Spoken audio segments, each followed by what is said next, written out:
The chapter opens with a bright, sunny sky, punctuated by the sharp sounds of banging. A voice cuts through the noise, shouting, "Wake up!" The scene shifts to a bustling military camp, with soldiers going about their daily routines. The sounds of banging continue, now accompanied by the image of a man lying in bed, his brow furrowed in discomfort. He stirs, a groan escaping his lips as he sits up. He notices something in his boot, muttering, "Huh? There's something in my boot." The camera angle widens, revealing a muscular man in the adjacent bed, preparing to leave. Ankrid, still in bed, mutters, "Shut up." A narration box reveals his name, Ankrid. The muscular man, seemingly annoyed, stretches and grabs an axe. Ankrid, a powerfully built man with long, white hair tied back in a ponytail, sat alone, his hands clasped together in prayer. His expression was one of quiet contemplation, a hint of weariness in his eyes. He reflected on his current predicament, demoted to squad leader after causing trouble, now responsible for a group of incompetent soldiers. The scene shifts to Ankrid lying in bed, asleep. A trickle of blood stains his lips. He awakens to find himself back at the start of the day, a familiar sense of dread washing over him as he realizes the cycle continues. A large army, bearing a distinctive emblem on their banners, advances towards Ankrid's position. The command to attack rings out. Ankrid's face contorts in a grimace of pain and fear as he is struck in battle. He acknowledges his lack of special abilities, highlighting his reliance on relentless training to survive. The chaos of battle engulfs Ankrid as he fights desperately amidst a sea of swords and shields. Despite the overwhelming odds, Ankrid perseveres, his survival a testament to his unwavering dedication to endless training. Ankrid, a young man with fiery determination etched onto his face, braced himself against a brutal blow. His shield, a testament to his unwavering resolve, met the force of the attack with a deafening clang. The impact sending shockwaves through his body. Sparks flew as metal shrieked against metal, a testament to the ferocity of the clash. He staggered back, the force of the blow nearly knocking him off his feet. A guttural roar escaped his lips as he struggled to regain his balance. But his opponent pressed their advantage, unleashing a swift kick that sent Ankrid sprawling. Ankrid, despite the pain, refused to yield. He rolled, narrowly avoiding another devastating blow. His sword flashing as he countered with a desperate lunge. The clash of steel echoed through the battlefield as he fought back with renewed vigor. Despite his valiant efforts, Ankrid found himself overwhelmed.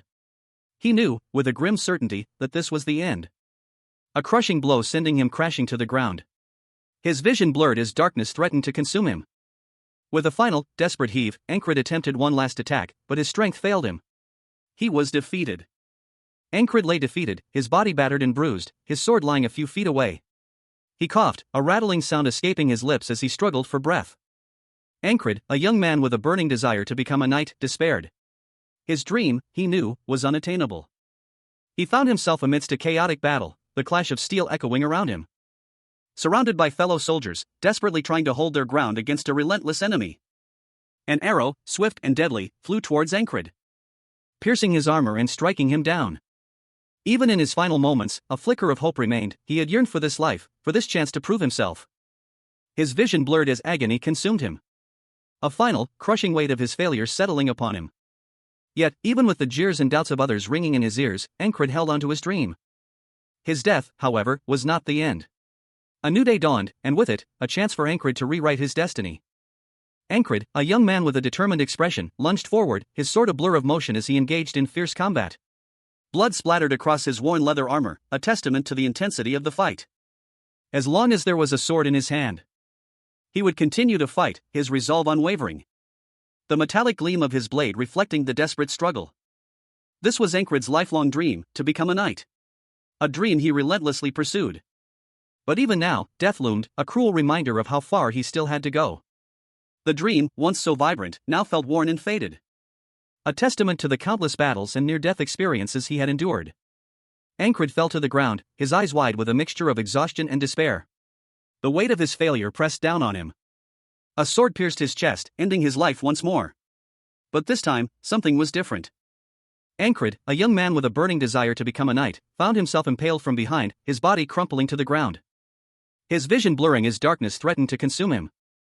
Blood gushed from the wound, staining his tunic a gruesome crimson as he gasped his last breath. He collapsed, his body hitting the dirt with a dull thud, his sword clattering to the ground beside him. His life fading into oblivion.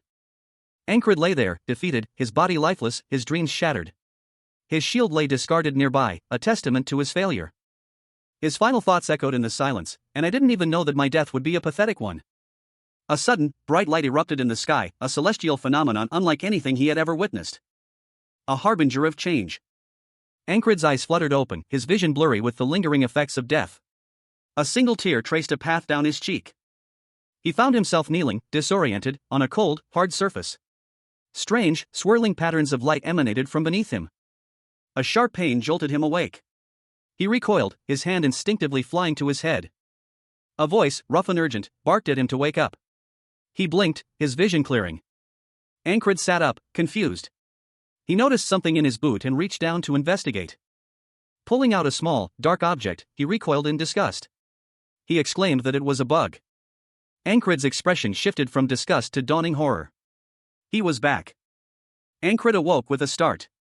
A single, disoriented thought echoed in his mind, what? He found himself amidst the chaos of battle, the clang of steel on steel deafening. A whirlwind of swords and shields clashing around him. His own shield was battered, his breath ragged. He braced himself against another onslaught, his muscles screaming in protest. Parrying a blow with a desperate heave of his shield. His vision swam, his ears rang. A searing pain lanced through his side as a sword pierced his armor. The world fading to black as he collapsed to the ground. He awoke again, back at the start of the same day. The same battle loomed before him. But this time, a grim determination hardened his gaze. He would not fail again. Ankrid, a young man with a burning desire to become a knight, found himself on the battlefield, the chaos of war swirling around him. He was surrounded by the clash of steel and the screams of the dying, his own life hanging precariously in the balance. Suddenly, the world dissolved into a blinding white light, and he awoke in his own kitchen, the scent of freshly baked bread filling the air. He was wearing an apron, holding a ladle and a frying pan, a stark contrast to the brutal reality he had just experienced. He looked down at his hands, a wave of disorientation washing over him. A sharp voice pierced through his confusion, "Wake up!" He recoiled, a cold sweat beating on his brow as the memory of the battle flooded back. The image of an enemy's sword piercing his throat, the searing pain, the taste of blood, it was all too real. The enemy's sword piercing through my throat. The burning pain. The blood I throw up. It was a vivid, horrifying replay of his death. Then, just as quickly as it began, the vision faded, replaced by another scene. Ankrid, clad in shining armor, stood amidst a raging battle, his sword raised high. He was a knight, fighting valiantly against overwhelming odds. He fought with the ferocity of a lion, his every move precise and deadly. But even his skill couldn't overcome the sheer number of enemies. A fatal blow landed, sending him crashing to the ground, his vision blurring as darkness consumed him once more. He awoke again, back in his kitchen, the lingering scent of blood replaced by the aroma of freshly baked bread. This time, however, a grim determination hardened his gaze. He would not fail again. Ankrid, a knight in the midst of a fierce battle, fought valiantly against a multitude of enemies. His movements were swift and precise, his blade a blur as he carved a path through the opposing ranks. Each swing of his sword sending foes sprawling to the ground. The clash of steel echoed across the battlefield, a symphony of destruction and determination. Despite the chaos, Ankrid's focus remained unwavering. His eyes, though hidden behind his helmet, burned with an intensity that belied his exhaustion. A testament to his unwavering resolve to survive this brutal conflict. Suddenly, a wave of dizziness washed over him. The world around him began to fade, the sounds of battle becoming muffled and distant. He felt a sharp pain pierce his chest. And then, darkness. He awoke to the same sunrise, the same battlefield, the same impending doom. The day repeated itself, a cruel cycle of combat and death. But this time, Ankrid felt a flicker of something different. A spark of defiance ignited within him. His eyes glowed with an unnatural light, a sign of a power he didn't know he possessed. This time, death would not be the end. This time, he would fight back. Ankrid, a young man with a determined gaze, lunged forward, his worn sword aimed at his opponent. The blade slicing through the air with surprising speed and precision. Delivering a perfect stab. Ankrid's eyes widened in pain as he felt the cold steel pierce his flesh. A bead of sweat trickled down his temple. He recognized the familiar sting, it was the blade's tip he'd seen for the 17th time. His vision blurred as he collapsed. His body falling limply to the ground. Ankrid's body tumbled through the air, his movements uncontrolled. This was his 17th death. Ankrid, a young man with a fierce determination etched onto his face, gritted his teeth, his eyes blazing with a desperate intensity. Blood streamed from a wound across his jaw, yet his expression was one of unwavering resolve. A blur of motion followed, a dark streak across the panel suggesting a powerful blow. The impact sent Ankrid sprawling, a crimson stain blooming across his chest as he crashed to the ground. His eyes widened in shock and pain. His hand reached out, fingers splayed as if grasping at something just beyond his reach. A thought echoed in his mind: if I had wielded the sword with a bit more effort. Ankrid lay dying, his body still, a dark pool spreading beneath him. His eyes, though closed, held a flicker of regret. The scene shifted. A knight, clad in shining armor, moved with deadly grace across the battlefield. His movements were precise, efficient, and lethal. He moved through a chaotic melee of clashing steel and desperate cries, a whirlwind of destruction. The knight's blade found its mark, leaving another fallen warrior in its wake. The scene was a testament to his skill and ruthlessness. But even this skilled warrior fell, a final thought crossing his mind: perhaps I wouldn't have died here. Ankrid, a young man with a burning desire to become a knight, plummeted through the inky blackness of the void. His body falling towards an unseen destination, a single sword strapped to his back. He passed by a strange, ethereal lantern, its light pulsing with an otherworldly glow. A disembodied voice echoed, questioning his resolve: do you really think that? Ankrid, his face partially obscured, remained silent, his eyes reflecting the faint light. A spectral figure, seemingly guiding a small boat, approached him from the darkness. The spectral figure urged him to struggle, to fight against his fate. But the voice pressed on, urging him to accept his despair, to feel it fully and give up. The voice described the despair of facing an insurmountable wall, a limit he could not overcome. Ankrid, defeated, knelt in the swirling waters, his shoulders slumped in resignation. A close-up reveals Ankrid, his eyes tightly shut, a faint blue light emanating from his forehead. The light intensifies, his face contorted in a grimace of exertion. A moment of blinding light, then darkness. The scene shifts to a bustling city square. A cook clangs a ladle against a pan, the sound echoing through the air. The rhythmic clang of metal continues, a jarring contrast to the peaceful scene. Ankrid lies in bed, eyes still closed, a slight frown on his face as he stirs slightly at the noise. He is clearly still disoriented. A man with long gray hair, Rem, his squad commander, speaks to Ankrid, who is now sitting up in bed.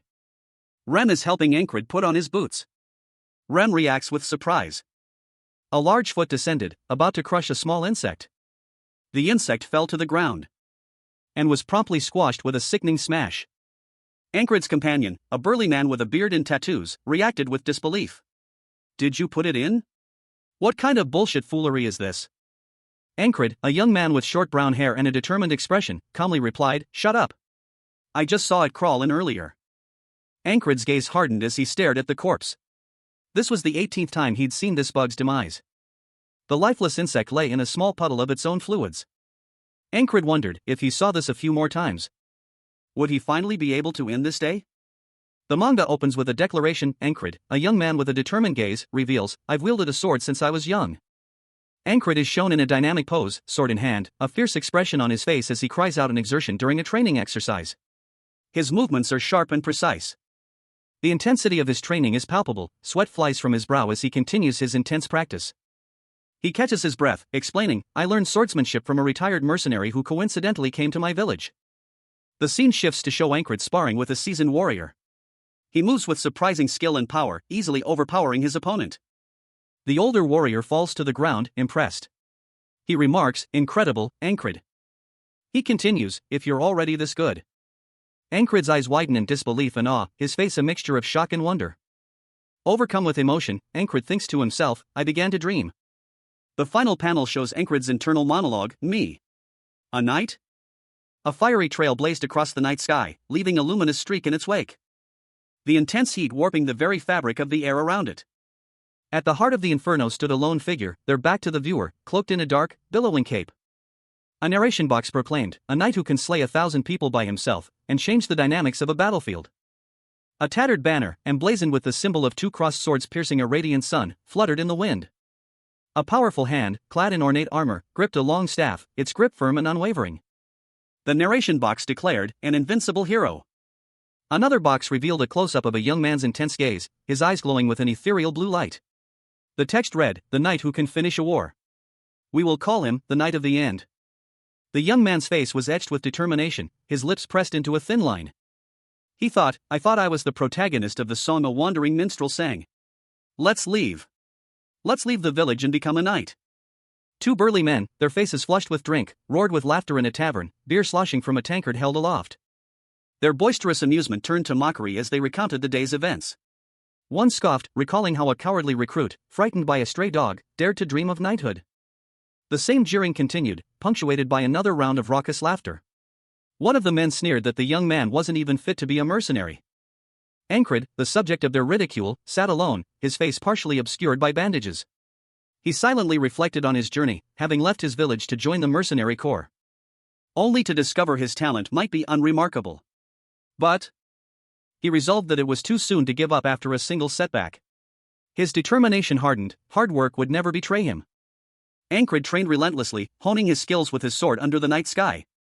He believed that even without inherent talent, dedication and time would eventually lead to mastery. His training culminated in a display of impressive swordsmanship, his movements swift and precise as he practiced in broad daylight. Days turned into weeks, and weeks into months. The harsh winter arrived, testing his resolve. But Ankrid persevered, his face grim, his eyes burning with a fierce determination. He was ready. Ankrid, his body battered and bruised, found himself on the verge of collapse, his breath ragged and shallow. But with a surge of adrenaline, he mustered the strength to raise his sword, his eyes blazing with determination. Gripping the hilt tightly, his knuckles white with exertion. His face was contorted in a grimace of pain and effort. A thought echoed in his mind, I could overcome it all. With renewed vigor, Ankrid unleashed a flurry of blows. A whirlwind of steel that blurred into a dizzying spectacle of motion. His blade finding its mark with deadly precision, piercing the beast's hide. And finally felling his monstrous opponent with a decisive strike. Ankrid stood panting, his body aching, but a triumphant grin spread across his face. He thought, I gained experience. He reflected further, I gained the strength and endurance to be acknowledged by those around me. I'm becoming. Ankrid's face was contorted in a grimace of exertion, sweat dripping from his brow as he strained with all his might. His eyes, wide and filled with desperate determination, reflected the intensity of his inner struggle. The word stronger echoed in his mind, a silent battle cry. He gritted his teeth, a surge of hope coursing through him. The thought, I can become a knight, filled his mind, but a counterpoint immediately followed, but that strong hope began to waver as he gazed upon a simple, yet elegant long sword, its polished steel gleaming under the soft light. The weight of his ambition felt heavy in his hands. Ankrid looked up, his arms raised in a gesture of defiance, a determined glint in his eyes. He was ready to face whatever challenges lay ahead. Suddenly, a dark shadow loomed over him. As he braced himself for an unseen opponent, his eyes narrowed, focusing on the approaching threat. With a swift movement, Ankrid drew his sword, the steel flashing in the sunlight. But as he swung, the blade began to shatter, the metal crumbling under the strain. Ankrid found himself locked in a fierce duel with a blonde-haired opponent. The clash of steel echoed through the air as their blades met in a flurry of strikes. He was thrown back, landing hard on the ground. A narration box revealed the truth, there was a child in the village I was staying at who requested a duel. Ankrid, a young man with light blonde hair, stood before his opponent.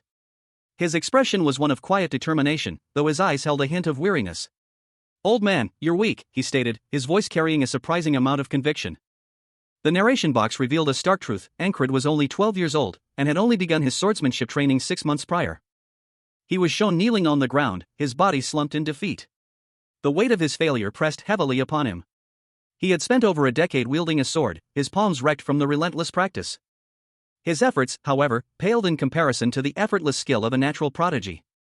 Even a genius's 6 months of training surpassed his decade of toil. Ankrid knelt, his sword lying beside him. Despair washed over him as he questioned the value of his relentless dedication. Was all his hard work truly in vain? A crushing sense of hopelessness consumed him. He wondered if there was truly no other way forward. Ankrid's face was contorted in a grimace of frustration and anguish. His eyes, wide with disbelief, reflected the depth of his despair. Under a twilight sky, Ankrid, a young man with a determined gaze, stood resolute. His simple words echoed the burning ambition within him, I want to become a knight. He knew the path ahead would be arduous. Doubt, like a persistent shadow, haunted him. He reflected, everyone may belittle me, saying it's a hopeless dream. Ankrid began his training, his movements a blur of focused energy as he relentlessly swung his sword against a sturdy tree trunk. Each swing a testament to his unwavering dedication. His face, contorted in exertion, showed his fierce determination. He thought, but by spending several times less time on eating and sleeping than others, he would overcome the obstacles in his path. The sharp glint of his blade reflected his resolve. Swinging, and swinging again, he honed his skills under the vast night sky. His dedication unwavering as the sun began to rise on the horizon. One day, during a particularly grueling training session, Ankrid pushed himself beyond his limits. A wave of exhaustion washed over him. A scream escaping his lips as he collapsed, overwhelmed by pain. His body giving way under the immense strain. Ankred, his face contorted in a grimace of exertion, swung his sword with all his might. The blade arcing through the air in a blur of motion, leaving only a trail of displaced air in its wake. He gasped, his breath ragged, sweat beading on his brow as he struggled to maintain his stance, the exertion evident in every strained muscle. The sky was a breathtaking panorama of colors as the sun dipped below the horizon, casting long shadows across the landscape. Ankred's face, though weary, held a flicker of determination. His body ached, each cut and bruise a testament to his relentless training. But his spirit remained unbroken. Leaning against a tree, Ankred let out a quiet sigh. Even if he couldn't become a knight, he would continue to strive for his dream. Ankred, sweat beading on his brow, gripped his sword with white knuckles. His breath hitched in his throat, the weight of his lifelong dream pressing down on him. He raised the sword, the steel gleaming faintly in the muted light.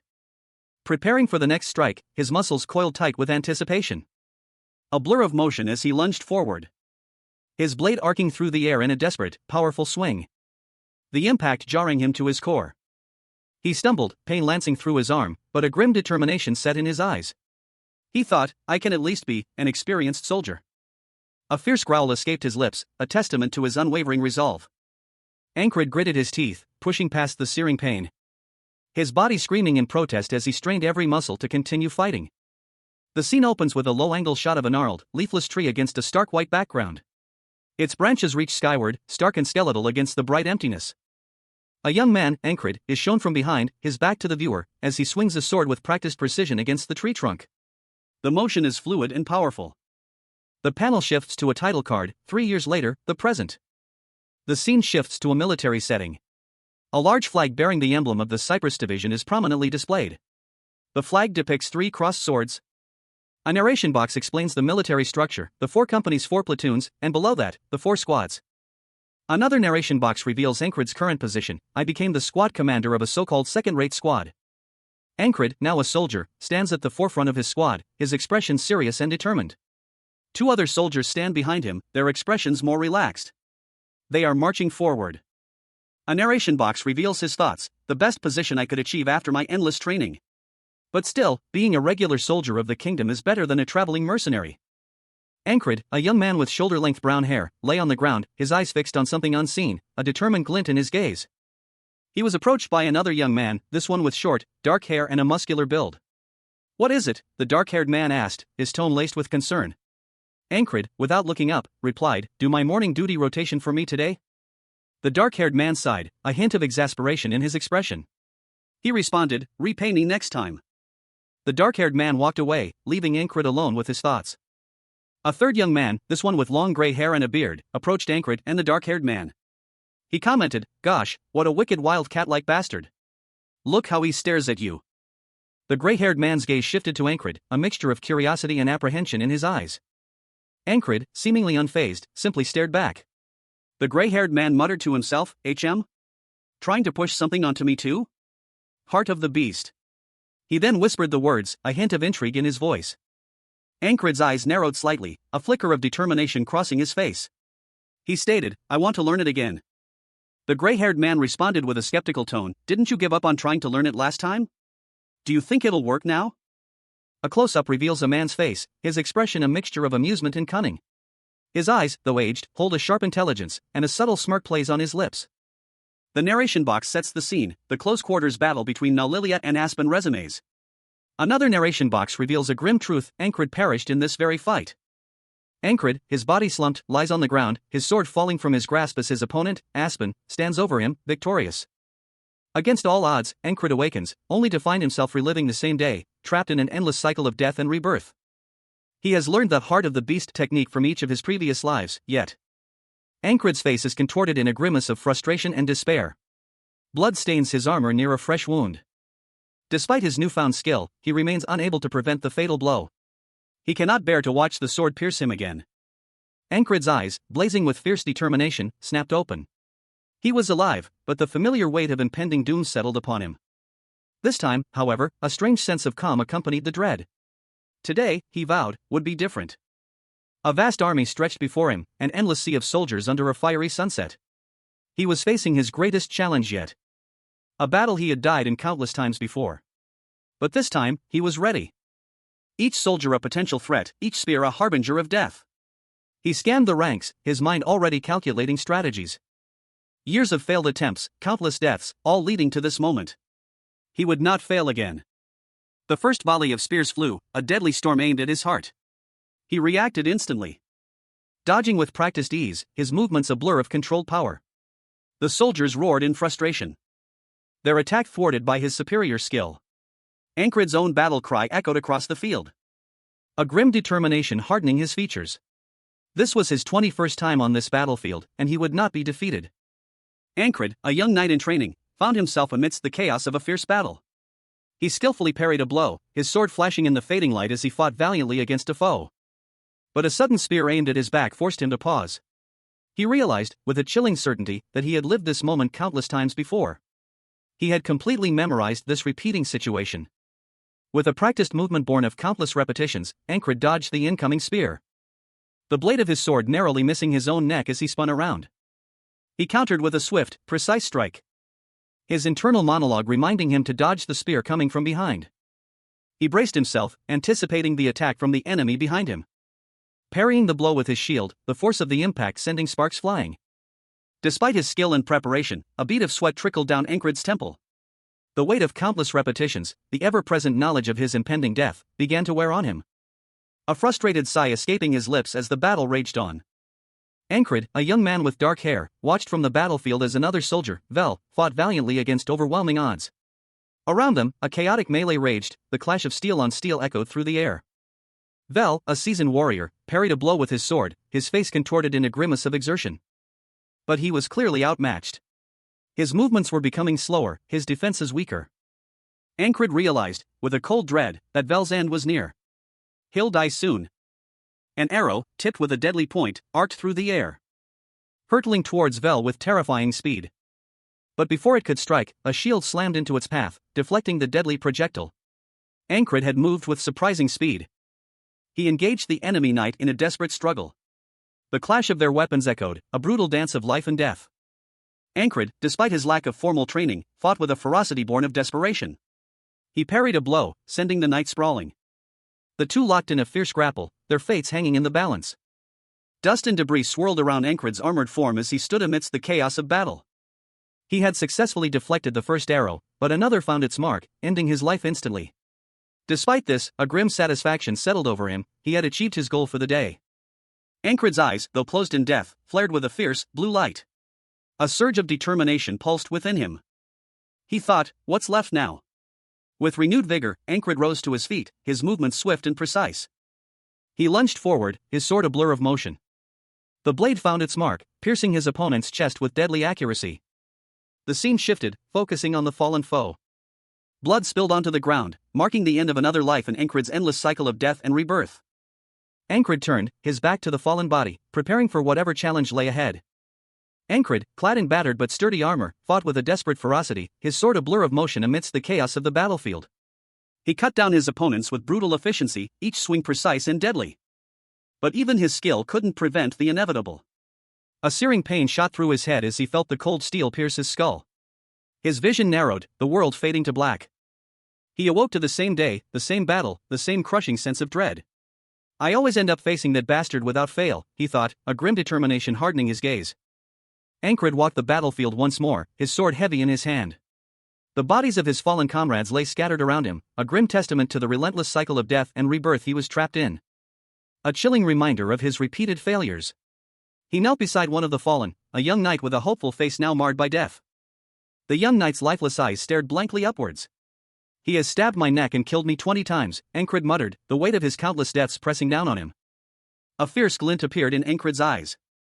Who, he breathed, a low growl rumbling in his chest. This time would be different. He rose to his feet, his resolve steeled. This time, he vowed silently, his gaze fixed on the approaching figure of his nemesis. He would not fail. His enemy, a cruel and merciless warrior, grinned, his eyes alight with malicious glee. Ankrid, a young man with a burning desire to become a knight, found himself repeating the same day over and over again. This time, he resolved to change his fate. He began his day with intense training, pushing his body and skills to their limits. Only to be interrupted by a seasoned warrior, who observed Ankrid's tendency to close his eyes during dangerous situations. The warrior grabbed Ankrid's arm, demonstrating the danger of his habit. A swift, powerful movement that could easily have been fatal. Ankrid, thrown off balance, reacted instinctively. But the warrior's attack continued, a brutal axe blow aimed at his head. Ankrid barely dodged the blow, his face contorted in a grimace of exertion. The warrior emphasized the critical flaw in Ankrid's fighting style, his habit of closing his eyes in dangerous situations, a fatal weakness on any battlefield. He stressed the importance of remaining calm and collected under pressure. Ankrid, a man with a determined expression and graying hair tied back in a topknot, stared intently ahead. His gaze was fixed, his jaw tight. He held a bow, its arrow nocked and ready. His unspoken ambition burned within him, to become a knight who knew nothing of death. A close-up revealed Ankrid's intense focus, his blue eye blazing with fierce determination. He was ready to fight, to overcome any obstacle in his path to knighthood. He would become a warrior like a beast. His resolve hardened, mirroring the steely glint in his eye. The image shifted to show the same intensity in his gaze, but now with a hint of something more primal. Like a beast. Suddenly, Ankrid found himself falling, the world a blur of motion around him. He landed hard, the impact jarring. But he was not dead. He was a knight, clad in battered but functional armor, his hand gripping his sword. He had been reborn. The blade was stained with blood, a testament to the brutal fight he had just endured. His eyes, though, held a newfound intensity, a fierce determination burning within.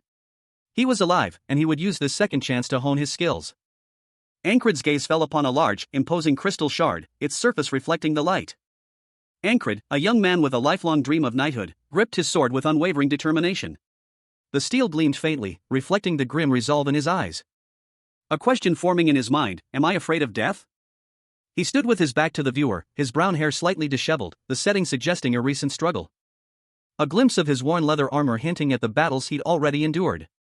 The answer, a resounding no, echoed in his thoughts. Replaced by a steely conviction, death makes me stronger. His blue eye, sharp and intense, reflected this newfound strength. A sudden, powerful movement filled the panel, suggesting an imminent attack. A knight in full plate armor lunged at Ankrid, sword raised high. The blade aimed for his throat. Ankrid's expression was one of grim determination, not fear.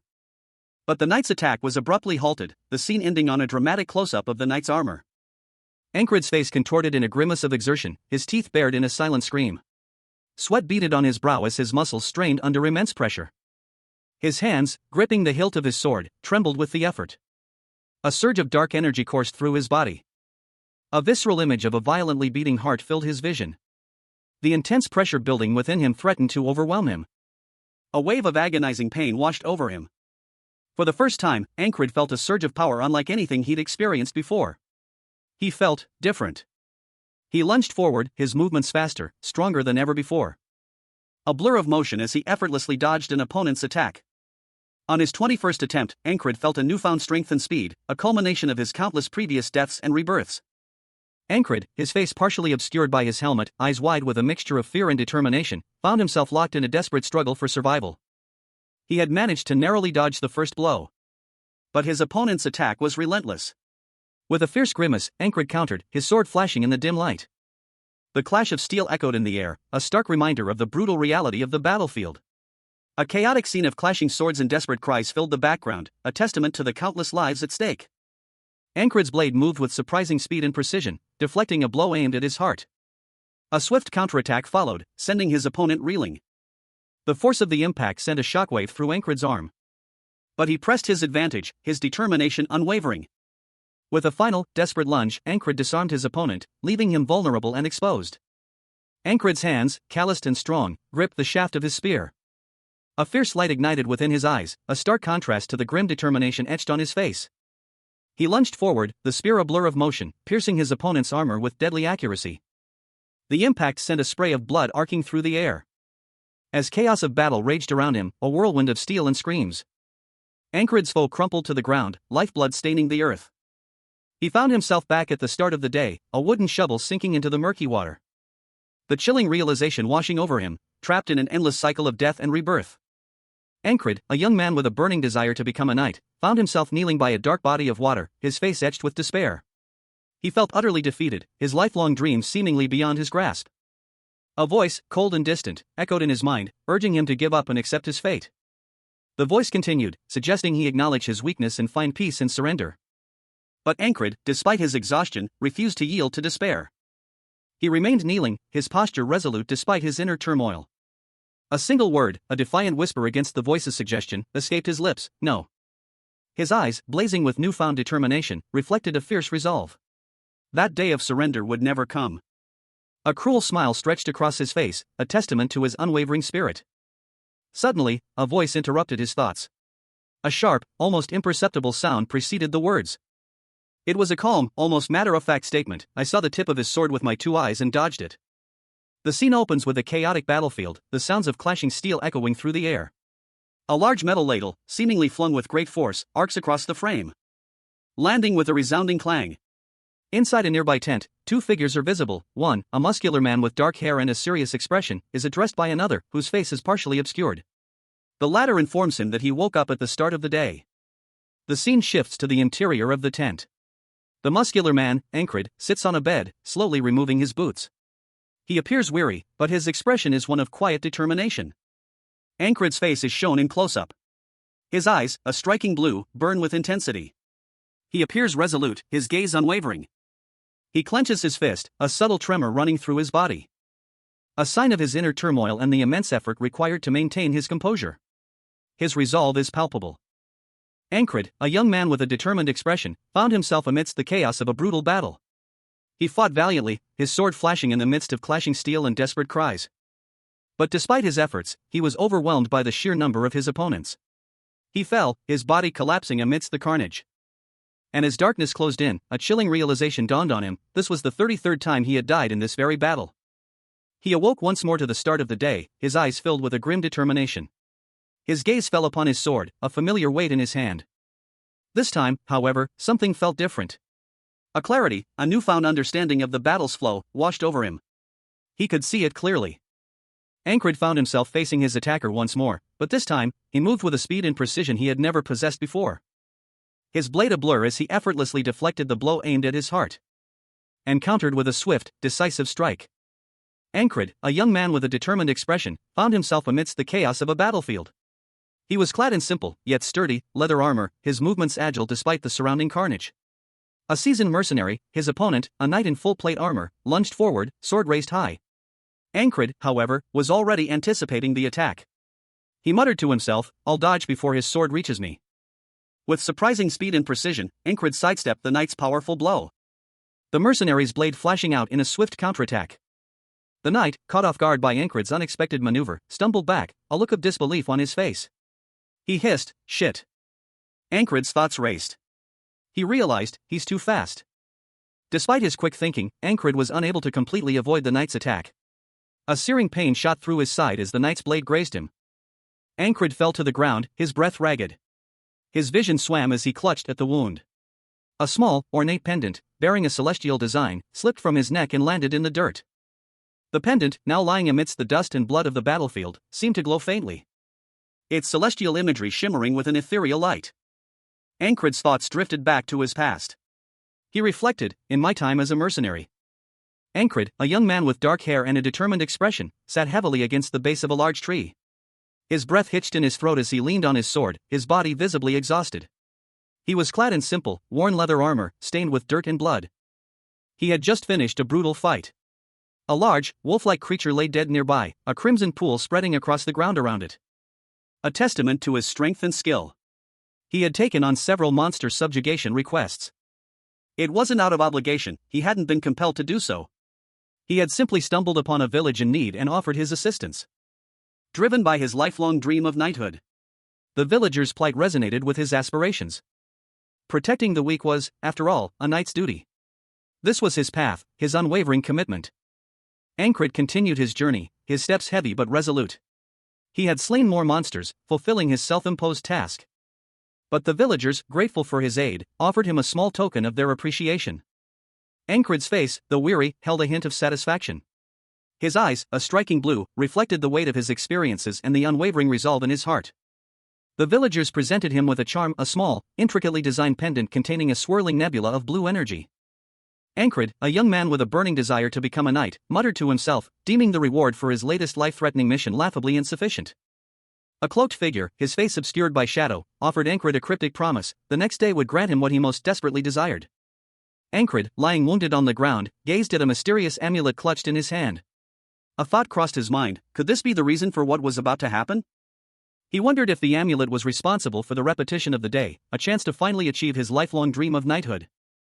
Ankrid's body lay lifeless on the battlefield, his sword discarded nearby. The day had ended, but not for him.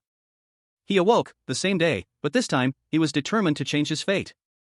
He donned his armor, prepared for battle, and charged into the fray, his resolve strengthened by his newfound temporal gift.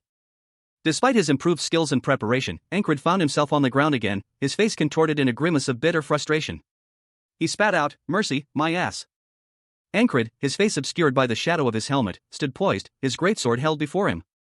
A fierce glint of determination burned in his eyes, reflecting the crimson glow of the setting sun. He slowly lowered his helmet, revealing a face contorted in a grim smile. His eyes, still burning with intensity, hinted at a dark pleasure. A chilling laugh escaped his lips.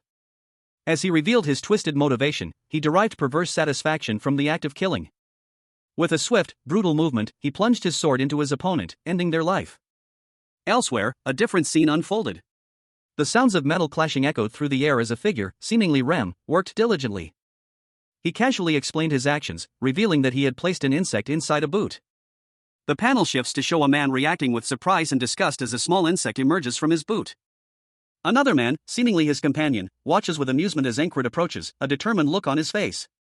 A heavy boot came down on the ground, the impact causing a noticeable crack in the stone floor.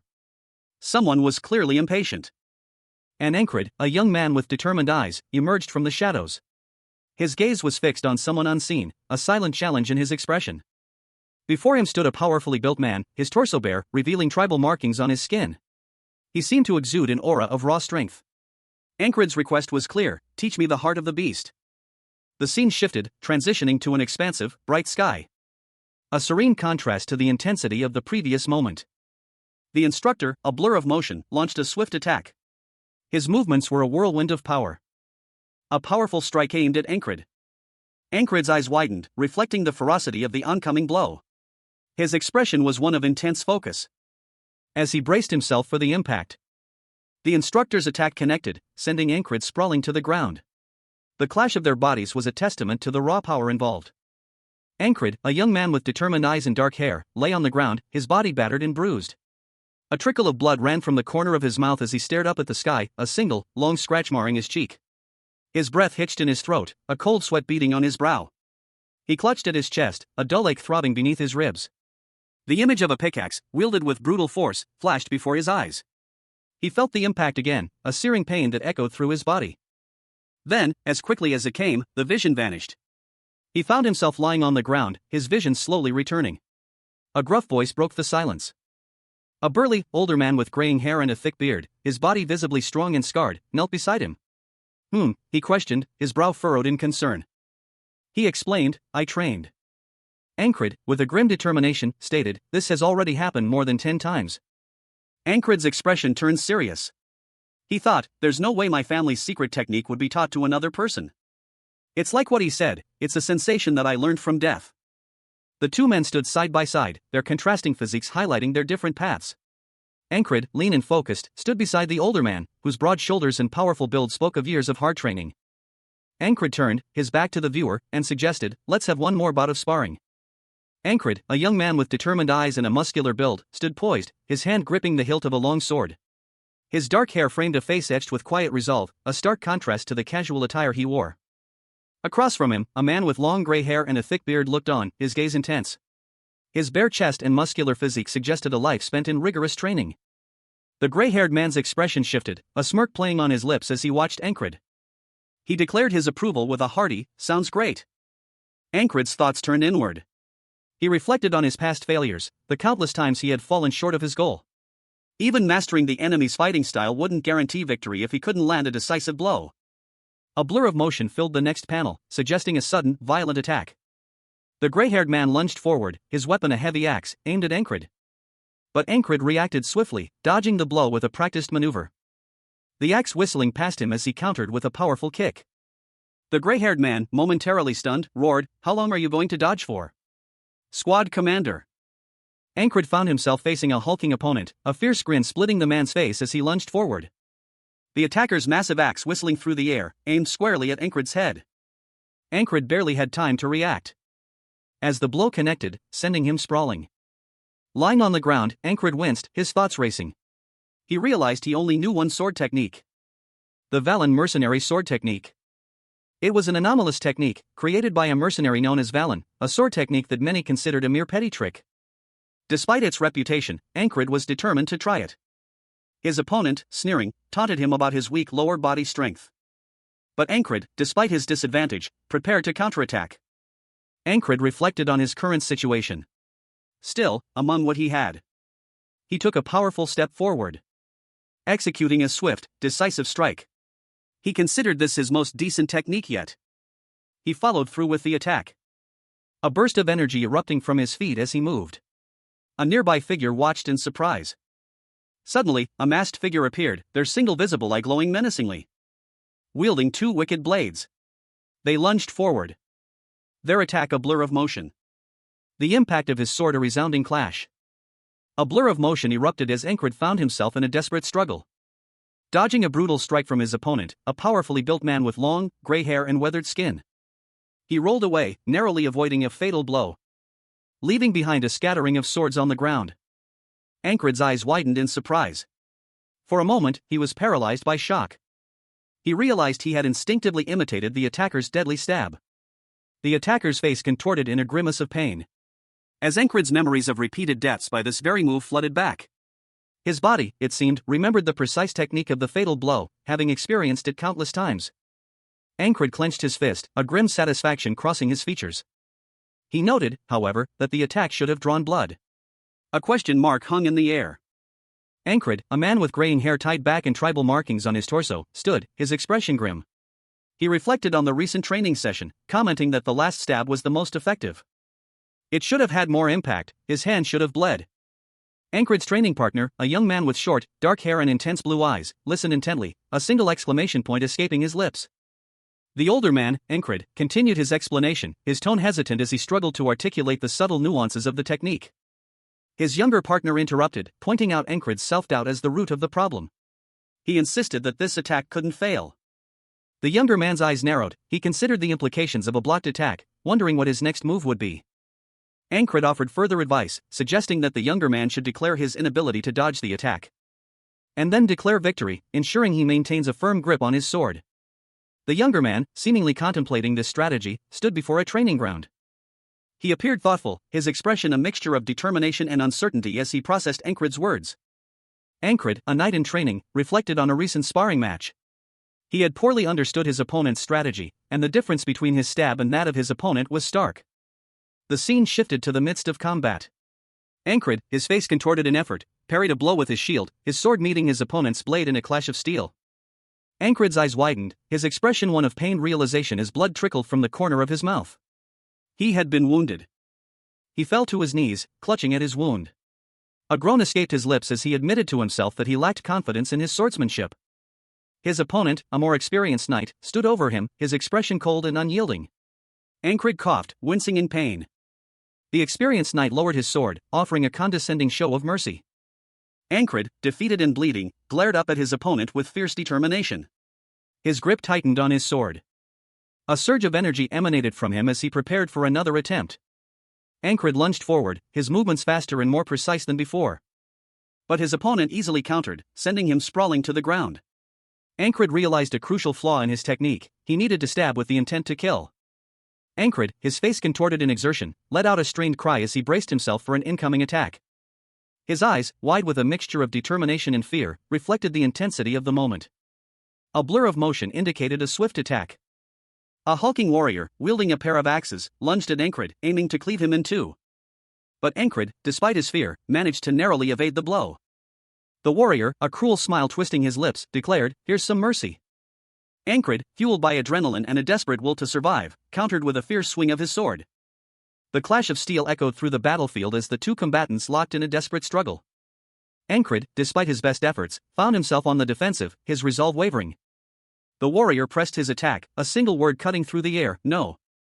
Ankrid, a young knight in training, lunged forward, his sword a blur of motion. He struck his opponent with a decisive blow, muttering, "Here's some mercy." The impact sent his foe sprawling. Despite the victory, Ankrid's determination remained unwavering. He thought, I'll advance even if it's just a quarter of a step. Again, Ankrid repeated the same action, his sword piercing the opponent's shield with the same words, here's some mercy. The enemy fell, defeated once more. His eyes, wide with disbelief, stared up at the sky. Ankrid's face, grim and determined, was illuminated by the setting sun. He repeated his phrase, here's some mercy. His sword, stained crimson, dripped with the blood of his fallen opponent. On the 123rd day, the scene repeated itself, Ankrid delivering the same blow with the same words, here's some mercy. The impact of the blow was shown in a close-up, emphasizing the force of the strike. On the 124th day, Ankrid found himself in a different battle, facing a new opponent. He used a swift kick to gain an advantage. A testament to his ever-improving skills. A fierce battle raged, the sounds of clashing steel echoing through the air. A whirlwind of blows exchanged between two figures locked in mortal combat. Ankrid, his face contorted in a grimace of exertion, roared in defiance. His muscles straining as he parried a devastating blow from his opponent. His opponent, a powerfully built warrior with a tribal tattoo on his arm, lunged forward, swinging a heavy axe with terrifying force. The impact of the axe sent Ankrid sprawling. But he quickly recovered, his eyes burning with determination. With a sudden burst of speed, Ankrid dodged another attack, drawing his own sword in a swift, precise movement. The camera focuses on a sword, its metallic surface gleaming faintly, blood staining its edge. The perspective shifts, revealing the weapon held firmly in a gloved hand. A close-up shows the sword's tip, sharp and deadly, poised for action. The image transitions, emphasizing the dynamic energy of the sword's movement. Ankrid, a young man with a determined expression, is shown. He is covered in sweat and blood, yet a manic grin stretches across his face. He asks, "Are you crazy?" His hand, still gripping the blood-soaked sword, trembles slightly. The focus returns to the sword, now dripping with blood. The blood continues to drip, a stark contrast to the otherwise clean blade. Ankrid's opponent observes the scene, voicing their disbelief, "Your hands are worn out with blood gushing out." The opponent continues, bewildered, "Why are you laughing like a madman?" Ankrid's muscular torso was visible, his breath ragged as he braced himself.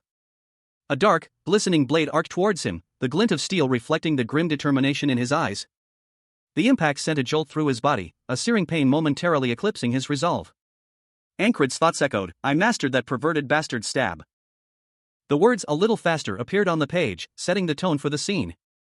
Ankrid, a young man with a determined expression, strained every muscle, his face contorted in a silent scream of exertion. He swung his sword with ferocious speed, a blur of motion against the backdrop of a chaotic battlefield. The clash of steel echoing amidst the cries of soldiers engaged in desperate combat. Ankrid's movements were a whirlwind of precise strikes, each blow aimed with deadly accuracy. His sword a silver streak cutting through the enemy ranks. The impact of his blade sending sparks flying as he cleaved through an opponent's armor. The force of the blow sent the enemy soldier sprawling, his body collapsing to the ground. Ankrid, despite his relentless assault, found himself on the defensive, parrying a blow from a heavily armored opponent. Ankrid, a young man with a burning desire to become a knight, found himself amidst a chaotic battlefield. He moved with surprising agility, his sword a blur as he expertly deflected blows and advanced through the fray. But his first attempt to strike his opponent proved unsuccessful. He realized, with a grim determination, that his initial attack had failed. A stab wound opened across his chest, blood welling up as he gritted his teeth in pain. Despite the injury, his resolve remained unshaken. He silently vowed, his eyes burning with fierce intensity, that he would not falter. He would not give in to weakness. He would not let go of his sword, no matter the cost. His grip tightened on the hilt, his resolve hardening. With renewed determination, Ankrid pushed himself forward, his sword slicing through the air. The clash of steel echoed across the battlefield. A flurry of motion and steel. He reflected on the events that led to this moment, each clash of swords a lesson learned. Ankrid braced himself for another attack, his eyes wide with a mixture of fear and determination. He was struck again, the impact sending him reeling. His body crashed to the ground. But even as he lay there, wounded and defeated, his opponent noted his resilience. Ankrid, a knight in shining, though tarnished, armor, knelt on the blood-soaked ground, his sword lying beside him. His opponent, unseen but implied by the context, declared, "This is mercy." The camera angle shifted, revealing a chaotic battlefield behind Ankrid, a sea of clashing steel and desperate cries. He was surrounded, clearly defeated. And then, darkness. The only sound was the whisper of a single word in his mind, tomorrow. Ankrid awoke. He was back on the battlefield, the same moment of his defeat, a look of dawning horror on his face. A question mark floated above his head, reflecting his confusion. The blade descended, aimed at his head. His eyes widened in terror. The scene shifted to Ankrid's perspective, showing his own bloodstained armor. He was already dead. A narration box appeared, stating, "It's all in my head." Ankrid's face, partially visible beneath his helmet, broke into a grim smile. Another narration box appeared, "The dead have no tomorrow." But Ankrid was already dead, his body collapsing in a final, bloody splatter. Darkness. A void of deep indigo, speckled with distant starlight. Slowly, a circular amulet, suspended from a dark cord, drifted into view, its surface shimmering with a celestial glow. The intricate design on its face hinting at a power beyond mortal comprehension. A stark white background abruptly transitions to a dark, blurred ground. A small, dark object hurtles downwards, leaving a trail of motion blur. The object is revealed to be a boot, descending with immense force, crushing something unseen beneath. Inside a dimly lit tavern, two men observe the scene. One, a muscular man with brown hair, comments, "I saw him heading in a while ago." Ankrid, a young man with a determined gaze, is seen from behind. His face is partially obscured, but his focused expression hints at a deep concentration on a task ahead. He turns, his back to the viewer, and speaks. His words, "If you're thankful, then take my guard duty," carry a tone of quiet authority. Another man, older with graying hair and a thoughtful expression, observes Ankrid. His internal monologue reveals his surprise. "Why is he ordering me around so casually?" A narration box appears, stating, "This marks the 125th day." Then, Ankrid addresses someone off-panel, calling out, "Hey, big eyes." The recipient of this call, a young man with vibrant red hair and a slightly anxious expression, is revealed. A towel hangs around his neck, suggesting exertion. The red-haired man, addressing Ankrid, requests, "Get me some shin armor, a shield, and a dagger. I'll pay you for them later." Ankrid, seen from behind again, walks away. A speech bubble below him simply reads, "Later." The red-haired man explains his reasoning to the gray-haired man, "I'll trust you because you're the boss. I don't usually do anyone favors. You know that, right?" The gray-haired man contemplates this, his thought bubble questioning, "Has the squad commander ever been this pushy with his commands?" Ankrid, now seen sharpening a dagger, responds to the gray-haired man's unspoken thoughts, "Well, you always pushed your tasks onto him, you lax bastards." A burly man, his face etched with a scowl, addressed someone off-panel. He threatened, "What did you say? You want to taste my axe?" Observing the scene from a distance, a group of men whispered amongst themselves. One commented, "That guy is really acting weird today." Another added, "He's not usually this intense." The focus shifted to Ankrid, his intense gaze unwavering. His expression was one of grim determination. Suddenly, a blur of motion erupted from him. A powerful, swift strike that left a trail of motion lines in its wake, the impact of which sent shockwaves through the air. Ankrid, wincing in pain, muttered to himself, "I feel an incredible amount of pain every time I die." His thoughts turned darker. What if I never win after thousands, maybe even tens of thousands of times? A glimmer of hope sparked in his mind as he imagined himself in full knight's armor. He wondered, what if I can find a way to escape and survive? Would I go to sleep and wake up to tomorrow? Or would I still wake up to this day?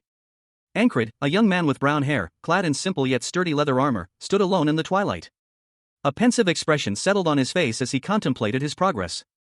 He questioned whether his current strength was enough, whether he could finally be content. He stood on a shimmering, circular platform, his sword resting at his side, the ripples spreading across the dark water. But the thought of contentment was quickly dismissed. He knew that settling for less was not an option. A steely determination hardened his gaze. He had a goal to achieve, a challenge to overcome. Ankrid's focus sharpened. He saw a wall, a metaphorical barrier, looming before him. A formidable obstacle that represented his limitations.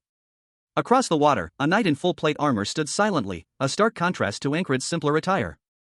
He drew his sword, preparing for a challenge. A powerful surge of energy coursed through him as he moved with newfound grace and precision. He lunged forward, his blade a blur of motion. With a swift, decisive movement, Ankrid's sword pierced his target, demonstrating a newfound mastery of the blade. He had learned to stab with deadly accuracy. Ankrid, his face grim with determination, vowed silently he would not abandon his quest. He swung his sword with all his might, the blade a blur against the backdrop of the fierce battle. Ankrid's eyes blazed with fierce intensity as he pressed his attack, his teeth gritted in concentration. A powerful blow sent his opponent reeling backward.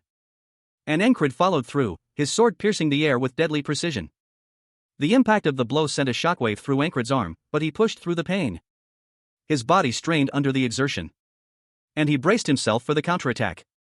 Ankrid quickly adjusted his greaves, his movements precise and efficient, readying his shield and bracing himself for the next onslaught. Ankrid, his face partially obscured, lay on the ground, his body battered and bruised. A deep crimson stain spread across his clothes, a stark testament to his recent injuries. A fierce determination hardening his gaze. He resolved within himself, I have to keep moving forward.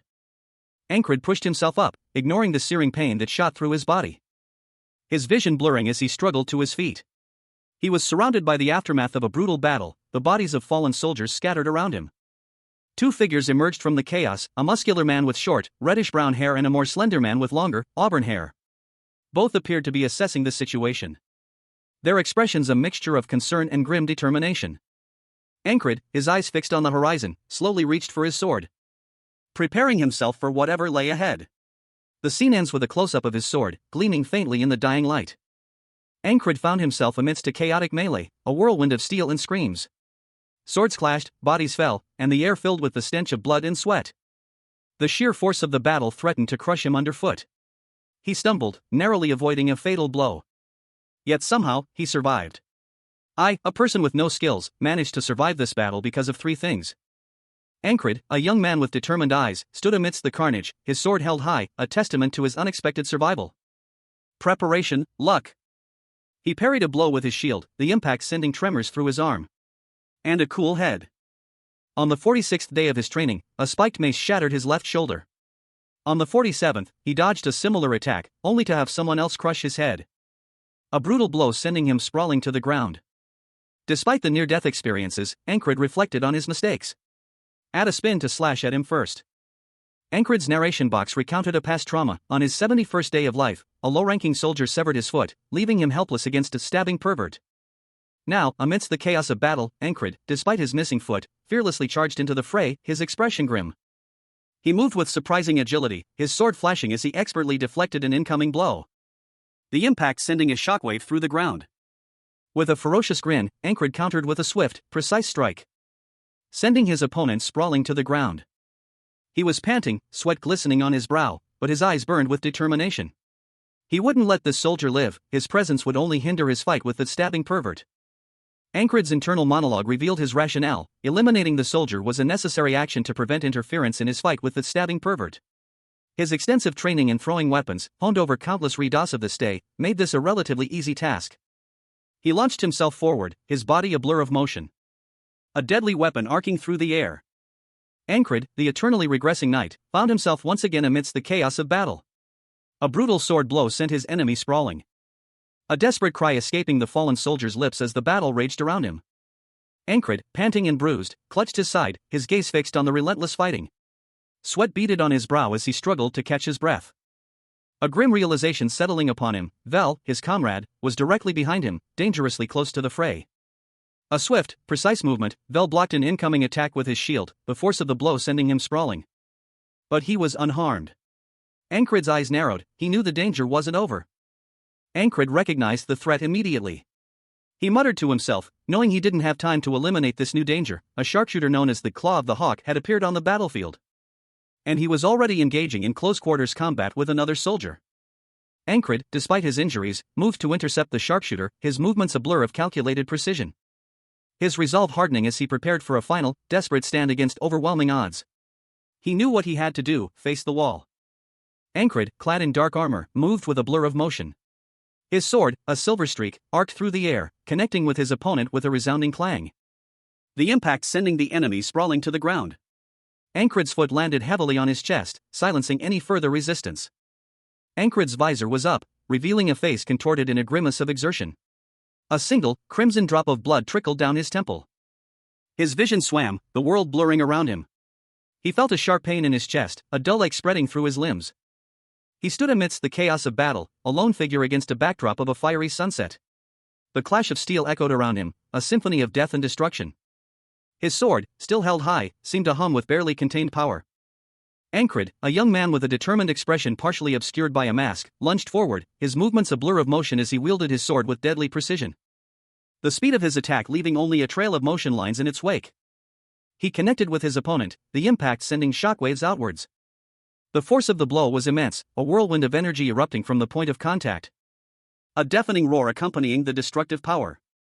Ankrid's attack shattered the enemy's defenses, sending fragments flying. Ankrid's eyes narrowed in concentration as he realized, dodging and stabbing alone doesn't give me any chances of winning. This serves me better.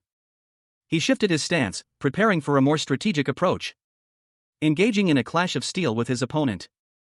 Observing his foe, Ankrid noted, he's just a regular soldier, but he's strong, almost at the level of a prodigy. Despite his unwavering dedication, Ankrid, in his pursuit of knighthood, lacked practical combat experience, making him vulnerable to surprise attacks. A swift, unexpected blow landed, catching Ankrid off guard, sending him reeling from the impact. A grunt of pain escaped his lips as he staggered back. The mercenary's precise swordsmanship, honed through the Valen technique and its numerous variations, proved highly effective against Ankrid's less refined skills. A powerful kick connected, sending a cloud of dust and debris erupting, further disorienting the already struggling knight.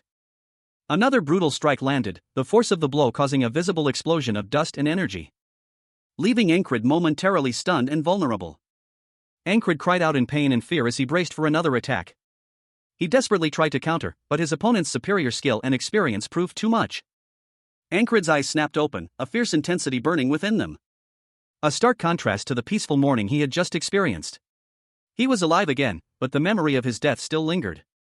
With a sudden burst of motion, he launched himself forward, his body a blur of controlled power as he drew his sword, the blade singing a deadly song as it sliced through the air. A whirlwind of steel aimed at his unseen opponent.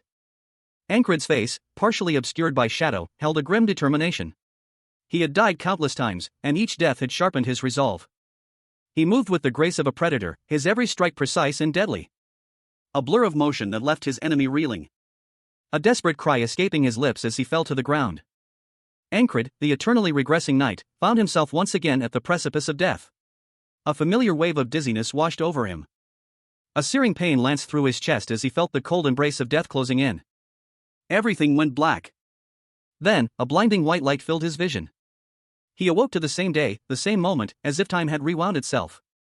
He was alive again, his body whole, but a chilling memory lingered. The searing pain, the cold grip of death. He knew this cycle all too well. With renewed determination, he rose to his feet, his eyes burning with a fierce resolve. This time, he would be ready. The narration box stated, everything there is to know about that stab. Ankrid's face contorted in a grimace of pain and fury as he recalled the details of his death. He clenched his fists, a surge of adrenaline coursing through his veins. He would not die again. Ankrid's training session began with a flurry of motion, his sword a blur as he practiced his strikes. But then, a sudden impact shattered the calm. A powerful blow struck his weapon, sending shards flying, the force of the attack nearly knocking him off his feet. He staggered back, his sword broken in two, his opponent's attack relentless. A gloved hand reached for him. A vision of a vast army flashed before his eyes, a chilling reminder of the battles to come. Ankrid found himself amidst a chaotic battlefield, the clash of steel echoing around him as he braced himself for the onslaught. A blinding light pierced the sky. A wave of enemy soldiers, their swords glinting menacingly, advanced relentlessly towards him. He could feel the weight of their numbers, a tide threatening to overwhelm him. But Ankrid's eyes remained fixed, his resolve unwavering. He gripped his sword, ready to face whatever came next. Fear threatened to consume him, a cold sweat beading on his brow as he prepared for the inevitable clash. He was outnumbered, outmatched. Yet, a spark of defiance ignited within him. This was his chance, his opportunity to prove himself worthy of knighthood. With a roar, Ankrid charged into the fray, his sword a blur of motion as he cut a swathe through the enemy ranks. He fought with the ferocity of a cornered beast. Each swing precise, each parry deadly. He was a whirlwind of steel and fury, leaving a trail of fallen foes in his wake. Despite the overwhelming odds, Ankrid's skill and determination carried him through. He stood victorious amidst the carnage, his breath ragged, his body aching, but his spirit unbroken. He had won. I win, he declared, his voice ringing with triumph. As last enemy fell, a spear plunged towards Ankrid from above. He barely had time to react. Ankrid, a young man with a burning desire to become a knight, found himself on the precipice of death. A powerful blow sent his body a blur of motion as he plummeted towards the earth. The impact imminent. But death did not claim him. Instead, Ankrid awoke to the same sunrise, the same day, as if time had rewound itself. He found himself facing a formidable opponent, the Hawk Claw, a seasoned warrior. Their clash of steel echoing through the battlefield. A brutal exchange of blows leaving Ankrid slightly wounded but undeterred. Ankrid's blade sliced through the air, narrowly missing the Hawkclaw's head. Blood splattered across the ground as the Hawkclaw staggered back, surprised by the unexpected ferocity of the attack. Ankrid's resolve hardening with each passing moment. "I'm going to fuck up that claw of the hawk bastard," he roared, his rage fueling his determination. His companion cautioned, "It's too late. Don't waste your energy." Ignoring the warning, Ankrid launched himself forward, a whirlwind of motion. Ankrid, a young man with a burning desire to become a knight, lay dying on the battlefield. A sword pierced his chest, blood gushing from the wound as his life ebbed away. His body slumping to the ground amidst the chaos of war. The sounds of clashing steel and dying men faded as darkness consumed him. Ankrid's vision swam with crimson as he felt the cold grip of death tighten around him. His consciousness flickered. Then, unexpectedly, he felt a surge of energy, a jolt that threw him back to the start of the day.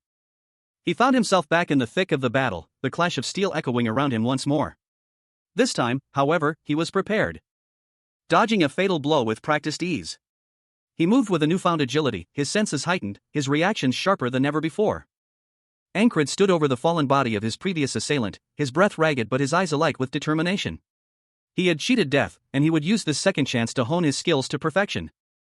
A grim smile playing on his lips as he surveyed the battlefield, ready to face whatever challenges lay ahead. The battle raged on, a maelstrom of steel and blood. Ankrid, reborn and invigorated, fought with a ferocity he had never possessed before, his movements precise and deadly. Ankrid, a young man with a burning desire to become a knight, gasped for air, his body drenched in sweat. He strained against an unseen force, his face contorted in exertion. His eyes, however, held a flicker of something unusual, a strange, violet hue pulsed within their depths. A sudden impact sent him sprawling to the ground. Blood welled from a wound on his armored chest as he collapsed, his vision blurring. His body falling limp onto the dusty earth. He found himself back on his feet, sword in hand, the battle raging around him. His face was etched with grim determination. Facing a relentless onslaught of enemies. The clash of steel echoed through the air. But Ankrid fought with renewed vigor, his movements sharper, more precise than before. A cold sweat beaded on his brow, but his eyes burned with a fierce resolve. A realization dawned on him, he was reliving the day, granted a second chance to improve. With a desperate cry, he lunged forward, his sword a blur of motion.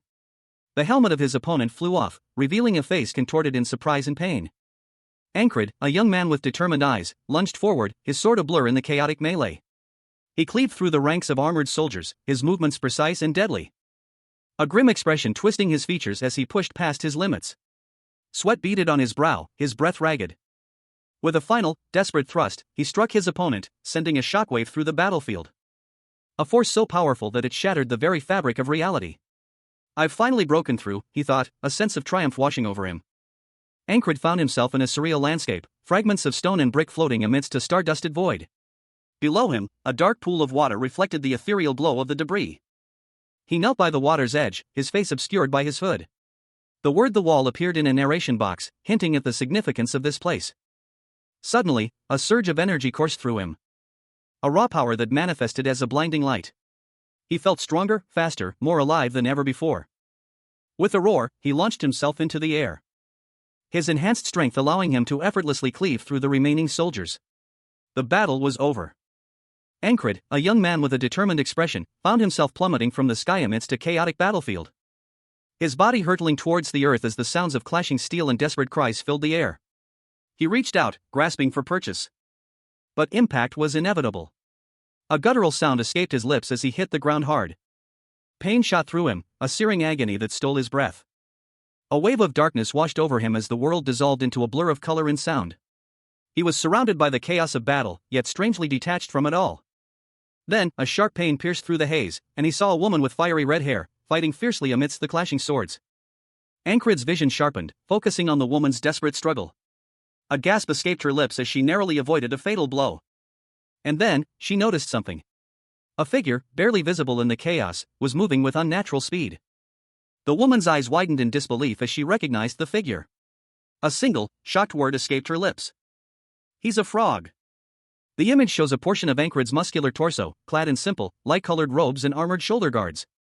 His physique hints at rigorous training, a testament to his unwavering dedication to his lifelong dream of knighthood. As he reaches out, his hand emerging from beneath a flowing garment, the fabric billowing slightly in an unseen breeze. The scene suggests a moment of action, perhaps a sudden movement or a preparation for combat. The scene opens on a powerful warrior, his form silhouetted against a fiery, chaotic backdrop. He stands defiant, a symbol of strength amidst the turmoil. Ankrid, a young man with a determined expression, lies on the ground, his body battered and bruised. His ragged breathing and pained grimace speak of a hard-fought battle. A reptilian figure, with piercing red eyes and intricate markings on its face, looms over him. She speaks, her voice laced with a hint of regret. "I invested quite a bit in raising this one." Ankrid's opponent, a warrior clad in dark, tattered clothing, lies defeated nearby. Blood stains the ground around him. The reptilian woman continues, "I can't believe someone like you defeated him." A statement that seems to both surprise and anger her. Ankrid, despite his injuries, struggles to his feet, his breath coming in ragged gasps. He heaves, a guttural sound escaping his lips as he struggles to regain his composure. His eyes, though filled with pain, burn with a fierce determination. Suddenly, a blur of motion. Ankrid lunges forward. His body a whirlwind of controlled power as he aims a devastating blow. The panel focuses on a large axe descending with terrifying speed. A fiery explosion erupted, the intense heat warping the air around Ankrid as he braced himself for the impact. The force of the blast sending him sprawling. He found himself facing a hulking, reptilian warrior, its skin a mottled blue and green, wielding a wicked-looking axe. A swift kick from the beast sending Ankrid tumbling head over heels. Ankrid, despite the blow, quickly recovered, his eyes narrowed in determination as he prepared his counterattack. Drawing his sword in a blur of motion. The blade sang as it sliced through the air. The warrior's axe meeting Ankrid's blade in a shower of sparks. A fierce clash of steel echoed across the battlefield. Ankrid's opponent, a cruel grin spreading across his face, clearly relished the fight. He was strong, but Ankrid was faster. Ankrid's blade flashed, a swift, precise strike aimed at the creature's exposed flank. The warrior roared in pain as Ankrid's attack found its mark, sending the beast reeling backward. Ankrid pressed his advantage, his movements a whirlwind of deadly grace. Ankrid, a young man with a burning desire to become a knight, found himself on the battlefield, the weight of a spear piercing his chest. His life, his dream, seemingly extinguished in a flurry of chaotic combat. But then, a blinding flash of light engulfed him. And he awoke to the same day, the same moment, his body whole and ready. This time, however, he was determined to change his fate. Dodging the fatal blow with newfound agility. He retaliated with a swift counterattack, his movements sharper, more precise than before. A whirlwind of motion that left his opponent disoriented and vulnerable, allowing him to seize the advantage in the brutal melee. He fought with a ferocity born of countless repetitions, each death refining his technique, each resurrection strengthening his resolve. Facing down a formidable alien warrior in a desperate clash of steel. A seasoned warrior, observing the fight from afar, noticed Ankrid's unusual prowess. He questioned, "Commander, that weakling's the commander? Not you?" Ankrid, a warrior frog of the frog race, stood amidst the chaos of battle, his gaze fixed on something in the distance. His expression was one of grim determination, his features sharp and focused. He was a warrior, born to fight, a fact that was evident in his powerful physique and the battle axe he gripped tightly. The thought bubble above him confirmed his inherent nature, the warrior race, frogs, born to fight. Ankrid considered his options. He muttered to himself, weighing the difficulty of either incinerating the frog with magic or piercing its heart with a single blow. The task seemed unnecessarily arduous. He questioned the circumstances of his current predicament, wondering why someone of his caliber was engaged in such a trivial battle. Meanwhile, another warrior frog observed the scene, a thoughtful expression on their face. Their thoughts remained unspoken. The warrior frog's internal monologue revealed their resolve: "I'll have to put my life on the line." Ankrid's face, partially obscured by shadow, showed a fierce determination. His one visible eye burned with intensity. He tightened his grip on his axe, preparing for a desperate, life-or-death struggle. Ankrid's opponent made a sudden move, but Ankrid saw through it. The frog warrior judged the battle to be unworthy of his effort, deeming it a trivial conflict. Ankrid's opponent, seemingly surprised by his assessment, stared at him. Ankrid found himself amidst the chaos of a bloody battlefield, the air thick with the stench of sweat and death.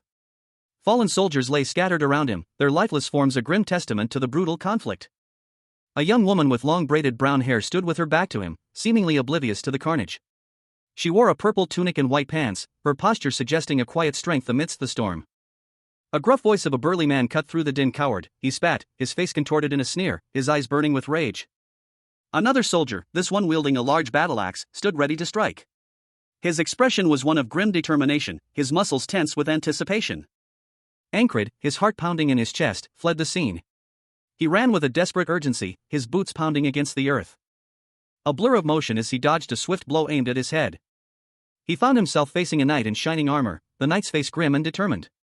The knight raised his hands in a defensive posture. The young woman from before kicked the knight, sending him sprawling to the ground. The knight lay defeated, his face contorted in agony, blood trickling from a fresh wound. His helmet had been knocked askew, revealing a look of pure despair. The axe-wielding soldier brought his weapon down with brutal force, ending the knight's suffering. Ankred, a young man with a burning desire to become a knight, found himself amidst a chaotic battlefield, the clash of steel echoing around him. Blood splattered across the dusty ground as he fought desperately, dodging a swift blow from a heavily armored knight.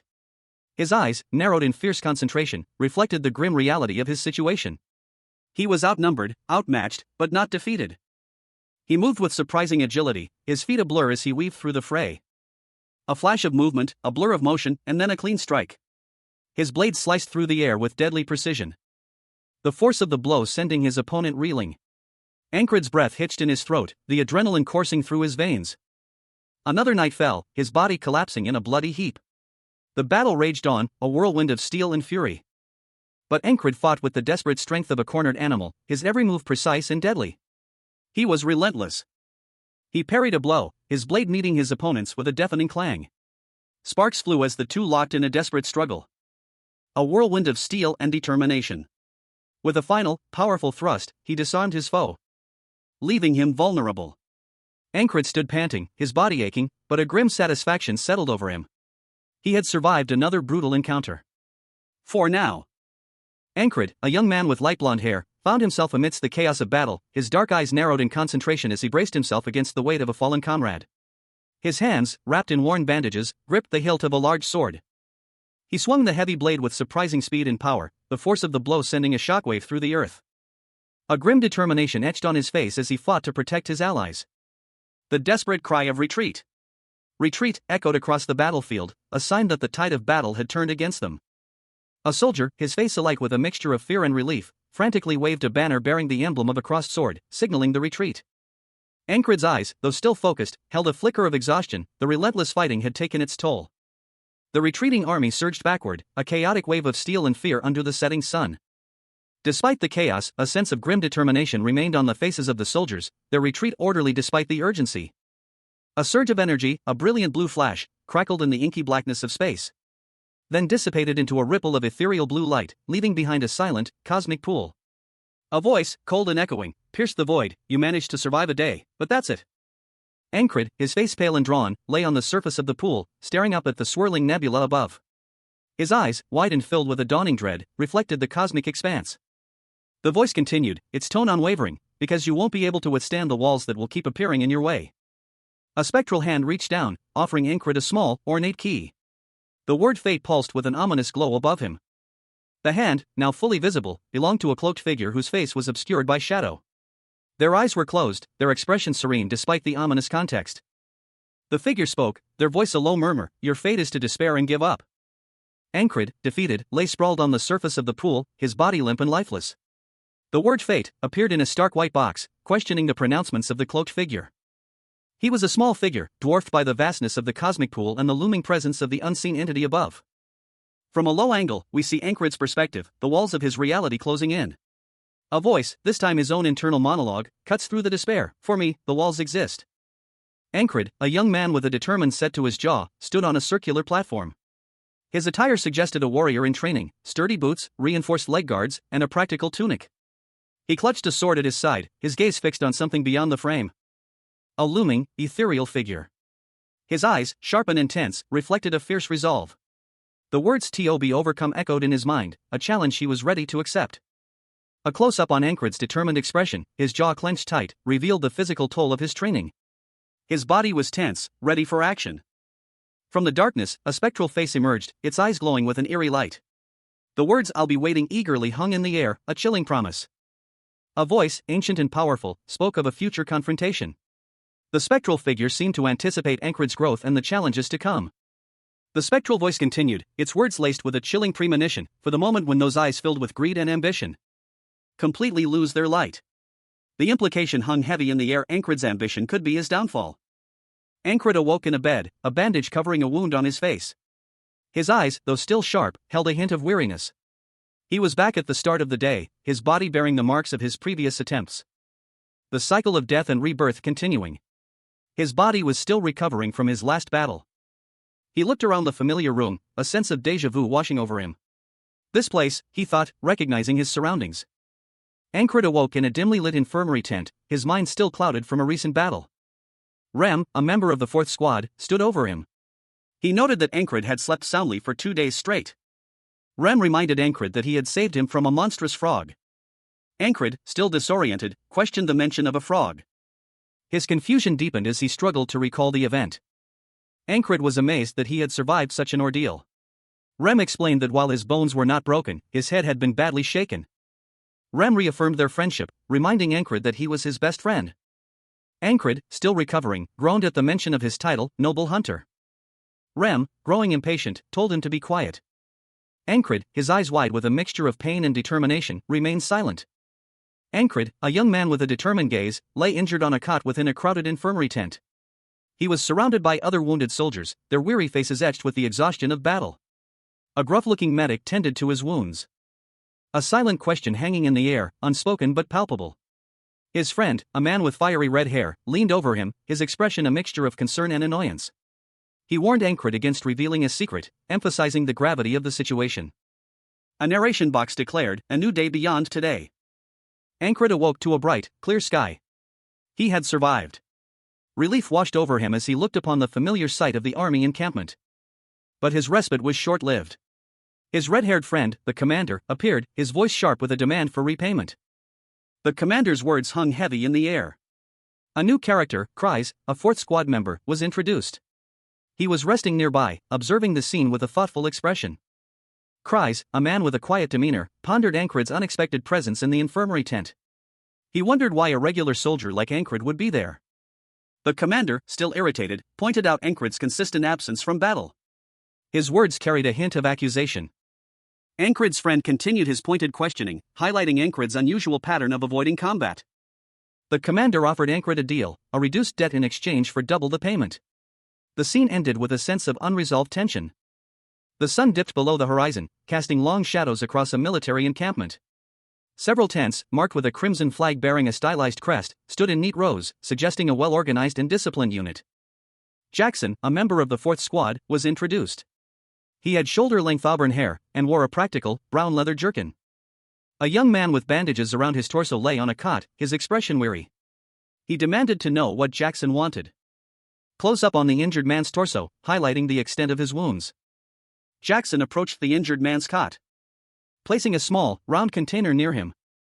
He instructed the man to apply the ointment twice a day, morning and evening.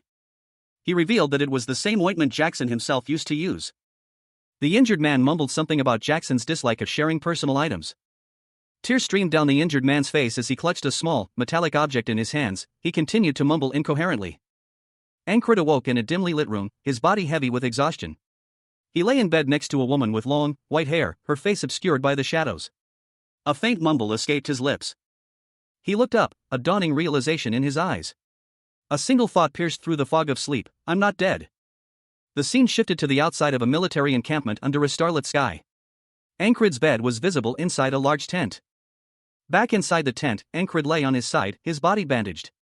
He pondered, what's the deal with them taking shifts? After all this while, when they were busy doing whatever they wanted. Because they're worried about me. Could it be? The scene shifted to Auden, a young man with light hair, eating an apple outside the tent. Auden approached Ankrit's tent, peeking inside before entering. He found Ankrit still asleep. A 4th Squad member, Ragna, questioned the commander's presence in the infirmary. Ragna, a 4th Squad member, was introduced. He held an apple. Ragna peered into the infirmary tent, where a bandaged soldier lay resting. He mused that there was no way Ragna was worried. The commander dismissed Ragna's concern, stating that the soldier didn't care one bit. The commander explained that besides himself, there were 2 other soldiers in the infirmary tent. One was a platoon commander from another company who used to pick fights with him. The other was a soldier whose name he didn't know, who just stared into space. The commander observed the unknown soldier, noting that he seemed like a low-ranking soldier and wondered how he got there. The commander's thoughts were interrupted by the low-ranking soldier. Ankrid, a young man with dark hair and striking blue eyes, his face partially obscured by bandages, stared intently ahead. His expression was one of grim determination, hinting at a recent struggle. He was observed by a blond man with a calm, almost pensive expression, seated in a room with another man resting in the background. The blond man's gaze held a hint of curiosity. Ankrid, still bandaged, sat on a cot, his gaze meeting that of a figure whose face was mostly hidden by a light-colored head wrap. The setting appeared to be a simple, rustic room. The head wrap slowly shifted, revealing a glimpse of finely crafted armor, hinting at the figure's identity and status. More of the figure was revealed, showing pointed ears characteristic of an elf, confirming their identity. The elf's attire was further revealed, showing a detailed view of their armor and weaponry. The armor was dark red and gray, with intricate detailing. The elf, now fully visible, had blonde hair styled in braids, and her expression was serious and observant. She was clearly a warrior of some renown. The elf's attire was shown in more detail, emphasizing the elegant yet practical design of her armor and the sword at her hip. Her face, once more in focus, showed a thoughtful expression, suggesting she was considering something important. Ankrid, his gaze sharp, is asked, "Who's the commander of the 444th Squad?" The scene opens in a barracks, several soldiers resting in their beds. One, a tall elf woman in armor, stands observing them. One of the soldiers, a man with short brown hair and a bandage on his arm, mutters to himself, questioning if he saw a fairy. The elf woman approaches him, inquiring about his affiliation. He replies that he is the commander of the 3rd platoon in the 2nd company. The elf woman's expression hardens as she corrects his etiquette, reminding him to state his race when addressing a superior. The soldier quickly apologizes for his oversight. Another soldier, with dark hair and striking blue eyes, observes the interaction from his bed, silently noting the elf's identity. He introduces himself as Ankrid, the commander of the 4th Squad of the 4th platoon of the 4th company. A young man with blonde hair and pointed ears, bearing a striking resemblance to an elf, received a compliment. He was told that he's been leading his difficult squad members well. The compliment continued, with the speaker expressing anticipation for his future contributions. Ankrid, a young man with dark hair and a bandage on his face, watched the elf leave, questioning the brevity of her visit. The elf, having left Ankrid's presence, abruptly stopped in her tracks. She then turned back to Ankrid, asking for his name. Ankrid, caught off guard, stammered in response to her unexpected question. He eventually managed to answer, revealing his name to be Krang. Ankrid's internal monologue reveals his suspicion that Krang may have fabricated his name on the spot, and expresses concern over Krang's inappropriate behavior in front of the company commander. He wonders if Krang is a noble.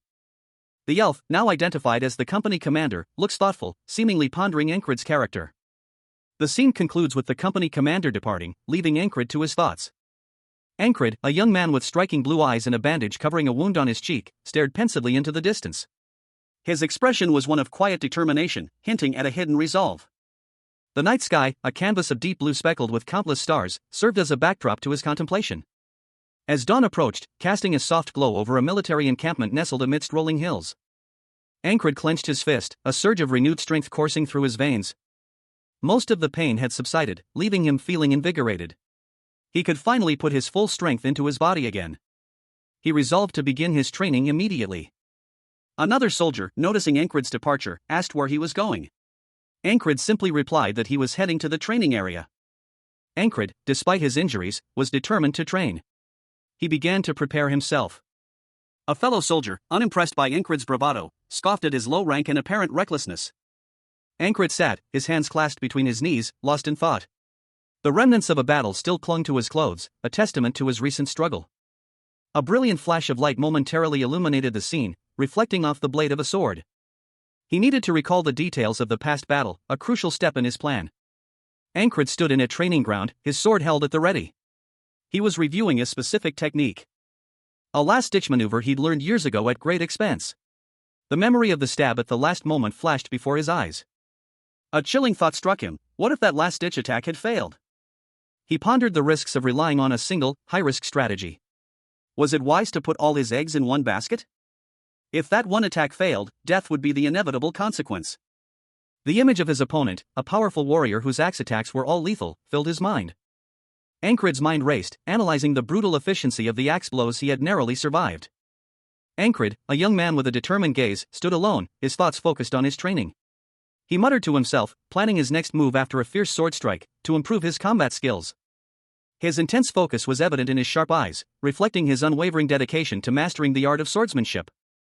Meanwhile, a blonde-haired man, seemingly a companion, observed Ankrid from a distance. He watched Ankrid's unusual behavior with a mixture of curiosity and concern. The blonde man approached, voicing his confusion. He noted Ankrid's strangely twitching hands, a behavior he'd noticed before.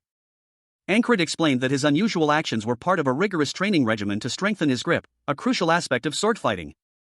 He was, in fact, mentally rehearsing a past battle, meticulously replaying his movements to avoid repeating past mistakes. The blonde man, still perplexed, questioned the purpose of this unusual training method. Ankrid's blunt response revealed his motivation: to avoid defeat in future encounters. His survival depended on it. The blonde man pondered Ankrid's dedication, posing a thought-provoking question about the cost of such relentless self-improvement. Ankrid's expression turned inward, lost in thought as he considered the implications of his relentless pursuit of strength. Ankrid harbored a secret desire to become a knight. However, his dream was met with ridicule whenever he voiced it. He stood in a training yard, sword in hand, his gaze fixed on the horizon, a stark contrast to the dismissive figure beside him. A dream he'd already fulfilled with his own humble talent. But his true dream remained unachieved, a persistent desire. The camera focuses on Ankrid's sword, gleaming brightly in the sunlight. Its polished surface reflecting the light. A symbol of his unwavering ambition to become a knight. Ankrid's companion, a blonde man, watched him with a thoughtful expression. Ankrid's determined gaze reflected his unwavering resolve. It was the first time he saw someone who didn't laugh at his dream. His companion asked him what he meant by that. Ankrid, a young man with light blonde hair, knelt on the ground, his face etched with exhaustion. He muttered to himself, having forgotten something crucial. A sudden realization washed over him. He remembered something important. And after observing another figure, he understood what he needed to do. A young man with short, dark hair stood in a clearing, his hand resting on the hilt of a long sword. He seemed determined. His gaze was intense, his expression serious. This was a pivotal moment for him. A woman with long blonde hair appeared, her words carrying weight. This is a first. If you become a knight, remember my name. Ankrid smiled faintly, a glimmer of hope in his eyes. He responded simply, friend. The scene shifted to show Ankrid being supported by others. In a bustling encampment, a question arose amongst the soldiers: who's the hero of the battlefield? The answer came in a resounding shout: Cyprus. Ankrid grumbled about the delayed morning rations, wondering if the cooks were planning to eat them all themselves. He sat dejectedly, listening to the wandering minstrel's music while waiting for breakfast. After which he decided to take a leisurely walk instead of heading straight to the training area. There, he encountered his squad commander. She inquired about his injuries, to which Ankrid replied that the medicine had worked well. The commander, relieved, urged him to return to duty as soon as possible. Later that evening, Ankrid's roommate, a blonde-haired man, was seen preparing for bed. The room was dimly lit by a single candle. Ankrid's roommate wished him good night. Ankrid settled into bed and fell asleep. Ankrid, along with several other soldiers, lay resting on their cots within a dimly lit barracks. A voice, filled with disdain, cut through the quiet: you crazy bastards are talking shit. Ankrid, eyes closed, slept soundly. The narration box above him read, a day of doing nothing. Suddenly, a voice boomed, Cyprus. Who's the hero of the battlefield? Ankrid awoke with a start, a hand flying to his head. He muttered to himself, did the wandering minstrel come today again? Ankrid's thoughts continued, why did he come again when he's a wanderer? Another soldier, his face partially visible, complained loudly, why aren't the morning rations here yet? Are they planning to eat it all and serve us their crap? Ankrid sighed, his expression weary. He thought, he's so freaking loud. He's saying the same things as yesterday. Ankrid's eyes snapped open, a look of dawning horror spreading across his face. He groaned, don't tell me, squad commander. Ankrid, his body battered but healing, knelt before a woman with fiery red hair, her expression a mixture of concern and impatience. She inquired about the extent of his injuries. He reported that the medicine had worked well, his voice a low murmur of gratitude. The woman, however, curtly urged him to return quickly, her tone brooking no argument. As the woman turned away, Ankrid's eyes flickered, a subtle shift in his expression. A dawning realization washing over him. His gaze hardened, a grim determination settling on his features as he silently confirmed his suspicion. It was the same day as yesterday. A dark, swirling vortex appeared before him, a disembodied voice echoing from its depths. The voice declared that another wall would stop him, a challenge to his resolve. Urging him to fight for survival. Ankrid's eyes burned with defiance as he steeled himself against the impending challenge. He knew, with chilling certainty, that this was not the end, but merely another beginning. The cycle continued.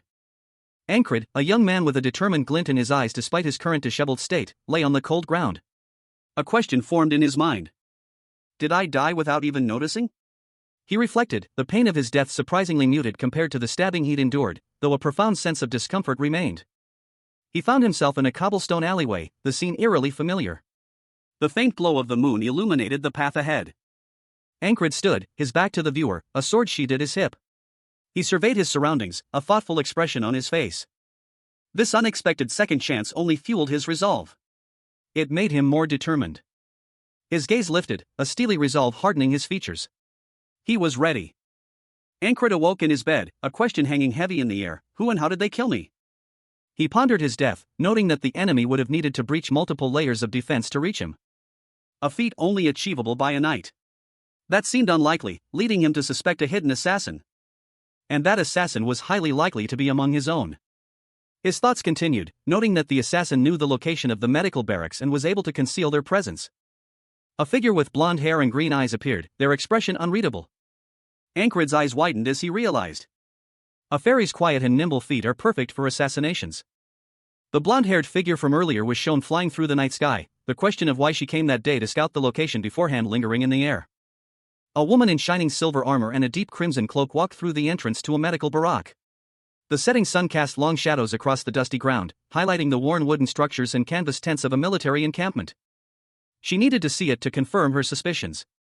There was only one entrance to the medical barracks, she mused. She could end this by screaming and waking up the other soldiers the moment she saw her. Ankrid's eyes snapped open, his pupils dilated in stark terror. A cold sweat beaded on his brow as his breath hitched in his throat. He lay on his back, his eyes wide with a dawning horror. A poisonous needle? The realization hit him with the force of a physical blow. He hadn't even seen the assassin come in. A wave of nausea washed over him as he thrashed, a strangled cry escaping his lips. He rolled off the bed, his body racked with pain and confusion. Ankrid lay sprawled on the cold stone floor, his body unresponsive. He couldn't move a muscle, nor could he speak, a chilling paralysis had seized him. A potent numbing poison coursing through his veins. A grim realization dawned on him, this was how he died, without even knowing his attacker. Leaving him to contemplate the fate of his comrades. The image of Vengeance, his platoon commander, lying equally helpless, filled his mind. A metallic clang echoed in the distance.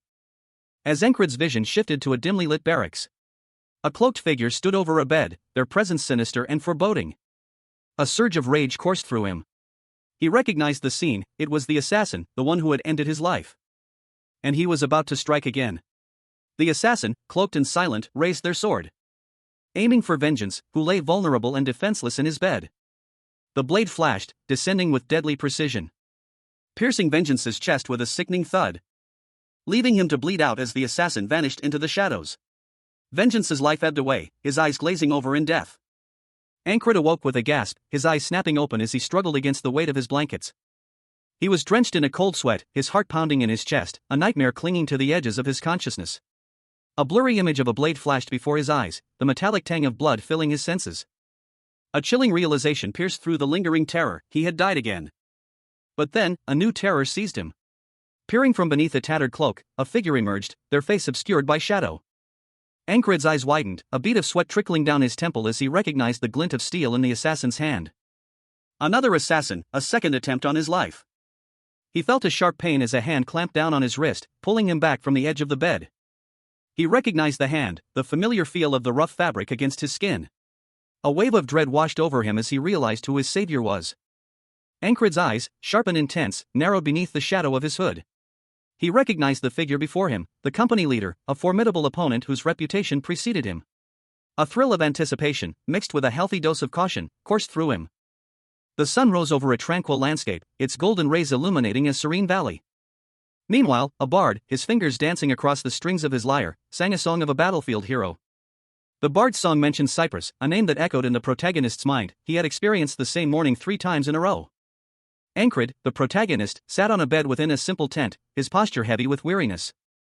He reflected on his inability to detect the presence of an assassin, despite his heightened alertness. Knowing that this wouldn't be an easy task, especially with the company commander also posing a threat. The company commander, a figure cloaked in shadow, was a formidable opponent. Even if Ankrid managed to stop the assassins, he knew he would have to face the commander immediately afterward. Overwhelmed by a sense of helplessness, Ankrid slumped onto the floor. Ankrid, a knight in training, found himself locked in fierce combat, his weathered face grim beneath his helmet. Dust and debris swirled around him as he braced himself against an unseen foe. The force of the blow sending tremors through his body. He was surrounded by the chaos of battle, the clash of steel echoing in the air. Despite that, Ankrid had emerged victorious. He had won.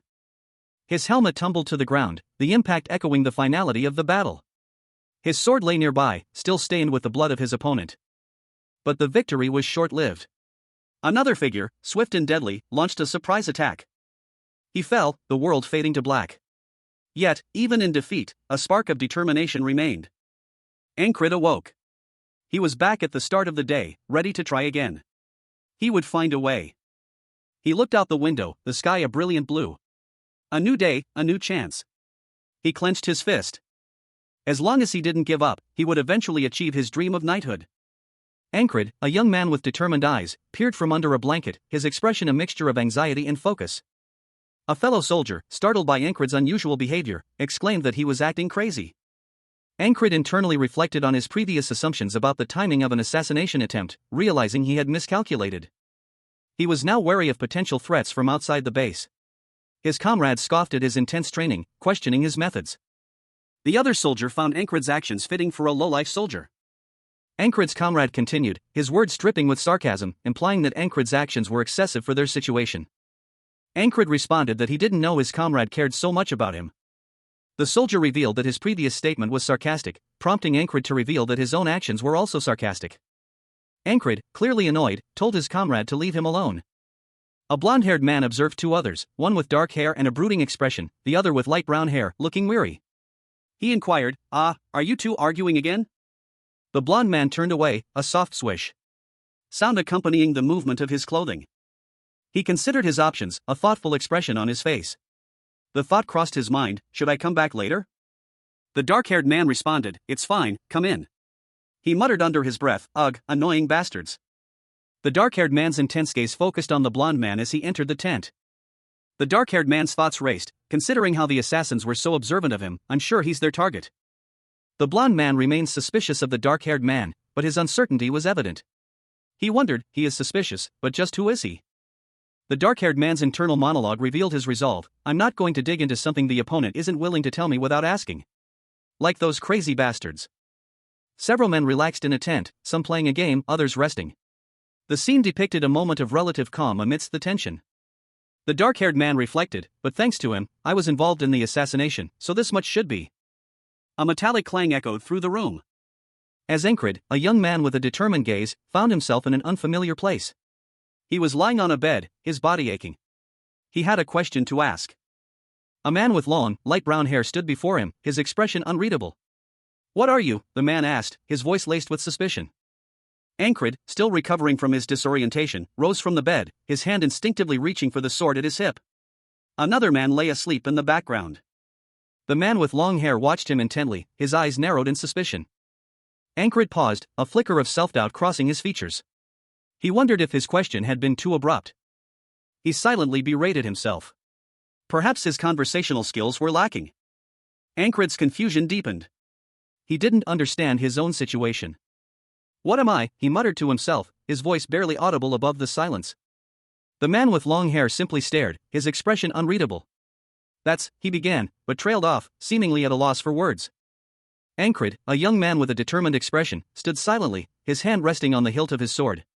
He remained tight-lipped, replying only that there were certain things he couldn't reveal. He stood before a blond man, dressed in finer clothes, who seemed impatient. Another man, similarly dressed, sat at a nearby table, observing the scene. Ankrid simply stated that it was a long story. A pensive look crossed Ankrid's face as he considered his words. The blond man, clearly unconvinced, simply accepted Ankrid's vague explanation.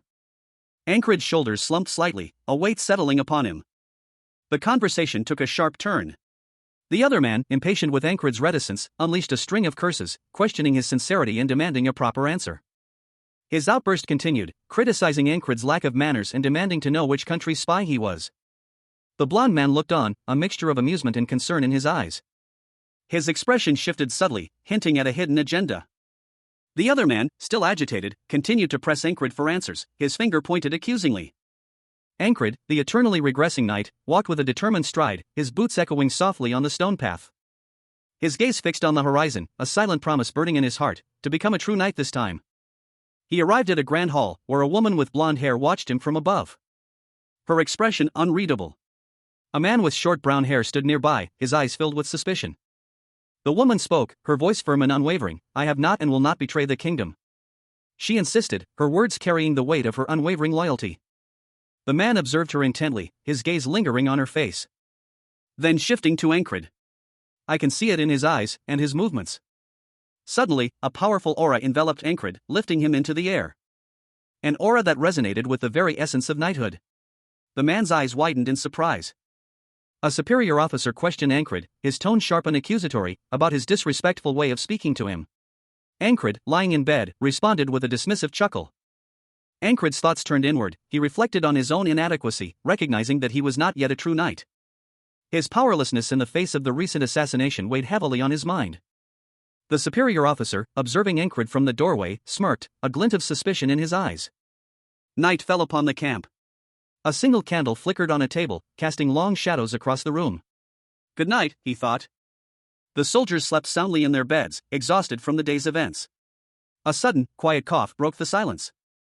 Ankred's roommate, another soldier, observed him, wondering if his earlier fear of their superior officer, Krang, was the reason for his unusual calm. He remained strangely calm, his eyes fixed on something unseen. The night was quiet, the only sounds the gentle breeze rustling through the canvas tents of the camp. A thought crossed Ankred's mind: if assassins were to attack, they would all die. Ankred, a young man with short brown hair, sat on a cot, his sword resting beside him. He appeared weary, his gaze distant and troubled. In the background, another man lay asleep on a nearby bed. He watched as Ankred left the tent, his back turned, a sense of foreboding hanging in the air. A voice, cold and sharp, cut through the silence. The warning was clear: assassins were planning to attack the tent imminently, and cooperation was the only path to survival. The sleeping man, a blonde-haired man with a short beard, stirred slightly and scoffed at the warning, dismissing it as the ramblings of a madman. He settled back into a peaceful sleep, completely unconcerned. Ankred, however, remained alert, his expression unreadable. His violet eyes held a glint of something sharp and calculating. He mused to himself that the blonde man's reaction was exactly as expected. But he was surprised that the man had noticed him at all. Suddenly, a dark figure lunged at Ankred, sword flashing. The attack was swift and brutal. Ankred, a young man with a burning ambition to become a knight, found himself on the battlefield, the culmination of years of relentless training. A spear, propelled with deadly force, pierced his side. The impact sending jolts of searing pain through his body. His eyes widened in shock and disbelief as he felt the life drain from him. His grip on his sword loosening as darkness threatened to consume him. A single, desperate thought echoed in his mind: W.H. Oath. The world dissolved into a blinding white, only to reform moments later. He was back, alive and unharmed, at the very start of the day. A second chance. But this time, he was prepared. He moved with a speed and precision he'd never possessed before, his movements a blur as he intercepted the incoming attack. His blade flashing, deflecting the spear and sending his opponent sprawling. He had turned the tables. Ankred pressed his advantage, his movements fluid and deadly. He dispatched his enemies with ruthless efficiency. A whirlwind of steel and fury. The battlefield fell silent, the only sound the ragged breaths of the victor. The answer came as a shock. It was Ankred, once again, but this time, he was back in his bed, the events of the day a fading memory. Cyprus, he cried, realizing it was the fourth time he'd lived through this day. He knew he couldn't rely on outside help. Without evidence of the assassin's approach, neither vengeance nor Krang would be able to assist him. Ankred, the eternally regressing knight, found himself once again facing a perilous situation. A cold sweat beaded on his brow as he silently considered his options. His internal monologue revealed a desperate plan: he would alert his superiors to secure reinforcements. But his suggestion was met with immediate and harsh rebuke. A gruff voice, laced with disbelief and anger, cut through the air, silencing his proposal. The speaker was a burly man with a stern expression, his features etched with suspicion and disapproval. He clearly doubted Ankred's judgment. Undeterred, Ankred remained calm, his mind racing. He formulated a new strategy, a gamble based on his unique ability. He would try to predict the assassin's attack, planning to issue a warning just before the strike, hoping to buy himself and his comrades precious time. The tension in the camp was palpable. Ankred felt a prickling sensation, a premonition of impending danger. He wondered if this was it. A moment of intense uncertainty washed over him as he braced himself for the inevitable. A moment of agonizing suspense hung in the air. Then, with a sudden, violent burst of action, the assassins attacked. Ankrid's scream cut through the night, a desperate warning that echoed through the camp as blades flashed and chaos erupted. Ankrid, a young man with determined eyes and gritted teeth, was struck down. Blood spurted from a deep wound in his chest as he fell to the ground, his body collapsing under the force of the attack. His hand, still clutching his sword, fell limp. Ankrid lay dying, his lifeblood staining the ground. He cursed under his breath, "Damn it, they're way too fast." He realized the grim truth: there was no hope of reinforcements. He was alone. A plan formed in his mind. He needed to ambush his unseen attackers and defeat them before they could strike again. But a swift, dark projectile hurtled through the air, striking Ankrid once more. He crumpled to the ground, wounded and confused. How am I supposed to fight an enemy that I cannot see? He despaired, realizing the terrifying truth: his enemies possessed an advantage he couldn't overcome. They could see him, but he couldn't see them. Ankrid lay defeated, his body bruised and battered, but his mind still sharp. He rested against a makeshift shelter, his gaze fixed on something unseen. A chilling realization washed over him: his enemies could see everything. Ankrid, his face contorted in agony, collapsed to the ground. A cold sweat beaded on his brow as his breath hitched in his throat. He realized, with dawning horror, that he couldn't avoid the poison needle. His life, once again, was slipping away. Above him loomed a shadowy figure, cloaked and ominous, their presence filling him with dread. The figure's hand, gloved and dark, held a gleaming, crystalline dagger. Death felt imminent. The scene shifted. A clear blue sky, dotted with fluffy white clouds, replaced the grim battlefield.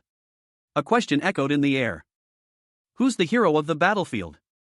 Ankrid awoke in his tent, the familiar weight of his sword at his side. It was the 20th morning. And he felt the crushing weight of failure. He hadn't been able to do anything to prevent his death. He sat up, his face etched with despair. A sheen of sweat glistened on his forehead. For the 20th time in a row, he had failed. The bitter taste of defeat lingered. Ankrid, a young man with dark hair, awoke. His eyes, though still closed, betrayed a hint of the turmoil within. A familiar unease settling over him as he slowly opened his eyes. He silently registered a grim fact: I have only died 20 times. The weight of those past deaths pressed upon him, a heavy cloak of experience. His thoughts raced, formulating a plan. I need to think of a way to avoid the poison needle first. He rose, his gaze sweeping across the training grounds. He would deal with the other threats later. His mind already strategizing, a way to avoid their attacks faster than they can see. A silent observation of his surroundings informing his plan. In the distance, a woman with auburn hair sat alone, seemingly lost in thought. She muttered a single name, barely audible: Jackson. Ankrid, a young man with determined eyes and dark hair, is shown in a close-up. His expression is serious, hinting at the arduous journey ahead. Jackson, a muscular man with a beard and tattoos, wields a large axe. He is the subject of a question: why is he considered a perverted wildcat? The question is met with a dismissive ha, followed by the explanation that this is simply what he is called. Ankrid and Jackson stand facing each other. Jackson is further described as a dirty fucking pervert. The reason for this label is revealed: Jackson avoids direct confrontation, preferring backstabbing and running away. A depiction of a knight, presumably Jackson, falling to the ground, bleeding profusely. This violent scene underscores Jackson's fighting style: he enjoys backstabbing and fleeing. The narrator connects Jackson's actions to the cunning and perverted wildcat description. A woman with long brown hair is shown, her expression is one of contemplation. She is referred to as squad commander. Ankrid approaches the squad commander, who is tending to a wound. He asks about her injuries. A bystander observed Ankrid's progress, confidently stating that he would easily defeat any assassins sent his way. Ankrid, however, harbored a different perspective. Even if he could overcome such threats, he recognized a significant obstacle, a personal challenge he must conquer alone. The image showed a cloaked figure, their face obscured, lurking in the shadows. Ankrid's thoughts turned to the future. And a decision solidified within him: he would embrace a new identity, becoming Jackson. A voice, presumably belonging to someone close to him, expressed concern about the potential for betrayal. Ankrid, now Jackson, stood defiantly before the speaker, his expression unwavering. Ankrid, a young man with a burning desire to become a knight, sat perched atop a low wall, his gaze fixed on something in the distance. A question gnawed at him: what would he have to do to stop it? He ran a hand through his brown hair, his brow furrowed in deep thought. The weight of the impending challenge was evident in his pensive expression. lost in contemplation of the problem before him. His expression shifted, a subtle smirk playing on his lips. A glint of determination sparked in his eyes. A newfound confidence replacing his earlier uncertainty. He muttered to himself, unconvinced that anyone could survive his ambushes. Ankrid's gaze hardened, his jaw set. The sky, a brilliant blue, seemed to mirror the steely resolve in his eyes. Ankrid, a young man with a determined gaze, found himself the target of a chilling statement. He was warned about the potential for betrayal, a threat delivered in a tone that suggested the speaker knew Ankrid well enough to anticipate such treachery. A stark warning that hung heavy in the air. His expression remained stoic, betraying little of his inner thoughts. The speaker, whose identity remained hidden, was only partially visible, their back turned to Ankrid. Only a glimpse of dark clothing and brown hair was offered.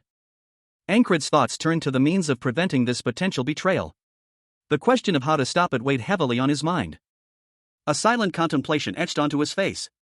His eyes, sharp and intense, reflected a deep concern. The hidden figure spoke again, their voice laced with chilling confidence. They boasted of their skills, highlighting the lethality of their ambushes. A statement that underscored the gravity of the threat. Ankrid's expression hardened, his resolve unwavering. The hidden figure's face, finally revealed, showed a grim determination. Their gaze was unwavering, their expression cold and calculating. Ankrid, a young man with dark hair and a determined expression, stood before a fellow soldier, whose reddish-brown hair was pulled back in a ponytail. The soldier, kneeling beside a wooden crate, let out a weary sigh. Ha! He muttered to himself, "You'd need eyes on the back of your head." Ankrid, his gaze sharp and unwavering, observed the scene from a distance. His violet eyes held a hint of curiosity. A question mark floated above Ankrid's shoulder, reflecting his inner confusion. Ankrid pondered aloud, "On the back of my head. What does that mean?" Meanwhile, other soldiers went about their duties in the camp, seemingly oblivious to Ankrid's musings. Ankrid approached the soldier again, a subtle smirk playing on his lips. He commented, "Perfect timing. You see that wagon?" The soldier, confused, questioned, "Wagon?" Ankrid pointed towards a wagon hidden behind the tents. Behind the tents. The soldier's eyes widened in surprise as he realized what Ankrid had seen. He wondered how Ankrid could have possibly noticed something so far away. Ankrid, a young man with long brown hair, closed his eyes, a grim expression settling on his face. He muttered to himself, "It's going to fall apart." Suddenly, a loud crack echoed through a bustling military encampment, the sound originating from a heavily laden wagon. The wagon's wheel buckled under the weight, threatening to collapse completely. A gasp of surprise escaped someone nearby. Ankrid's eyes snapped open, a subtle smile played on his lips. Jackson, a man with dark hair and intense blue eyes, observed the scene from a distance, his expression unreadable. Ankrid addressed Jackson, her voice laced with suspicion, "Are you a prophet, Jackson?" Jackson responded, his tone dismissive, "You must have spent too much time with that barbarian." Ankrid retorted, "Don't mess with me." "How did you know?"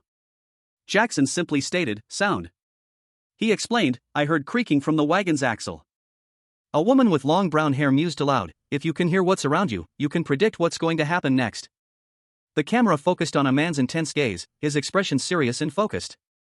A man with dark hair responded, "I don't think I even heard that wagon come close." The woman explained, "Basically, you don't need to see to sense what's around you. You can keep trying to listen to what's around you to practice."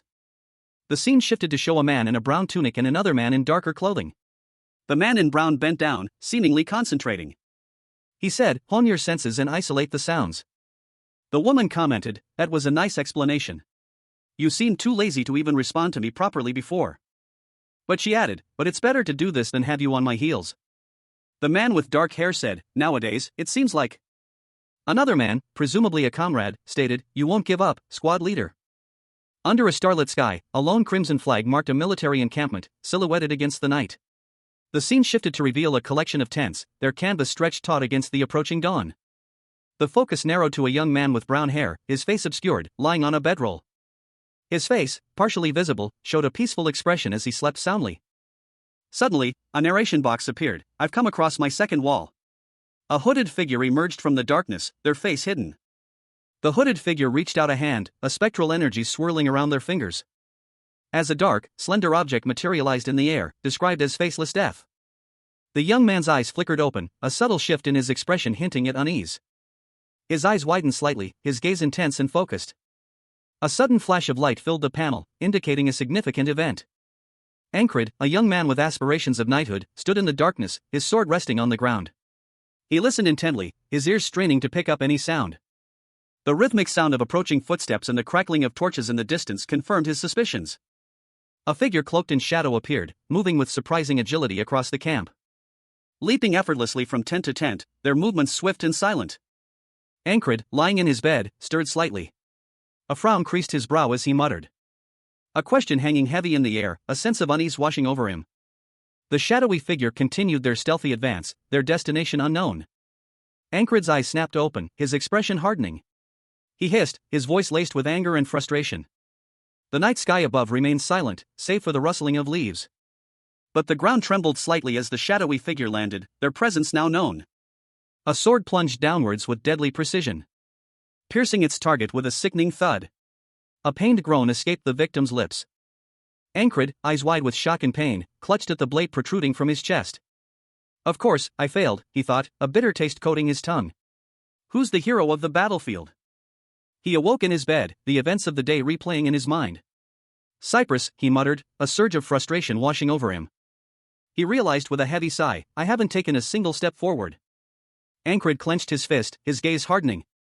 But my body remembers everything clearly, he reflected, a flicker of determination in his eyes. The experience. The heart of the beast and the stab. He focused on the details, a new understanding dawning on him.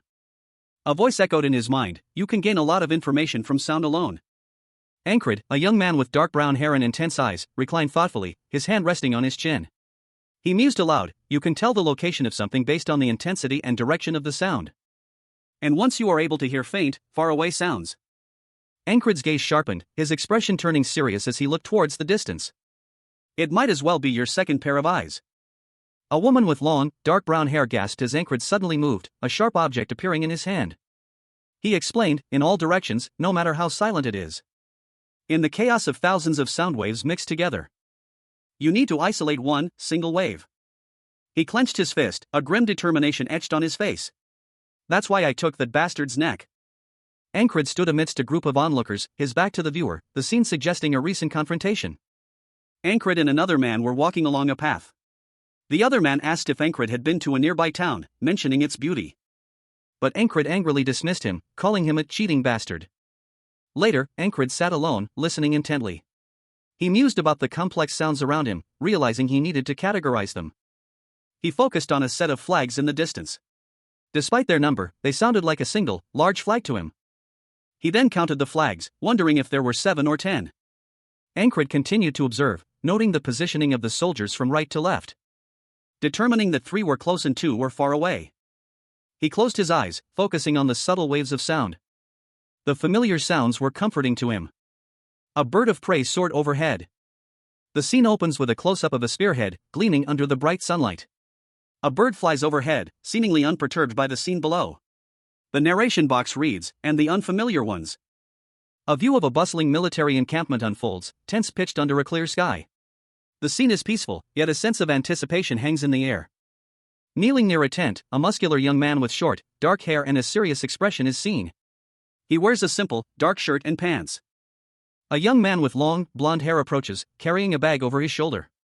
He has a friendly, almost mischievous smile on his face. The dark-haired man looks up, his expression unreadable. The blonde man speaks, his words light and casual, you're Ankrid, so NC's fine, right? Ankrid remains silent for a moment, then replies, his voice heavy with unspoken frustration, it's not, but if that's what you want to do. Ankrid's inner thoughts are revealed, I'm just sitting here like an idiot. Does this look like training to you? Ankrid's face is etched with self-disappointment. The blonde man's face is close up, his smile unwavering. He says, you're not an idiot who wastes time, right? Ankrid's intense blue eyes, sharp and focused, bore into something unseen. A grim determination etched itself onto his features. A sudden, sharp pain pierced Ankrid. He staggered back, a look of disbelief and agony twisting his face as a blade found its mark. The force of the blow sent him reeling. His vision blurred, the world tilting precariously as he gasped for air.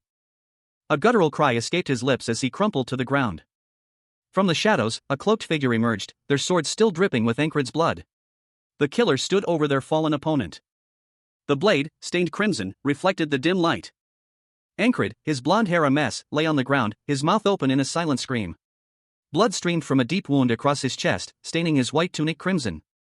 He gasped for air, his vision blurring as darkness threatened to consume him. His eyes, wide and filled with a desperate, fading light, stared blankly at the sky. Then, silence.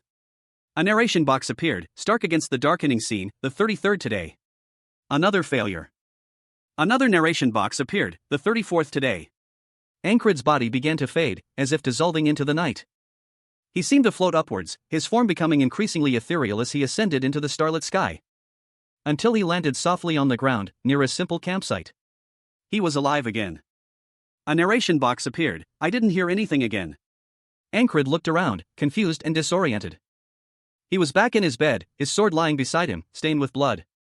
Another narration box appeared. Failure. The sky was a brilliant blue, dotted with fluffy white clouds. A strong wind blew, rustling unseen leaves.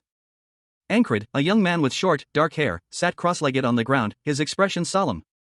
He was surrounded by other soldiers, their flags bearing a golden emblem, a symbol of their shared purpose. A determination hardened his gaze. He silently declared to himself that he didn't need more experience to overcome this obstacle. Ankrid's eyes narrowed, his focus unwavering. A sense of quiet resolve settled over him. A steely glint in his eyes reflecting his inner strength. Suddenly, a cloaked figure appeared in the night sky, descending rapidly towards the camp. Their movements swift and silent. A hawk circled overhead, its keen eyes scanning the landscape below. Ankrid, a young man with a lifelong dream of knighthood, found himself contemplating his next steps. The words "what I need to do" echoed in his mind, a silent affirmation of his unwavering resolve. From a low angle, the perspective shifted, revealing a large, clawed foot descending from above. As if a colossal creature were about to land. The creature's descent continued, its shadow engulfing the scene. Revealing a large, dark shape moving with surprising speed. Ankrid, eyes wide with surprise, braced himself for impact. He was falling, the wind whipping past his face. But he landed softly, the fall cushioned by something unexpected. A blonde-haired man, appearing calm and collected, stood before him. He questioned Ankrid's presence, surprised to find him there.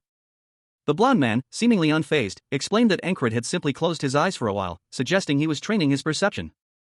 A voice, perhaps from within Ankrid himself, declared, "You're not an idiot who wastes time." Ankrid's determined blue eye is shown, reflecting his unwavering resolve. A close-up of his face, framed by dark hair, hints at the weight of his ambition. Suddenly, a blur of motion, a figure lunges forward with a weapon. The attacker's face is partially obscured, but their menacing expression is clear. A dark, shadowy energy erupts from the attacker. A powerful, dark energy aimed directly at Ankrid. The dark energy strikes Ankrid, sending him sprawling to the ground. His body is thrown back with immense force. The attacker continues their assault, their movements a blur of deadly intent. Ankrid, a young man with a burning desire to become a knight, found himself in a desperate struggle. He was being attacked. A shadowy figure, cloaked and mysterious, lunged at him with surprising speed. The impact of the blow sending Ankrid sprawling. A pained grunt escaped his lips. Despite the pain, Ankrid reacted instantly, drawing a dagger with surprising swiftness. He lunged forward, aiming for a vital point on his attacker. The attacker, his face contorted in a grimace of pain and exertion, felt a surge of disbelief. Sweat beaded on his brow. Ankrid's eyes, narrowed in focus, burned with a fierce determination. With a final, decisive thrust, Ankrid's dagger found its mark. Ankrid, a young man with a determined expression, found himself in a desperate struggle. He was being attacked. A shadowy figure, cloaked and hooded, loomed over him, their dark form a menacing presence. The attacker's blow connected, sending Ankrid sprawling. The impact sending a shockwave through his body. He felt a sharp pain. But with surprising speed, Ankrid reacted. He rolled away from the attacker, grabbing a nearby dagger.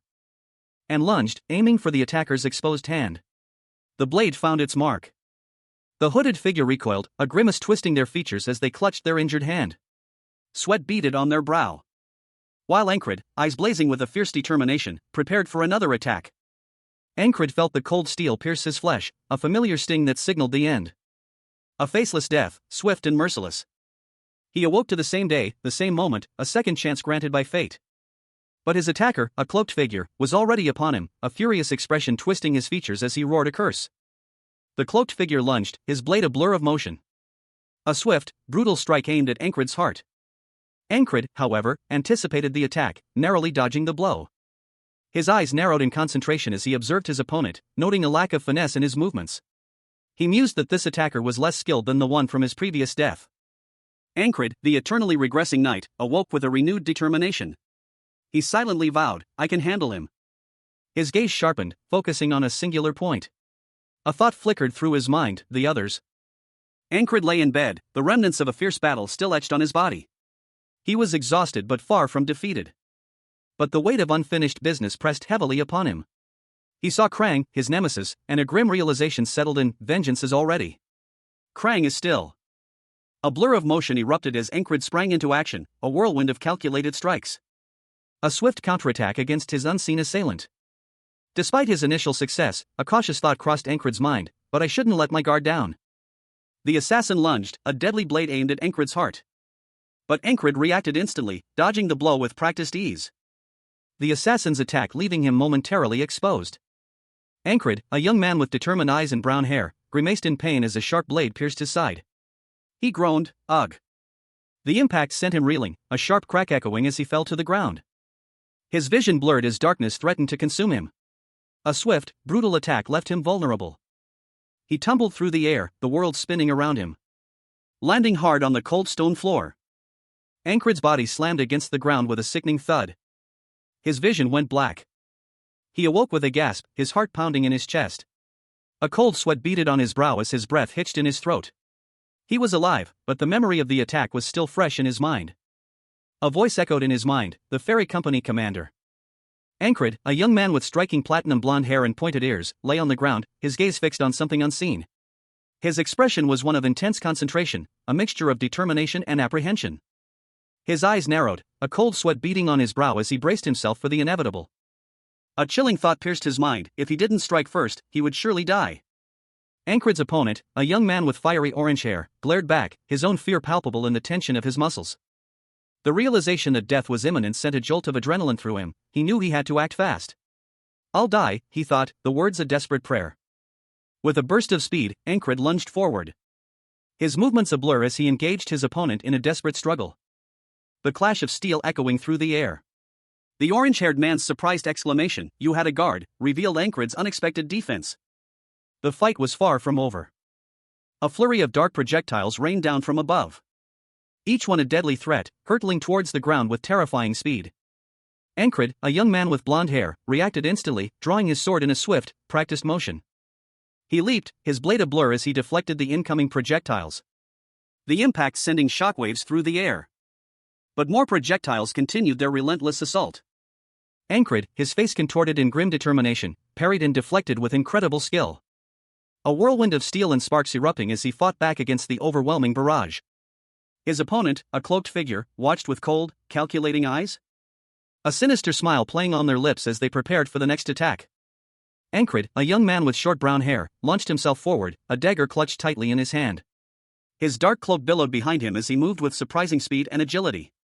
His body a blur as he aimed for his target. The movement was precise, calculated, honed by countless repetitions of this very moment. A testament to his relentless training. He was a whirlwind of motion, a blur of brown and dark fabric. The dagger arcing towards its mark with deadly accuracy. The impact was swift and silent, the blade sinking into the assassin's back. But Ankrid's attention was immediately drawn to another figure. A blonde woman, her face contorted in a grimace of exertion, was struggling against a similar attack. Her movements mirroring Ankrid's own deadly precision. She fought with a ferocity that belied her delicate appearance. Ankrid watched, a flicker of surprise in his eyes. He thought she was working with the assassin. But it was clear now that she had intervened to protect him. This unexpected turn of events shifted his perspective. And a grim determination settled on his face. Whatever the reason, this was his chance to prove himself. He lunged forward again, his dagger a silver blur, ready to face whatever challenges lay ahead. Ankrid, a young man with fiery orange hair, launched himself forward with surprising speed, his body a blur of motion as he propelled himself through the air. His trajectory arcing downwards towards a cloaked figure below. His hand gripped a dagger, poised to strike. The blade descending with deadly precision. The cloaked figure barely registered the attack before a muffled ugh escaped their lips. As Ankrid's dagger found its mark, piercing through their defenses. A burst of sparks erupted as the dagger connected, a small explosion of energy momentarily illuminating the scene. Ankrid's attack sending the cloaked figure sprawling to the ground. A guttural damn escaped the figure's lips as they struggled to regain their footing. But Ankrid was already moving again, his dagger a blur as he prepared for another strike. The cloaked figure, reacting instinctively, attempted to evade the incoming attack. Ankrid, a young man with the burning ambition to become a knight, found himself in a precarious position. He tumbled from a significant height, his body twisting in a desperate attempt to regain control. A gasp escaping his lips as he plummeted towards the unforgiving ground below. He landed hard, the impact jarring his entire being. Disoriented, he pushed himself up, his eyes scanning his surroundings, only to find himself pursued by several figures wielding swords. He recognized the glint of steel and the grim determination in their eyes. They were after him. Without hesitation, Ankrid made a desperate run for it. Later, safe within the confines of a dimly lit room, Ankrid found himself in conversation with a blonde-haired man. The man, concerned for Ankrid's well-being, voiced his suspicions. That guy, he was probably going for me. Ankrid, his chest bearing the marks of a recent struggle, simply replied, I know.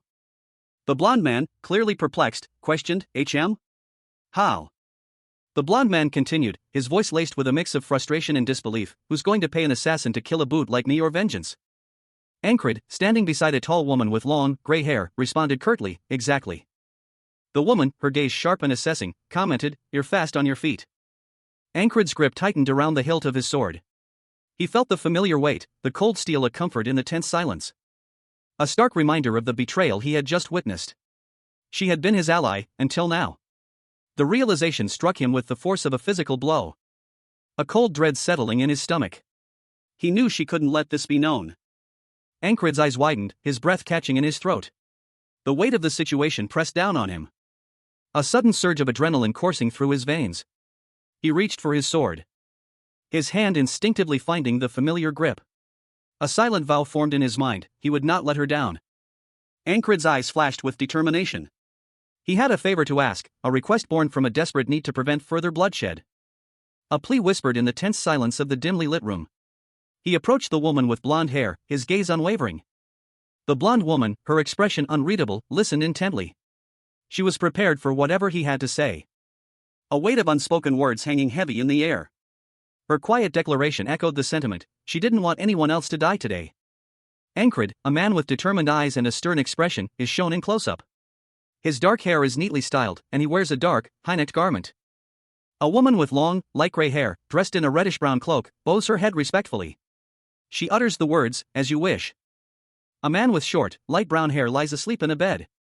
A voice, presumably Ankrid's, asks, that includes the platoon commander there. He isn't dead yet, right? The woman from the previous panel replies, we have the antidote, so he should be fine. Ankrid's face is shown again, his expression thoughtful. He thinks to himself, she must have knowledge about antidotes. A blonde man, presumably the one who was sleeping, speaks, now, we need to clean up this mess.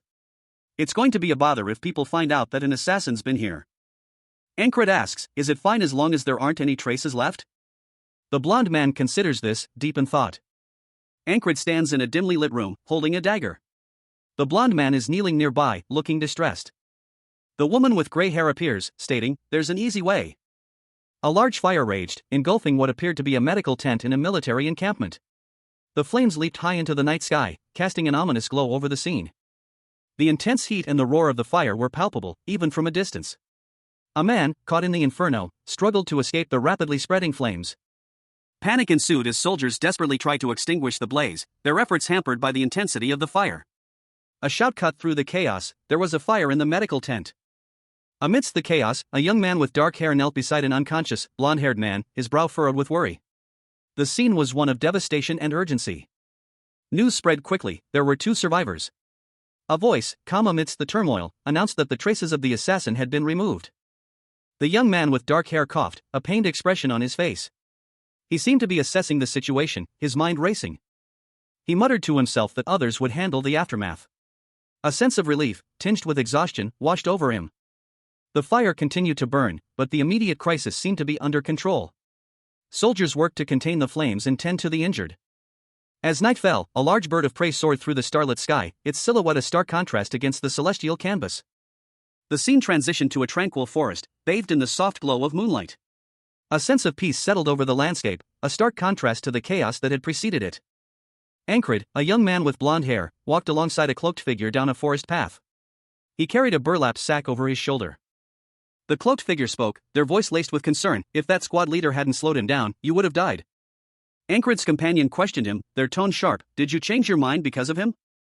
Ankrid responded, a hint of amusement in his voice, yeah. Isn't he interesting? The cloaked figure, whose pointed ears hinted at elven heritage, regarded Encred with a thoughtful expression. Encred looked up at the sky, a pensive expression on his face. He confessed, his voice low, "I've been trying to avoid it." A sudden shift in the scene showed a figure with brown hair, their back to the viewer, looking out over a village. Sweat beaded on their brow. A hand gripping his sword, bathed in the golden light of the setting sun. Encred continued walking, his gaze fixed on the ground, the burlap sack still slung over his shoulder. Encred's companion, whose identity remains unknown, remarked that Encred must have rubbed off on him. A subtle smile played on the companion's lips as he looked away. Night fell over the forest, as stars twinkled in the darkening sky. And the next morning dawned, illuminating the path ahead as Encred and his companion began their journey. The companion suggested they meet again in their respective roles. A large scythe is shown. The scythe is plunged into a body of water and begins to disintegrate. A splintered piece of wood, seemingly imbued with faint energy, plummeted into a dark, still body of water, creating a series of expanding concentric ripples. The scene was shrouded in an almost ethereal darkness, punctuated only by the distant glimmer of stars. Encred, a young man with a determined gaze, stood before the water, his back to the viewer, a sword strapped to his side. He watched as a faint, ethereal figure emerged from the water's surface. The ethereal figure seemed to fade into nothingness as Encred watched, his expression unreadable. A disembodied voice echoed, a chilling prophecy, "You'll see him again." Encred looked up, his face partially visible, a mixture of curiosity and apprehension in his eyes. His gaze shifted downwards, revealing his muscular physique clad in dark attire. Another voice, this time closer, whispered, "Any time." The scene abruptly shifted to a bright, cloud-filled sky. A serene, peaceful sky, a stark contrast to the previous scene. Encred, the protagonist, found himself once again reliving the same day. He was acutely aware of this repetition, a recurring today that had become a frustrating reality. Despite the cyclical nature of his existence, Encred had managed to survive a near-death experience, only to awaken once more to the start of the day. He possessed heightened senses, able to perceive the presence of most things. However, a particular entity eluded his perception, a fairy. The scene shifted to a military encampment, showing signs of recent conflict and disarray. Encred, amidst the chaos, meticulously packed his belongings. He was focused on his tasks, his mind already planning his next steps. A sense of purpose driving him despite the endless repetition. He had much to accomplish upon his return. He reflected on his survival, thankful for his unscathed condition, allowing for an immediate return to his activities. As he prepared to leave, a question arose: had someone saved him from the fire? Encred's suspicion grew, leaving him contemplating the soldier's ambiguous expression. Encred, a young man with a determined expression, pondered his comrade's animosity. He wondered why the other knight disliked him so intensely. The other knight, a powerfully built man with dark hair, offered a curt explanation: their camaraderie was the reason for his disdain. He scoffed, implying that no further explanation was needed. Encred's face showed a mixture of annoyance and resignation, a bead of sweat trickled down his temple. The dark-haired knight, clearly irritated, voiced his frustration at Encred's perceived lack of gratitude for his past efforts. He muttered something unintelligible as he turned away. The other knight asked if Encred was returning to his squad. The dark-haired knight warned Encred about the negative atmosphere within their unit. Encred, seemingly concerned, inquired about the reason for his comrade's apprehension. His comrade revealed a disturbing rumor circulating among the soldiers: their base was cursed. A sprawling knight's encampment filled the landscape, numerous tents pitched amidst a verdant field under a bright sky. The scene was peaceful, a stark contrast to the events about to unfold. As a voice, filled with raw aggression, cut through the quiet. "Don't fuck with me, you underdeveloped monkey," it snarled. The camera focused on a muscular man, his face contorted in a grimace, clad in dark leather armor. He was clearly in pain. As he engaged in a brutal hand-to-hand fight with another man, a whirlwind of blows exchanged in a blur of motion. The force of their struggle sent a shockwave through the air. A powerful blow connecting, sending the armored man sprawling. The impact was clearly felt. Leaving him momentarily stunned, his attacker looming over him, a cruel smile playing on his lips. Elsewhere in the camp, panic erupted. "Run! The crazy squad is fighting again," a terrified voice shouted, the urgency palpable. The attacker, still victorious over his opponent, roared, "You lazy fucking bastard! Where's their squad leader?" A bystander responded, "They're like this because he's not here." Suddenly, a powerful blow landed, sending the attacker sprawling. He cried out in pain, "Ah! Fuck! Our tent!" A desperate warning echoed through the air, "Don't approach them, they'll fuck you up too." Encred, a young man with blonde hair partially obscured by a mask, launched a swift, powerful attack. his blow connecting with his opponent, sending the larger man sprawling to the ground. But the larger man, surprisingly resilient, quickly recovered, countering with a brutal strike that sent Encred reeling. The larger man growled, "I'll decorate your skull with my axe." A voice warned, "He's got a weapon. Get out of here quick." Encred, gritting his teeth, snarled, "Barbarian." He looked around frantically, "Where are the other crazies? Stop them, they aren't here? Damn it." A building collapsed in the distance, debris raining down. A calm-faced man with dark hair appeared, observing the scene. He stated, "I don't know about the base being cursed." Encred, a young man with dark hair, lay on the ground, his face contorted in a grimace. He muttered to himself, his words laced with bitterness, "Those who had caused his death might as well be his curse." A weary sigh escaping his lips as he struggled to catch his breath. The weight of his repeated deaths pressed heavily upon him. Suddenly, Encred found himself back in the same day, but this time, he was greeted by the surprised voices of his squad. They were incredulous that he was still alive, having witnessed his apparent demise earlier. Encred, however, was far from relieved. He admitted that their presence was enough to drive him to madness. 4 days had passed since Encred returned to his squad. The sun rose over the distant mountains, painting the sky in hues of orange and purple. He lay peacefully asleep in his bed, his muscular physique relaxed under the covers. A faint sound pierced the silence of the room, causing Encred's eyes to flutter open. A figure stood in the doorway, silhouetted against the morning light. Encred remained in bed, observing the newcomer. As words, "I was trying to leave quietly." "Did I wake you?" hung in the air. The newcomer was a young man with shoulder-length brown hair, dressed in simple, dark clothing. The young man's expression was one of mild concern. Encred, a young man with dark hair, sat up in his cot, his eyes still heavy with sleep. He was in a barracks, the simple wooden beds around him occupied by other soldiers. A woman in leather armor stood nearby, observing him. He explained that he had woken up to train, as he always did. The woman, impressed, commented that he had only recently started his training but was already quite good at listening. She simply told him to keep up the good work. The woman added that his dedication would help him someday. Her words were laced with a hint of encouragement. A narration box appeared, explaining that battles were few and far between, especially with winter approaching. Encred was shown lifting a heavy tree branch, his muscles straining with the effort. Continuing his intense physical training regimen, he effortlessly lifted the branch high above his head. Sweat beaded on his brow as he held the branch aloft, his determination unwavering. His eyes, though, held a hint of something more, a quiet resolve. He lowered the branch, his muscles still taut, and began to dress himself, preparing for another day of rigorous training. Encred, a young man with a burning ambition to become a knight, found himself staring at his feet. He had died, only to awaken at the start of the same day once more. This time, he resolved to make the most of his unusual gift. He would use this extra time to train relentlessly. The rising sun a silent witness to his dedication. A voice called out to him from the distance. It was Auden, his brother and squad leader, greeting him with a casual good morning. Auden, a powerfully built man with short, dark hair, was already beginning his day's training. He was lifting a massive boulder, a testament to his strength and discipline. The effort was clearly visible on his face.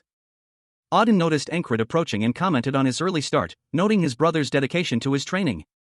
Encred, having just finished his own intense workout, was about to respond when, impressing Encred with his casual display of strength. Encred's eyes widened slightly, impressed by his brother's casual display of strength. Encred, a young man with determined eyes and dark hair, is shown in close-up.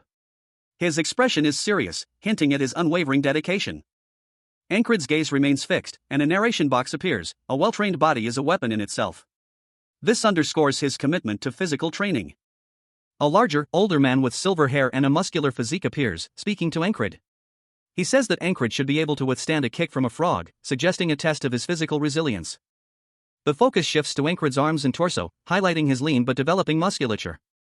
The older man continues, stating that Encred is still too thin and needs to keep training. His words are accompanied by a visual emphasis on his own powerful physique. A close-up on the older man's arms and hands shows his immense strength and power. Encred thinks to himself, "Aren't you just excessively large?" questioning the older man's size. His expression shows a mixture of awe and doubt. The older man explains that he will teach Encred a training technique he mentioned before. He gestures towards a large, heavy stone, implying the technique involves intense physical exertion. A muscular, bare-chested man with long, dark hair and tattoos glared down from his perch, his expression one of furious impatience. He swiftly grabbed a blonde-haired man, his face contorted in pain, pinning him to the ground with his foot on his chest.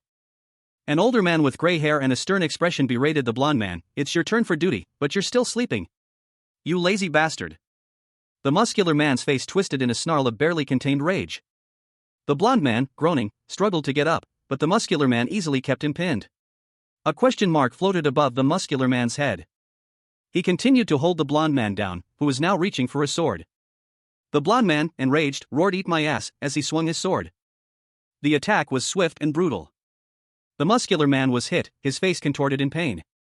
He braced himself, his muscles tense, ready to retaliate. A tense scene unfolded, three muscular men facing off against a fourth, blonde-haired individual wielding a staff. The air crackled with unspoken aggression. As the blond man launched a swift attack, his movements a blur of motion. One of the muscular men, his face etched with weariness, calmly observed the escalating conflict. He quietly stated that wanton violence solves nothing. Another of the men, however, scoffed at this sentiment. He grumbled that their directionally challenged opponent was going to starve them all. The blond man, whose name was Ragna, was addressed by one of the muscular men. He was told that if it was his turn for duty, he should start cooking. Ragna simply replied that if that was the order, he would comply. One of the muscular men, clearly irritated, pointed out that there was no need for all the fighting if Ragna was going to cook anyway. He then roughly shoved Ragna, telling him to get away because he smelled bad. But the other muscular man, despite the shove, commented that the food smelled good. He then admonished the others to stop picking fights for no reason. Ankrid, a young man with a topknot, was approached by another man. He asked if Ankrid was bored. Ankrid replied that he had noticed the lack of battles, and it was making him restless. Ankrid, his face etched with a pensive expression, stood with his sword sheathed at his side, his hand resting on the hilt. He seemed ready for action. The scene shifted to a military encampment under a stormy sky. Suddenly, Ankrid found himself in a fierce sword fight, parrying a blow with his own sword. But he was struck, grunting in pain. The other man, his face contorted in anger, yelled at Ankrid to improve his ability to take hits.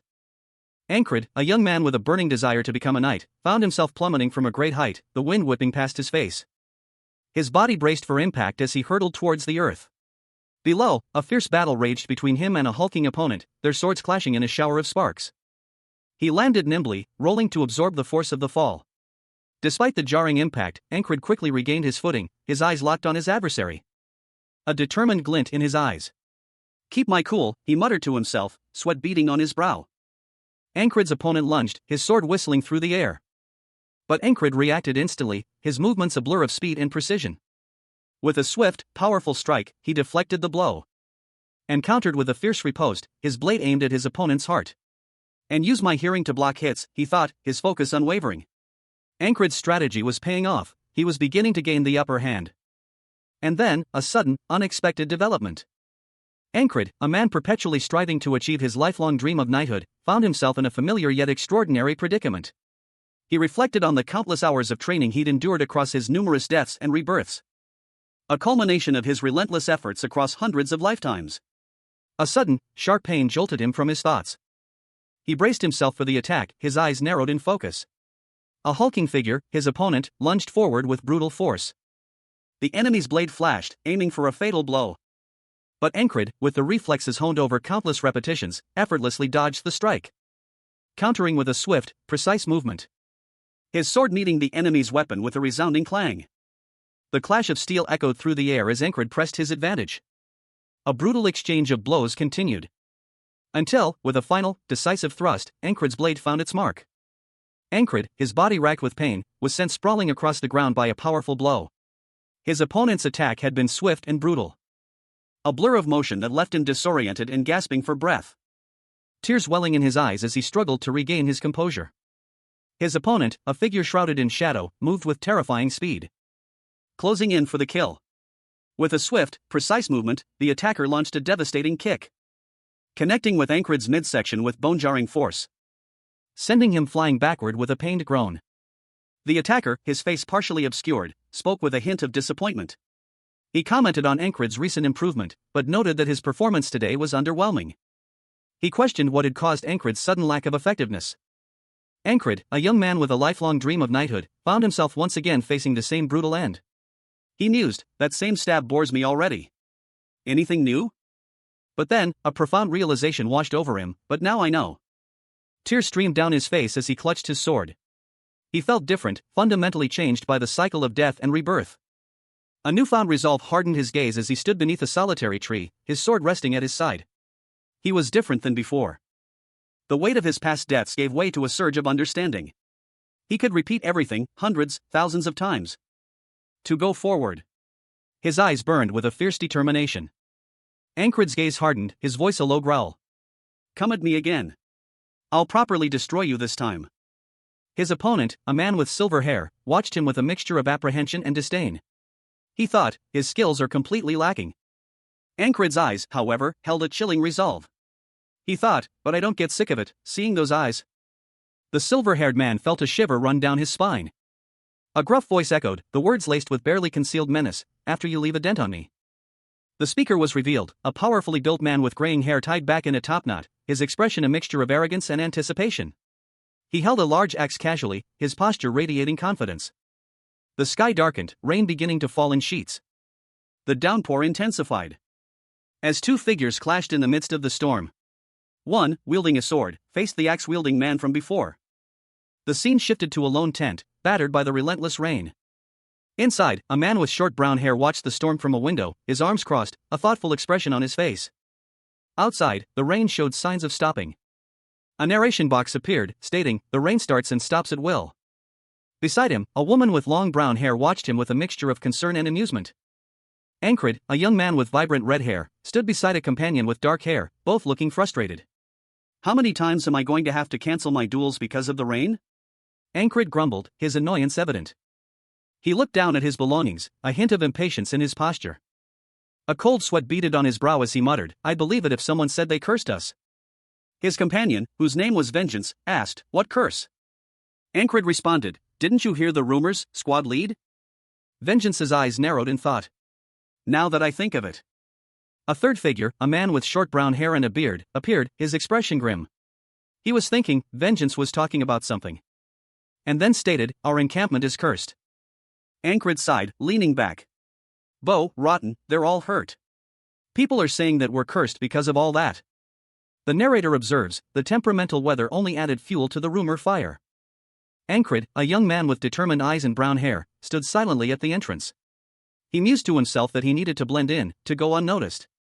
Another young man, with vibrant red hair, lounging on a cot, questioned Ankrid's unusual position. Ankrid simply replied that he was training his senses. The red-haired youth scoffed, incredulous at the idea of training in the midst of a downpour. Ankrid explained that the downpour was precisely the reason for his choice of location. He was then derisively called a stray cat, questioned about the value of his training methods. An older man, wrapped in a blanket, observed the scene from a nearby cot. He interjected, disagreeing with the assessment of Ankrid's training. He continued, his expression one of concern and disapproval. The red-haired youth, clearly agitated, angrily confronted Ankrid's mentor, questioning his teaching methods and expressing his frustration with Ankrid's apparent lack of team spirit. Ankrid, seemingly oblivious to the outburst, commented on the loudness of the barracks, claiming he couldn't even hear the rain. The older man, however, offered Ankrid alternative training methods he could perform while resting in the tent. He then offered to review Ankrid's stance once more. Ankrid and two other men rested in a dimly lit barracks. One of them commented on their surroundings, prompting a quiet agreement from the other. Ankrid, with his auburn hair pulled back in a ponytail, perused a book, his expression thoughtful. One of Ankrid's companions, a man with gray hair tied back, smiled serenely. The scene shifted to another man, his face partially obscured, seemingly deep in thought. His gaze was intense, suggesting a hidden observation. Ankrid's face was shown again, his expression now serious and focused. His eyes held a steely determination. Outside, a heavy rain fell as a group of soldiers gathered in a large tent. A commander instructed his officers to maintain order among the troops. A discussion ensued about sending out a scouting party before the coming winter. A group of people sat around a table, their faces partially obscured. One of them asked if anyone had suggestions to fill in the gaps, prompting a woman with long, light blonde hair and a serious expression to suggest the 444th squad leader. A man with short, dark hair and a stern face scoffed at the suggestion, referring to the squad leader as that useless guy. He questioned the leader's competence, wondering aloud if he was a little dumb, and what would happen if he held the scouts back. But the blonde woman countered that his presence could bring about unexpected results. The blonde woman, her expression thoughtful, then asked about the reasoning behind this line of thinking. And she revealed her reasoning, a fairy's instinct. The panel shows a close-up of the woman's torso and arm, resting on a wooden surface. The sun cast a warm glow over a bustling military encampment, tents stretching as far as the eye could see under a clear sky. A scene of organized chaos, soldiers moved with purpose, preparing for what was to come. Inside one of the tents, Encred, a young man with a determined gaze, sat alone.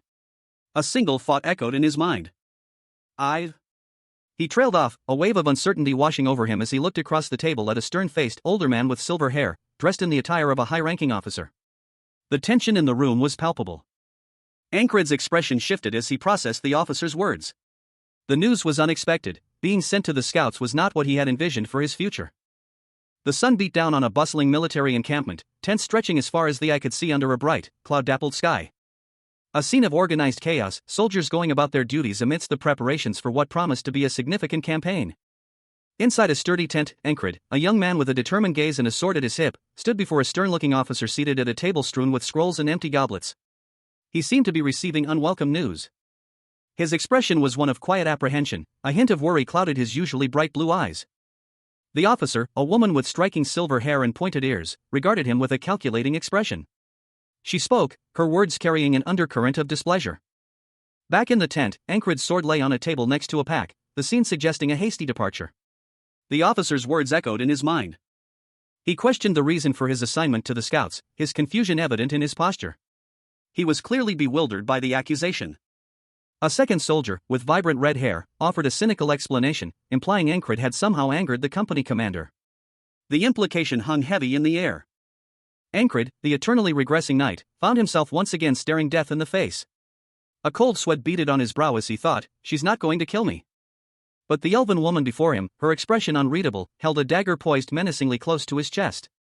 Her pointed ears and stern gaze hinted at a power far beyond his own. Encred's eyes narrowed, his mind racing.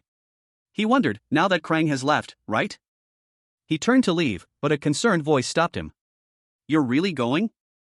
A burly man with a large axe appeared, offering help. He said, I can help you get out of it, you know? Encred refused, explaining, it's not like I can use that axe on my superior, like you.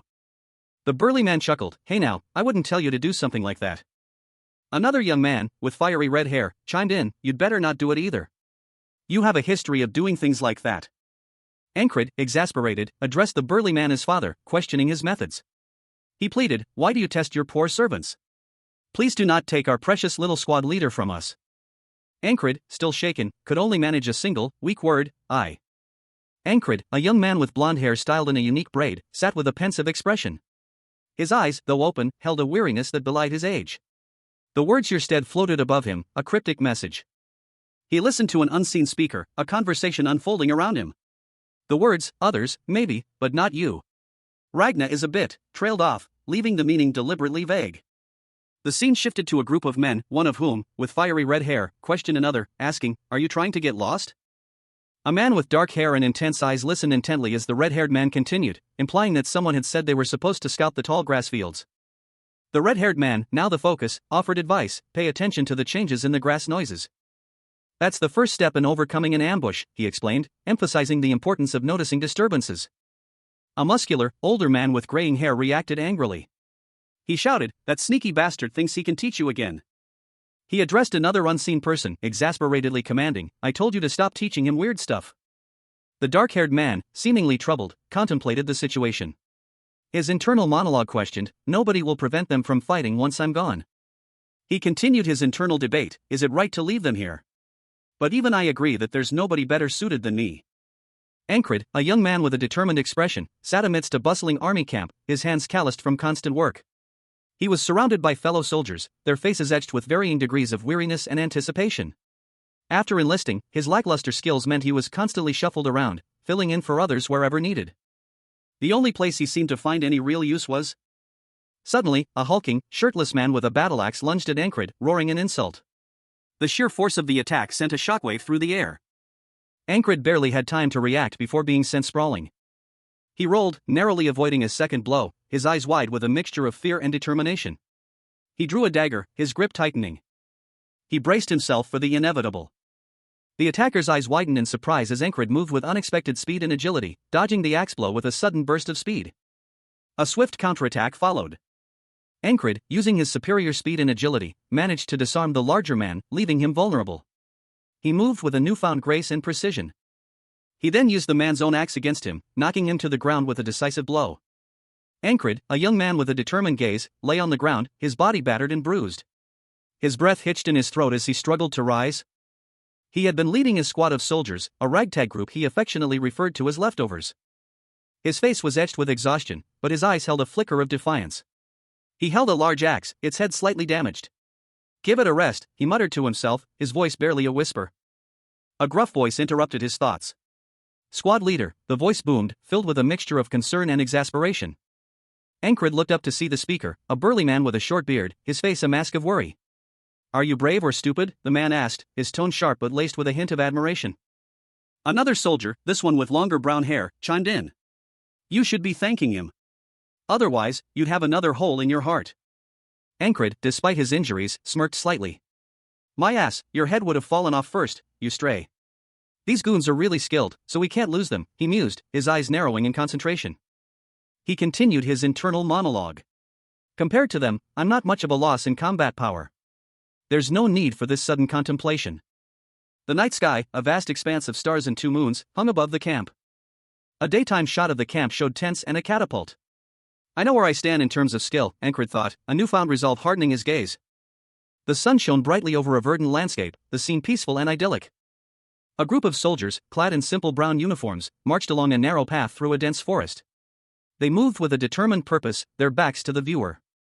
Two soldiers stood together, one with dark hair and the other with light brown hair. The dark-haired soldier explained that the scouts would be going to the front lines, allowing him to focus on training his senses. The light-haired soldier, Andrew Gardner, interrupted the dark-haired soldier, telling him to focus. The dark-haired soldier, Ankrid, looked at Andrew with a questioning expression. Andrew, the scout squad leader, asserted his authority, stating that despite their equal rank, he was in charge and challenged Ankrid to a fight if he had a problem.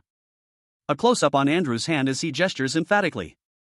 Andrew's squad mates scoffed at Ankrid, questioning his competence and suggesting he was only in the squad due to his low status. Andrew continued his scornful remarks, questioning Ankrid's swordsmanship. Andrew, with a smug expression, dismissed Ankrid as a useless bastard, implying that his squad's success was solely due to his own abilities and not Ankrid's. A squad leader addressed his troops, barking orders, "Listen up. If we meet the enemy, we bash their skulls in." His soldiers responded with a unified, "Yes, squad leader." Meanwhile, a young man with striking blue eyes observed the scene from a distance. He thought, "That squad leader is completely green. Will this scouting mission end well?" Suddenly, another soldier shouted, "Boss, there are tracks here." The panel showed a series of large footprints in the dirt. The squad leader examined the prints closely and declared, "New. These are new tracks." The young man's internal monologue continued, "News travel in groups of at least 20. He's seriously going to fight that?" He wondered, what's going on inside his head? Two figures, one with dark hair and the other with long, light green hair, walked through a forest. The dark-haired man seemed to be looking at something in the distance, a slight frown on his face. The green-haired man, seemingly noticing his companion's gaze, scoffed, muttering that it was just a gazelle. The dark-haired man, seemingly relieved, simply responded with a soft ah. The green-haired man, Henri, internally mused about their squad leader, finding him rather obnoxious. A close-up on Henry's hand gesturing towards his quiver of arrows. A narration box explained that Henri, formerly a hunter from a mountain town, didn't seem to care much for his squad leader. The scene shifted to show Henri and the dark-haired man walking with their squad. Henri struck up a conversation with the dark-haired man, and they quickly bonded. Henri shared his hunting expertise, which the dark-haired man found quite useful. Henri explained that animals typically follow specific paths in these fields, promising to elaborate further the next day. The scene transitioned to nighttime. The dark-haired man lamented their wasted days searching for animals that weren't there. The night sky, a canvas of deep blues and purples, was punctuated by the soft glow of a large moon and two smaller celestial bodies.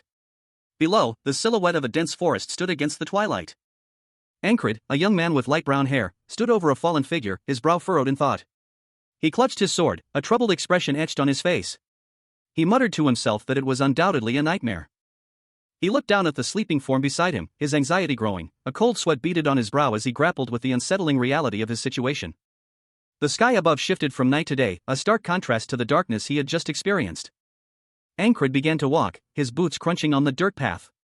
He was clearly headed somewhere. He pushed through tall grass, his companions following close behind. One of them announced that they had arrived at the designated location, known as Green Pearl. Ankrit and his two companions stood in a field of tall grass.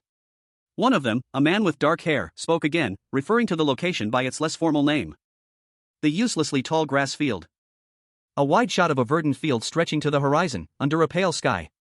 Three figures, their backs to the viewer, stand amidst tall grass, gazing towards a distant point. The camera focuses on one of the figures, a man partially obscured by shadow, clad in dark clothing and what appears to be partial plate armor. Only his back and shoulder are visible.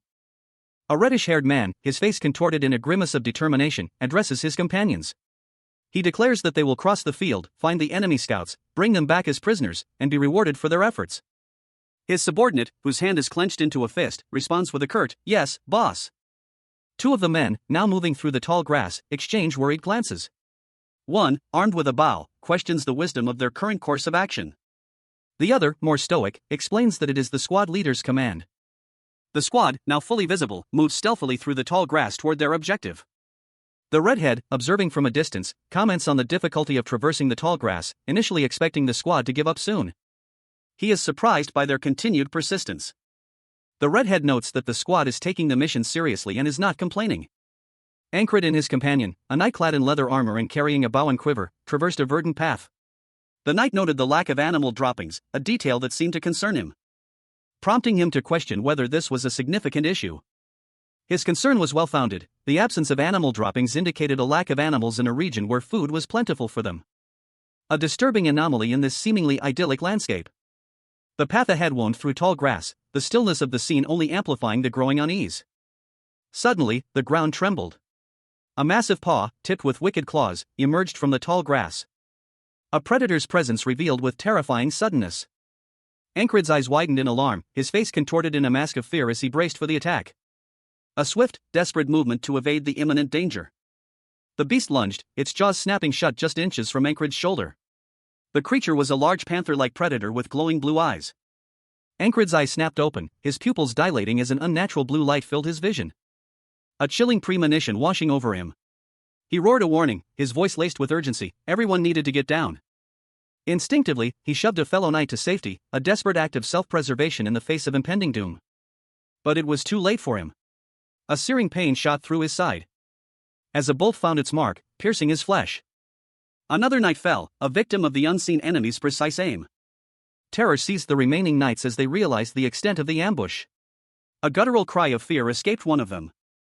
The chilling words, "the enemy," echoing through the field. Three figures emerged from the tall grass, their crossbows trained on the remaining survivors. One of them, a grim-faced soldier, prepared to fire.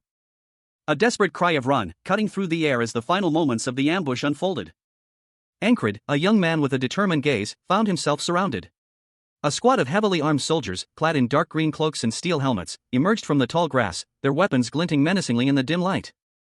Closing in on him from all sides.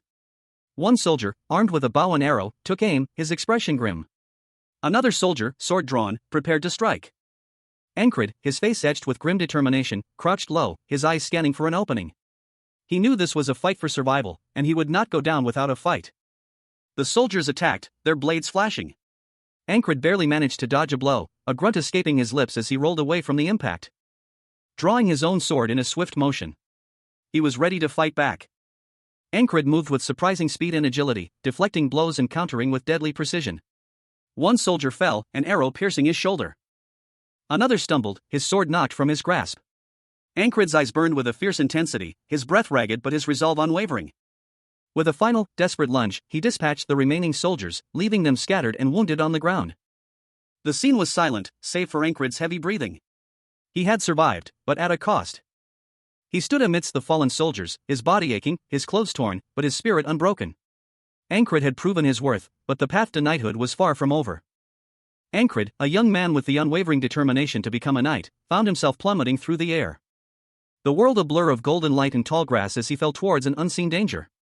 A loud crack echoed as something large and heavy impacted the ground nearby. And the unmistakable sound of a crossbow cocking filled the air.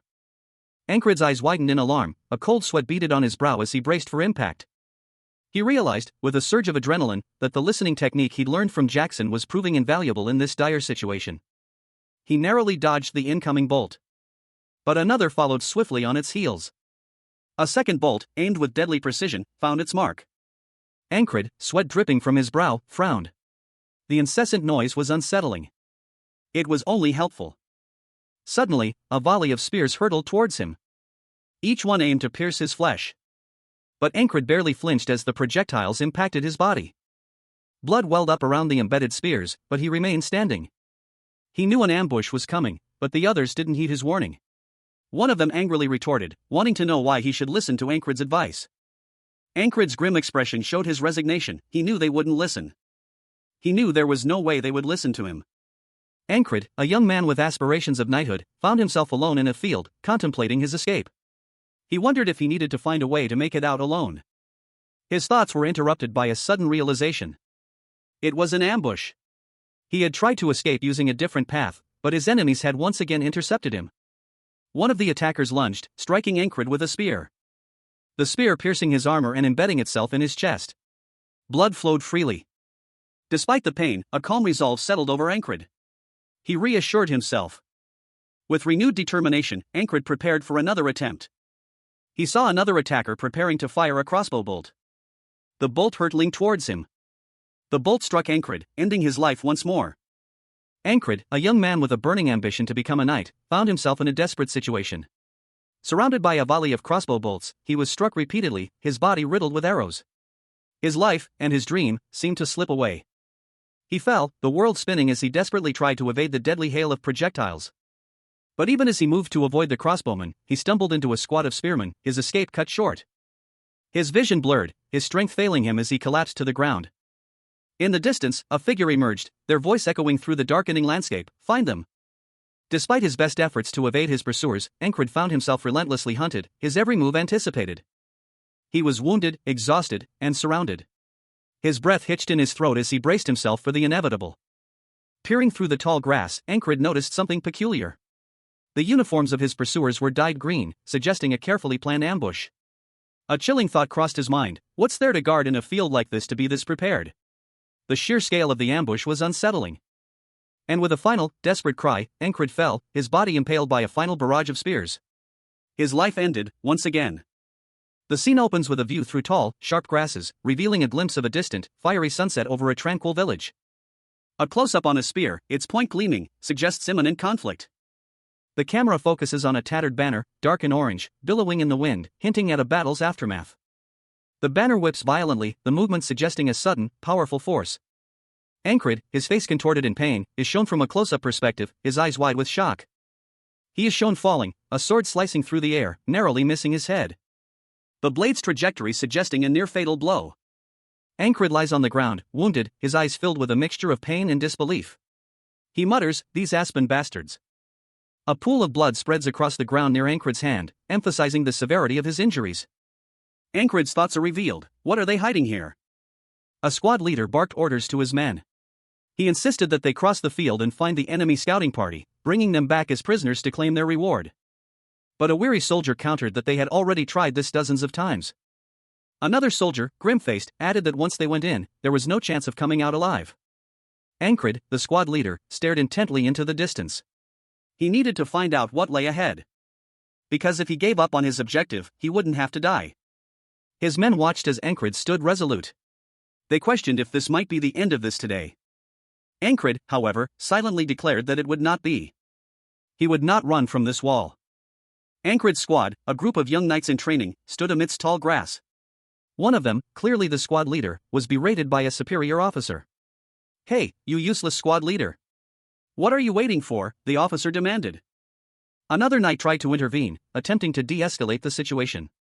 "Hey, I know that he's becoming a problem, but just go along with it. Our squad leader also has some difficulties of his own." Ankrid, the squad leader, remained silent, his expression unreadable. The officer's words hung heavy in the air. "Why should I do that?" Ankrid finally questioned, his voice low and defiant. His internal monologue revealed his frustration. "There's a limit to how much bullshit I can tolerate from an idiot." His gaze hardened, a simmering anger building within him. Ankrid's patience finally snapped. "Aren't you tired of licking your childish-ass squad leader?" he spat at the officer, his voice laced with contempt. The officer, taken aback by Ankrid's unexpected defiance, could only stammer, "What did you say?" Ankrid's defiance escalated into a direct challenge. He was ending this game. The tension between them crackled, palpable in the air. The scene shifted to Ankrid and the officer facing off, ready for conflict. The officer, his face contorted in a mixture of shock and anger, questioned Ankrid's blatant disobedience. "Are you saying that you're disobeying orders?" Ankrid, the eternally regressing knight, found himself once again at the start of the day. He silently vowed to fundamentally reframe his situation, realizing that disobedience was not an option this time.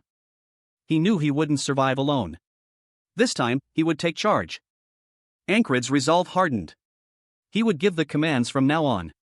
He wouldn't simply survive, he intended to use everyone's strength to make it out alive, together. A stark contrast to the simmering rage on Andrew Gardner's face.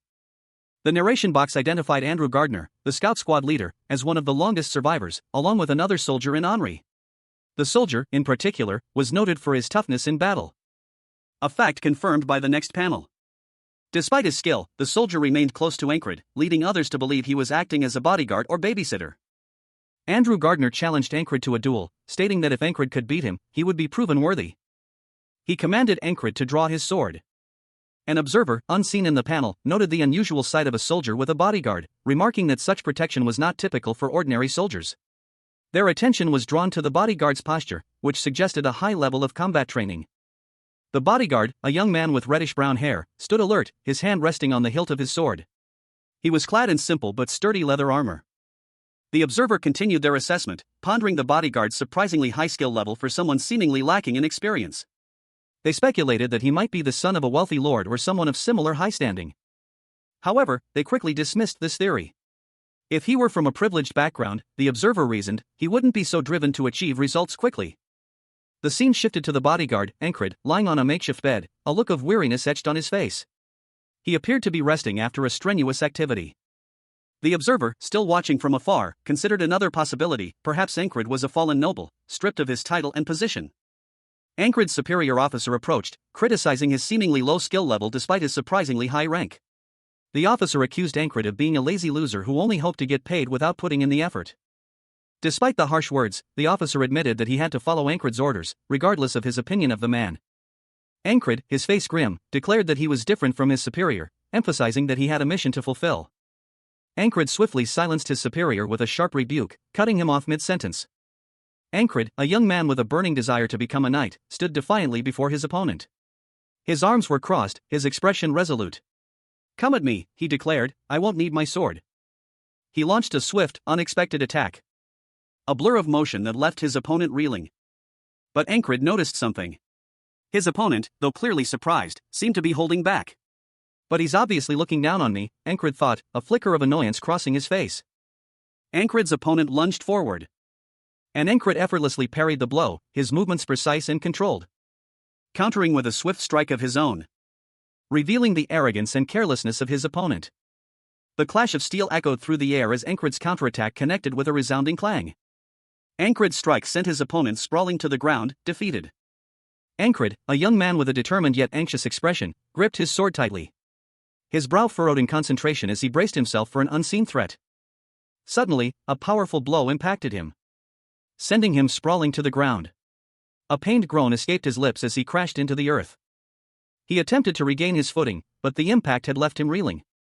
Ankrid's eyes widened in disbelief and pain, his mouth opened, and a mixture of blood and saliva dribbled from his lips. The force of the blow had clearly overwhelmed him. Ankrid lay defeated on the ground, his sword discarded nearby. He had been struck down with a single blow. Two onlookers whispered amongst themselves, their voices filled with disdain. One commented that Ankrid was weak and unskilled. A group of soldiers stood observing the scene, their expressions a mixture of curiosity and contempt. A new commander stepped forward, asserting his authority over the squad.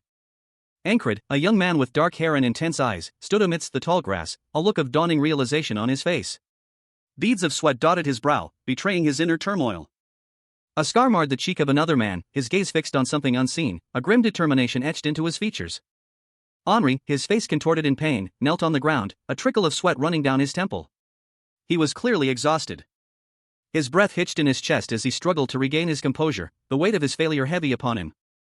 Ankrid, his expression resolute, declared, "This is step 1. A group of knights, their armor gleaming faintly in the sunlight, marched through a field of tall grass. Their faces were grim, their movements purposeful. Ankrid, his sword sheathed at his hip, moved among them, his gaze sharp and calculating. One of the knights muttered, "That bastard, what is he thinking?" Another knight, his face partially obscured, addressed Henri, asking, "Henri, what is your dream?" Henri, his expression troubled, responded, "Why do you ask?" Ankrid, a young man with tousled brown hair, stood amidst a field of tall grass. His gaze was distant, his expression pensive as he voiced his aspirations. He longed to marry a beautiful woman who owned a flower shop. His companion, a man with shorter, darker hair and a more mature countenance, spoke, his words laced with a grim understanding. To achieve his dream, Ankrid would first need to survive the day's challenges. A question hung in the air, directed at another figure partially obscured in the background. The second man, his face partially hidden by shadow, revealed a personal motivation. His lover had recently given birth to a child. He continued, his voice heavy with the weight of responsibility. To provide for his child, he too needed to survive the coming ordeal. The focus shifted back to Ankrid and his companion. Their faces were etched with determination, each harboring their own personal reasons for fighting. Ankrid desired to save money and open his own business, while his companion, Andrew, expressed a simpler, yet equally powerful desire, to return home. Andrew's resolve hardened. He would fulfill his mother's last wish. His thoughts turned inward, revealing the true depth of his commitment. His dream, his mission, was to revive the Gardner house. The weight of this responsibility settled upon him. To achieve these goals, he, too, needed to survive. Ankrid, his face partially obscured, peered intently from behind tall grass. Two other figures, partially visible, crouched beside him, their expressions mirroring his own serious concentration. A sudden movement caught Ankrid's attention, his gaze shifting sharply to the right. He was now fully visible, his violet eyes intense, his expression one of grim determination. Ankrid's companion, a man with reddish-brown hair, spoke, urging them to escape the immediate danger. He voiced a plan for survival. The group, now more clearly visible, prepared for action, their faces etched with worry and resolve. They were ready to fight their way out. Ankrid's thoughts turned to the necessity of his companion's proactive participation in their survival. He needed them to be more than just passive observers. He reflected on the powerful motivator of self-preservation, the will to live. Ankrid then directed Henri, another companion, to shoot an arrow at head height in a specific direction, suggesting a hidden threat. Henri, following Ankrid's instructions, aimed his arrow as directed. However, he reported back that there was nothing there. Ankrid, with a stern expression, stated that he would not repeat his instructions.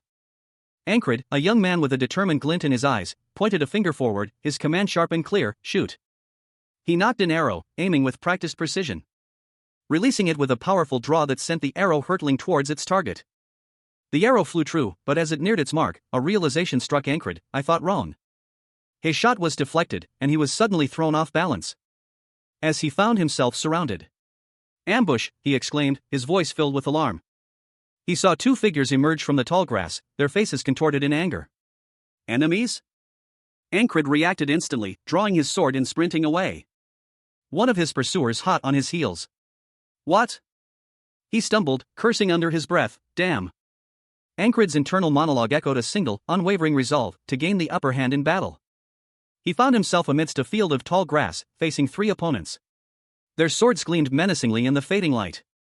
A swift, precise movement, a blur of steel, disarmed one opponent with a deft strike, and followed through with a brutal counterattack, piercing his enemy's armor. A pained groan escaped the wounded man's lips as a plan formed in Ankrid's mind, to find and ambush the remaining enemies.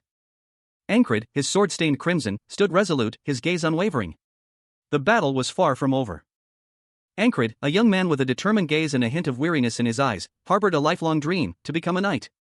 His ambition was fueled by a desire to always have the upper hand in any fight.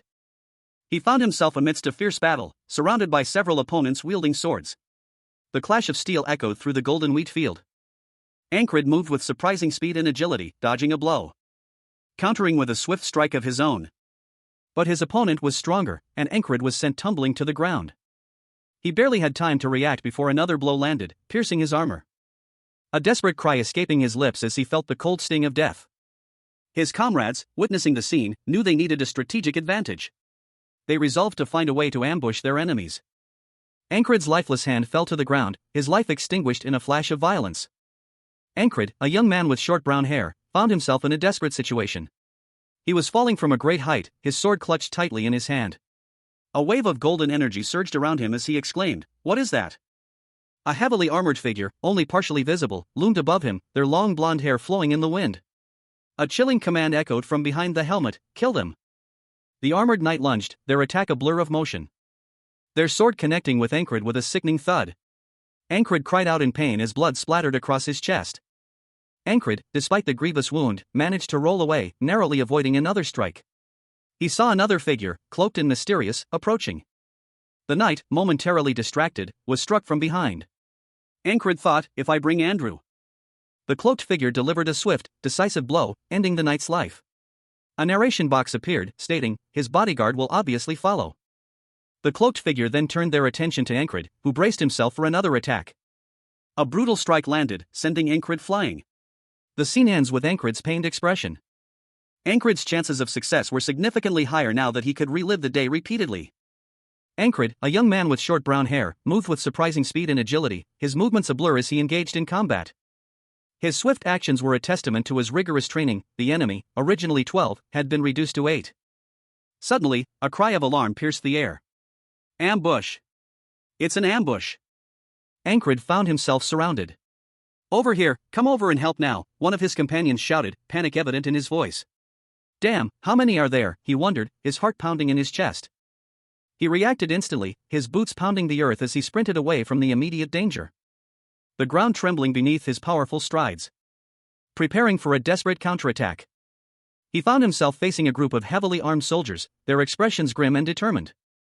One of them lunged, aiming a fatal blow, the word "kill" echoed in the air as the blade flashed. Ankrid's eyes, wide with a desperate terror, darted around, reflecting the chaotic scene unfolding before him. He collapsed to the ground, a defeated whisper escaping his lips, "Them all." Surrounded, Ankrid fought back with a desperate ferocity. His sword a blur of motion as he cut down his attackers one by one. But they were too many. Each strike landed with a sickening thud. And Ankrid's strength began to wane. Despite his valiant efforts, Ankrid's position was compromised. He reflected, but the reason we were discovered by them first. A low growl echoed through the tall grass. A large, shadowy form emerged from the field. Ankrid cursed, "Ah, fuck." A creature with glowing eyes and sharp claws lunged at him. A powerful, feline-like creature burst from the tall grass, its movements a blur of motion. Its sudden appearance startling a nearby man, who cursed at the unexpected beast. Ankrid, the aspiring knight, reacted instantly, drawing his weapon. And lunged forward, aiming a blow at the creature's exposed paw. The impact sent Ankrid reeling back. But he managed to land a blow, the creature's fur flying as blood splattered across the field. Ankrid's vision swam, his eyes widening in fear as he realized the creature's true power. He recalled the beast from his previous life, the same creature that had hunted him relentlessly. Ankrid stood amidst the tall grass, his sword still drawn, the memory of the chase fresh in his mind. He had encountered this beast before, during his first life, and it had discovered him purely by chance. The creature, seemingly uninjured, stalked away, disappearing back into the tall grass. Their ambush failed this time because the pursuers were too focused on their quarry. Things went smoothly thanks to this, he wouldn't die so easily. A knight, panting heavily, declared, "We've finished." Several figures lay defeated on the ground, their swords scattered around them. The surviving knights stood over them, catching their breath. A voice announced, "We're moving immediately." A large panther-like creature emerged from the tall grass, its gaze fixed on the retreating knights. Its eyes narrowed in silent observation. After one casualty, their unit had 6 people remaining. Even after multiple cycles, it was impossible to save everyone. The surviving knights moved through the tall grass, their pace quick but cautious.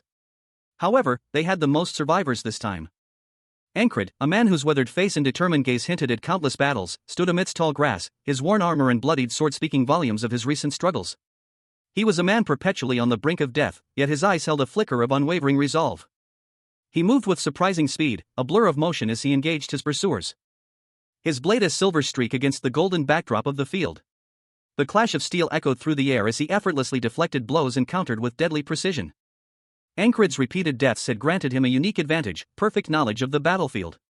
He knew the enemy's numbers and positions, a grim understanding born from countless repetitions of this very day. He realized that continuing straight would lead to a deadly encounter with 30 crossbowmen. He swiftly altered his course, his movements fluid and decisive. A sharp turn to the right would allow him to avoid the ambush. However, a more immediate threat loomed, the spearmen who had relentlessly pursued him each day. He knew he needed to eliminate them quickly to prevent them from hindering his escape. Ankrid opted for a strategy of hit-and-run attacks, using the cover of the tall grass to his advantage. A series of swift, precise strikes that left his enemies incapacitated but alive, ensuring a gradual escape from the enemy's encirclement. He let out a battle cry as he struck down one of the spearmen. The final blow landed with brutal efficiency, silencing the spearman's threat. Andrew, visibly strained, was overexerting himself. He worried that as darkness fell, finding their way out would become significantly more difficult. Andrew's breath hitched in his chest as he struggled onward, his companion, Ankrid, watching with concern from behind. Ankrid urged Andrew to escape while there was still sunlight. Despite Andrew's exhaustion, they pressed forward, determined to find a way out. Ankrid stated that they were going forward. Andrew questioned their direction, pointing out that it led deeper into the unknown. Ankrid, however, remained resolute. He declared that he knew this was the right path and wouldn't tolerate any objections. His unwavering determination was evident in his intense gaze. A sudden, sharp movement indicated a change in their immediate surroundings, leaving Andrew surprised by the unexpected turn of events. Ankrid, a young man with dark hair and determined eyes, lay wounded amidst tall, golden grass. His breath hitched in his throat as he clutched his sword, its worn blade reflecting the setting sun. He looked up to see a fellow soldier, his face grim, falling to the ground. "You should act right, Captain," the soldier said, his voice strained. Ankrid's thoughts raced. "I have no plans to follow you to your death. Even if I have to kill you, I'm going to find a way to live." His face hardened with grim resolve. A fierce determination burned in his eyes. "You yourself should know it's too late to turn back, though." Another soldier, his face etched with worry, spoke. "After the commotion we've made, our retreat path will already have been swarmed by the enemy." "So I should follow you instead?" Ankrid's gaze sharpened. "Let's just make this clear. I want to survive too." The other soldier's expression shifted to one of surprise and concern as he looked at Ankrid's determined face. Ankrid, a young man with fiery orange hair, scornfully dismissed the squad leader as useless trash. His expression was one of disdain, his eyes narrowed in judgment. The scene shifted to a dark, dimly lit room. A tattered piece of cloth lay on the floor, suggesting a recent struggle or upheaval, revealing an older man, slumped against a wall amidst scattered empty bottles. His long, light hair framed a gaunt face, and a sword lay discarded at his feet. He was Ankrid's father. Ankrid's father had given up on everything, squandering the family's wealth. But that wasn't the whole story. Ankrid's gaze sharpened, a flicker of recognition in his eyes. The father's failings reminded him of someone else. He sat beside his father's bed, a sense of foreboding settling over him. "Our house might be finished," he murmured, a grim acceptance in his voice. Despite the bleak outlook, his mother, lying in bed, offered a glimmer of hope, expressing a wish for Ankrid to become a leader, someone who inspires through mere presence. Her words resonated deeply: earn people's trust, become a leader, and rebuild his family. Ankrid, his face streaked with tears and grime, lay on the ground, his gaze fixed on the earth. He reflected on the person he had always dreamed of becoming. A knight. A voice, filled with quiet confidence, cut through his despair: "Trust me." The camera focuses on Ankrid's determined expression. His blue eyes, though weary, held a spark of unwavering resolve. Another voice, this one filled with grim determination, spoke: "We will survive this place." Ankrid and another soldier, Andrew, found themselves surrounded by tall grass, the setting sun casting long shadows. Ankrid's face was etched with concern as he looked at his companion, a seasoned knight with long, light brown hair, who seemed equally worried. Andrew, his voice barely a whisper, said, "I trust you, Captain Ankrid." Ankrid stood tall amidst the tall grass, his expression resolute. He was the captain, after all. Andrew, however, voiced a concern, "But Andrew, the captain right now is Ankrid." Ankrid, the eternally regressing knight, observed his squad. A grim determination set his jaw as he contemplated their next move. A silent understanding passing between them: a squad follows the orders of its captain. Ankrid, kneeling in the tall grass, gripped his sword. He silently formulated his plan. Then, he would give the signal for the ambush. He instructed his men to follow him, moving quietly and cautiously. Ankrid's escape strategy was twofold.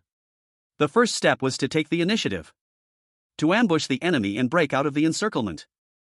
As the sun dipped below the horizon, casting long shadows across the field, Ankrid and his men prepared for their attack, waiting for the perfect moment to strike. The second step of his plan was about to begin. The sun dipped below the horizon, casting long shadows across a field littered with arrows. A scene of carnage, yet strangely serene. The remnants of a brutal battle lay scattered amongst the tall grass.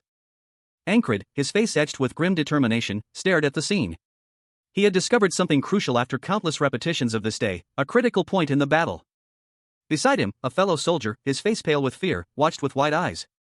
Ankrid's gaze was fixed, unwavering. He turned, his expression grim. The soldier beside him flinched, anticipating the next command. But Ankrid's focus was elsewhere. He knew this was the only time and place where he could succeed. The setting sun painted the sky in hues of orange and purple, a breathtaking backdrop to the grim reality of the battlefield. Only at this place, only at this precise moment, could Ankrid's plan unfold. Ankrid and his fellow soldiers moved stealthily through the tall grass, their movements precise and silent. Their mission, to exploit the critical point Ankrid had identified, was about to begin.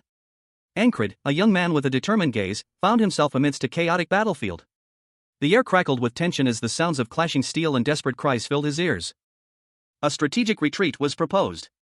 A voice, calm amidst the storm, suggested they let the enemy pass without engaging in direct combat. Ankrid and his fellow soldiers, a small band of knights, carefully maneuvered through the tall grass, attempting to avoid detection by the enemy forces. Moving with practiced stealth and precision, they navigated the treacherous terrain, their movements as silent as the wind. Suddenly, a sharp pain pierced Ankrid's side. He stumbled, his vision blurring. An enemy arrow had found its mark. His breath hitched in his throat as a cold sweat beaded on his brow. Ankrid's eyes narrowed, a grim determination hardening his features. He refused to succumb to this setback. Despite his injury, Ankrid pressed on, his comrades following close behind. Their movements now more hurried, a sense of urgency replacing their earlier caution. Ankrid collapsed, the pain overwhelming him. He had failed to reach his goal. Two figures, their faces etched with grim determination, crouched low amongst tall grasses, their movements cautious and deliberate. A young man with light brown hair, his gaze fixed ahead, silently mused, "Everything has gone according to my plan." His expression was one of quiet confidence, a hint of a smirk playing on his lips. A stark contrast to the tension of the situation. Now, the last step, he thought. As the sun dipped below the horizon, casting long shadows across the field, a narration box appeared, the sun sets, and darkness follows. The scene shifted to a panoramic view of a vast, empty field under the twilight sky. The two figures from earlier were now surrounded by their comrades, all lying on the ground, defeated. A narration box explained, "The reason we always failed to escape this field is clear." One of them spoke, "We've arrived." One of the men, his face a mask of despair, groaned, "Way." Another, his hand covering his eyes, whispered in anguish, "Fuck, after trying so hard." A final narration box revealed the shocking truth: we're at the enemy's camp. The final panel showed a sprawling enemy encampment under the night sky, tents and wagons illuminated by flickering lights. The chapter opens with a close-up on a pair of intense, watchful eyes, partially obscured by dark hair, hinting at a character shrouded in mystery. The camera pulls back to reveal Ankrid, a young man with determined eyes and a few battle scars on his face. His expression is one of grim resolve. A narration box reveals the reason for his vigilance: something important is hidden in this field, unknown to most. The scene shifts, showing a sweeping view of a desolate battlefield. A grim landscape littered with the remnants of a brutal conflict. The air is heavy with the scent of death and decay. Suddenly, a large, ominous shadow descends from the sky, revealing a monstrous, tattered flag, adorned with disturbing imagery, planted firmly in the ground. The flag's appearance is unsettling, suggesting a dark and powerful force at play. A camera angle shifts to reveal the full extent of the flag's macabre decoration, a gruesome display of skulls and other unsettling trophies. A final narration box poses a question: what happens when something more important than simply surviving occurs? Ankrid, his face etched with grim determination, lay on the ground, his breath ragged. A fellow knight, his features tight with concern, looked down at him. The knight's voice, though low, carried an unwavering resolve: "Let's go." Ankrid, despite his injuries, felt a surge of hope. He thought, then, a way for us to escape will definitely appear. The scene shifted to reveal a small band of knights, their armor battered but their resolve unbroken. Ankrid stood among them, his gaze unwavering. A sudden, sharp sound sliced through the air as a projectile whizzed past them. Ankrid, along with two other soldiers, stood amidst an enemy camp under the cover of darkness. One of the soldiers voiced his apprehension about their audacious plan, questioning the wisdom of setting the camp ablaze while surrounded by enemies. He pointed out the high likelihood of being overwhelmed and killed. The third soldier, seemingly unfazed, abruptly asked Ankrid his name. The soldier with the scar, Mac, glared intensely at Ankrid. Then addressed Ankrid, stating his intolerance for disobedience. Ankrid's companion reacted angrily, calling Mac a fucker. Mac quickly silenced him with a sharp rebuke. Mac and the other soldier moved to flank Ankrid, their expressions grim. Ankrid, a young man with dirt smudged on his worn leather armor, found himself in a desperate struggle. His opponent, whose face remained unseen, had him pinned to the ground, a fierce grip tightening around his arm. He gritted his teeth, muscles straining against the pressure. Despite the pain, Ankrid's resolve remained unshaken. He silently rejected Andrew's assessment of their situation. He knew, even without being told, that navigating the moonless night would be difficult. The lack of moonlight presented a significant challenge, but Ankrid understood the greater implication of their predicament. In this critical moment, only their squad leader's judgment could be trusted. Suddenly, a blur of motion. Ankrid, with surprising strength, broke free from his captor. His sword flashing as he ripped through their tent. His comrades watched in shock as Ankrid's actions revealed a horrifying truth. The tent was empty. Ankrid, a young man with a determined expression, ran through a desolate landscape, his destination unclear but his purpose unwavering. He was on a quest to become a knight, a dream he relentlessly pursued despite countless setbacks. He dashed through an enemy camp, his movements swift and silent. A nearby soldier watched in disbelief, questioning how Ankrid could be so stealthy. Another soldier observed Ankrid's reckless advance, noting his audacity in traversing the enemy lines. But despite his boldness, something peculiar was happening. Despite Ankrid's brazen intrusion into the heart of the enemy camp, they hadn't encountered a single enemy soldier.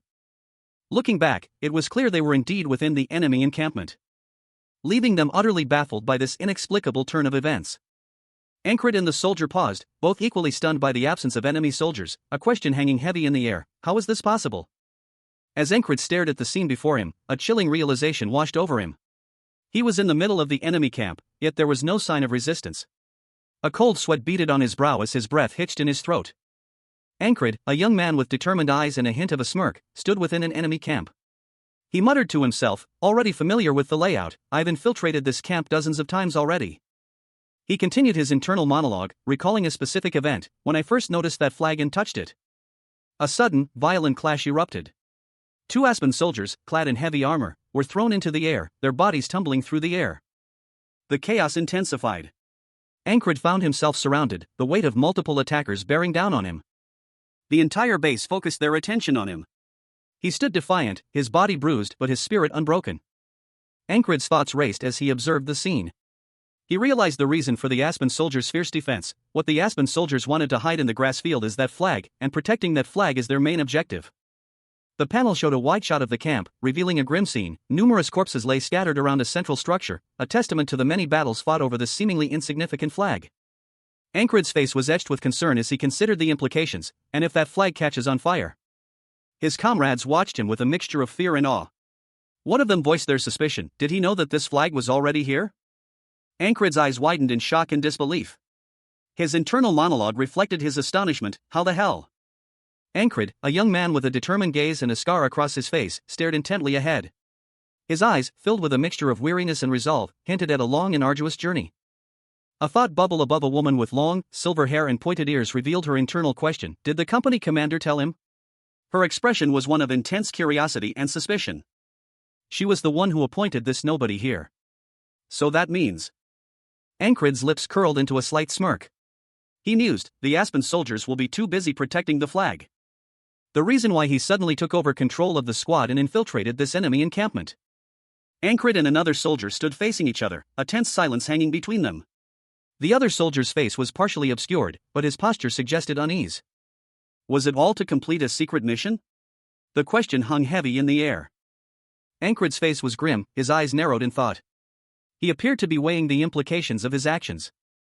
Ankrid addressed his fellow soldiers: split up into two groups from now on. A sense of urgency permeated his words. A battle plan was being devised.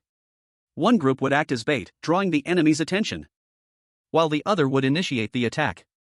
Ankrid, a young man with a determined expression and a scar across his face, was shown in close-up. His gaze was intense, focused on the task ahead. Another man, observing Ankrid, commented on his sudden cooperation, noting that it was beneficial to him. Ankrid, his back turned, looked towards the horizon, seemingly lost in thought. Ankrid reflected on his past experiences, mentioning that he had led his squad into the Aspen encampment many times before. But this time, he had more people with him than ever before. Ankrid declared that this was the best day he had experienced so far. He felt good about the situation, a sense of confidence washing over him. Ankrid confidently declared to himself that he could handle this. Ankrid, a young man with a burning desire to become a knight, found himself on the receiving end of a brutal attack. A spear pierced through his armor, the impact sending him sprawling to the ground. A searing pain erupting across his body as he gasped in agony. The world swam before his eyes, the sounds of battle fading into a dull roar. But even as darkness threatened to consume him, a desperate shout pierced through the haze, "Intruders!" The cry came from a fellow soldier, his voice filled with alarm as he fought off the attackers. Another soldier, his face grim with determination, roared, "Get those fuckers!" He charged into the fray, sword drawn, ready to defend their camp. Despite the pain, Ankrid's eyes flickered open. He watched, a grim determination hardening his gaze, as the chaos unfolded around him. He pushed himself to his feet, ignoring the throbbing pain in his side. He had to succeed, he had to survive this. A soldier, his hand bandaged and bloodied, desperately clutched a burning torch, his last line of defense against the encroaching darkness. The flames casting flickering shadows on his determined face. This was Ankrid's chance. He would seize it. He would survive. He would become a knight. And then, with a final, resolute gaze, Ankrid prepared to move on to tomorrow. Ankrid, a young man with a determined gaze, stood before a towering figure cloaked in shadow, his face partially obscured. He wore simple yet sturdy armor, his expression a mixture of apprehension and resolve. The scene was dimly lit, with only a flickering torch casting an ethereal glow on the pair. A blur of motion indicated a sudden, powerful attack. The shadowy figure lunged forward. A dark, swift strike aimed at Ankrid. Ankrid, reacting instinctively, dodged the blow. He was thrown back, the impact sending him tumbling through the air, landing hard on the ground. He looked up, his face contorted in pain and surprise. A bead of sweat trickled down his temple as he struggled to catch his breath. Fear, sharp and cold, pierced through him. Ankrid, a young man with a burning ambition to become a knight, found himself engulfed in flames, the heat searing his skin as he collapsed to the ground. His sword, broken and discarded, lay nearby. He had been defeated, his dreams momentarily dashed against the harsh reality of combat. Ankrid's eyes flickered open, his gaze settling on a formidable opponent, a combatant unlike any he'd faced in his previous attempts at this day. He recognized this foe as someone he hadn't encountered in any of his repeated first days. He noted the details of the opponent's attire, a subtle difference in the way the sword was sheathed, a detail that had eluded him before. A wave of grim determination washed over Ankrid as he prepared for another round of combat. Ankrid's thoughts turned to the sheer power of his opponent. He wondered where someone so strong could have possibly come from. His opponent's intense gaze bore into him, a silent challenge hanging heavy in the air. The opponent, his face partially obscured by shadow, spoke, his voice laced with contempt. "You rat!" The words hissed, a venomous threat hanging in the air as the scene ended. Ankrid, his brow furrowed in a deep frown, muttered to himself, "They're late." A sense of unease washed over him as he waited. A sudden, violent tremor shook the ground, signaling the start of a catastrophic event. In the distance, a massive inferno erupted, painting the sky in shades of orange and red. Ankrid, witnessing the chaos from afar, could only watch in disbelief as the flames consumed everything in their path. He was sitting on the ground, his sword lying beside him. Panic seized him as he shouted, "Fire! There's a fire! The tents are on fire!" Another man, his face contorted in a grimace of terror, screamed, "There are more intruders!" Two knights, clearly overwhelmed, fled the scene in a desperate attempt to escape the encroaching flames and attackers. Mac, one of the fleeing knights, explained to Ankrid, "Mac baited away most of the enemies, and I got the attention of the rest. Andrew set the tents on fire in the meantime." Ankrid, taking stock of the situation, resolved, "Now, I just have to escape this place." Ankrid, the eternally regressing knight, found himself once again at the start of the day, his eyes narrowed in fierce concentration. He was observing his opponent, a seasoned warrior, and a plan began to form in his mind. A strategy that defied conventional swordsmanship. His gaze was locked on his opponent's feet, a subtle shift in his stance betraying the warrior's next move. "All attacks start from the foot," Ankrid mused, his eyes gleaming with newfound understanding. He gripped his sword, ready to put his theory into practice. "Kick against the ground to propel your body forward," he silently repeated the key to his new technique, a subtle shift in his weight preparing him for the explosive movement. Ankrid moved with surprising speed, a blur of motion as he dashed across the battlefield, his sword held high. He surveyed the chaotic scene, his eyes searching for an opening. "I can see it," he thought, a predatory glint in his eyes as he spotted a momentary lapse in his opponent's guard. This was his chance. With a powerful thrust of his leg, he launched himself forward, his body a weapon in motion. The speed and power of his attack amplified by the ground's reaction force. The gap in his defense. Ankrid's mind raced, his sword arcing towards the exposed area. His blade found its mark, a decisive strike that ended the fight. Ankrid stood victorious, his new technique proven effective. Ankrid, a young man with a burning desire to become a knight, found himself on the precipice of death, his body battered and bruised from a fierce battle. He felt the life draining from him.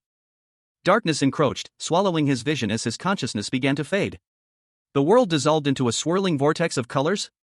Then, unexpectedly, he awoke. He was alive, lying on the cold, hard ground, the same day's sun rising in the sky. A strange mark pulsed faintly beneath his eye. A surge of energy coursed through his veins, a newfound strength invigorating his weary body. He had been given a second chance. A chance to hone his skills, to train relentlessly, and to finally achieve his lifelong dream. He leaped to his feet, his movements sharper, faster than before. Drawing his sword with practiced ease. He was ready to face whatever challenges lay ahead. He would become a knight. But fate, it seemed, had other plans. A seasoned knight, clad in shining armor, appeared before him, his sword raised high. The unexpected encounter left Ankred momentarily stunned. Before the knight lunged, his blade flashing in the dim light. Ankred reacted instinctively, parrying the blow with a desperate cry. A clash of steel echoing through the air. The fight was brutal and swift, a whirlwind of sword strikes and desperate dodges. Ankred, despite his newfound strength, found himself outmatched. A knight's blade found its mark, piercing his defenses. Ankred fell, his vision blurring as darkness once again claimed him. Ankred, a young man with aspirations of knighthood, collapsed to the ground, groaning in pain. His breath hitched in his throat, a clear sign of his exhaustion. His sword lay discarded nearby. He reflected, that was the most perfect stab I could muster. His gaze was fixed on the ground, his expression one of grim determination despite his physical state. But it was not enough. The word weak escaped his lips, a bitter admission of his inadequacy. Ankred looked up at his opponent, his face etched with despair. He admitted to himself, I can't beat him. At my current skill level. He realized the harsh truth, he had barely managed to reach this point. The scene shifted to show Ankred being impaled by a spear, his body thrown to the ground by the force of the attack. The narration box stated, through the ambush in the fields. Ankred's life ended, his body riddled with spears in the tall grass. Ankred lay on the ground, his body bloodied and broken. His sword lay discarded nearby, a testament to his latest failed attempt at knighthood. Nearby, another fallen comrade lay still. He had died countless times to reach this point, each death resetting his world to the start of the day. This was just another iteration in his endless quest. Ankred's eyes snapped open, a flicker of defiance burning within their depths. His gaze was sharp, focused, and determined. But was this truly the end of his struggles? A question lingered in his mind. The words "the real wall of today" appeared, etched onto a weathered stone wall. This was the true obstacle he faced. Ankred, his face partially obscured by the shadow of his sword, stood before the wall, his resolve unwavering. He was ready to face whatever lay ahead. Ankred examined his injured hand, a grim realization dawning on him.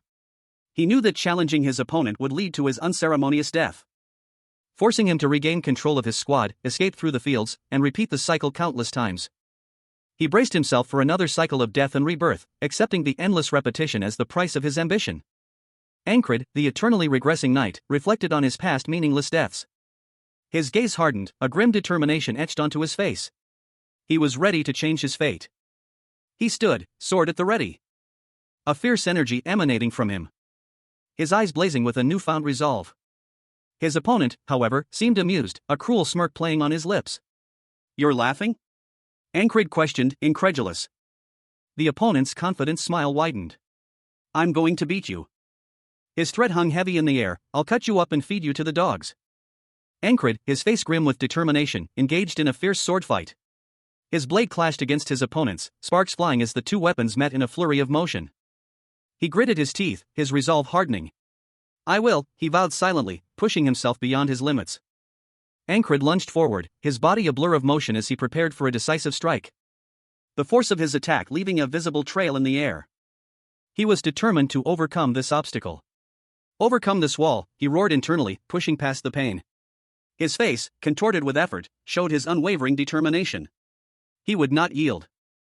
Ankred, a young man with brown hair and determined eyes, stood amidst a fiery, desolate landscape. He clutched a sword, his resolve hardening as he silently vowed, I will overcome this obstacle. With a powerful surge of adrenaline, he lunged forward, his sword arcing in a brilliant flash. He muttered to himself, overcome this wall, his voice filled with a fierce determination. Ankred's face was a mask of grim concentration as he braced himself for the challenge ahead. His eyes burned with an unwavering resolve. He stumbled, the impact of his attack sending tremors through his body. But he refused to yield. With a renewed burst of strength, Ankred swung his sword again, sparks flying as the blade met its target. Ankred, a young man with fiery determination etched onto his face, found himself locked in a desperate struggle. His opponent, a figure shrouded in shadow, unleashed a ferocious attack. A whirlwind of blows that threatened to overwhelm him. Yet, with surprising agility, Encred met each strike with a counter of his own, his movements a blur of controlled chaos. His blade a silver streak against the darkness. His opponent, momentarily stunned, could only utter a surprised question. He parried my attack. The surprise was palpable. Encred's unexpected skill was a testament to his relentless training. He pressed his advantage, launching a swift counterattack that sent his opponent reeling. The shadowed figure stumbled backward, his form momentarily obscured by a cloud of dust and debris. Encred seized the opportunity, closing the distance with a burst of speed. He moved like a phantom, his blade arcing towards his opponent's exposed flank. A swift, precise strike that sent the shadowed figure sprawling.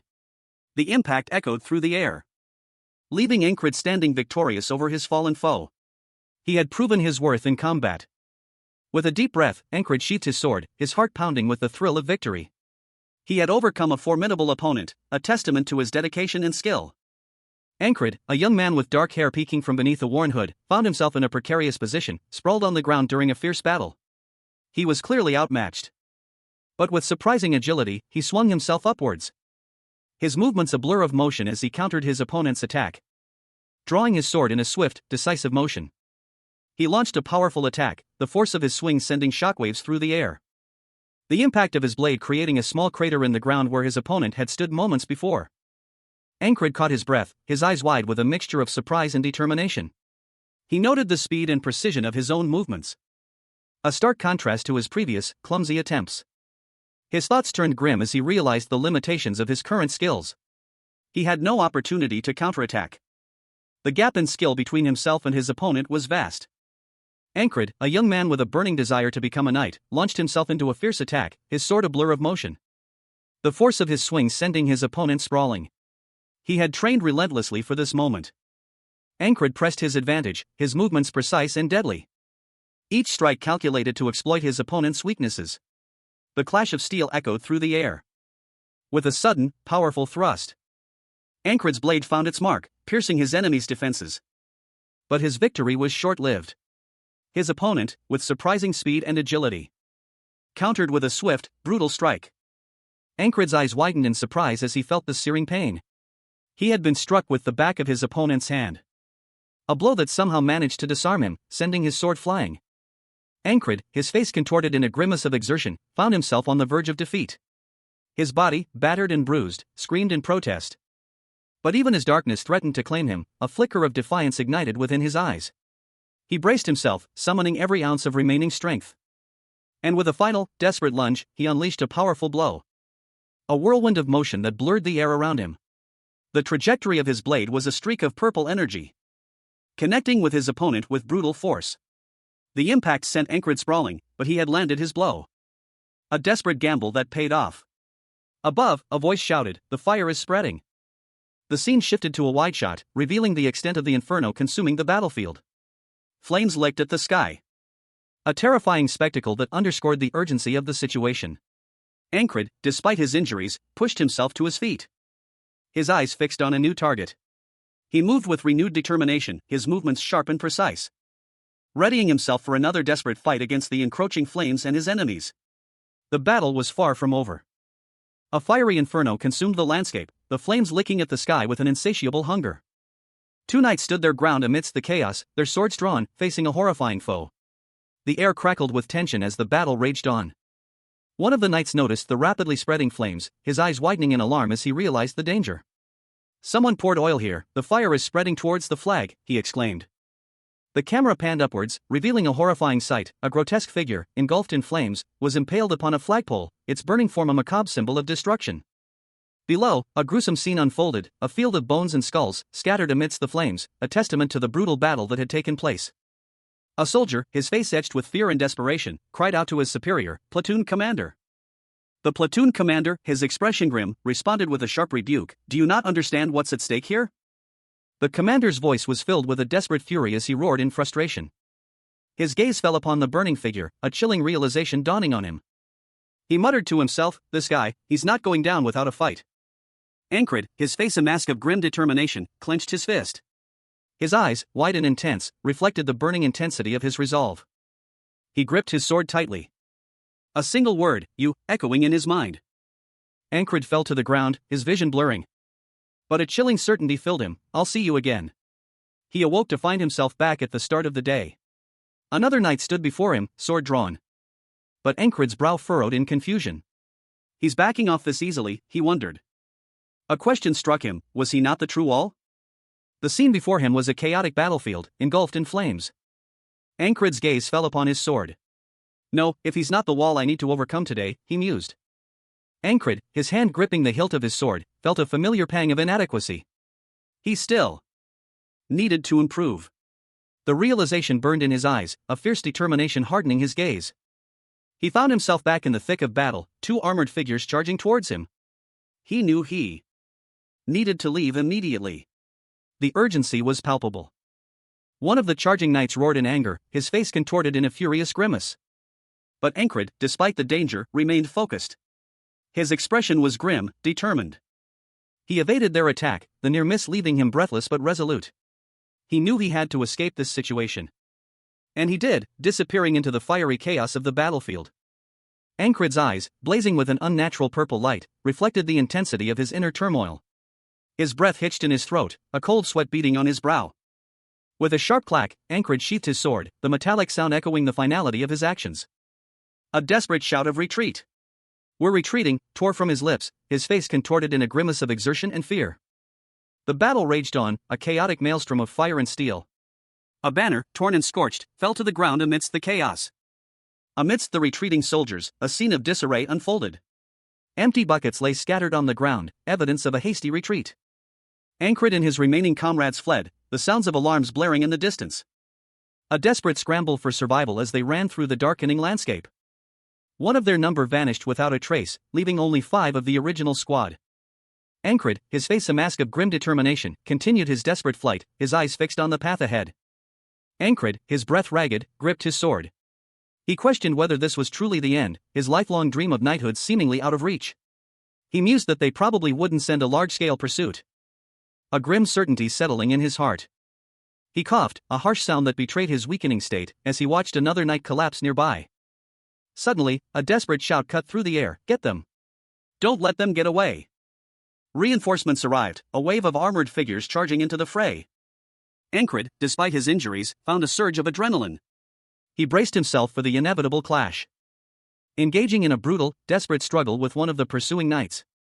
The fight was fierce, a whirlwind of steel and fury. Ankrid, despite his exhaustion, fought with surprising strength. But he was clearly outmatched. With a final, desperate lunge, Ankrid was thrown to the ground, his body impacting heavily. The world swam before his eyes. Ankrid, a young man with a burning desire to become a knight, found himself on the receiving end of a brutal attack. A swift, powerful blow sent him sprawling. He barely had time to react before a sword pierced his opponent's chest. The force of the blow sending a spray of blood across the scene. Ankrid, however, was not unscathed. He staggered back, clutching at his side. A fresh wound bleeding profusely. Pain contorting his features as he fell to the ground, his breath ragged. His companions, observing from a distance, exchanged worried glances. One of them spoke, "They won't be able to follow us if we keep running towards the habitat of the field fox and snake." Another countered, "Doesn't that mean it's harder for us to run there too?" A third, seemingly more confident, stated, "I know a safe route." Ankrid, despite his injuries, mustered a weak but determined response, "I trust you." A desperate plea echoed through the night, "Guide us." The group moved through a dense forest under a twilight sky. Their pursuers seemingly lost in the shadows. A voice, relieved, stated that they no longer heard the footsteps of those hunting them. Mud-caked boots continued their trek through the undergrowth. As the group, now seemingly safe, moved further into the forest. A ginger cat watched them from the shadows. The cat observed the group from a rocky outcrop. As 2 of the men spoke, relieved at their escape. One of them, Mac, credited Andrew and Henry's efforts for their successful evasion. Mac continued, emphasizing Henry's pathfinding skills as crucial to their quick escape. And then another man, seemingly Henri, pointed towards their destination, acknowledging the collective effort required to reach this point. Henri, his face streaked with dirt and grime, shielded his eyes, seemingly exhausted but relieved. Ankrid, a young man with weary eyes and dirt-stained brown leather armor, stumbled through the tall grass. His breath hitched in his throat, a cold sweat beading on his brow. He looked up, his gaze filled with a mixture of determination and exhaustion. The sun began its ascent, painting the sky with hues of orange and pink. A simple narration box appeared, stating, "The sun is rising." The sun's rays pierced through the clouds, casting a brilliant light across the landscape. A group of soldiers, exhausted but resolute, trudged up a steep hill, their movements slow but determined. The camera focused on the tall grass, swaying gently in the morning breeze. Then shifted to a wide shot of the clear blue sky, dotted with fluffy white clouds. Ankrit approached a makeshift camp, his brow furrowed in concern. 3 other soldiers were there, 2 of them slumped against a tent, clearly injured. He asked, "What happened to y'all?" One of the soldiers, his face pale and drawn, gasped, "Ha! I'm going to pass out now." The soldier collapsed, a soft thud echoing in the quiet morning. Ankrit's eyes widened in alarm. Ankrit, a young man with dirt-stained armor, clutched his injured arm, his face etched with exhaustion and grim determination. His breath hitched in his throat, a cold sweat beading on his brow. Another day had ended, another chance lost. The weight of his failure pressed down on him. But a new day dawned, bringing with it the promise of a fresh start. The sun rose, casting its golden rays across the landscape. A new opportunity to pursue his lifelong dream of knighthood. He rose to meet it, finding himself back amidst the chaos of a bloody battlefield. His fellow soldiers lay wounded and dying around him, the air thick with the stench of blood and death. He had failed again. But this time, he knew he could try again. The sight of the tattered flag, a symbol of their defeat, fueled his resolve. Surrounded by the grim reminders of their losses, the scattered bones of fallen comrades lay scattered across the ground. A stark testament to the brutal reality of war. 2 figures, cloaked and grim, surveyed the scene.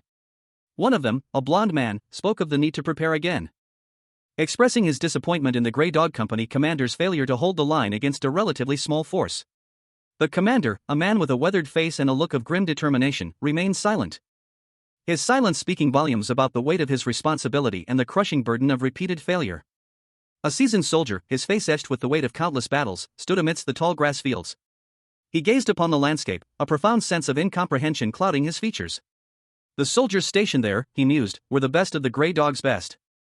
Yet, despite their prowess, a small number of enemy soldiers had managed to breach their defenses. They launched a swift attack, set a fire, and escaped.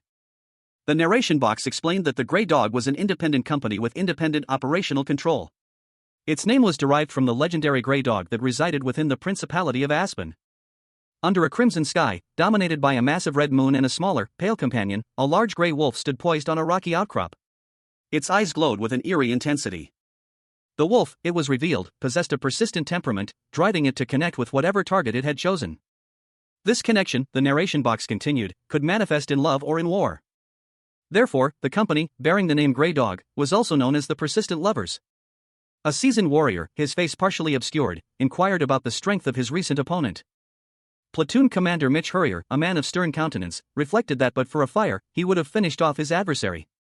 Observing Ankrit in another night, Mitch Hurrier surmised that Ankrit had been fortunate to survive their last encounter.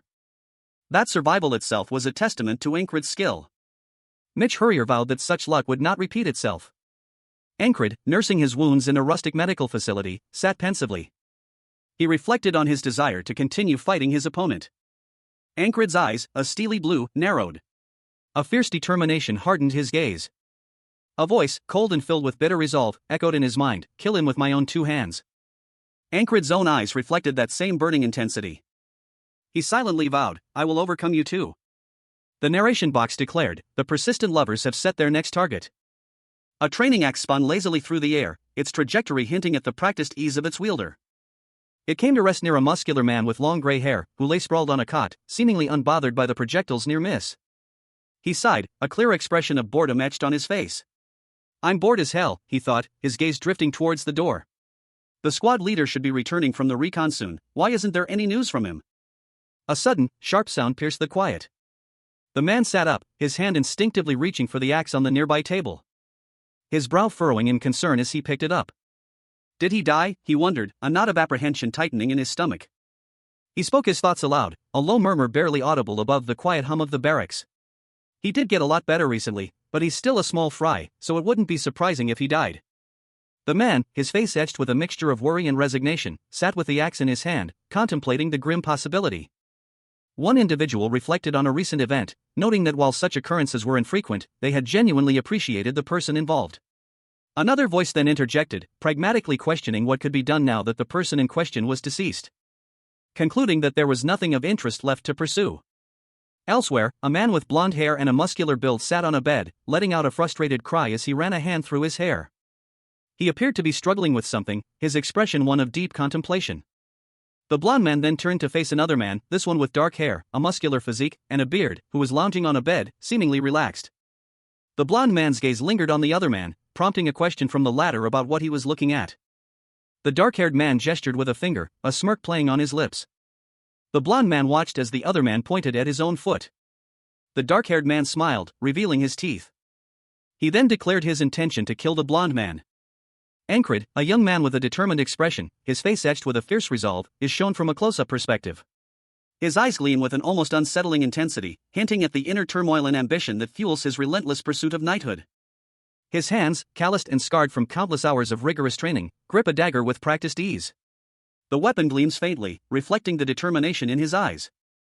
A nearby figure, a man with blonde hair styled in braids, watches Ankrid with a mixture of disbelief and disdain. He mutters to himself, expressing his astonishment at Ankrid's actions. Ankrid, seemingly oblivious to the other man's presence, continues to hone his skills, meticulously sharpening his blade. His movements are precise and deliberate, reflecting years of dedicated practice. Later, Ankrid sits across a table from a stern-looking woman in knightly armor. She questions his recent actions, highlighting the audacious nature of his infiltration of an enemy base and its subsequent destruction. He calmly explains that he simply made the best choices available to him and was fortunate in his success. The woman's expression remains skeptical, her gaze unwavering. Her pointed ears suggest an elven heritage. Ankrid, showing signs of exhaustion, is told to rest and recover. He nods in agreement, his body weary but his spirit unbroken. The elven woman reflects on Ankrid's actions, admitting that while she had hoped for some progress, she is still surprised by the scale of his success. A figure, seen from behind, stood before a window, gazing out at a bright, cloud-filled sky. The viewer's perspective is from behind the figure, creating a sense of mystery. A thought bubble above the scene reads, "Just who is this guy?"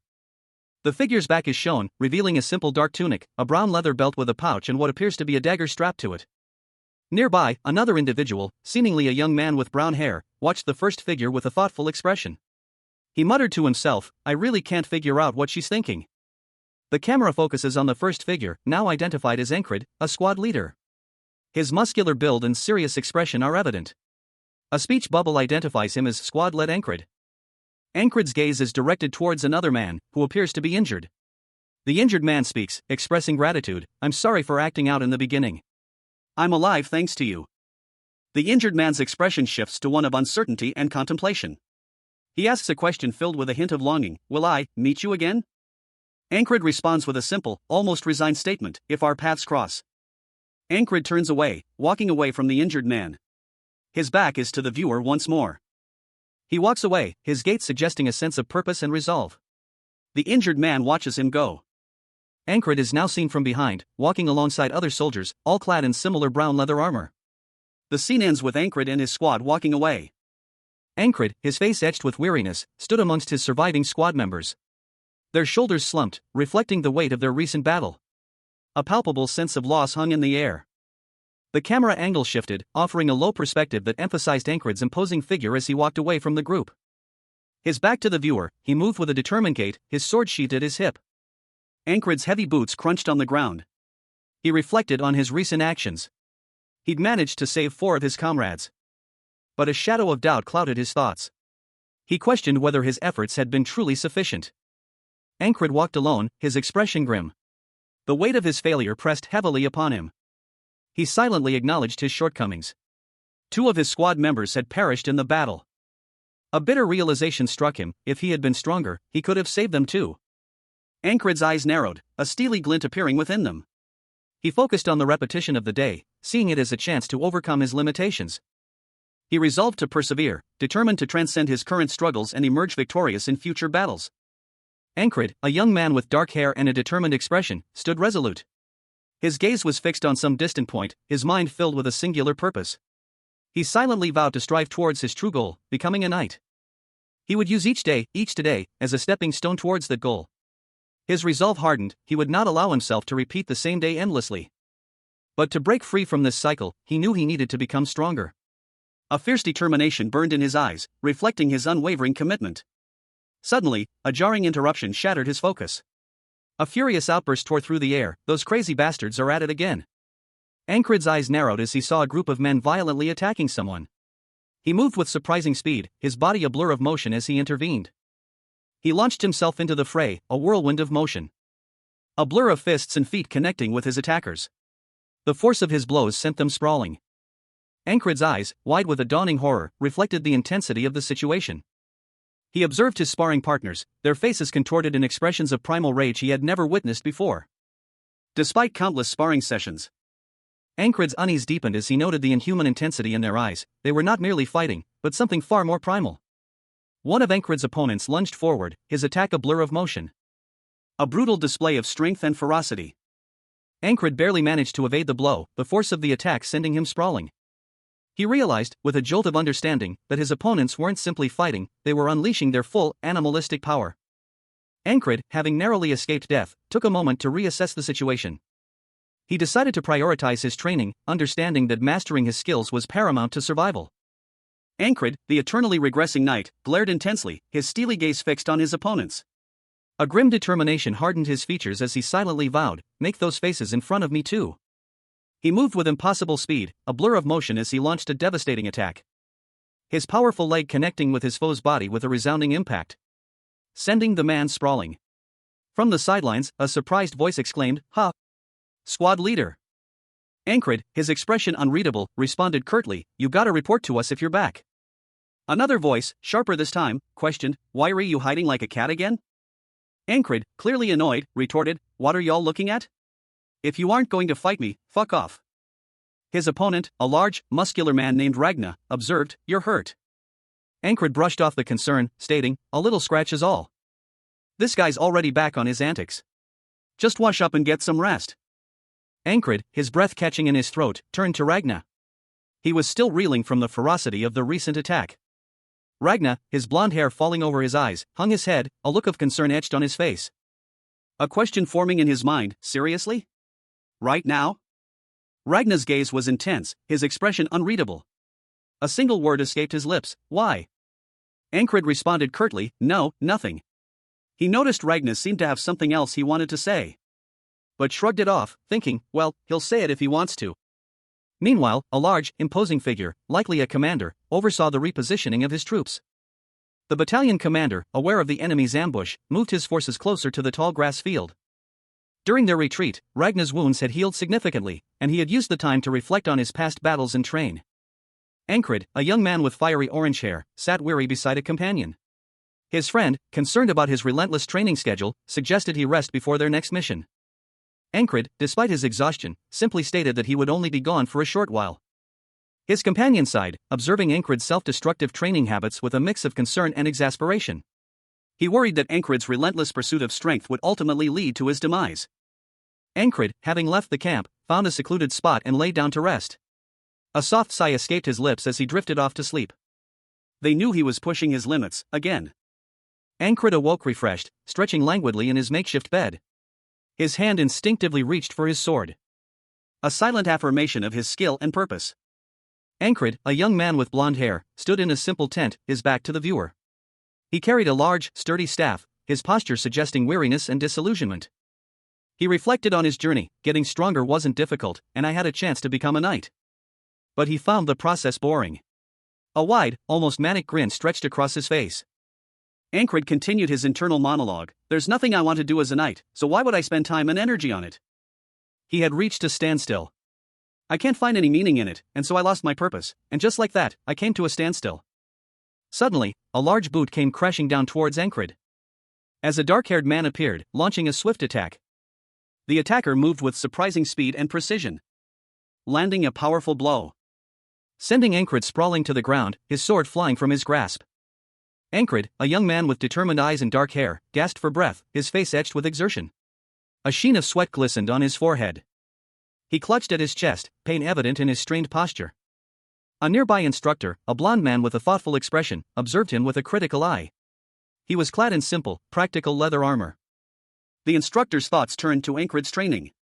He mused that even with dedicated practice, Ankrid's fundamental techniques were flawed. He considered the limitations of Ankrid's progress, concluding that it would be difficult for him to improve significantly, even with more training. Ankrid's eye, sharp and focused, held a glimmer of determination. The instructor watched, a question forming in his mind: why was Ankrid pushing himself so relentlessly? Ankrid gripped his sword, his resolve unwavering. Ankrid, a young man with determined eyes and a muscular build, is shown from an unusual angle, his body angled sharply upward. He appears to be in motion, perhaps mid-stride or in the midst of a powerful action. A voice, seemingly from another person, questions Ankrid's relentless training: why do you do all this? Ankrid and another man, a blonde-haired individual with a more relaxed posture, stand together. The blonde man seems to be observing Ankrid with a mixture of curiosity and concern. Ankrid responds to the question, his expression serious and resolute: because I want to become stronger. The blonde man, still observing Ankrid, poses a further question: what will you do once you're stronger? Ankrid's response is cut short, only showing his hands clasped together, suggesting contemplation. The blonde man offers his perspective on knighthood: a knight is just someone who fights well. Ankrid, considering the blonde man's words, questions the depth of that definition: does that really have that much meaning to you? Ankrid's face is shown in close-up, his expression hardening as he refines his own definition of a knight. He clarifies his aspirations: the knight I aspire to be is someone who decides for himself what is right and raises his sword. Ankrid, a young man with a determined gaze, stood before a gleaming sword, its polished surface reflecting the bright sky above. He was clad in simple, dark clothing, his body tense with anticipation. A silent vow forming in his heart: to use this blade for the sick and the poor. A vision of his future as a knight, a protector of the innocent, burning bright within him. But his resolve extended further. He clenched his fists, a new thought solidifying in his mind. He would also wield it for those he loved, a fierce protectiveness fueling his ambition. Meanwhile, a young man with light blonde hair, his expression thoughtful, watched Ankrid from a distance. He seemed to be contemplating something, muttering to himself about honor and merit. He questioned the very nature of knighthood, his thoughts drifting, concluding that strength was merely a tool, not the defining characteristic of a true knight or sword. The blonde-haired young man then turned, his back to the viewer, a profound question echoing in his mind: what does he truly want? Ankrid, a young man with a burning desire to become a knight, walked resolutely forward, his boots crunching on the grassy terrain. His journey was far from over. A silent vow hardening his resolve. He wouldn't know the true measure of his path until he walked it himself.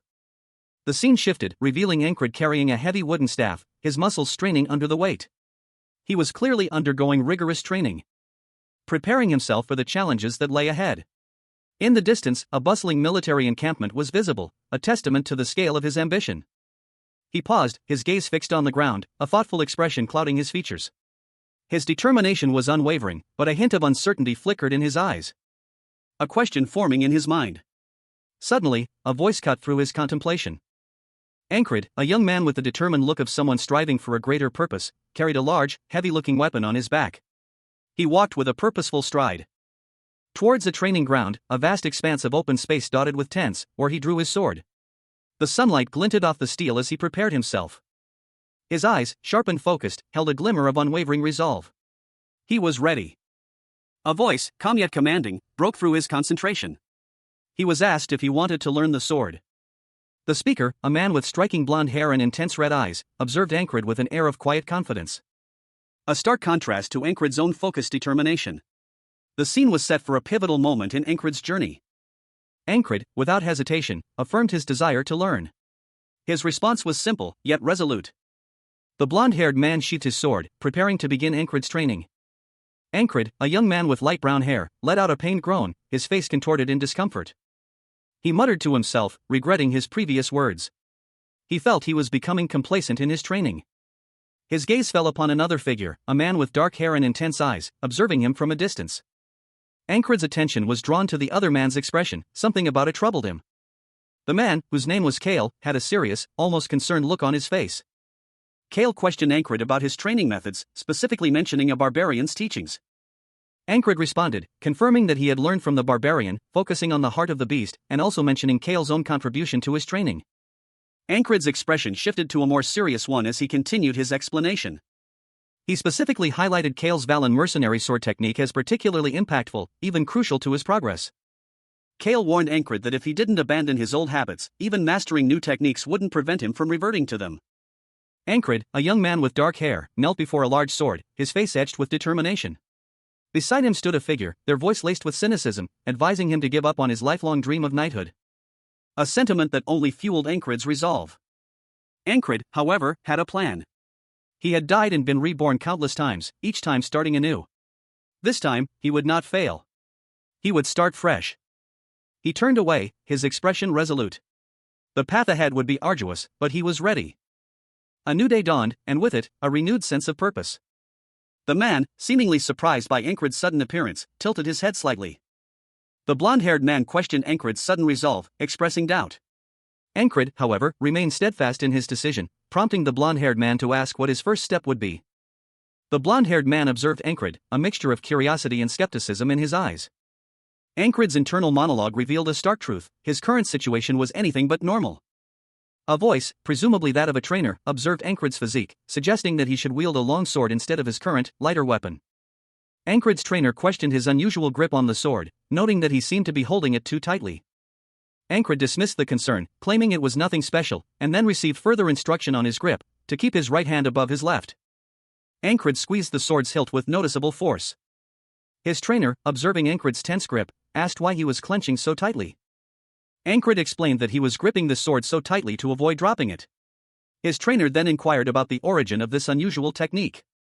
The trainer responded with a dismissive comment, calling Encred a useless monkey bastard. Encred remained focused on maintaining his grip and sword position. The trainer then forcefully struck Encred, knocking him to the ground. Encred, a young man with dark hair and a determined expression, found himself locked in fierce combat. His opponent, a figure whose face was obscured, pressed their attack relentlessly. A flurry of blows forcing him into a desperate defensive maneuver. He stumbled back, narrowly avoiding a fatal strike. But his opponent's attack continued, relentless and unforgiving. Encred parried desperately, the clash of steel echoing through the air. A sudden, sharp pain shot through his arm. His vision swam, and a groan escaped his lips as he felt the impact of the blow. Gripping his injured arm, Encred's thoughts turned inward. What was that?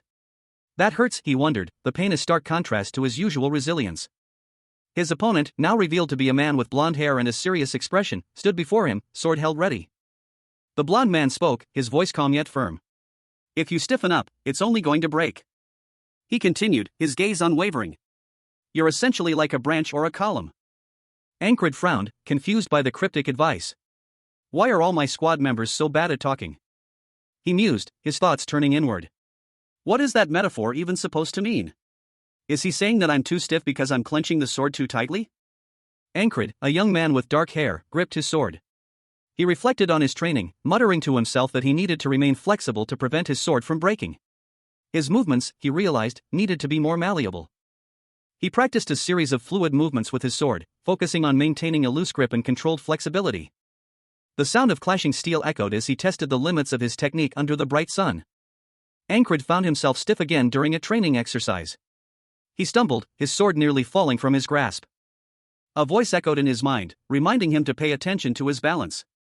He focused on his footwork, attempting to correct his posture and regain control.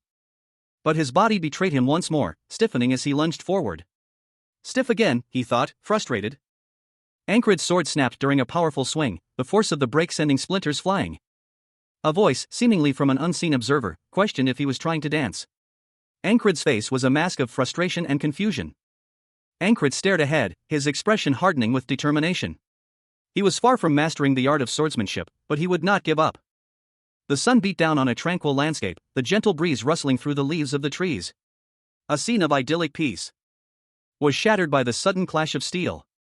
Two figures, locked in fierce combat, moved with a blur of motion. One, a powerfully built man with dark hair, stumbled backward, his sword clattering to the ground. His opponent, a blonde-haired warrior, stood poised and ready. A look of grim assessment on his face. He muttered to himself, I didn't know it was this bad. He doesn't have any of the basics down. His thoughts continued, this isn't something that can be taught. The dark-haired man, defeated and exhausted, sat heavily on the ground, gasping for breath.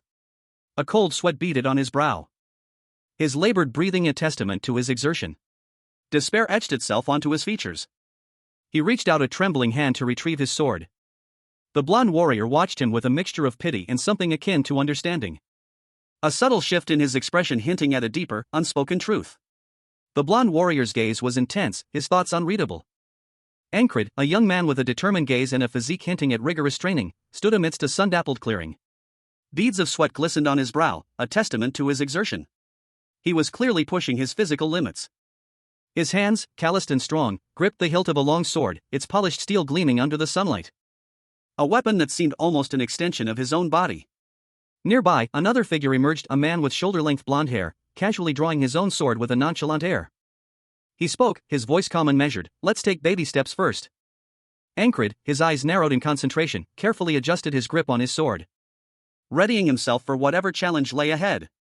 The blonde man, whose name was revealed to be Ragna, approached, a question in his eyes. "I was wondering where you were all day." Suddenly, a gruff voice cut through the air. "Are y'all playing picnic here, skipping meals and shit?" A new character appeared, a burly man with long, dark hair and a stern expression. He seemed displeased. The burly man continued, addressing another figure who had just appeared. "Is this worthless bastard giving you a hard time, boss? Want me to take care of him? I'ma cut your hands off." Ankrid, observing the unfolding scene, asked, "Is something happening? Why are you dressed up?" Ankrid, a man with a determined expression and a weathered face, gripped his staff. He looked up at the sky, a sense of foreboding settling upon him as he uttered the words. "We're being summoned." Beside him stood a powerfully built man with silver hair, his gaze distant and unreadable. A younger man with vibrant red hair watched them both with apprehension. The red-haired man, his brow furrowed in concern, adjusted his pack. He spoke, his voice low and urgent. "The enemy forces are gathering in the distance." The image shifted to reveal a woman, her back to the viewer, drawing two swords from their sheaths. A vast army stretched out before them, a sea of soldiers under a pale sky. A woman in shining armor, her face partially obscured by a blindfold, stood on a raised platform, surveying her troops. The sheer scale of the enemy army was daunting. Countless soldiers stood at attention, their spears glinting under the sun. Ankrid, the powerfully built man, and the red-haired man stood among a group of soldiers, their faces grim. A palpable tension hung in the air. Ankrid's gaze fell upon his staff, his thoughts turning inward. Was teaching him the sword a mistake? The red-haired man observed Ankrid, his expression one of concern. He quietly voiced his assessment. Ankrid, a young man with a burning desire to become a knight, found himself facing a grim possibility. He might die today, a thought that sent a chill down his spine. A consequence of his reckless pursuit of a dangerous technique. He stood amidst a company of soldiers, his blonde hair catching the sunlight. Ankrid carried his sword, a symbol of his aspirations, yet a weight of foreboding settled upon him. Nearby, a dark-haired man observed Ankrid, his expression one of quiet concern. He muttered to himself, "Going to need some babysitting."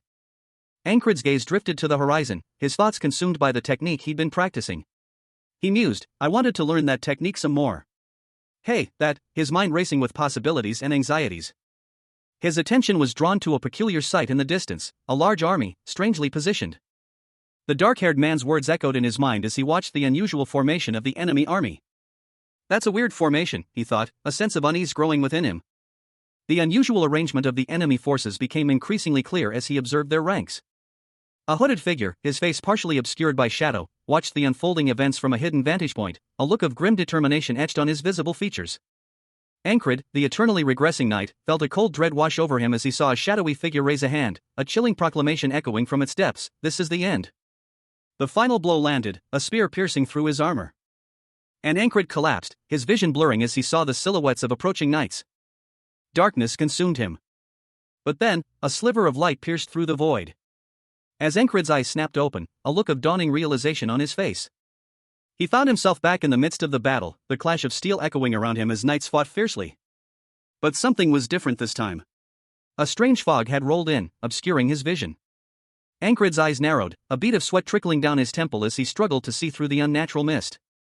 And then, a wave of panic washed over him as he realized, "I can't even see the people next to me." Ankrid, a young man with dark hair and determined eyes, walked with his sword strapped to his back and a shield at his side. He was on his way to his training grounds, his mind focused on his lifelong dream of knighthood. But the path ahead was shrouded in an unnatural fog.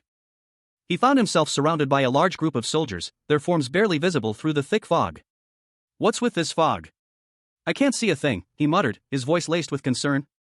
Ankrid's eyes, wide with apprehension, scanned his surroundings. A sense of unease settled upon him. Suddenly, a sharp sound pierced the silence. The soldiers reacted, their heads snapping towards the source of the noise. "HM? What's that?" one of them questioned, his voice barely a whisper. Another soldier echoed his concern, "Did you hear that?" A wave of panic rippled through the ranks as a loud, unsettling noise grew closer. "What? What's that noise?" one soldier shouted, his face contorted in fear. Another soldier, equally terrified, yelled, "What's going on up there?" Ankrid's eyes widened in horror as he finally understood the source of the commotion. His mouth opened in a silent scream. Arrows, he finally managed to gasp, the realization dawning on him that he was under attack. A volley of arrows rained down on Ankrid and his fellow knights, the projectiles appearing as streaks of motion against the blurred background. Each arrow a deadly threat, piercing through the air with terrifying speed. The knights struggled to defend themselves, their shields barely deflecting the onslaught. Ankrid, despite his best efforts, found himself struck multiple times, arrows piercing his armor. An arrow whizzed past Ankrid's head, narrowly missing its mark. He noticed something peculiar about the fog, realizing it wasn't normal. A knight shouted a warning to his comrades, urging them to take cover and raise their shields. This wasn't a normal fog, and the enemy was using it to their advantage. The realization hit them, they had been had. A sinister figure emerged from the fog, a chilling laugh echoing through the battlefield. Revealing a cloaked figure with an unsettling grin, their presence adding a new layer of dread to the already desperate situation. A cloaked figure, his face partially obscured by shadow, grimaced. He muttered to himself about the difficulty of assembling the spell, his words laced with exhaustion. The effort had been immense, he had to sacrifice the blood of many animals, collect the purest lake water, and continuously cast rain spells. Once activated, the spell would create a fog that obscured all vision, leaving only those near the spell's casting point, marked by flags, visible. He anticipated a one-sided battle. He called this devastating spell the Fog of Annihilation. A second figure, cloaked and armored, observed the first. He commented on the other's satisfied expression. The cloaked figure admitted that he had barely managed to make the spell work, especially with one of the flags almost burned to ashes. He grumbled that if not for that near disaster, the battle would have been a cakewalk. His gaze hardened as he cursed the person responsible.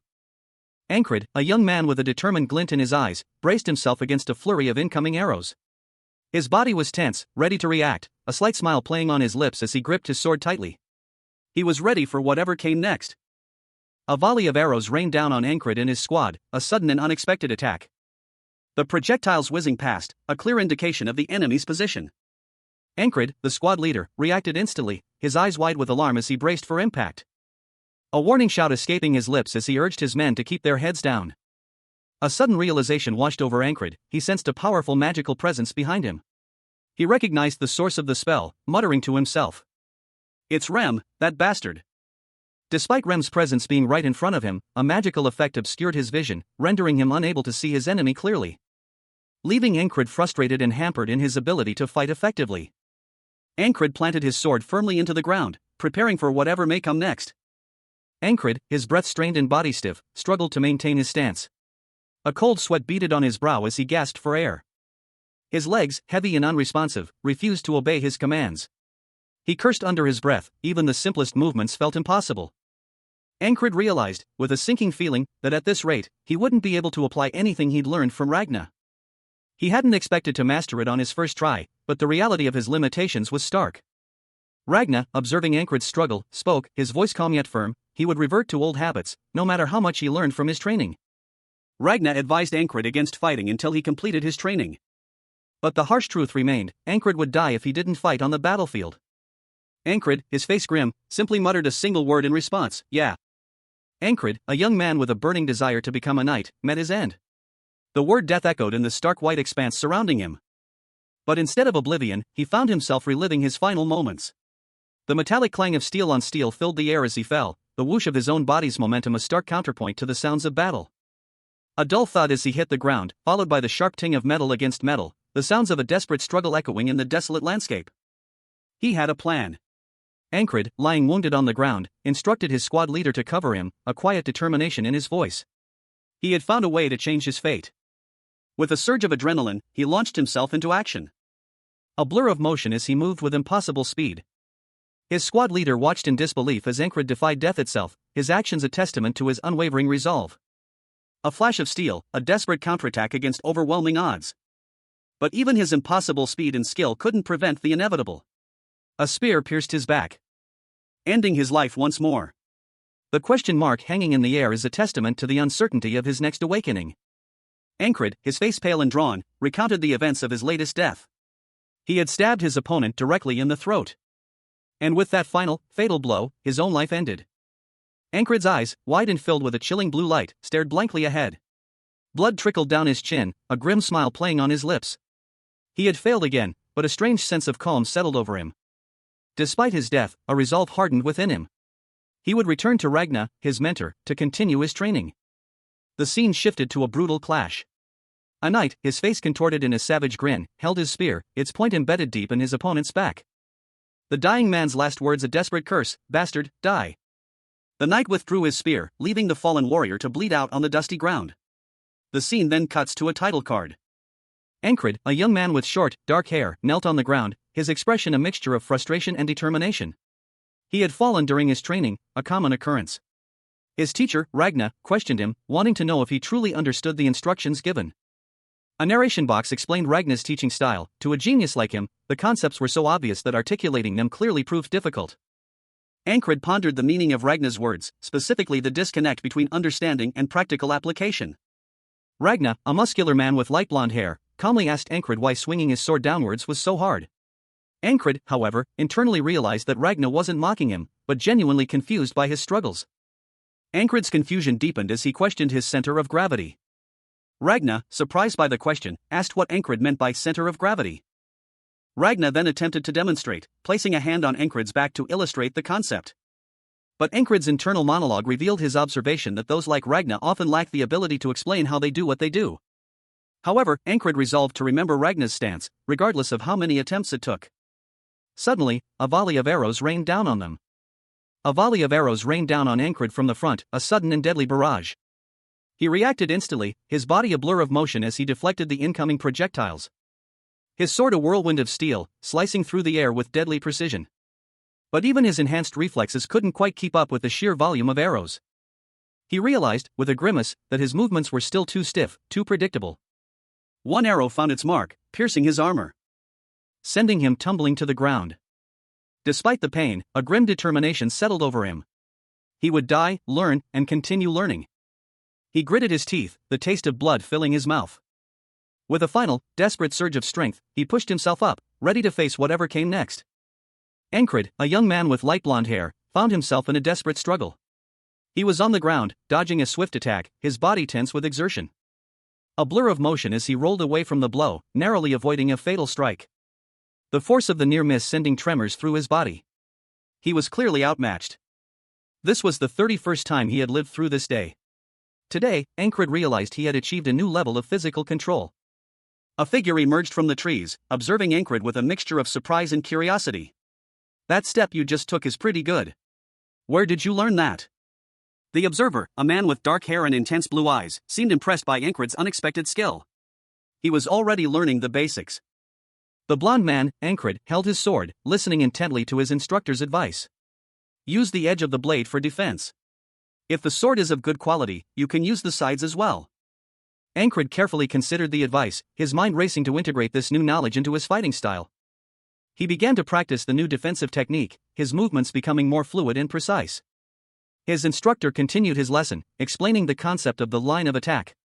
The shortest distance between your opponent and you is called the line of attack. Ancred, a young man with a burning desire to become a knight, was diligently studying swordsmanship. He focused intently on the advice given, to draw his opponent into his head, and then reach out to him with his sword. A blur of motion indicated the start of his training. As Ancred moved with surprising speed and precision, his sword a silver streak against the muted background. The culmination of his training resulting in a powerful, decisive strike.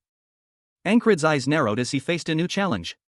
He felt a surge of confidence as he internally declared, "My feet are light." He effortlessly dodged an incoming attack. His movements fluid and precise as he countered with a swift strike. Confidently stating, "I can dodge him easily." The speed and grace of his movements were a testament to his improved skills. Ancred, a young man with dark hair, found himself impaled by several arrows, his body slumped forward. His life, once again, was ending. But this time, something was different. A narration box appeared, stating, "Little by little, my today starts to change." Ancred awoke, the day restarting. He found himself facing an opponent, his body already moving instinctively, deflecting a blow with surprising speed and precision. He countered with a swift kick, sending his attacker reeling. The opponent, surprised by Ancred's unexpected skill, stumbled back, his eyes wide with disbelief. "What? Did you just parry?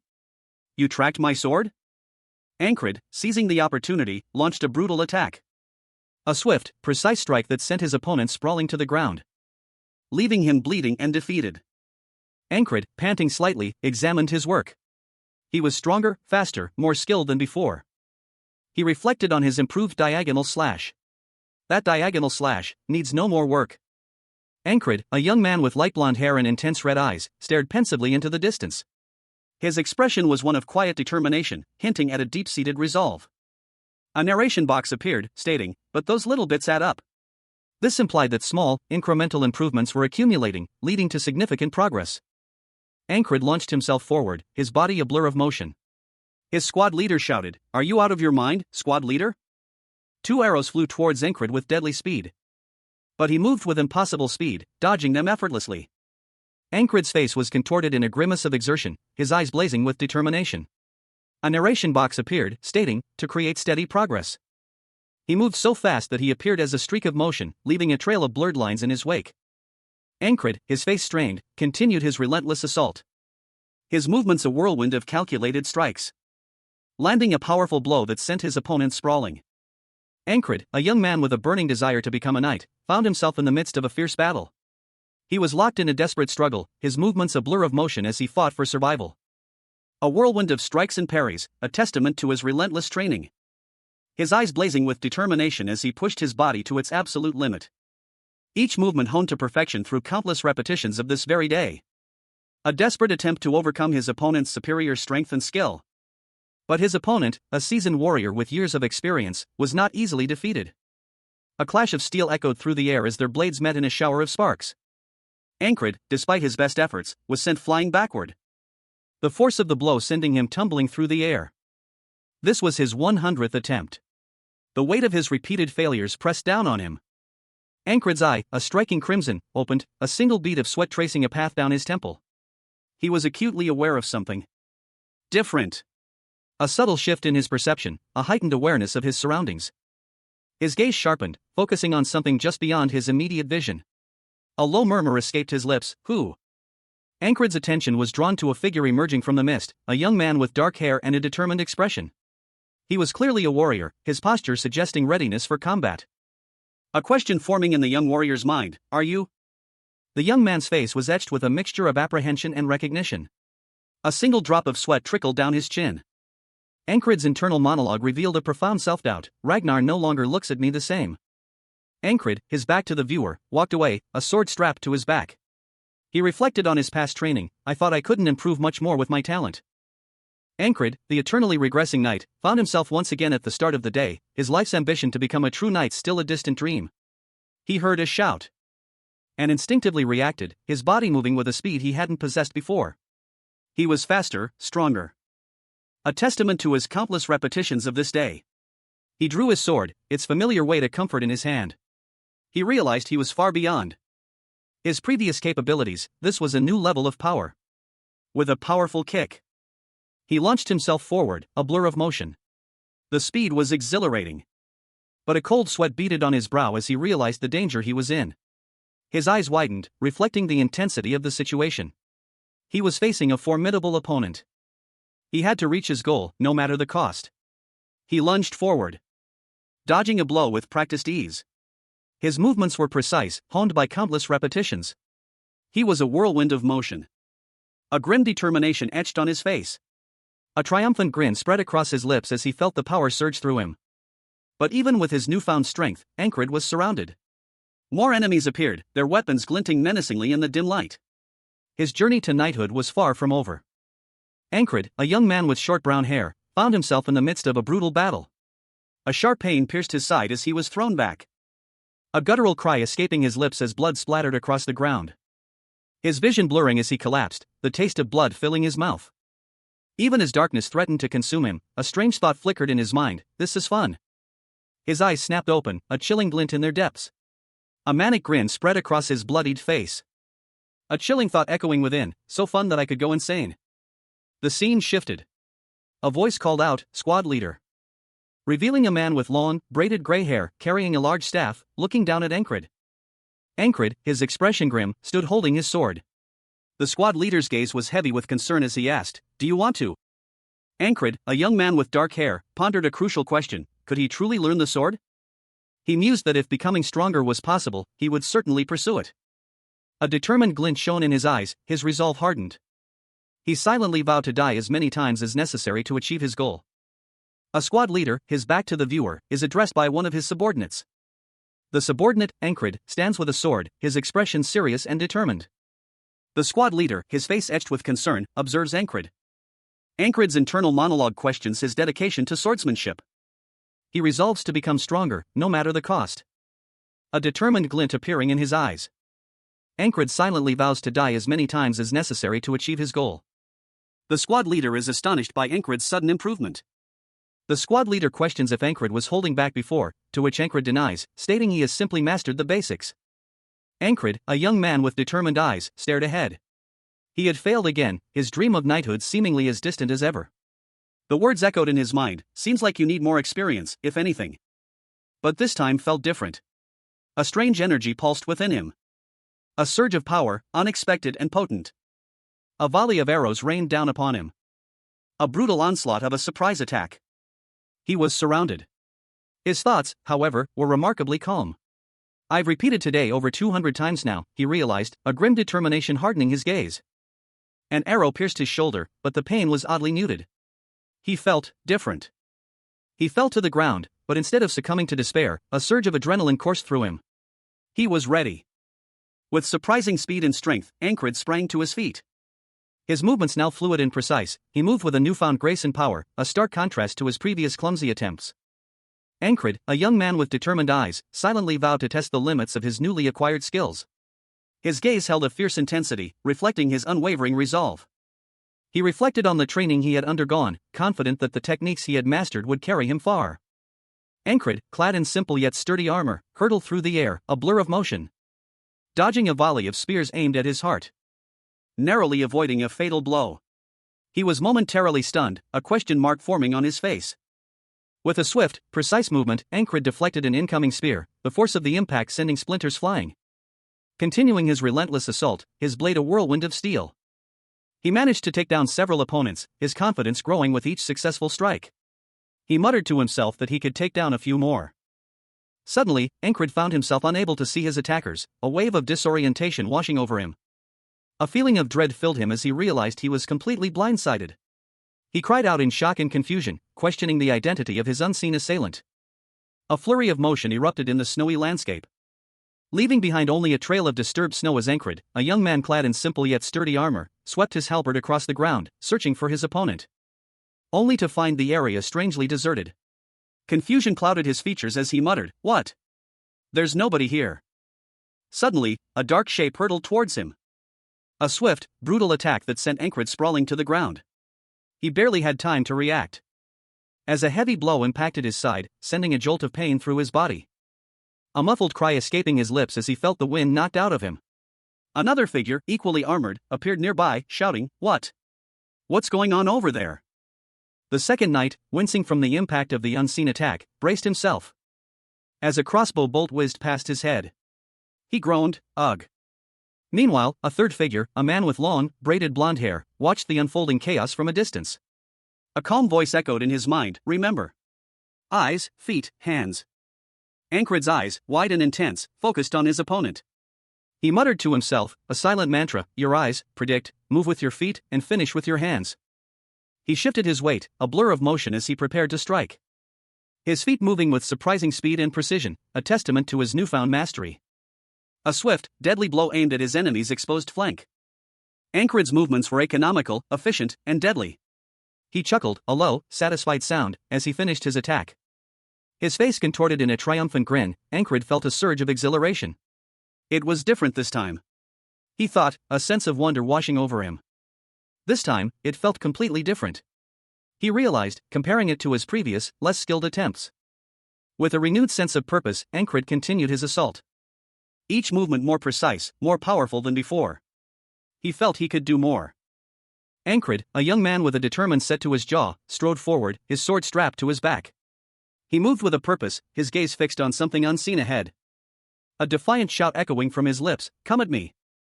He drew his sword, the steel gleaming faintly in the muted light, preparing for the inevitable clash. Suddenly, a crossbow loomed into view, its deadly mechanism poised to strike. Two armored figures emerged from the swirling mist, crossbows trained on Encred. One of the figures spoke, his voice a low growl, "You've done well infiltrating up to here." But the second soldier continued, his tone laced with menace, "But do you think you'll make it out alive?" Ankred gritted his teeth, a fierce determination hardening his features. He braced himself, readying himself for the impending attack. One of the soldiers lunged, but Ankred met his attack head-on. "Let's fight it out with swords." Ankred, his face obscured, muttered to himself, "Like men." A close-up on Ankred's face revealed a determined, almost manic expression. Beads of sweat glistened on his brow, his eyes wide with a fierce intensity. He silently resolved, "Keep testing myself." A knight, clad in dark armor and wielding a crossbow, appeared, sneering, "Crazy fucker." The knight loosed a volley of bolts, aiming for Ankred. But Ankred moved with impossible speed, dodging each projectile with practiced ease. The bolts embedding themselves harmlessly in the ground around him. A surge of dark energy erupted from Ankred, a ripple of power emanating outwards. The knight, awestruck, could only utter, "Foolish mortal." Ankred, kneeling amidst the swirling energy, heard the knight's final words, "You've walked into your own grave. You must have lost your mind." Ankred, a young man with a lifelong dream of knighthood, lay still, his eyes closed. A faint purplish glow emanated from around his head, hinting at a supernatural event. He awoke on a simple bed, his eyes slowly opening to a dimly lit room. Confusion clouded his features. Sitting up, Ankred felt a disorienting sense of déjà vu. He muttered to himself, questioning the strangeness of his situation. He wondered aloud if a voice had just cursed him, seemingly out of nowhere. A frown etched itself onto his face as he pondered the absurdity of the situation. Suddenly, a large, muscular man with long dark hair appeared in the room, causing Ankred to react with surprise. Ankred recognized the man as someone he knew, and realized that the strange voice was a spell. He realized the spell was triggered whenever it happened, and cursed the perpetrator's lack of foresight. The final panel shows a large, disorganized enemy army, highlighting the tactical ineptitude of his foes. A vast formation of soldiers, clad in dark armor and armed with spears, stood rigidly in formation. It looked as if they were guarding a flag, reminiscent of a similar scene in the grassy fields. Ankred, a young man with short brown hair, lay on a bed, a look of deep contemplation etched on his face. He wondered why he was seeing this. Beside him, a man with long, graying hair and a strong build asked, "Do you know anything about spells?" Ankred, surprised by the question, replied, "Spells? Why do you ask all of a sudden?" The older man shrugged, saying, "Just thought it might be interesting." "Tell me what you know." He seemed to consider Ankred's question carefully before responding. The older man then asked, "Do you know the difference between magic and spells?" Ankred responded thoughtfully, "Magic is more common?" The older man nodded. "That's not wrong. But the medium is a whole lot more important." Ankred, the perpetually regressing knight, pondered the nature of magic. He mused that spells require a medium to function. A realization solidifying in his mind, the key to breaking the fog lay in the medium itself. Medium, that's it, he thought. The fog, he recalled, was a spell cast by their enemies, and the flag served as that spell's crucial medium. Therefore, destroying the flag would dispel the fog. Ankred turned to his companion, Rem, questioning if his tribe also utilized spells. Rem confirmed that spells originated from the west, and that he himself hailed from the western frontier. He had witnessed such magic firsthand. Rem then revealed a surprising fact: most spellcasters were actually hexcasters, not true spellcasters. This revelation prompted a question from Rem's companion, Ankred, who was preparing to leave. Rem asked Ankred where he was going, to which Ankred simply replied that he was going to train. The scene opens with a close-up on the muscular back and shoulder of a man, clad in dark, simple clothing and white armbands. His physique suggests rigorous training. A speech bubble appears, revealing a conversation between two individuals. One of them remarks, "Luckily, it looks like you and I have the same training background." Two men stand facing away from the viewer, their backs to the camera. One carries a sword, while the other seems to be observing him. They are in what appears to be a training ground, with tents visible in the background. The man with the sword speaks again, inquiring, "The Oniak sword technique. Do you know of it?" A narration box appears, introducing a historical anecdote. About 500 years ago, there was a 1-in-a-million prodigy. The narration continues, describing the prodigy's feat. The child, born on a sword farm, slayed 12 bandits that attacked the farm with nothing but a fireplace poker. The panel depicts the aftermath of the attack, showing the slain bandits and the young prodigy, his clothes stained with blood, standing amidst the chaos. The narration box continues, explaining the prodigy's background. Having lost his parents early, he learned the sword at a young age. And a noble, having heard the rumors, took him in. Finally, the narration reveals the prodigy's name. The prodigy went by the name of Leon Sisoniak. Despite his exceptional talent, Ankred was burdened by a cruel curse.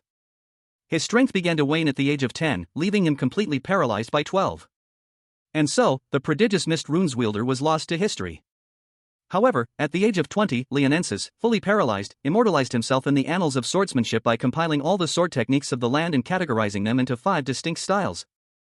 These were the righteous, elaborate sword, the heavy, strong sword, the flowing, confounding sword, the fast, swift sword, and the gentle, parrying sword. This compilation became known as the Oniak sword technique. Leonensis's work revolutionized swordsmanship, propelling the Oniak family to become the most influential house in the empire. Ankred, heir to the Oniak legacy, sits upon his throne, surrounded by his elite guard. A narration box explained that the techniques shown are the foundation of all swordsmanship today. 2 figures were shown, one with blonde hair and the other with dark hair. The blonde-haired man explained that there are several sword styles: the northern heavy sword, the central righteous sword, the western flowing sword, the southern swift sword, and the eastern she sword. He continued, stating that he developed his technique from the northern heavy sword. The dark-haired man pondered the meaning of the conscience of the beast. He then silently corrected himself, thinking of the heart of the beast. The blonde-haired man instructed him to concentrate on a single point. He further advised the dark-haired man to forget everything around him and focus only on his own sword and the enemy's sword. The blonde-haired man offered to demonstrate the technique, drawing his sword. He then performed a swift attack, leaving the dark-haired man questioning what had just happened. As a surprised gasp escaped his lips, the dark-haired man was shown reacting to the speed of the attack. A blur of motion, too fast to follow, ended with Ankred collapsing to the ground, a crimson stain blooming across his chest. He gasped, his vision swimming. Confusion clouded his mind. He struggled to comprehend what had just transpired. Who had attacked him with such speed? Ankred's thoughts raced. A strike faster than Rem's axe. I nearly just died. A figure loomed over him, concern etched on their face. Did you feel anything? They asked. The scene shifted to reveal a tense standoff between Ankred and another warrior. As a third warrior, Rem, approached, his axe held at the ready. Are you trying to kill the squad leader? He demanded. The warrior who had attacked Ankred spoke, his voice calm despite the tension. People concentrate better in the face of death. I'm just helping him out. Rem scoffed. He can't learn anything if he's decapitated. Do you even know how long it took him to learn the heart of the beast? The attacker retorted, that's only natural, with a stupid barbarian teaching him. Do you want a taste of my axe? Ankred, a young man with determined eyes and dark hair, listened intently. A subtle frown played on his lips as he heard the assessment. Both of you are pretty shit at teaching, though. A gruff voice cut through the air. The speaker, a man with a weathered face and gray hair, pointed accusingly at Ankred. You're from the far north. Aren't your people more barbaric than anything? He continued, his gaze shifting to a blonde-haired individual standing nearby. And you're from the southern barbarian tribes. The gray-haired man smirked. Right. Your grave will read, I lost my head to a southern barbarian. Enough. Let's go, Remington. Rem, the gray-haired man, turned, axe in hand, towards Ankred and the blonde.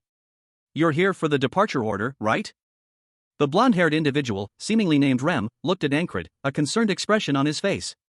Remember how alert you are, moments before death. A thought bubble appeared above Ankred's head. If you succeed with concentrate on a single point, everything around you fades. And you'll feel your sword do your bidding.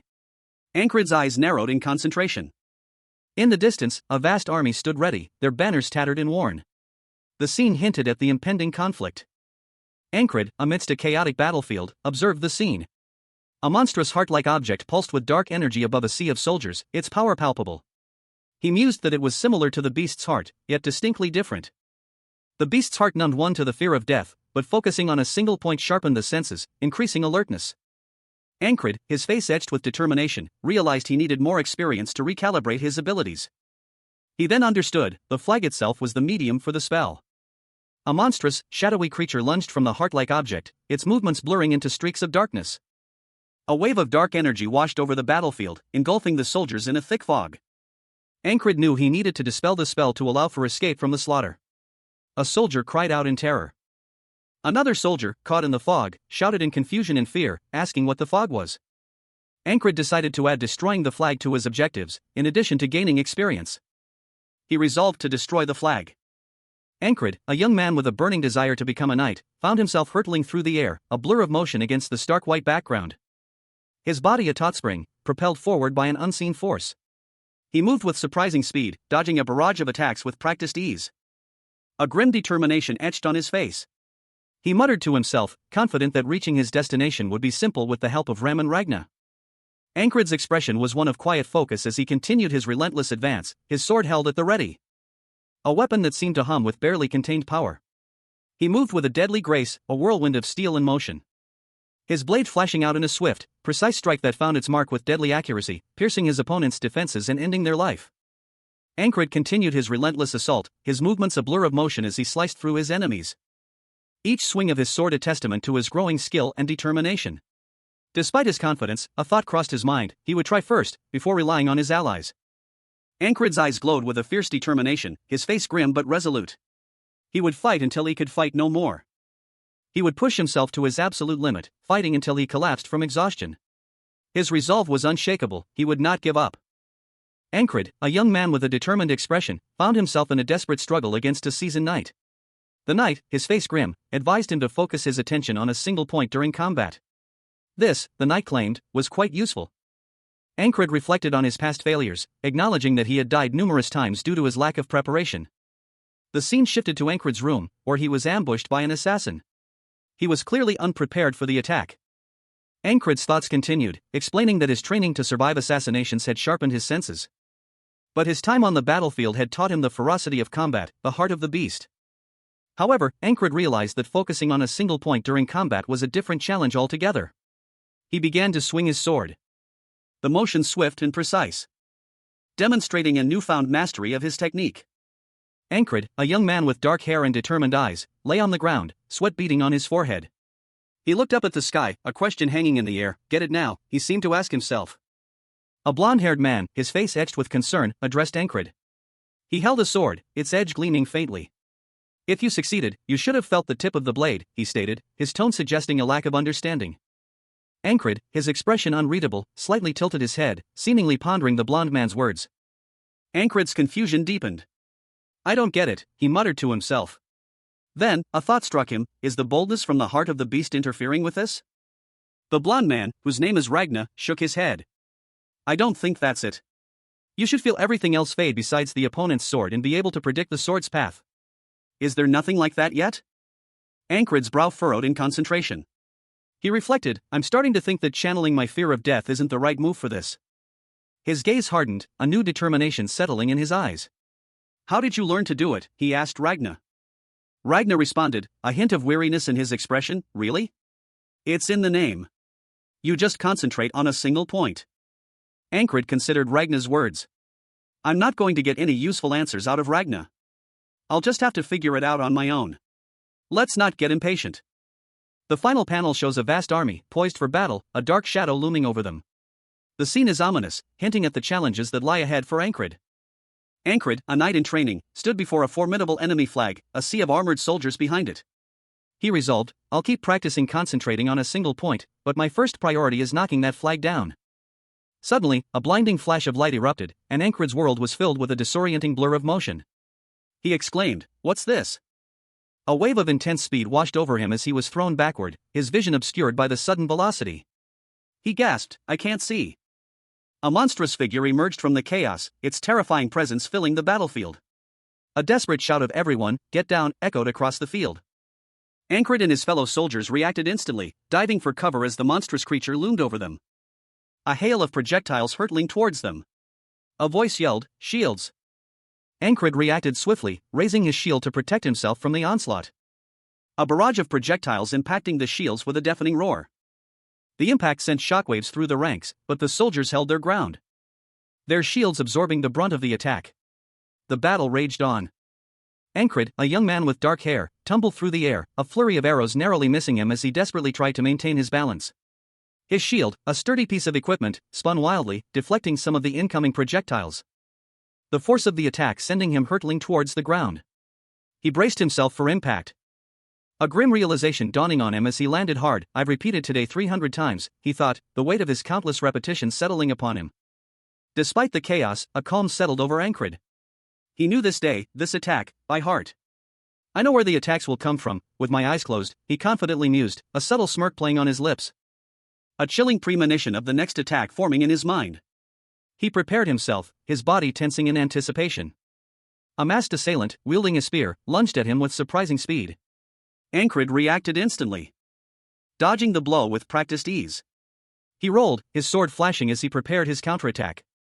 A precise strike connecting with the assailant's neck, sending him sprawling to the ground.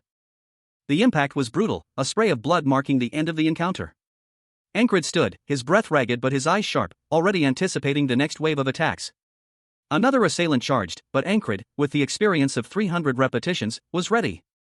He moved with a deadly grace, his sword a blur of motion as he dispatched his opponent with swift, precise movements. Ankrid, clad in simple, worn leather armor, moved with a blur of motion. His sword, a simple blade, left a trail of destruction in its wake. One of his opponents fell, his head severed with brutal efficiency. Another knight, eyes wide with shock and terror, could only watch as his comrade met a swift and violent end. "That crazy bastard," he roared, his voice filled with disbelief and fear. He was already bracing himself for the inevitable, his own demise seemingly imminent. "He's just too fast." Ankrid's relentless assault continued. He moved like a phantom, a whirlwind of steel and death. One knight's spear was deflected with ease. Another was sent sprawling with a swift kick to the chest. The remaining knights found themselves overwhelmed by the sheer speed and precision of his attacks. A desperate cry escaped one of them as Ankrid's blade found its mark. Ankrid pressed his advantage, his movements a blur of deadly grace. He effortlessly dodged a spear thrust and countered with a devastating blow, sending another opponent reeling. His sword sang a deadly song as it sliced through the air, leaving a trail of fallen foes in its wake. Blood splattered his worn leather armor, a grim testament to his brutal efficiency. Ankrid paused, his breath ragged, his eyes burning with a fierce intensity. He stared at his bloodied sword, a grim smile playing on his lips. The battle was far from over, but he was ready. Ankrid, a knight in training, found himself amidst a chaotic melee. He roared, urging his fellow trainees to regain their composure amidst the swirling chaos of battle. As one particularly frantic trainee, eyes blazing with a desperate fury, screamed for someone to stop Ankrid. Ankrid, however, seemed unfazed, his movements a blur of deadly precision as he continued his assault. With a swift, brutal strike, he sent one opponent sprawling, his blade a silver streak against the grim backdrop of the battlefield. Continuing his relentless advance, leaving a trail of fallen foes in his wake. Another opponent lunged, but Ankrid was too fast. His sword flashing out in a dazzling display of skill, deflecting the blow with ease, and countering with a devastating riposte that sent the attacker reeling. Ankrid paused, a grim satisfaction in his eyes. He reflected on his progress, noting that it had taken him 10 resets to reach this point in his training. Ankrid, clad in worn leather armor, engaged in a desperate struggle against a cloaked figure. His sword clashed against a strange, dark staff, the impact sending shockwaves through the misty battlefield. The staff shattering into pieces as Ankrid focused his strength on the final blow. He thought, finally, the flag. "I've done it." But a look of dawning horror spread across his face as a cold sweat beaded on his brow. His eyes widened, reflecting the stark reality of his situation. His breath hitched in his throat as he realized the grim truth. "I destroyed the flag for sure," he thought, a grim certainty settling in his gut. Yet, confusion clouded his mind. He muttered to himself, "But why is the fog still?" Before he could process his bewilderment, a sudden, sharp pain pierced his side. A blade slicing through his armor. He was thrown back, blood blooming across his chest. As worlds seemed to fade around him as he collapsed. His attacker, a figure in dark armor, chuckled, "Hee, you seem to know a little about spells, but you've been deceived." Ankrid surveyed the battlefield, a vast expanse filled with soldiers and fluttering flags. Amongst the chaos, a single, crucial flag was hidden amongst 5 identical decoys. He needed to locate the genuine flag amongst the cleverly disguised imitations. The weight of the mission settled heavily upon him. Suddenly, a shout pierced the air, "Squad leader?" Ankrid, without hesitation, charged forward, shield raised, into the heart of the enemy lines. A reckless maneuver that left his comrades stunned. "Why are you charging in on your own?" Ankrid continued his relentless advance, a grim determination etched on his face. He knew his odds were slim, he had only a 1 in 5 chance of finding the real flag on this attempt. But the possibility of success fueled his every step. He pressed on, unyielding. He moved with surprising speed and agility, dodging enemy attacks with practiced ease. A blur of motion amidst the chaos of battle. He roared, "Get down! Shields!" His warning was barely audible above the din of combat. His comrades, momentarily stunned, cried out in alarm, "What did he just say? I can't see. Damn, what's going on?" A flurry of motion, a blur of steel. Arrows rained down, a deadly storm descending upon a lone figure. He braced himself, a young man with short, dark hair, his shield raised in a desperate defense against the onslaught. The arrows impacting with a sharp shish as they struck his shield, a testament to the ferocity of the attack. The shield held, but only just. More arrows continued to fly, a relentless barrage. A soldier fell, pierced by an arrow, his lifeblood staining the snow-covered ground. He gritted his teeth, a question forming in his mind: why couldn't they listen like last time? A moment of introspection followed. Is it the timing? Maybe I need to give them time to catch their breaths. 3 days. The weight of his repeated deaths hung heavy in the air. He moved with renewed purpose, his sword ablur as he deflected incoming blows. His blade finding its mark, piercing his opponent's armor. 4 more to go. Ankred, the eternally regressing knight, found himself impaled, his body a pincushion of swords. He reflected on his latest attempt, muttering to himself that he'd spent 5 days on the 3rd flag. Only to discover it was another fake flag, another wasted effort. He continued his grim assessment, noting that conquering the 4th flag had taken him 7 days. Ankred braced himself, preparing for another brutal encounter. He fought valiantly, dodging and parrying blows. But the result remained the same: another death, another reset. The scene shifted to a vast battlefield, countless flags marking the positions of the enemy. Ankred, contemplating the scene, questioned the authenticity of what he saw. His internal monologue revealed his doubt. If you were to ask me which of those are real, he mused, his expression unreadable. He launched himself into the fray once more. Charging towards a specific flag, his determination unwavering despite countless failures. A dark, imposing figure, cloaked in shadow, held a long spear aloft. The spear's tip was obscured by the darkness, but the ominous aura it exuded was palpable. The wind whipped around the spear, carrying with it the whispers of an approaching storm. Ankred, the eternally regressing knight, observed the scene from a distance. He muttered to himself, concluding that the furthest figure was the true threat. He braced himself, preparing for the inevitable confrontation. A sudden, chaotic rush of movement erupted as Ankred charged forward, his sword drawn. But the enemy knights surrounded him, their shields forming an impenetrable wall. He couldn't see what lay ahead, and a desperate shout escaped his lips: "Get down!" The command echoed through the ranks, but it was too late. A volley of arrows rained down. The knights raised their shields in a desperate attempt to deflect the deadly hail. Arrows pierced the air, finding their marks with deadly accuracy. The shields, though strong, were no match for the sheer volume of projectiles. Ankred found himself caught in the crossfire.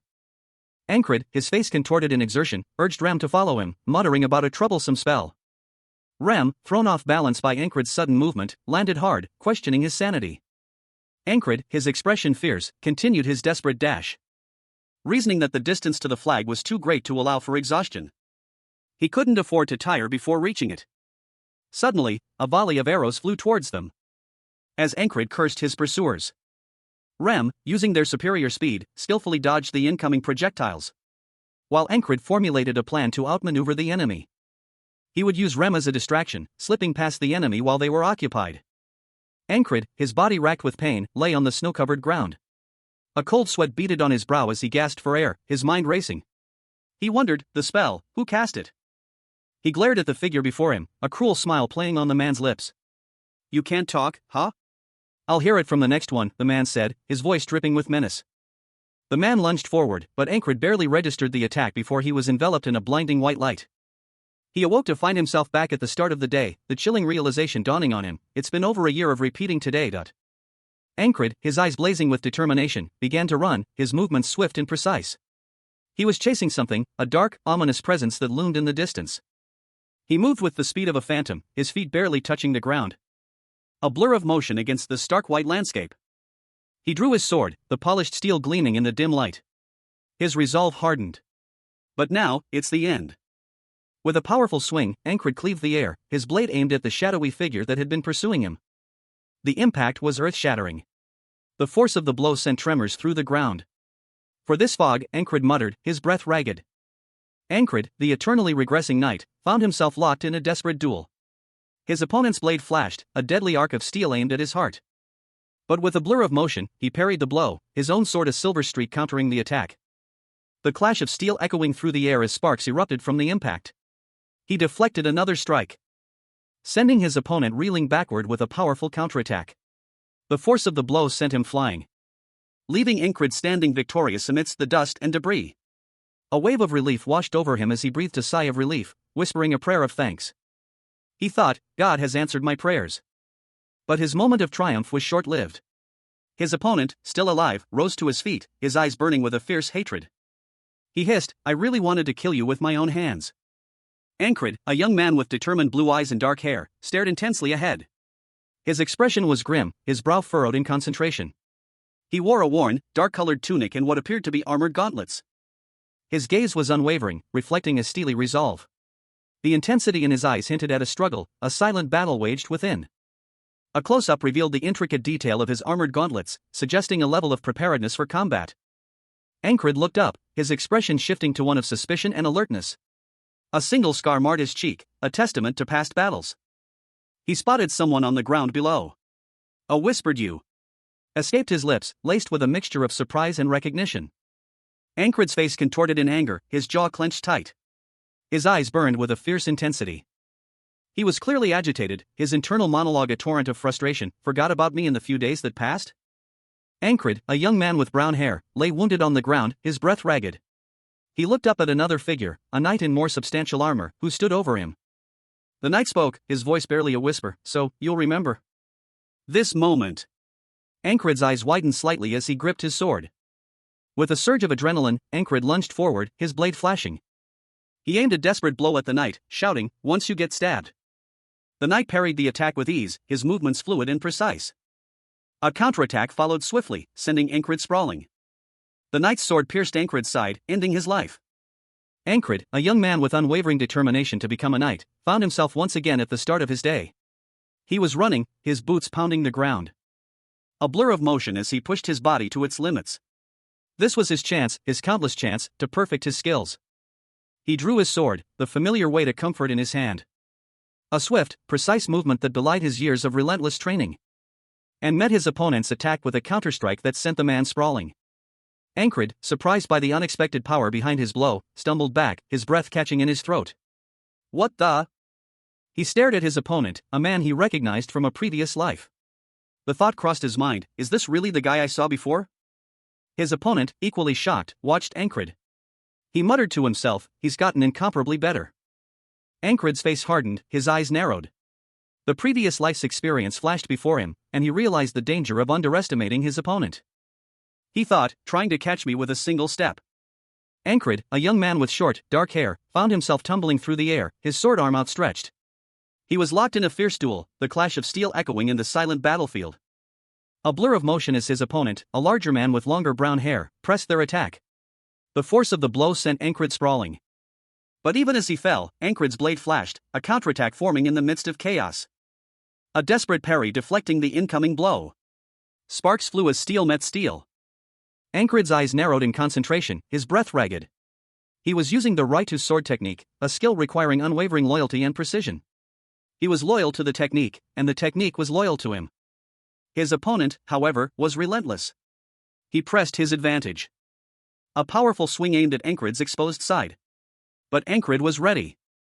Using the flowing sword technique, a defensive maneuver that deflected attacks with grace and precision. The clash of steel echoed once more, sending sparks flying as Ankrid's blade met his opponent's with a resounding clang. The impact shook both fighters. But Ankrid, using his superior skill and the power of his techniques, managed to gain the upper hand, disarming his opponent with a final, decisive blow. A pained grunt escaped his opponent's lips as his weapon clattered to the ground. Ankrid, a young man with dark hair and determined eyes, found himself locked in fierce combat. His opponent, a figure clad in dark, rough-spun clothing, lunged forward, their attack a blur of motion. He needed to focus all his senses on the immediate threat before him. The weight of the battle pressed down, demanding absolute concentration. Ankrid's face, contorted in a grimace of effort, reflected the intensity of his focus. His eyes, narrowed and sharp, missed nothing. With a powerful surge of energy, he swung his sword, a silver arc of light slicing through the air. The force of the blow sent his opponent reeling back, momentarily stunned. Ankrid had to focus on everything in front of him, ignoring distractions. He needed to forget the flag, the outcome, and even his sword techniques. He needed to be one with the fight itself. His mind cleared, his body moving instinctively, guided by pure, honed reflexes. Everything around him faded, leaving only the dance of steel and the clash of wills. Ankrid was in the zone. Ankrid, a young man with a determined expression, launched himself forward, his body a blur of motion as he swung his sword with surprising power. The force of the blow was immense, leaving only the sword in its wake. A shockwave rippled outwards, obliterating everything in its path. Ankrid's opponent, a hulking figure whose features were only partially visible, was caught completely off guard. His eyes widened in disbelief as he felt the full impact of the attack. Ankrid landed gracefully, his sword still poised, ready for anything. A blinding light erupted from Ankrid's sword, bathing the area in an ethereal glow. A energy coursing through him, a surge of power he had never felt before. The light intensified, pushing back the darkness, leaving Ankrid breathless but strangely invigorated. Ankrid, the eternally regressing knight, found himself once again facing a deadly opponent. He moved with practiced grace, his twin swords a blur. A whirlwind of steel slicing through the air. His movements were precise, each strike calculated to maximize damage. But his opponent was strong, their defense formidable. The clash of steel echoed through the battlefield. A brutal impact sending Ankrid sprawling. Pain shot through his body as he hit the ground hard. A searing agony that momentarily stole his breath. He coughed, blood welling in his mouth. His vision blurring as he struggled to regain his footing. His opponent pressed their advantage, their weapon raised, ready to deliver the final blow. Ankrid braced himself, his eyes squeezed shut. But as the blade descended, a flicker of recognition sparked in his eyes. He saw something familiar. A memory surfacing from the depths of his countless deaths. He gasped, a single word escaping his lips, "I remember you." Mitch Hurrier, commander of Aspen Principality's Greyhound Squad, looked down at his fallen foe. He recognized Ankrid from a previous encounter. "You were blocking the flagpole on the grass, right?" Ankrid, the Nalilia Kingdom's squad commander, lay wounded on the ground, blood trickling from a gash on his forehead. His eyes were closed, his body still. As several soldiers cautiously approached him, their spears pointed at the fallen commander. One of them questioned if he was an enemy. Another soldier confirmed that he was indeed one of their own, a specialist in stealth tactics. He looked wistful, the platoon commander noted, his gaze distant and thoughtful. Ankrid's eyes snapped open, a strange smile playing on his lips, prompting a concerned soldier to ask him what was wrong and why he was smiling. Ankrid's smile faltered as he muttered about Ragna, a crazy bastard. It wasn't the fear of death that had sharpened his focus, it was the need for a worthy rival. The platoon commander pondered Ankrid's words, his expression unreadable. He needed an opponent who would push him to his limits, a true test of strength and skill. Ankrid knelt before a knight and several soldiers, his exhaustion evident. The knight questioned his sanity, wondering if he was merely a crazy bastard. Suddenly, Ankrid's body began to glow with an intense, dark energy. The dark energy coursing through his veins? A surge of power that overwhelmed him. The knight, observing Ankrid's transformation, instructed him to focus on a single point, likening the sensation to the feeling of dying. Ankrid, seemingly unresponsive, simply murmured, "Ah. I see." The knight, noticing Ankrid's lack of response, questioned whether he was giving up. Meanwhile, another man called for everyone to gather. Ankrid's eyes flickered open. A newfound determination etched on his face, surprising the knight, who noted that Ankrid appeared more energized than before. Ankrid, a young man with a determined set to his jaw, walked away from the viewer, his back to the camera. He carried a sword at his side and wore simple, practical clothing suitable for travel and combat. A thought bubble above him revealed his inner monologue, he was sure this was a weird person. He continued his trek, the thought of the weird person lingering in his mind. But his focus shifted to his training. He wondered aloud if he should push himself harder during his warm-up. Suddenly, a blur of motion erupted around him. Ankrid's eyes widened in surprise as he found himself under attack. He couldn't see his assailant clearly, only a flash of steel and the realization that he was surrounded. Ankrid reacted instantly, his training kicking in.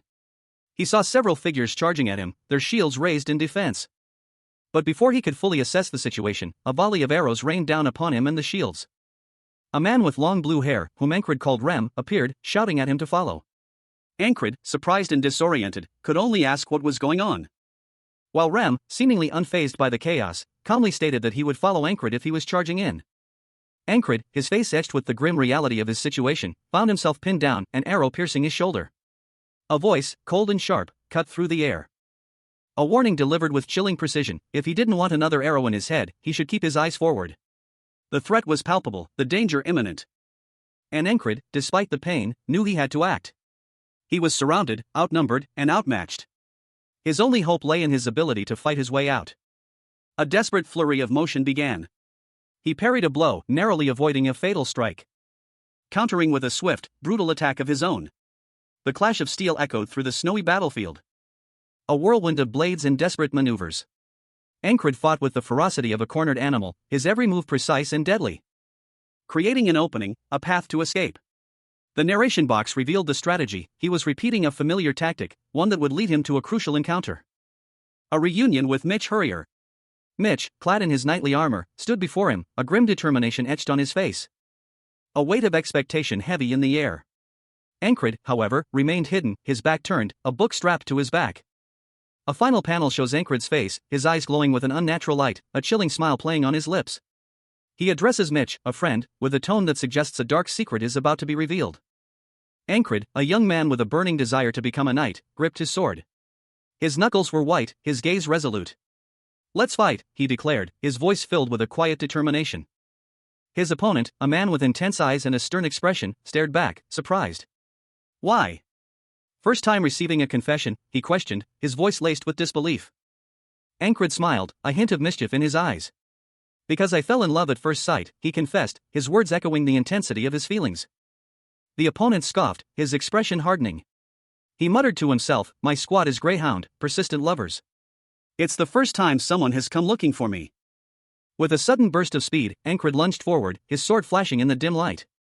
The clash of steel echoing as their blades met in a shower of sparks, leaving him momentarily vulnerable.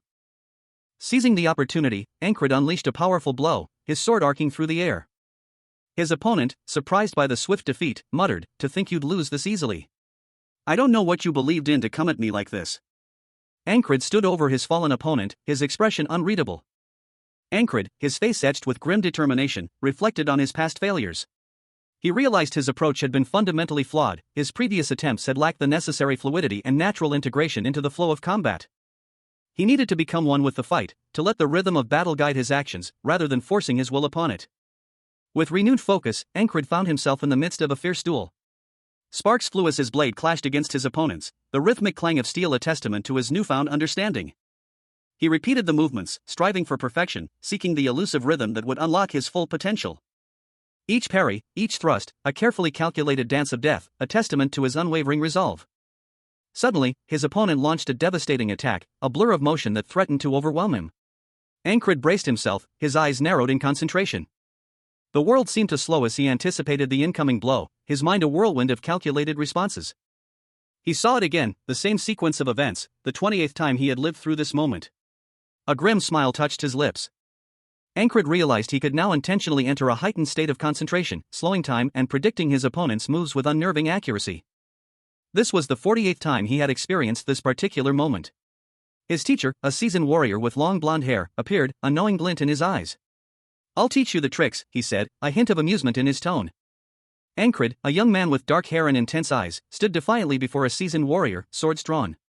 The older knight, his face partially obscured by his light gray hair, held his blade poised for attack. With a blur of motion, Ankred lunged forward, his sword a silver streak against the darkening sky. The impact echoing with a powerful OK sound effect as he met his opponent's blade. The older knight's eyes widened in surprise as he felt the raw power behind Ankred's attack.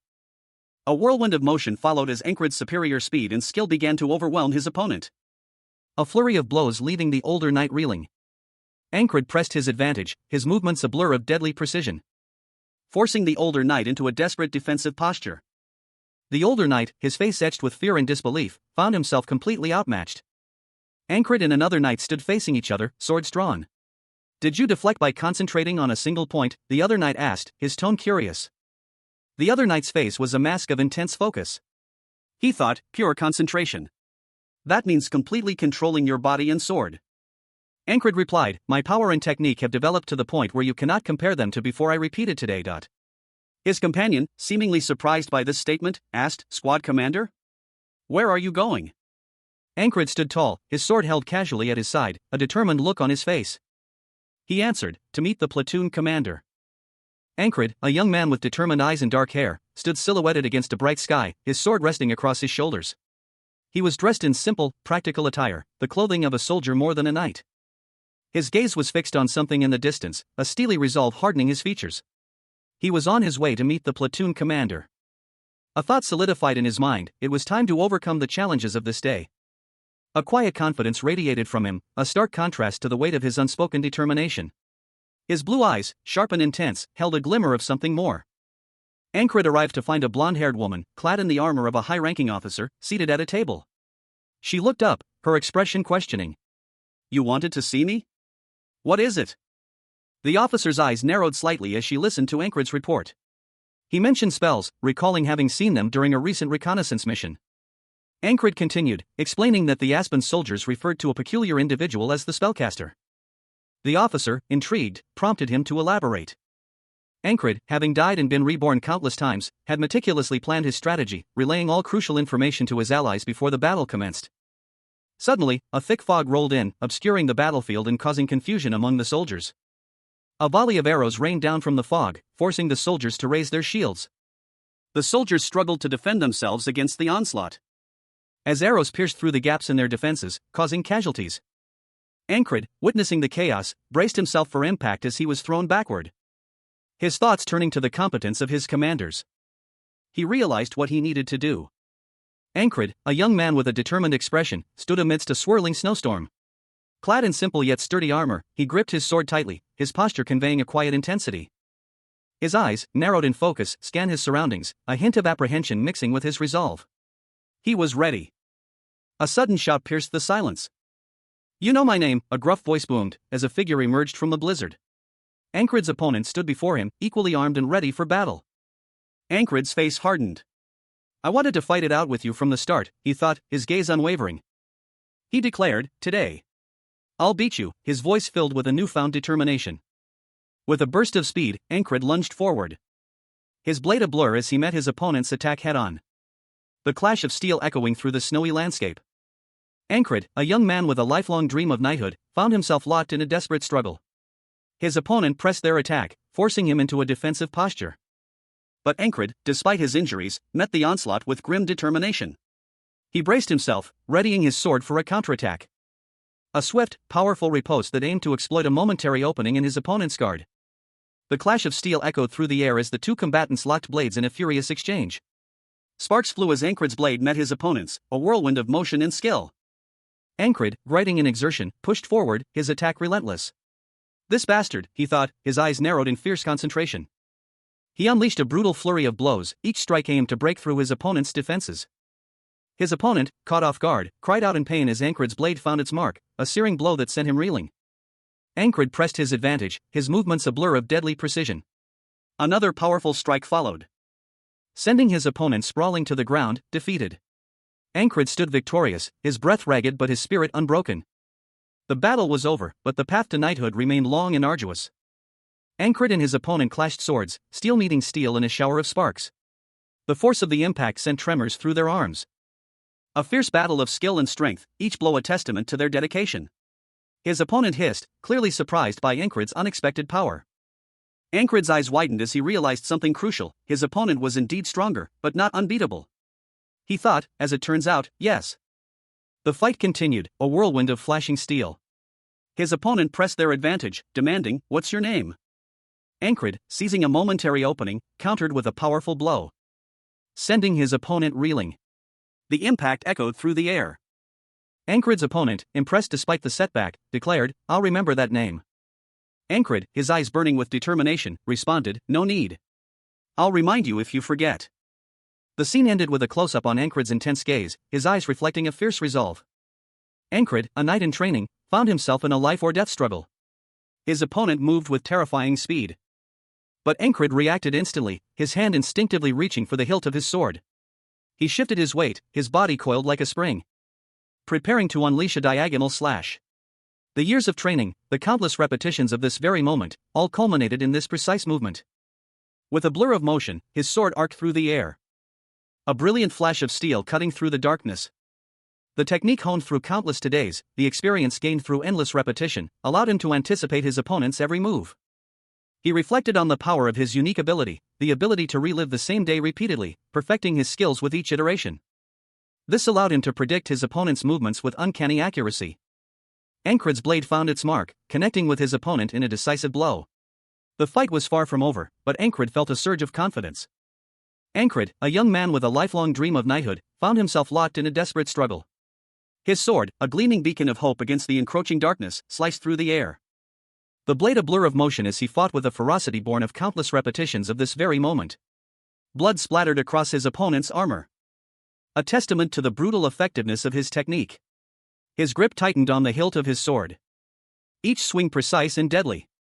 The clash of steel echoed through the air as he pressed his attack, driving his opponent back with relentless force. The fight was far from over, however. A sudden, unexpected blow sent Ankred sprawling to the ground. He gasped, pain lancing through his body, his vision swimming as he struggled to regain his footing.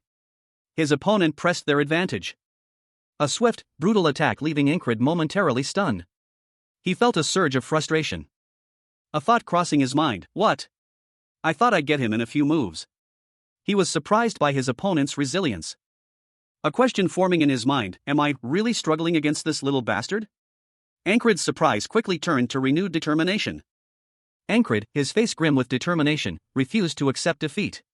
He would not give up his lifelong dream of knighthood.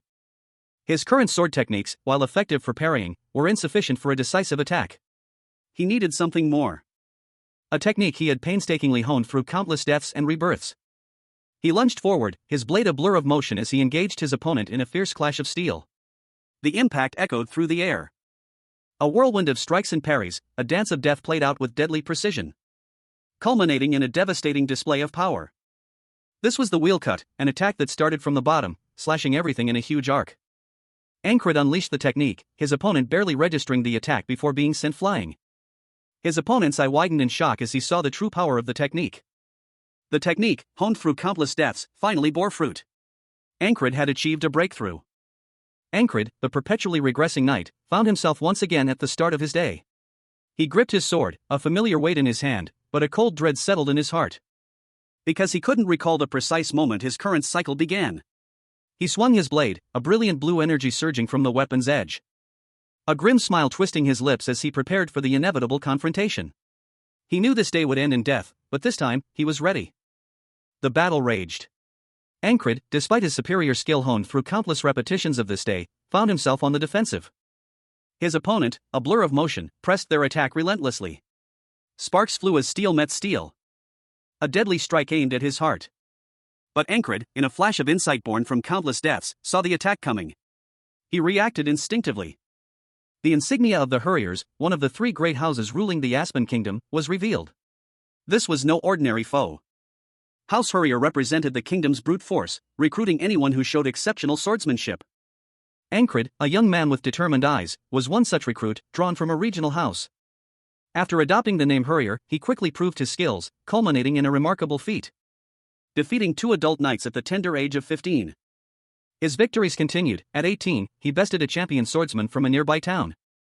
By the age of 22, Ankred's prowess had grown to the point where he became champion of his city, a testament to his unwavering dedication and exceptional talent. His rise continued, eventually earning him a place among the top 3 fighters of the Greyhounds, a prestigious group known for its elite warriors. Ankred's skill was unmatched, surpassed only by a select few. He pondered the dedication required to reach such heights, questioning the relentless training that pushed warriors to their limits. Ankred, a young man with determined eyes and dark hair, stood amidst a bleak landscape, his sword held firmly in his hand. He questioned the necessity of such rigorous training, the need to push himself to the point of bleeding. He collapsed to the ground, his body spent, his sword lying beside him. Sweat beaded on his brow, and his labored breathing spoke of exhaustion. It only took a few swings to reach his limit. His face reflected a mixture of frustration and self-assessment. He reflected on his earlier satisfaction with his progress, a satisfaction he now recognized as premature. He had been too hasty. Ankred sheathed his sword, his movements betraying a newfound resolve. He was preparing for another round of training. He launched himself forward with renewed vigor, his attack swift and brutal, a crimson spray marking the impact of his blade. Ankred stood over his fallen opponent, his breath ragged, but his eyes burning with a fierce determination.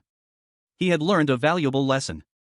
Ankred, a young man with dark hair, found himself locked in a desperate struggle.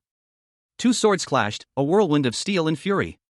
His opponent, a larger figure clad in darker armor, pressed the attack relentlessly. But Ankred, despite his injuries, managed to parry a blow, his own sword flashing in response. A swift counterattack sending his foe reeling back with a pained cry. Ankrid's opponent stumbled, his body momentarily unbalanced. Giving Ankrid a fleeting opportunity to deliver a powerful blow, sending the man sprawling to the ground with a sickening thud. Ankrid gasped, pain lancing through his body. A cold sweat beaded on his brow as his breath hitched in his throat. But he had won this round.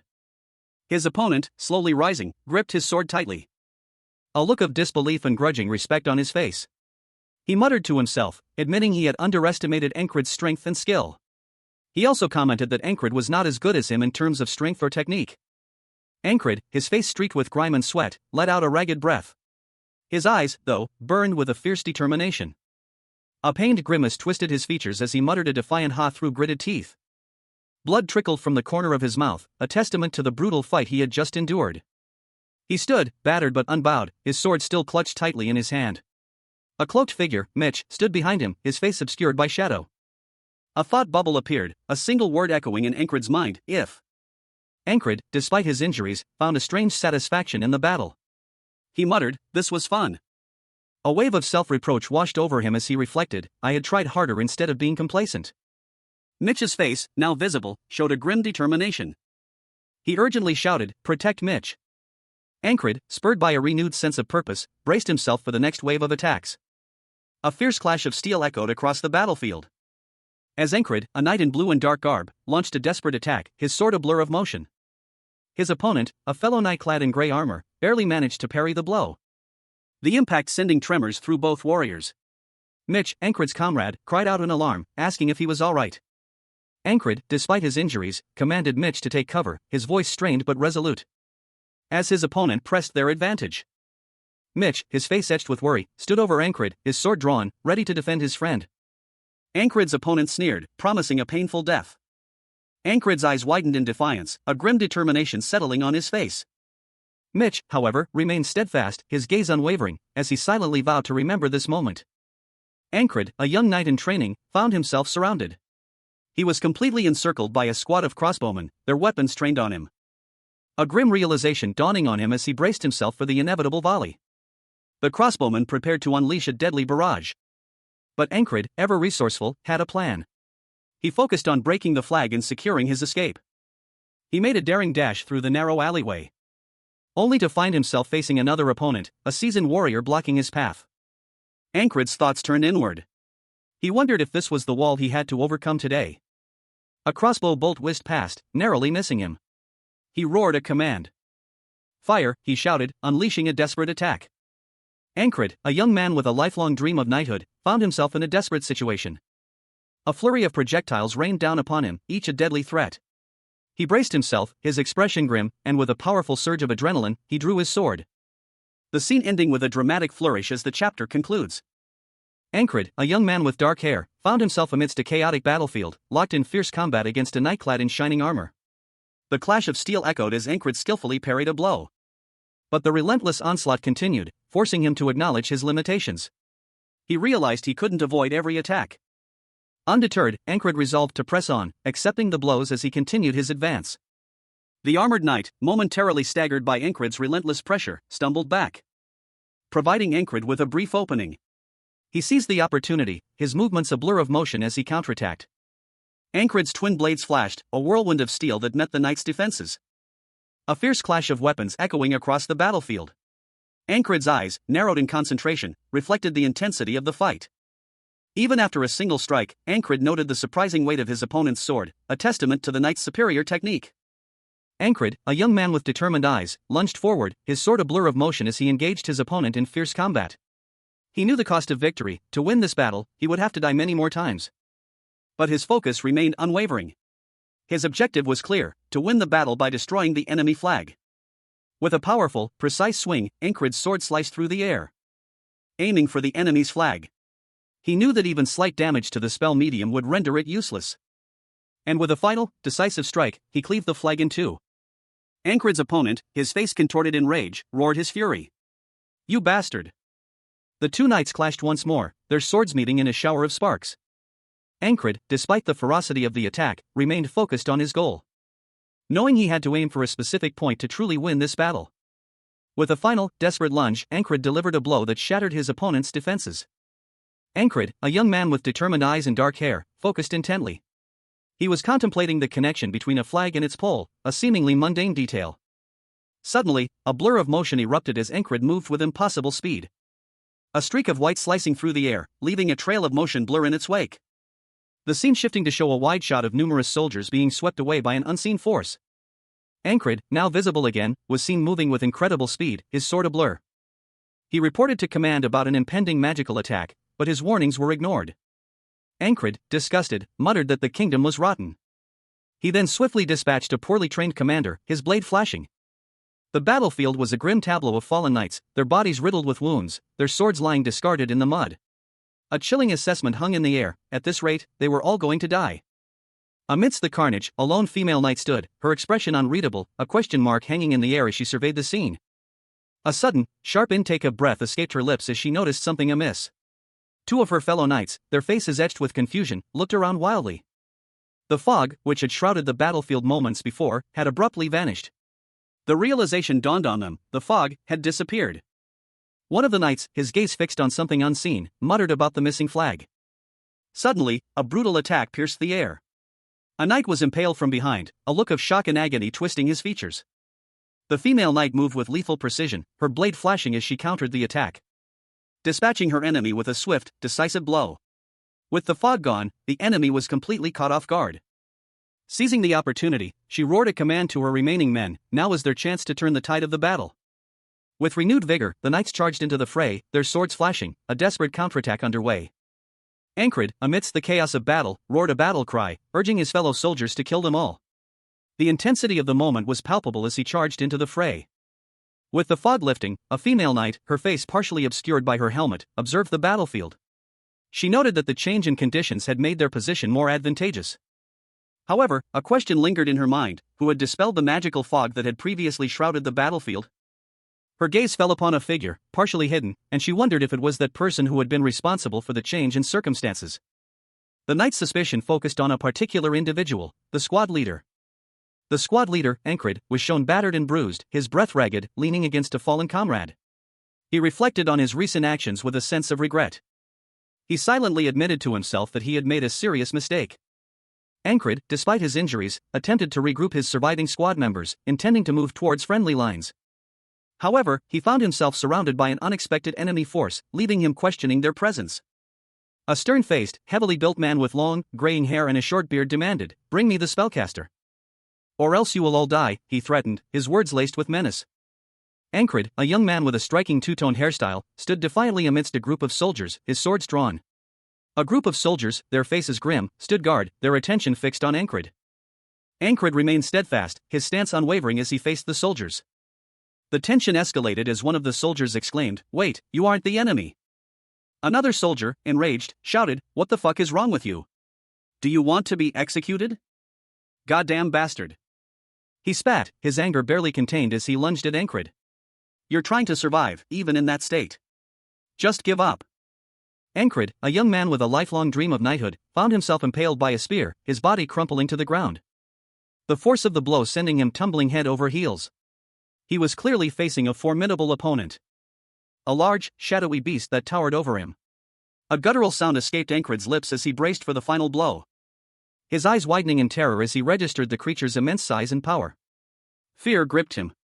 Death came swiftly, but instead of oblivion, Encred awoke to the same day, the same moment, the same spear poised to strike. He wondered, was this a blessing or a curse? This time, however, he was ready. He recognized the beast as the same puma he'd seen in the tall grass fields earlier that day. A wave of determination washed over him. Encred's comrades, alerted by his earlier cries, arrived to assist, their crossbows aimed at the monstrous creature.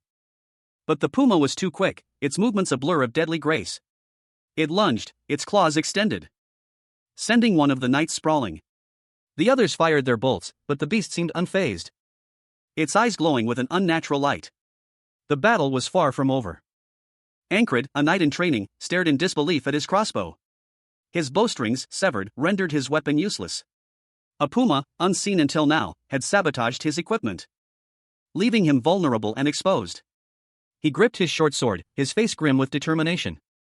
The massive black puma, eyes glowing with predatory intent, stalked towards him, its muscles rippling with power. Its presence a palpable threat.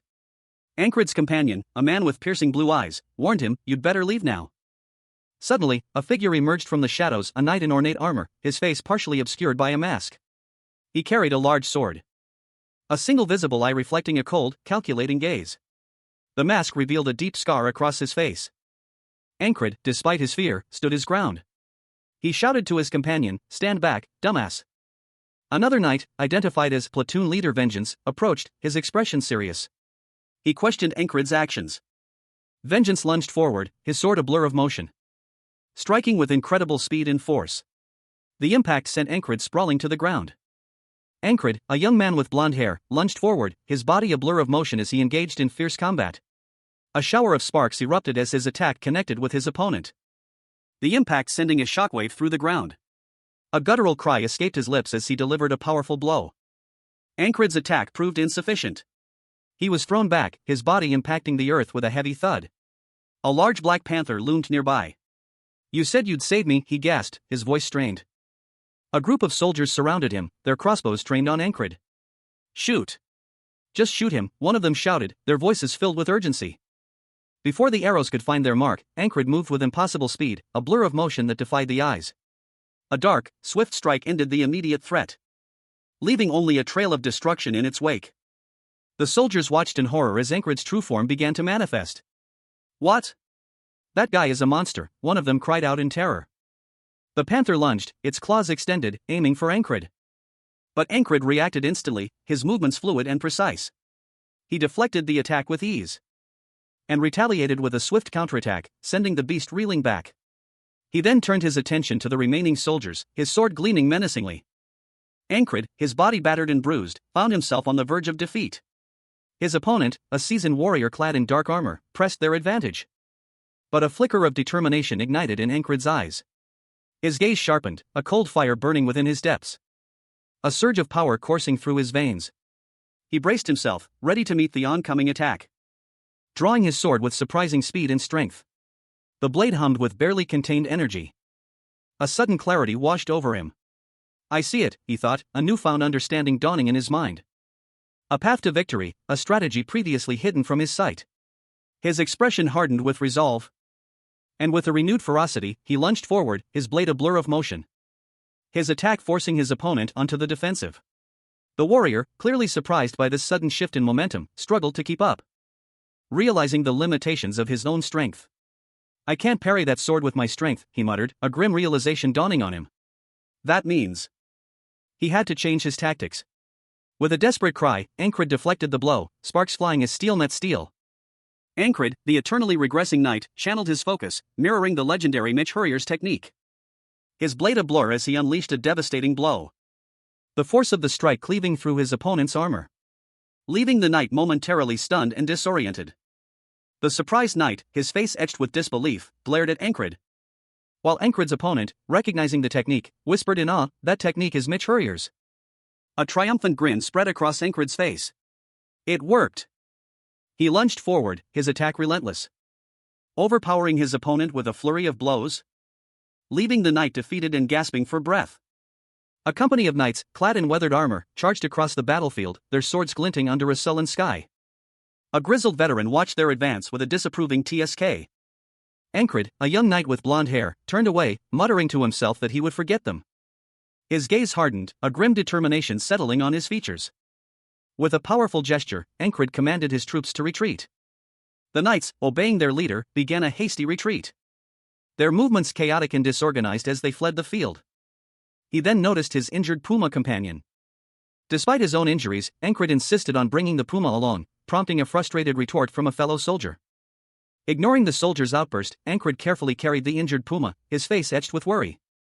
Amidst the chaos of a fierce battle, a commanding voice cut through the din. "Third platoon, to the rear. We're retreating."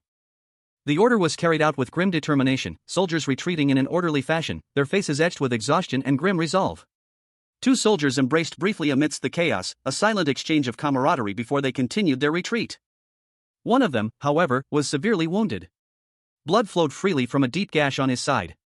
His comrade urged him, "Don't close your eyes." "Hey!" The wounded soldier's eyes fluttered closed, his breathing shallow and ragged. His comrade, desperate, could only mutter, "Damn, he's bleeding too much. Hey, wake up!" pleading with him to stay conscious. He gently urged, "Open your eyes." Suddenly, the scene shifted. A spectral figure appeared, observing the wounded soldier from a shadowy boat. A voice, ancient and chilling, echoed, "Did you accomplish what you wanted to again? What a persistent bastard." The wounded soldier awoke, disoriented and confused. "What?" he mumbled, his vision still blurry. The spectral figure pressed further, "What drives you?" The final panel shows a close-up of a brutal sword fight, suggesting the soldier's relentless pursuit of his goal. Ankred, a young man with a burning desire to become a knight, found himself amidst a chaotic battlefield. He clutched a comrade, shielding him from the brutal onslaught of enemy soldiers wielding axes and swords. The clash of steel echoing around them as the battle raged on. Despite his valiant efforts, Ankred's strength was failing him, his body weary from the relentless fighting. He knew this might be his end. A disembodied voice echoed, questioning whether Ankred had achieved his goal once more. The tone was laced with a strange mix of curiosity and disdain, concluding with the assessment that he was a persistent bastard. Ankred, his form now ethereal, was shown rowing a small boat across a dark, starlit expanse. He held a lantern, its light casting a faint glow on his determined face. Ankred awoke with a gasp, his eyes snapping open in confusion. A single word, "What?" escaped his lips, reflecting his disorientation. The voice continued, its tone shifting to a more probing inquiry, "What drives you?" The scene shifted to a brutal battlefield, showing Ankred, clad in battered armor, collapsing amidst the chaos of a fierce battle. He was clearly wounded and exhausted. He clutched at his chest, his face contorted in pain as he struggled to stay upright amidst the carnage. The weight of his injuries becoming too much as he fell to the ground, defeated. Ankred's fellow knights anxiously discussed his condition. They had lost their squad leader, who had ventured off alone, and now Ankred lay unconscious. One knight expressed relief that Ankred was still alive, praying for his safe recovery. Ankred awoke to a strange sensation on his hand, a feeling he couldn't quite place. A large, dark puma was curled up against him. He looked around in confusion, questioning what was happening. The puma remained nestled against him, seemingly content.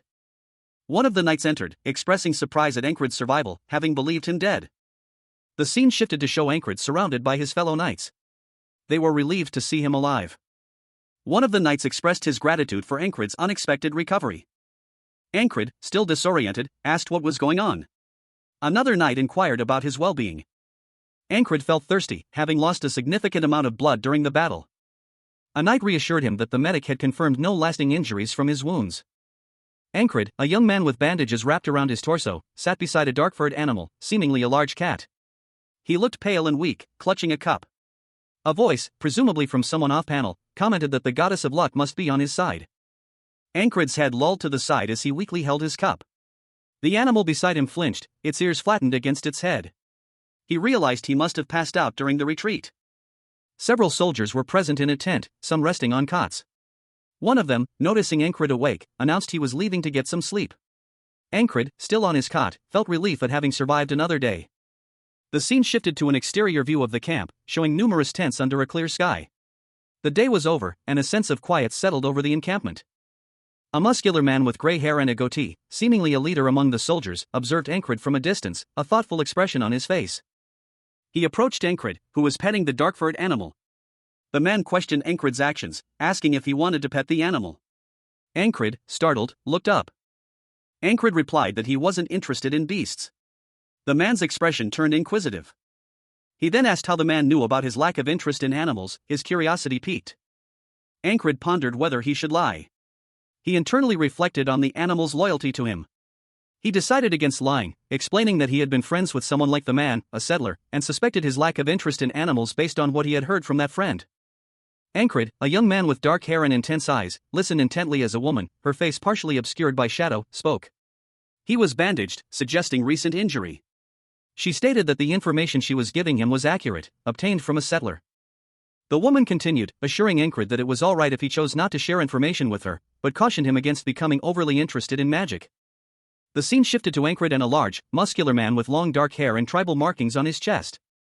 The man, despite his imposing appearance, was described as quick-witted. The muscular man questioned Ankred about his actions during a recent battle. Ankred, lying on a bed with a large black panther-like creature, explained that he had gone to confront the person responsible for raising a flag, but killed him because he disliked his face. The focus returned to the muscular man, who smiled confidently as he recounted his actions. He described sending the man's head flying with a swift, powerful strike, depicted in a dynamic action panel. Back with Ankrid and the Panther, Ankrid explained that he hadn't seen the spellcaster, implying the Panther had dealt with him. A red-haired man approached, intending to touch the Panther. The Panther hissed menacingly at the red-haired man's advance. A close-up of the Panther's snarling face, eyes glowing, emphasized its aggressive posture. The red-haired man, despite the warning, persisted, offering a large sum of money, 10,000 krona, as incentive. He claimed to have heard about the Panther's ferocity from a man named Henri. Ankrid, a young man with a determined gaze, stroked a large black panther with striking blue eyes. He explained that these panthers, known as panthers due to their distinctive eyes, were highly valued, their claws fetching over 10,000 krona. And that they continuously regrew their claws. He mused that 10,000 krona, considering a single bronze coin was worth 1 krona, was equivalent to a gold coin. More than his entire pay. Ankrid reflected on a recent battle. After his collapse, the battle had been easily won due to the dissipation of the fog, yet the overall outcome remained inconclusive. Since then, his unit had remained in camp, neither marching nor venturing out. Ankrid's thoughts drifted to a previous sword fight. He questioned his ability to succeed if he were to attempt the same maneuver again, uncertainty clouding his mind. A comrade, appearing concerned, advised him to rest, emphasizing that he wouldn't heal if he kept moving. Ankrid, despite his injuries, insisted he wasn't overexerting himself, demonstrating a limited range of motion. His comrade countered that the best he could do right now was stretching. The scene shifted to two other soldiers discussing something quietly in the camp walkway. Ankrid, a young man with light blonde hair, looked around anxiously, his brow furrowed in concern. He was clearly searching for something. Nearby, a burly warrior with dark hair and a beard, wielding a large axe, smirked, challenging him with a casual "Oh? Wanna fight?" The warrior paused his taunting, intrigued by Ankrid's unusual behavior. He had a question about the sword Ankrid had used in a previous encounter. Ankrid, still slightly disoriented, explained that he had managed to use a technique he'd never practiced before, leaving him wondering if it was normal. The warrior dismissed it as nothing special, explaining that by using the beast's heart, Ankrid could see what the enemy was doing. He elaborated, stating that this ability would allow Ankrid to see how they swung their swords and used their strength, making future battles easier since he had already learned the basics. The warrior continued, noting Ankrid's success in concentrating on a single point during the fight, implying he could have seen even more. However, he also pointed out that Ankrid had gotten lucky. At his current level, such a feat would only be achieved after hundreds of real battles. Ankrid pondered this revelation, a thoughtful expression on his face. He questioned the validity of this assessment. A narration box then revealed Ankrid's internal perspective. The day that had just passed was not just a single day for him, it was hundreds of days of overwhelming struggles. Ankrid clenched his fists, a determined look in his eyes. He had grown stronger through his relentless hard work. Ankrid, his body heavily bandaged, reflected on his repeated deaths and rebirths. He realized that his strength wasn't just growing through rote memorization of combat patterns in his endless cycles of the same day, but through a deeper understanding of his own potential. A surge of determination filled him. He clenched his fist, a silent vow forming in his mind. I can get stronger.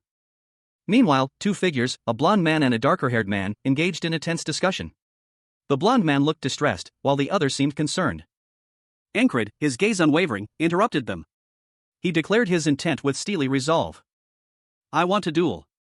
The blond man, seemingly exasperated, commented on Ankrid's actions, noting that while others might call him mad, Ankrid was different.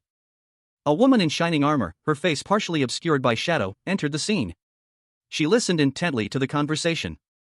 The blond man and the armored woman continued their discussion, with the blond man expressing surprise at the commander's involvement in the situation.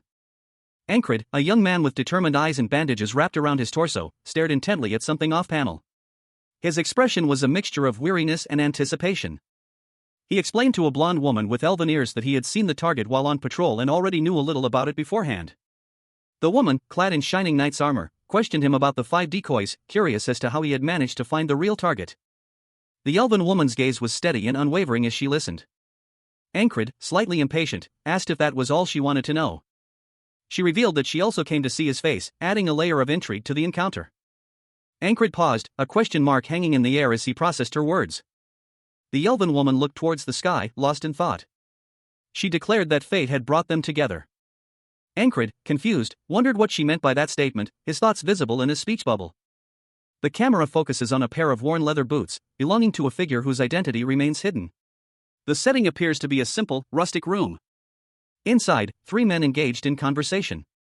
One, with short brown hair, sits tensely, while the other two, one with blonde hair and the other with long gray hair and a beard, look at him expectantly. The gray-haired man presses the brown-haired man for information, but he refuses to divulge his secret. A different scene unfolds, showing a red-haired man with an optimistic expression, extending a hand in a gesture of agreement. He confidently assures someone off-panel that he will make the terms favorable. He reflects internally on the peculiar behavior of a woman, noting his similarity to his own situation. He finds the situation with his boss's boss particularly uncomfortable. The red-haired man announces some news to a young man with brown hair and bandages on his arms. The news is that a squire from the Night Order has arrived. The brown-haired man's eyes widen in surprise as he processes the information. He wonders aloud if this refers to the Scarlet Cloak Night Order. A narration box explains that the battalion the brown-haired man is with is called the Cypress Division, named after a knight. The final panel shows a figure in a scarlet cloak and armor, walking away from the viewer. The narration box reveals that this Cypress is part of the Scarlet Cloak Night Order. Knights are renowned throughout the continent for their exceptional skill. However, a Night Order comprises far more than just knights themselves. Their ranks also include squires, servants, and students eager to learn the ways of knighthood. One such squire is shown kneeling before his knight, his sword held reverently.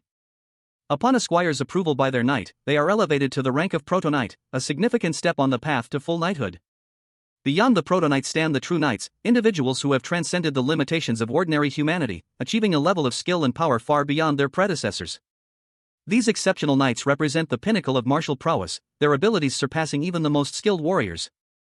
It's uncommon for squires to participate in battles without their knight's direct supervision. This particular squire, however, is likely about to become a proto-knight, judging by his imminent participation in the upcoming battle. The call to battle rings out, a thrilling announcement that sends a wave of anticipation through the ranks. The soldiers prepare themselves, their hearts pounding with a mixture of excitement and apprehension as they march towards the conflict. The squad leader is urged to rest, but one member of the group expresses a strong desire to see a specific individual before the battle commences.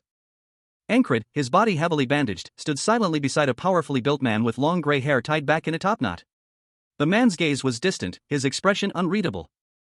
The man spoke, his voice calm yet firm. He could see Ankrid's desire to join him. He sighed, accepting the inevitable. Ankrid's mind drifted to his lifelong dream, the ideal he had always cherished. A vast army, stretching as far as the eye could see, bathed in the warm glow of the setting sun. The camera angle shifted, revealing the sheer scale of the army's ranks, a sea of soldiers marching in perfect formation. A small part of that dream, a small unit of soldiers, stood ready for battle. Ankrid's eyes widened, his breath hitched in his throat as he saw it, his dream, finally within reach. It was right before his eyes. Ankrid, a young man with a lifelong dream of knighthood, walked resolutely across the battlefield, his crimson cloak billowing behind him. He carried himself with a quiet determination, his gaze fixed on the horizon, unaware of the impending danger. From a distance, a large army of archers trained their bows on him, their arrows nocked and ready to fly. The tension palpable in the air as they prepared to unleash a volley of arrows. The archers, clad in dark armor, nocked their arrows, their faces grim and determined as they aimed at the lone figure approaching them. Each arrow a potential end to Ankrid's journey. He remained oblivious, his focus unwavering. Ankrid's hand instinctively went to the hilt of his sword, a familiar comfort in the face of danger. A cold sweat beading on his brow as he braced himself for the inevitable. A roar erupted from the archers' ranks as they loosed their arrows, a deadly rain descending upon Ankrid. Hundreds of projectiles arcing through the air, each one a threat to his life. Ankrid stood defiant, a grim expression on his face as the arrows rained down around him. He was ready. Ankrid, a knight in training, found himself facing a deadly hail of arrows. His crimson cape billowed behind him as he braced for impact. The projectiles arced through the air, a deadly storm descending upon him. Each arrow a potential end to his long-held dream of knighthood. But Ankrid remained resolute, his determination unwavering despite the imminent danger. He prepared to meet his fate head-on. Planting his feet firmly on the ground, he channeled his resolve. Two onlookers watched, one with concern, the other with a hint of awe, as Ankrid focused his will. He used determination on his legs. A faint, ethereal glow emanated from Ankrid as he braced himself against the onslaught. A protective aura deflecting the incoming arrows. The arrows shattered harmlessly against an invisible barrier. Ankrid plummeted from the cliff, a hail of arrows whistling past him as he fell. He braced for impact, the ground rushing up to meet him. But instead of pain, he felt a strange sense of calm. His eyes fluttered open. He found himself standing on the precipice, the same moment before his fall. He was alive again. This time, however, Ankrid was ready.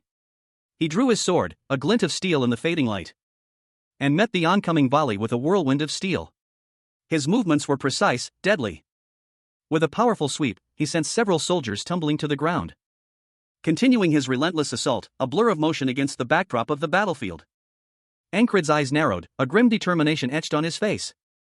He was no longer just a boy dreaming of knighthood, he was a warrior reborn, ready to fight for his destiny. Ankrid, a young man with a lifelong dream of knighthood, found himself plummeting from a great height, the ground rushing out to meet him. His body braced for impact as he desperately gripped his sword. The world exploded in a blinding flash of light and pain. He lay there, disoriented, as a grizzled veteran knight, his face etched with concern, muttered in disbelief, what the hell is? Ankrid, miraculously unharmed, rose to his feet, his eyes blazing with newfound determination. He moved with impossible speed, his sword ablur as he cut down his opponents. A whirlwind of steel and fury that left a trail of fallen foes in its wake. With each swing, Ankrid's power seemed to grow, his movements becoming more precise and deadly. Leaving the surviving soldiers terrified and demoralized as their leader roared, "Damn it! Retreat!" Ankrid found himself amidst a chaotic battlefield, the ground littered with fallen soldiers. A desperate question echoed in his mind as he surveyed the scene. A horrified gasp escaping his lips as he realized the sheer scale of the carnage. "This is crazy," he thought, his eyes wide with disbelief. A desperate plea for help cut through the din of battle. "Stop him, you idiots! Stop him!" someone screamed, their voice filled with panic. The scene shifted, showing a soldier collapsing to the ground, a fatal wound blossoming on his chest. As Ankrid, mounted on horseback, descended upon the battlefield with terrifying speed and precision. His sword flashed, leaving a trail of fallen foes in its wake. The crimson cape of Ankrid billowing behind him as he continued his relentless assault. He leaped from his horse, his sword arcing through the air. A close-up on the eyes of a young man watching the battle unfold from afar. His gaze was filled with a mixture of fear and determination. Another man, older and more weathered, observed the scene with a grim expression. He was holding a large axe. The older man's thoughts turned to Ankrid's prowess. "That guy's not bad. He isn't called the war specialist for no reason. That level. I should be able to," he mused, a glint of challenge in his eyes. Ankrid, a young man with light blonde hair, stood silhouetted against a fiery sunset.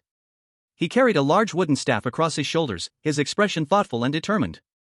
A narration box appeared, stating that the enemy had at least 5 opportunities to stop Ankrid. Another box followed, declaring the enemy commander a fool. A young squire, his face etched with worry, knelt before a large older man with gray hair. He pleaded with the man to take care of the souls about to enter his care. The older man, seemingly unfazed, commented that the battle would soon be over without much effort on their part. A thought bubble then revealed his contemplation. Was the squire's sword the righteous sword? The squire responded that it was not simply the righteous sword, but possessed elements of both the heavy and swift sword styles.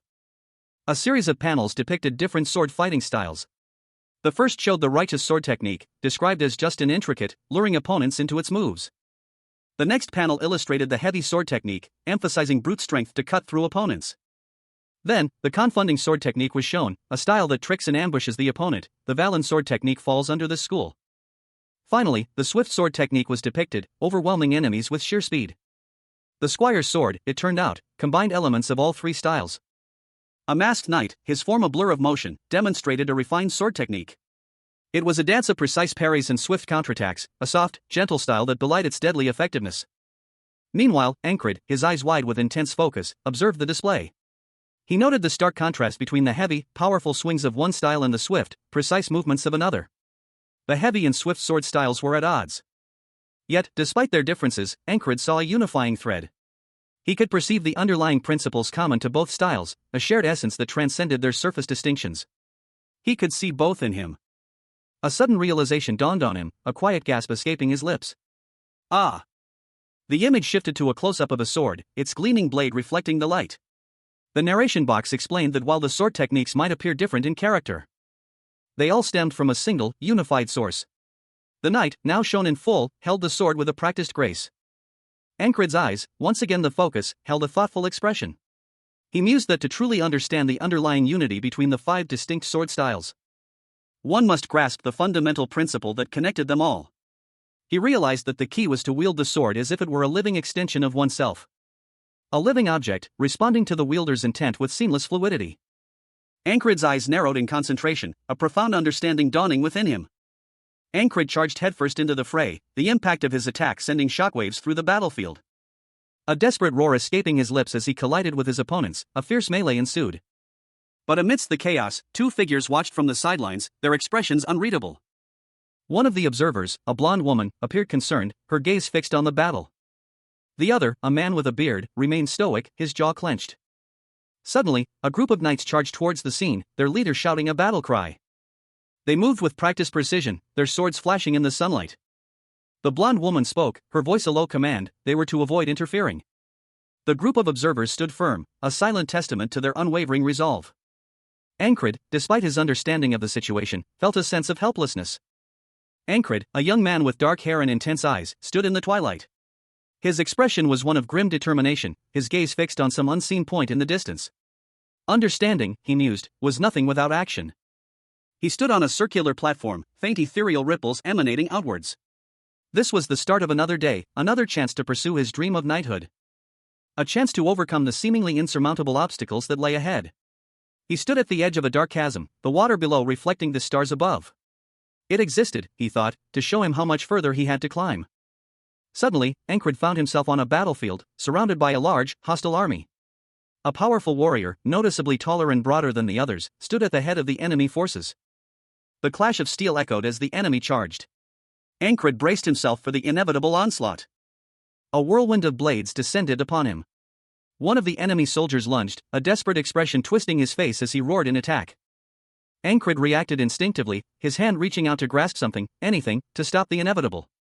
He fell, tumbling down a steep incline, his body battered and bruised. He would see it, he vowed, he would reach the top. Ankrid, a knight in training, found himself in the thick of a brutal battle, his sword clashing against an enemy blade. A desperate struggle for survival ensued. And then, defeat. He plummeted into a deep chasm, the world fading to black. Above, a commanding officer barked orders to his troops, "Keep at it. They have lost the will to fight. Kill every last one of them." The soldiers, emboldened by their leader's words, renewed their assault. Attack! Attack! Tonight, we redraw the maps. Ankrid, miraculously alive, clung to the chasm's edge, his gaze fixed on the distant battlefield. His eyes, filled with grim determination, revealed a steely resolve. A clenched fist, a symbol of his unwavering commitment. A silent promise to overcome his limitations. The battle raged on, flags falling as the tide turned. Ankrid's comrades, witnessing the shift in momentum, roared in triumph. Ankrid, his face etched with determination, stood tall against the setting sun. The narration box declared, "The following winter and spring will be busy." A sweeping vista of the Principality of Aspen unfolds beneath a starlit sky. Nestled between imposing mountains and a winding river, the city's lights twinkle like scattered diamonds in the night. The narration box explains that the Principality of Aspen is governed by three powerful families. Aspen, the sovereign, sits upon his throne, a thoughtful expression on his face. Courier, a mighty knight clad in dark armor, stands before Atkins, the administrator, who holds a document. The two figures are engaged in a serious conversation within the palace. Aspen, visibly distressed, slams his fist on the armrest of his throne. He angrily declares that the other families broke their agreement by not providing any knights. The narration box identifies Hurrier as Hurrier, the Mighty. Atkins, the administrator, explains that the other families used the Frog General's actions as an excuse for their failure to provide knights. The frogs, he points out, act independently, so there is no valid excuse. Aspen laments the Frog General's disobedience, while Atkins calmly explains that frogs inherently act independently and that the other families would have found another excuse regardless. Hurrier, looking grim, listens to Atkins' explanation.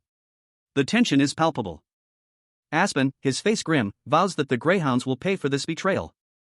Close up on Hurrier's face, showing a mixture of anger and determination. A seasoned soldier, his face etched with the weariness of countless battles, offered a grim assessment, "It will end well for them." Following a protracted war, the Aspen forces began their long march home. Among them was Ankrid, his expression unreadable as he walked alongside his fellow soldiers. Their destination, the formidable fortress city of Aspen. Due to its proximity to the war-torn region, the city was heavily militarized, with 1 in 5 citizens serving as a soldier. From a raised platform, a commanding officer addressed the assembled troops, promising rewards to those who had demonstrated exceptional courage and loyalty. Ankrid, specifically singled out for his service in the 4th Company, 4th Platoon, 4th Squad, was publicly acknowledged for his role in breaking the foul spell that plagued the Aspens. Among the onlookers, whispers of disbelief and resentment rippled through the crowd. That useless squad leader? How could that idiot have broken the spell? One soldier scoffed, "That guy is hella weak. This is impossible. Isn't he just taking credit for his squad?" Another soldier, grinning slyly, added, "He must have kissed the commander's ass." "Just his ass?" "Key kick. Maybe he's skilled at that." Two men stood together, one sharply telling the other to be quiet. The speaker's face was etched with clear annoyance, while the other man wore a smirk, seemingly unfazed by the rebuke. The annoyed man continued, implying that the smirking man was someone he could easily dismiss or ignore. As the camera panned to reveal a third man standing nearby, and the name Encred appeared in a thought bubble above him, the focus shifted to a fourth man, his expression thoughtful and serious, as he observed the scene. A thought bubble above him read so much more than that. He was seen receiving a bag of money from another person, his gaze fixed on the contents. Encred's eyes widened slightly as he examined the money bag, a silent question hanging in the air, prompting a nearby soldier to ask him what he planned to do with the money, offering recommendations for spending it on women. Encred's expression hardened. He declared his intention to use the money to find the best blacksmith in town. His companion reacted with disbelief, questioning his decision to spend such a large sum on a single sword. The final panel showed a blacksmith's shop, filled with various weapons and armor, hinting at the high quality of craftsmanship within.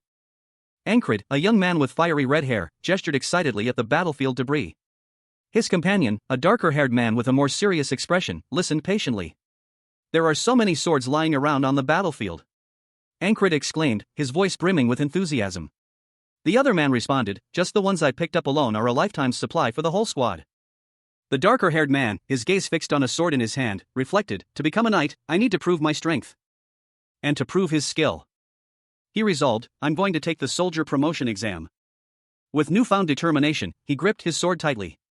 His time as a lowly foot soldier was over. Encred, a young man with determined eyes, gripped his sword. He was questioned about his need for such an expensive weapon, but his response was resolute. He intended to take the soldier promotion exam. He held the sword aloft, its polished surface gleaming. This was a pivotal moment for him. A decision that surprised his companion, who questioned his sudden interest in promotions, given his past apathy. Encred explained that he couldn't remain stagnant, he needed to move forward. A narration box explained that Norelia, their kingdom, utilized a soldier ranking system to boost morale. The ranks were clearly defined, ranging from highest to lowest, with those exceeding the scale designated as special. Furthermore, treatment varied based on rank. Encred, a young man with dark hair and a determined expression, stood before a large arena. Rows of soldiers watched from the stands as he prepared for a trial. To advance in rank, he had to duel 3 soldiers of the target rank and emerge victorious. A spectacle for the soldiers, who eagerly placed bets on the outcome. A red-haired man, his face alight with excitement, announced the opportunity to wager on the upcoming duels, prompting a cynical comment from a nearby soldier about Encred's ambition. He questioned whether Encred, a low-ranking soldier, was overconfident in his chances of promotion. As Encred approached his first opponent, a seasoned soldier with a serious demeanor, the tension was palpable, and the onlookers whispered about Encred's reputation. He was known for his skill, even among the higher ranks, and hailed from a renowned mercenary group. His first opponent was clearly aware of this. As murmurs of surprise rippled through the crowd, someone had placed a bet on Encred, despite his underdog status. A fact that was met with disbelief and amusement by those around. A red-haired man, seemingly unfazed, simply shrugged off the surprise. As Encred prepared for his duel, his inner thoughts revealed his unique perspective. He had grown stronger through repeated death and rebirth, but this time, there was no such safety net. This was a single, decisive battle. And Encred steeled his resolve, acknowledging his own shortcomings. He knew his skills were still lacking, a product of his past struggles. A stark contrast to the confidence of his opponents. His opponent reflected on his own past, realizing that without his current abilities, he would have never stood a chance against Encred. Encred, a young man with determined eyes and dark hair partially obscuring one eye, braced himself. A fierce resolve hardened his features as he silently repeated a mantra, "Don't get lax." He reminded himself of the stakes, fight like your life is on the line. A battle-hardened opponent, his face contorted in a sneer, charged towards him, roaring, "Here I come, idiot." Encred's eyes narrowed. He thought, the parry I learned from the last battle. A crucial defensive maneuver he'd perfected through countless repetitions of this very day. With a blur of motion, Encred executed a precise parry, deflecting his opponent's blow.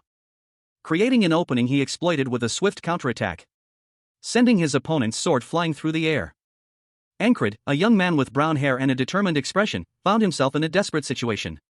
A sword flew past his face, narrowly missing him, as he cried out in shock and pain, his fingers seemingly failing him. He stared at the sword in his hand, a cold sweat beading on his brow. His eyes, wide with disbelief, reflected the gravity of the situation.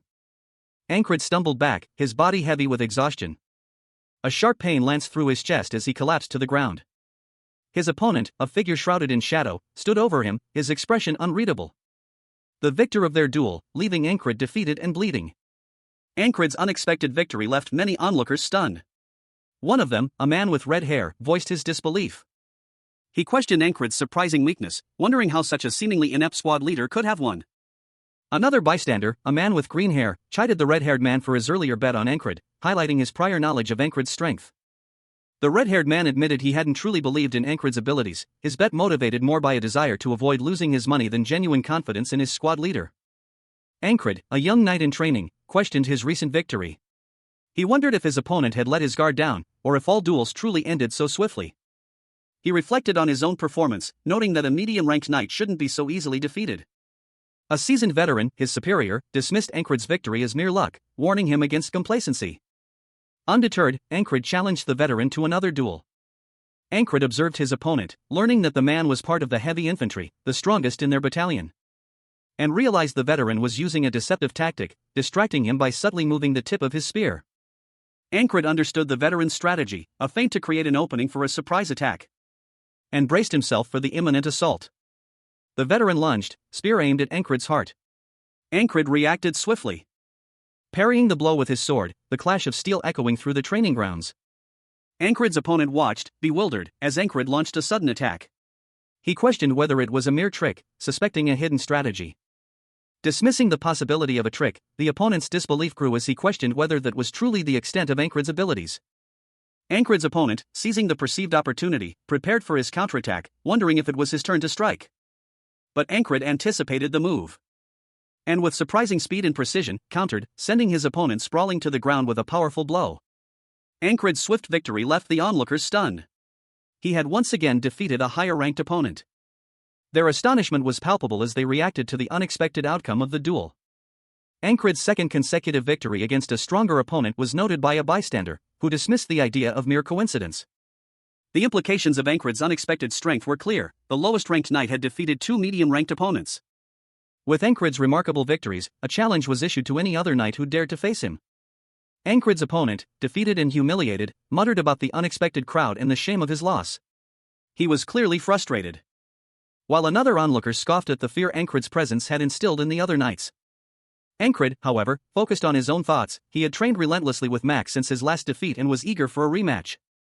Two other knights observed Ankrid from a distance, one expressing surprise at Ankrid's increased strength, while the other admitted doubt about his own chances against the improved Ankrid. Their conversation concluded with one knight urging the other to challenge Ankrid. Meanwhile, another knight, initially dismissive of Ankrid's strength, was now visibly shaken by Ankrid's improved prowess, his earlier bravado replaced by fear. Ankrid, seemingly oblivious to the reactions around him, stood poised and ready for a challenge. Ankrid, a young man with dark hair, reflected on his past struggles. He had always strived to become a knight, but his efforts seemed futile until now. A stabbing incident, a brutal attack that left him for dead. He recalled the details of that fateful day, the pain, the suddenness of it all. Followed by another attack, an assassin's strike, a near-death experience that blurred into the first. And yet another, each one more frequent than the last, a pattern of near-death experiences that had become increasingly common. Ankrid found himself at the training grounds, observing his fellow trainees. A group of aspiring knights, each with their own unique build and demeanor, stood around him. He had been so focused on his daily struggles that he hadn't noticed the change. Until now. He realized that his life had been a cycle of death and rebirth, giving him countless opportunities to improve his skills. The weight of his past struggles suddenly felt different. A revelation that shifted his perspective. His old teacher's words echoed in his mind, "Never underestimate your opponent." A fellow trainee approached, questioning his unusual demeanor. Ankrid denied being distracted, claiming that such advice was irrelevant to him. He had never looked down on another person in a fight before. But his fellow trainee, noticing his unusual seriousness, pressed further, questioning his unusual expression. Ankrid, a young man with determined blue eyes and dark hair, a hint of a smirk playing on his lips, is shown in close-up. His expression is one of quiet confidence. He reflects on his progress, a self-satisfied smile gracing his lips. He muses that he's become strong enough, finding the whole process interesting. His thoughts turn to his ultimate goal, to dominate his opponents. The scene shifts to a dynamic action sequence. Ankrid, wielding two swords, engages in a fierce duel with another knight. He moves with surprising speed and skill. His opponent, momentarily stunned, can only utter a surprised "huh?" In a blur of motion, Ankrid's swords flash, a whirlwind of steel, sending his opponent sprawling to the ground. The knight cries out in pain as Ankrid's attack connects, a powerful blow that leaves him incapacitated. Ankrid's focus shifts, his thoughts turning to the path of the knights. He stretches, a look of determination on his face. With renewed vigor, Ankrid prepares for his next challenge. Ankrid, eyes wide with disbelief, let out a strangled cry of "huh?" His opponent, a seasoned warrior clad in brown leather armor, stared in shock as his sword shattered against an unseen force, the impact sending him sprawling. Ankrid, seizing the opportunity, launched a swift counterattack. A blur of motion as he closed the distance, and delivered a devastating blow, sending the warrior flying backwards, the force of the impact echoing through the air. The warrior, defeated, lay gasping on the ground, his eyes reflecting utter defeat. Ankrid stood over his fallen opponent, a quiet satisfaction settling over him as he thought, "I have proven myself." Ankrid, the eternally regressing knight, gripped his sword. The weight of the blade felt familiar, a comforting presence in the midst of the chaos that was about to unfold. A sea of anxious faces watched him from below. Sweat beaded on the brow of one soldier, his eyes wide with a mixture of fear and anticipation.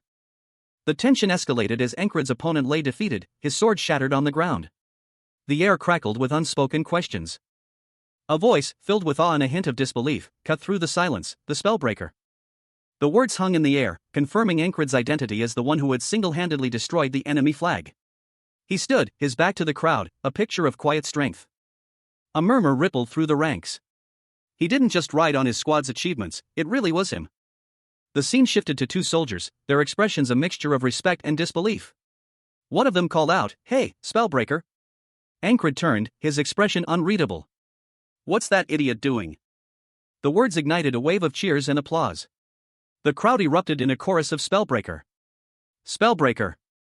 The name, Spellbreaker, echoed through the arena, a testament to Ankrid's prowess and the impact he had made. Ankrid, a young knight in training, stood over a fallen opponent. His sword lay sheathed at his side, and the ground around him was littered with debris from the recent battle. A crowd of onlookers cheered wildly, hailing him as Ankrid, the Spellbreaker. He looked down at the fallen foe, a slight smirk playing on his lips. Internally, he mused, "Spellbreaker? Well, that's not so bad." A man with vibrant red hair approached, offering Ankrid some pastries. He congratulated Ankrid on his victory, announcing his promotion to the rank of medium knight. Ankrid, however, remained unmoved, stating that he still had a long way to go before reaching the high rank. Ankrid's gaze hardened, his determination unwavering. He knew that his journey to become a true knight was far from over. The red-haired man, visibly surprised by Ankrid's lack of enthusiasm, looked up in astonishment. A grizzled, older man with gray hair observed Ankrid and the red-haired man from a distance. He muttered, "Interesting." His eyes narrowed as he focused on a detail on Ankrid's attire. The older man gasped, "That's an eagle patch." He recognized the insignia. He's part of the border guard, the ones directly serving the crown. Ankrid, a young man with dark hair and determined eyes, stood amidst a group of elite soldiers. He observed a tense standoff between a high-ranking officer and his squad. The officer, his face etched with concern, questioned the presence of the infamous border butcher in such a place, wondering why such a dangerous individual was among the high ranks. Ankrid's gaze was sharp, his expression unreadable. He was clearly assessing the situation, his mind already strategizing.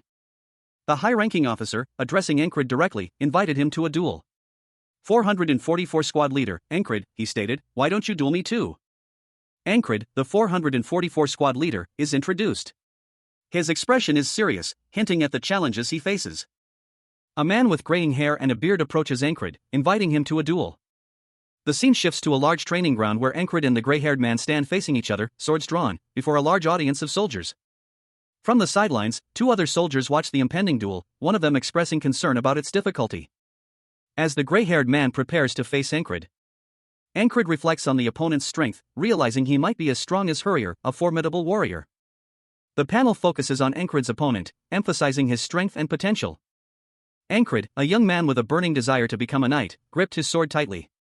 He wondered what would happen if he fought someone powerful like the elite soldiers without dying in the process. The question echoed in his mind, a silent prayer for a chance to prove his worth. He stood before a seasoned warrior, his resolve hardening. "Come," he challenged, his voice firm despite the tremor in his hands. The veteran, a member of the special forces, scoffed at Ankrid's audacity. "Ha! Look at this guy. He's not scared while going against someone like me in the Special Forces, he sneered, his eyes narrowed in disbelief. The Special Forces soldier's initial amusement quickly faded as he observed Ankrid's unwavering stance. He mused to himself, after watching him, he's more interesting than I thought. The soldier, a figure of imposing strength and experience, prepared for battle, his confidence now tinged with a hint of caution. His comrades urged him on, warning him not to underestimate Ankrid. Don't let him get all cocky in the Special Forces, they shouted. Another soldier, equally eager for a spectacle, joined the chorus. Show us your power, Spellbreaker. Repeat after me, the true kings of battle, he roared, inciting the crowd. Ankrid and the Special Forces soldier faced each other in the arena, the crowd's anticipation palpable. The kings of battle. They chanted in unison, the weight of expectation heavy in the air. Among the onlookers, a soldier muttered to his comrades, idiots. Don't they know that we are infantry too, highlighting the unspoken tension and the underestimated strength of the seemingly ordinary Ankrid. From a distance, a seasoned warrior observed the celebratory crowd.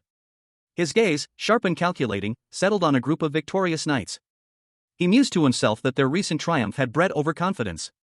Meanwhile, a young knight, Ankrid, stood poised, his sword held ready. He was about to engage in a duel, his resolve hardening as he prepared for the challenge.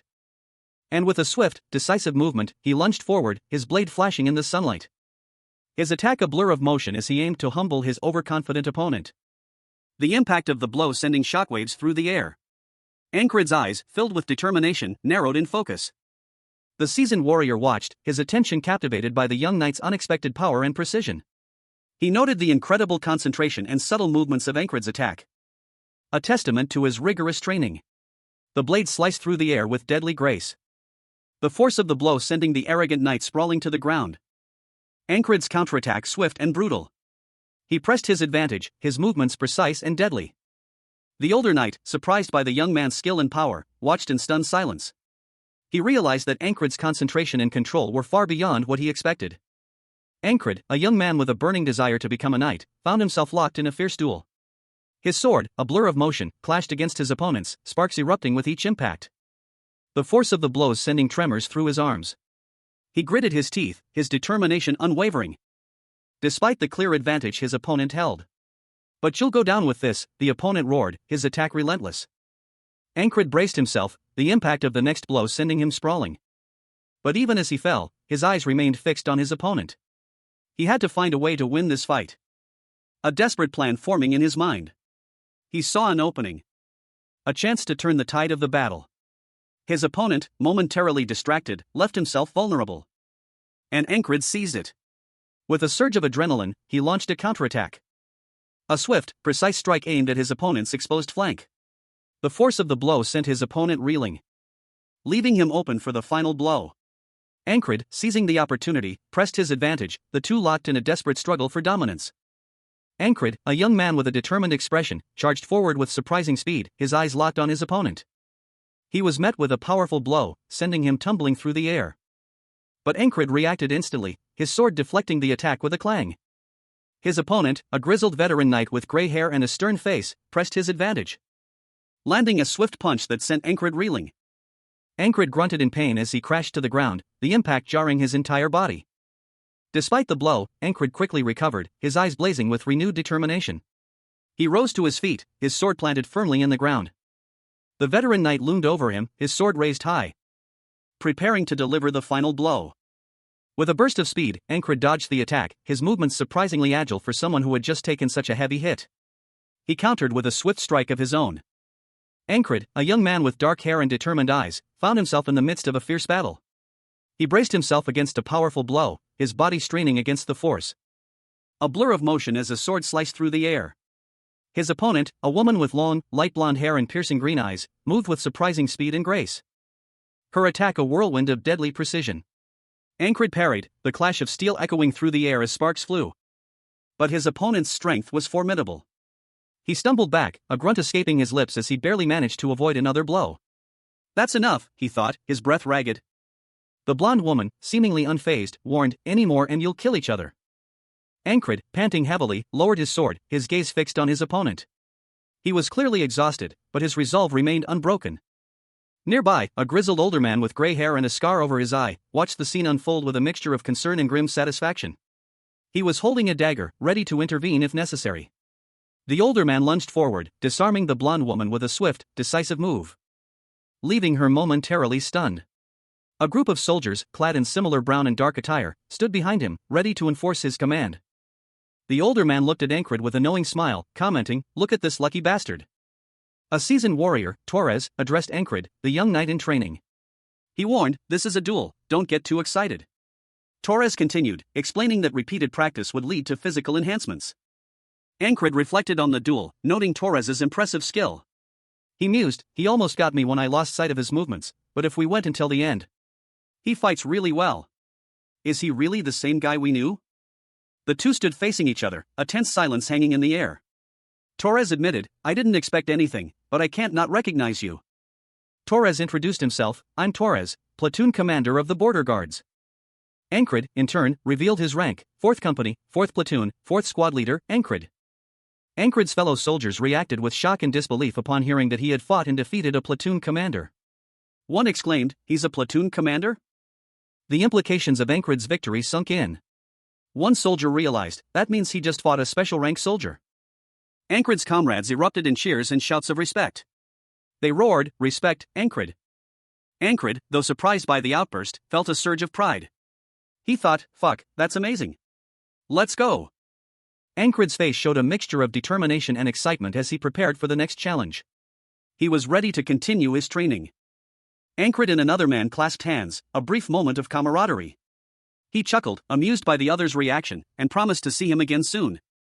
Ankrid's expression turned serious. He reflected on his recent success, recognizing that he was one step closer to his goal. A panoramic view revealed a walled city nestled in a valley, surrounded by majestic mountains. The scene was peaceful, yet hinted at a hidden strength.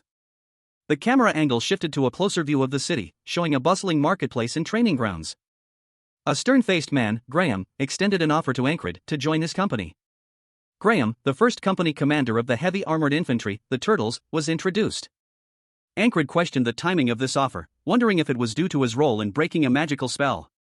Graham emphasized the importance of the offer, highlighting that joining would place Ankrid among the military elite. But Ankrid, despite recognizing the opportunity, politely declined. Graham inquired about the reason for his refusal, offering to speak with the 4th Company commander if the issue involved him. Ankrid simply stated that it wasn't that. Ankrid, a young man with striking violet eyes, stood before his superior officer, his expression betraying no emotion despite the gravity of the situation. His calm demeanor was noted. The officer, a man with a stern face and a neatly trimmed beard, voiced his intention to keep Ankrid in his squad, despite Ankrid's recent actions. He suggested sending Ankrid to Ram at least, as a compromise. Ankrid firmly rejected the offer, stating that he had survived the last battle thanks to his own efforts. His comrade, a younger man with reddish hair, expressed surprise at Ankrid's refusal of a promotion, suggesting he should pack his bags. Ankrid remained resolute in his decision. The officer pressed Ankrid, questioning his reasons for rejecting such a favorable opportunity, emphasizing the benefits of his current situation. Ankrid sat alone, lost in thought, his expression unreadable. He seemed to be wrestling with an internal conflict. He abruptly stood up, his decision seemingly made. A sudden realization struck Ankrid, indicated by an exclamation point in a thought bubble. His comrades watched him with a mixture of concern and curiosity. A grizzled, older officer addressed Ankrid and his comrades, his tone inquisitive. Ankrid, a young man with determined eyes, stood before a grizzled, older knight. Beside them, another, younger knight with fiery red hair, watched intently. The older knight, his face etched with years of battles, spoke, his words carrying the weight of authority. He instructed them to report directly to the border guards. Ankrid's eyes widened in surprise. As the older knight continued, explaining that the border guards were directly under the Crown's command, making this a far better opportunity than any offer from the Turtles. The older knight mused that his squad leader couldn't have dreamed of such an opportunity before. And even if Ankrid rejected other offers, he'd be a fool to refuse this one. Ankrid, however, challenged the older knight, stating that he desired a more difficult path. The older knight responded that by joining the border guards, Ankrid would receive intense training and face incredibly challenging trials. The older knight's words resonated deeply with Ankrid. He understood that this was his chance to reach his full potential. A path to finally becoming the knight he always dreamed of being. Ankrid, a young man with light blonde hair, lay asleep in a simple bed. His face was relaxed, his expression peaceful, suggesting a deep and restful slumber. He awoke to find himself in a dimly lit room. Another man, older and more muscular, sat nearby, sharpening a knife. The older man's expression was serious, his gaze distant. Ankrid's eyes flickered open, a look of confusion washing over his features. As he struggled to recall the events that led him to this place. The older man spoke, his voice low and gravelly, "If you're talking about endless hellish training." The camera angle shifted, revealing Ankrid surrounded by a group of other young men, all with varying degrees of apprehension on their faces. Among them was the older man from before, his expression unreadable. The older man continued, his words carrying a weight of experience, "What I want isn't to reach my full potential, but rather to overcome it." Ankrid's gaze hardened, a newfound determination settling in his eyes. Ankrid, a man with dark hair and a beard, shivered under a thick blanket. A cold sweat beaded on his brow as he muttered to himself about the cold, wishing he could fight the chill with his axe. His squad leader, a younger man with short, dark hair, entered the room, asking where he was going, and demanding hot stones. Another man, older and more muscular, with short, graying hair, observed from the doorway, commenting that Ankrid was useless now that the battle was over and urging him to train.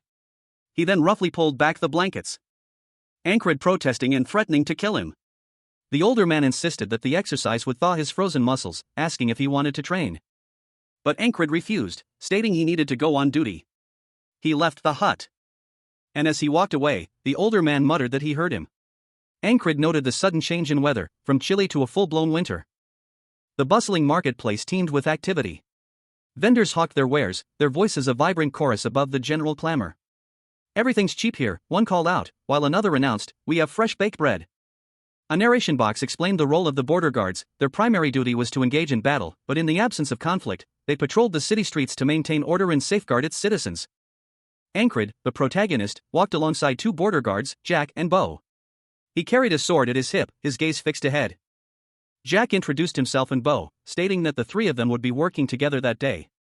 Ankrid, listening to Jack and Bo, wondered aloud if they were part of the scouting mission. And a wave of excitement washed over him as he realized he was on duty with the famous spellbreaker. He exclaimed that it was a great honor. Bo expressed his amazement at Ankrid's rapid promotion from the lowest rank. Jack reminded Ankrid of a promise he had made. The three guards huddled together against the biting cold. Ankrid noted the unusually harsh winter weather and wondered why Bo was standing so close to him. Ankrid, a young man with a burning desire to become a knight, found himself amidst the bustling marketplace. His eyes darted around, a mixture of determination and anxiety etched on his face. A nearby merchant, his face etched with worry, shouted something incomprehensible, his voice filled with a desperate urgency.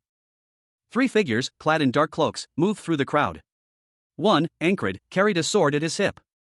The others, his companions, seemed to be trying to shield him from something. A vendor nearby called out, offering dried fruits. A hooded figure emerged from the throng, their movements swift and silent, their presence causing a ripple of unease to spread through the crowd.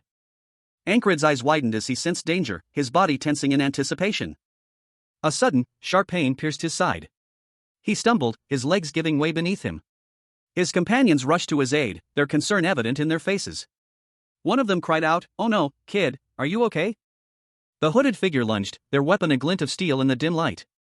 A swift, precise strike found its mark with terrifying efficiency. Ankrid gasped, his eyes wide with shock and pain as he felt the cold steel pierce his flesh. His vision swam, the world around him blurring into a chaotic mess. A blade protruded from his chest, a grim testament to the attack's brutal effectiveness. His body slumped to the ground, his lifeblood staining the cobblestones. Ankrid coughed up blood, his face pale and strained. As he collapsed, his body slumping against the support of two figures. One of them remarked on his early morning drinking habits, questioning his state. Ankrid's eyes flickered open, taking in the scene before him. He saw a group of people working together, a realization dawning on him. A hooded figure loomed over him, a cruel smile playing on their lips as they asked if he was surprised. The figure revealed themselves, a sinister grin spreading across their face as they declared themselves a persistent lover, never forgetting their target. A narration box identified them as the Greyhounds, a group known for their persistence. They were revealed to be a half-fairy assassin sent by Aspen to break a spell. Ankrid's eyes widened in terror as a gloved hand clamped over his mouth, silencing his scream. A swift blade flashed, aimed at his heart. Ankrid was thrown back by the force of the blow. Blood spraying from the wound as he landed hard on the ground.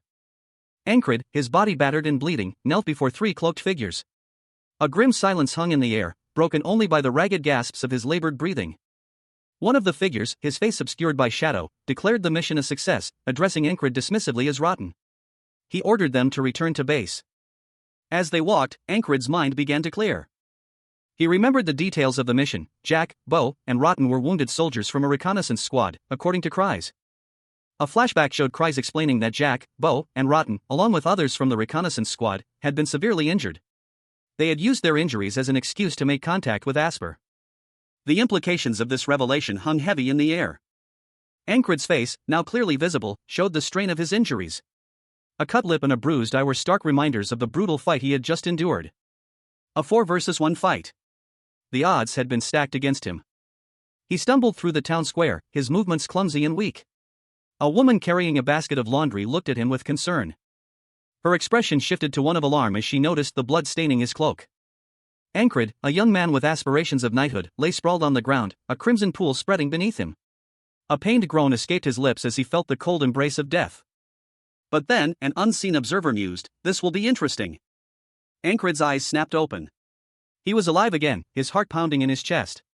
A wave of disorientation washed over him as he struggled to comprehend his sudden return to life. He sat up abruptly, startling a nearby comrade. "What's wrong with you?" the comrade asked, concerned. Ankrid, however, simply replied, "Nothing. Just want to start this day with some energy." Another soldier, noticing Ankrid's unusual vigor, requested, "Get me some hot stones if you're heading out, squad leader." Ankrid, his mind racing with the implications of his resurrection, headed out. He muttered to himself, "Auden." He sought out Auden, a large, muscular man who was taking a refreshing bath. Auden, seemingly oblivious to Ankrid's presence, continued to enjoy his bath. Auden, drying himself off, heard a voice call out, "Did you call me, brother squad leader?" A muscular, older man with short, graying hair and a bare chest addressed a younger man cloaked in dark robes. He inquired, "You said you know a training method to heat up your body, right?" The older man continued, explaining that bare body training is essential to keep your strength in this cold winter. It allows you to be ready in all situations. The younger man, Ankrid, listened intently, his expression serious and thoughtful. Ankrid's determination hardened. He declared, "Teach me." He recounted a recent experience, explaining, "I saw him pulling the dagger out, but I could not react." His voice laced with frustration, he confessed, "I couldn't respond because my body wasn't prepared." The older man instructed him, "Take it. You need to hold that position." Ankrid strained, his face contorted in effort as he followed the instructions. He reflected on his past failure, muttering, "I should have noticed as soon as I saw Jack and Bo stick so close to me. I'll take those two down first. No, I'll lose the half fairy if I act too soon." The older man watched Ankrid, a smirk playing on his lips as he noted, "They're already screaming. If they're within range for me to give chase. I'm Jack, and..." Two men, clad in simple cloaks, stood in a town square. One gave a thumbs up, while the other nodded in agreement. "That's good. Us three will work as a team today," one of them stated. Meanwhile, Ankrid, the spellbreaker, stood apart, his gaze sharp and determined. He silently resolved, "I'll take them down one by one." He approached the group, his expression neutral. "Nice to meet you," he said, his tone polite but firm. The three men exchanged glances, one of them commenting, "Aren't you cold, spellbreaker?" Ankrid replied, "I was just training." The other man was impressed, exclaiming, "Wow, so you didn't get that reputation for nothing." Ankrid clenched his fist, a subtle confidence radiating from him. He thought, "My body is in its prime, thanks to Auden." His eyes narrowed, a glint of anticipation in their depths. And right about now. Ankrid, a young man with dark hair, launched a powerful punch, connecting squarely with the jaw of his opponent. The impact sent the other man sprawling. A brutal blow that left him dazed and reeling. The force of the strike was evident in the way his body crumpled to the ground. He staggered back, his face contorted in pain, as Ankrid pressed his advantage. Readying for another attack. Ankrid observed his opponent, calculating his next move. He'll run or attack, one or the other. Meanwhile, a cloaked figure watched from a distance, observing the unfolding fight. He needed to take care of these two quickly. And he moved with a sudden burst of speed, his form a blur as he closed the distance. The cloaked figure launched a swift attack. A flurry of motion too fast to follow with the naked eye. The result of the attack was a blur of motion. Ankrid felt a sharp pain in his chest. What is this sound? A throwing knife. He stared at the blade embedded in his torso, his eyes wide with shock and disbelief. From a distance, Ankrid observed the scene unfolding through the crowd. A hooded figure, his face obscured by shadow, moved with surprising speed. His gaze fixed on the assassin's precise movements. He noted the assassin's accuracy. Ankrid, however, was not so lucky. A swift blow landed, leaving a bloody gash across his face. as the hooded figure revealed a sinister grin. A persistent lover never forgets his target, he hissed. Ankrid, already wounded, reacted instinctively, drawing his sword. But it was too late. He felt a sharp pain as a dagger, faster than sound, pierced his heart. The onlookers reacted with horror to the sudden, brutal attack. As Ankrid fell to the ground, his life ebbing away. "He just died here," one of them exclaimed. Ankrid's consciousness flickered. He realized the challenges he faced. "I need to face melee and ranged assailants at once. How should I prepare for this?" Ankrid, a young man with a determined gaze despite his bloodied face, lay on the ground, his life ebbing away. A grim smile played on his lips, a hint of defiance in his final moments. But death was not the end. The scene fades to black, leaving the reader to anticipate his return. Ankrid, a young man with a determined yet weary expression, contemplated a training strategy. He muttered to himself that a half-fairy's attack pattern was simple enough to understand: close-range stabs and ranged dagger throws. He considered this wall relatively simple to overcome. Ankrid groaned in pain as he pushed his physical limits during training, his hands trembling with exertion. Despite the brutal physical punishment, Ankrid refused to give in, determined to not die. A burly man, seemingly his training partner, questioned his methods, asking if he was undergoing torture endurance training. Another man, with reddish-brown hair tied back in a ponytail, scoffed, downplaying the difficulty of Ankrid's training.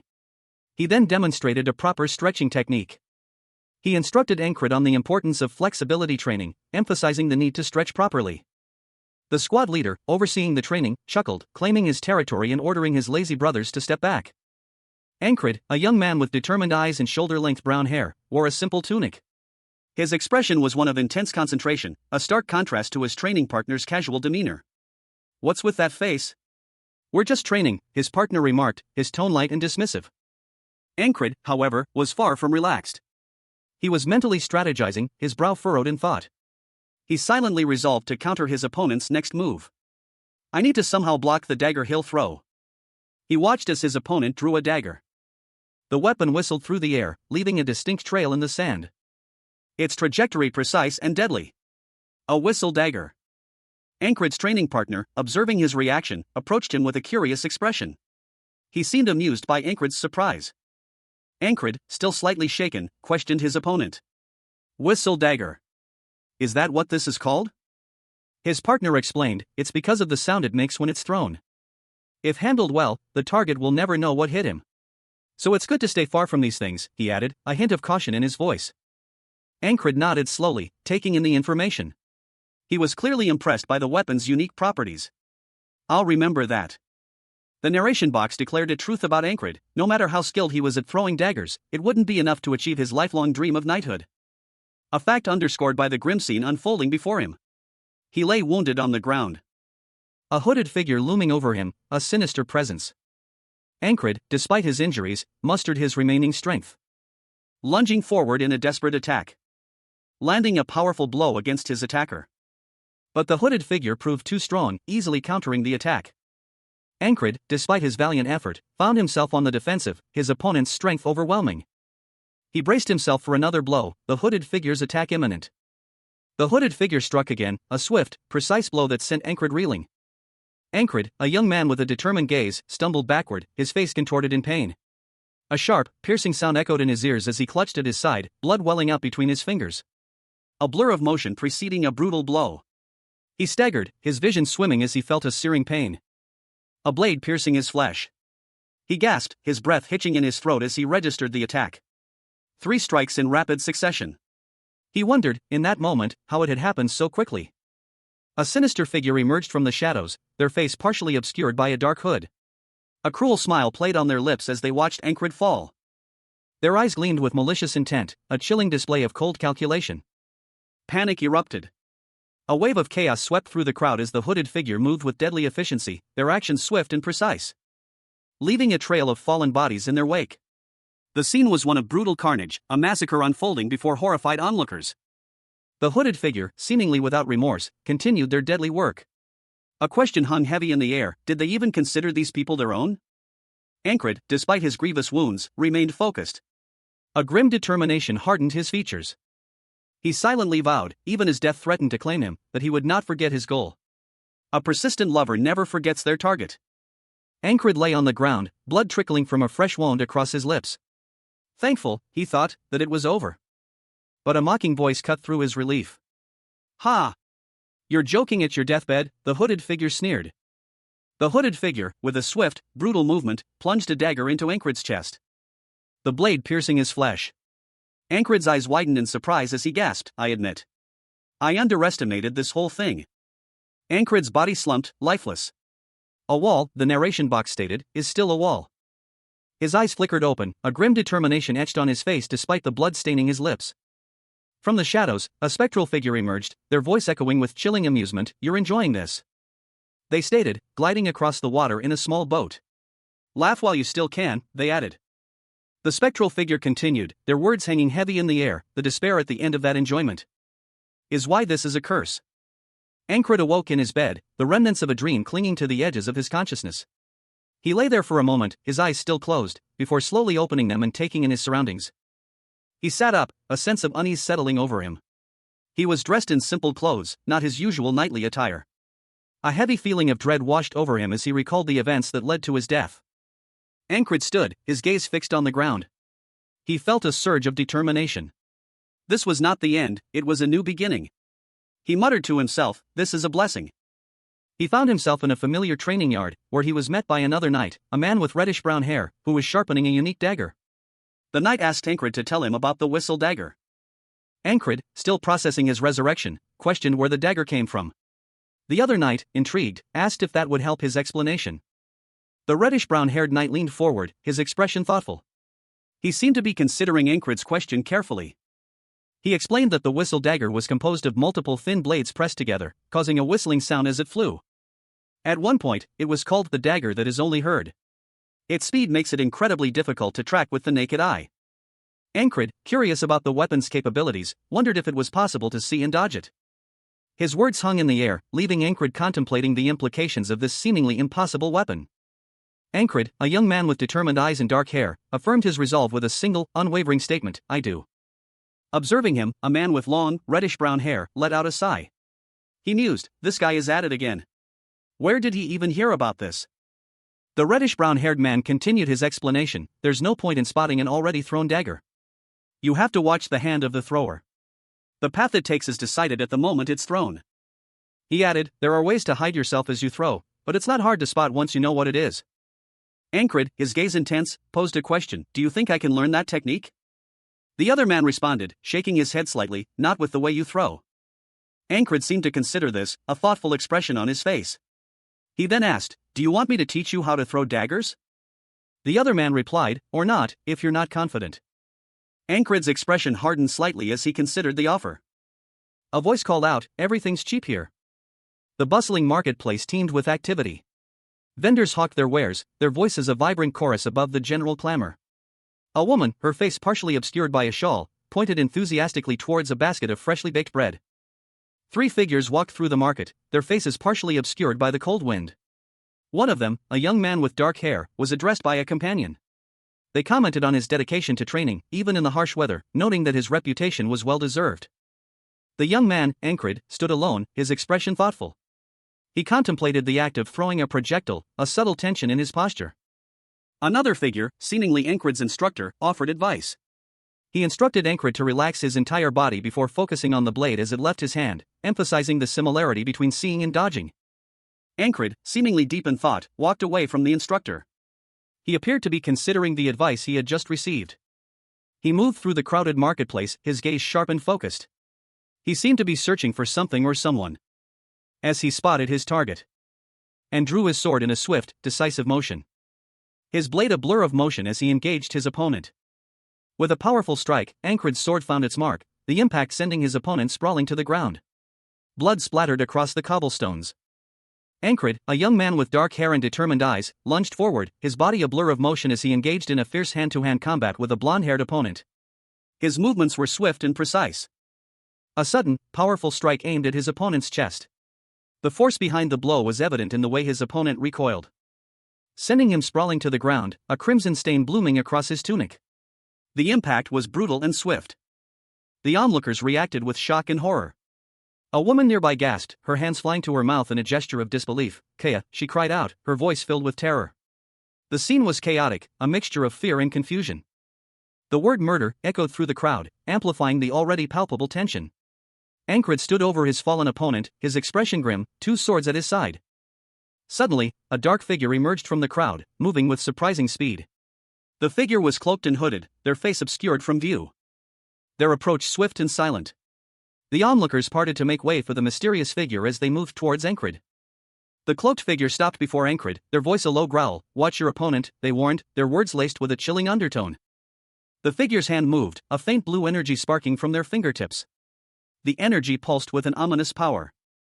As Ankrid's thoughts raced, he realized, with a sudden clarity, I can avoid dying instantly if I protect my heart. The weight of his past deaths and the implications of his newfound ability settled upon him. Ankrid, a young man with determined eyes and dark hair, found himself in the midst of a fierce battle. A voice, seemingly external, urged him to focus, watch the tip of his hand. His opponent moved with impossible speed, a blur of motion too fast for the eye to follow. But Ankrid, despite the overwhelming speed, managed to parry the blow with his own blade, a small dagger. The impact sent a jolt through his arm, a grimace contorted his features as he braced himself against the force. He grunted, "Kedk." He stumbled back, his body reeling from the near miss. Barely avoiding a fatal strike. His sword clattered to the ground with a metallic ping. It was only for a split second. But Ankrid saw it. A flash of light, impossibly fast, had grazed his side. Blood welled up from a small wound. He fell to the ground, a grim determination etched on his face. But I saw it. In that split second, a moving shine. Ankrid, the eternally regressing knight, found himself once again facing his nemesis. A shadowy figure loomed over him, their hand reaching out with menacing intent. A chilling certainty in their eyes. "I'm sure of it," the figure thought, their conviction unwavering. Ankrid, wounded and on the ground, braced himself for the inevitable blow. His opponent, a cloaked figure with sinister features, towered over him. A cruel smile playing on their lips. A persistent lover never forgets his target. "Yes," the figure hissed, their voice dripping with malice. Ankrid, surprised but defiant, managed to ask, "How, did you know?" A grim determination hardened Ankrid's gaze. A few more times after this, he muttered, blood trickling from his lips. His eyes burning with a fierce resolve. "And I'll know all your tricks," he vowed, a chilling promise hanging in the air. A cloaked figure, his face obscured by shadow, loomed over Ankrid, a young man with short brown hair, clad in simple, worn leather armor. The cloaked figure spoke, his voice a low growl. "A persistent lover never forgets his target." "Yes," he confirmed, his eyes burning with grim determination. Ankrid, his face bloodied, looked up in surprise. "How, did you know?" he asked, his voice barely a whisper. A few more times after this, the cloaked figure replied, his words laced with a chilling certainty, "You again." Ankrid's eyes narrowed. A sinister smile stretched across his bloodied lips. He thought, "And I'll know all your tricks."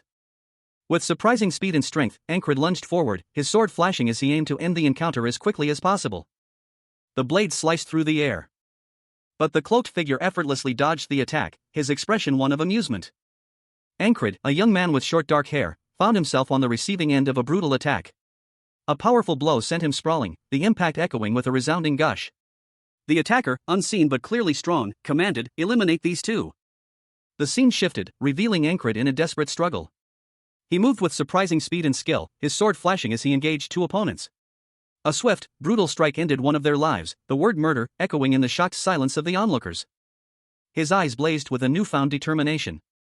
A profound change had taken place within him, he was no longer merely dreaming of knighthood. He had become something more. The panel shifted to reveal a cloaked figure, their face obscured by shadow, muttering, "Better." The figure's hand reached out, a faint blue light emanating from it. A surge of energy coursing through their fingers. Ankrid, meanwhile, declared with unwavering conviction, "I can achieve what I want through hard work." He launched himself into action, his movements a blur of speed and precision. His sword danced, a whirlwind of steel and light, leaving a trail of shimmering energy in its wake. The impact of his attack was devastating, a powerful blow that sent his opponent reeling.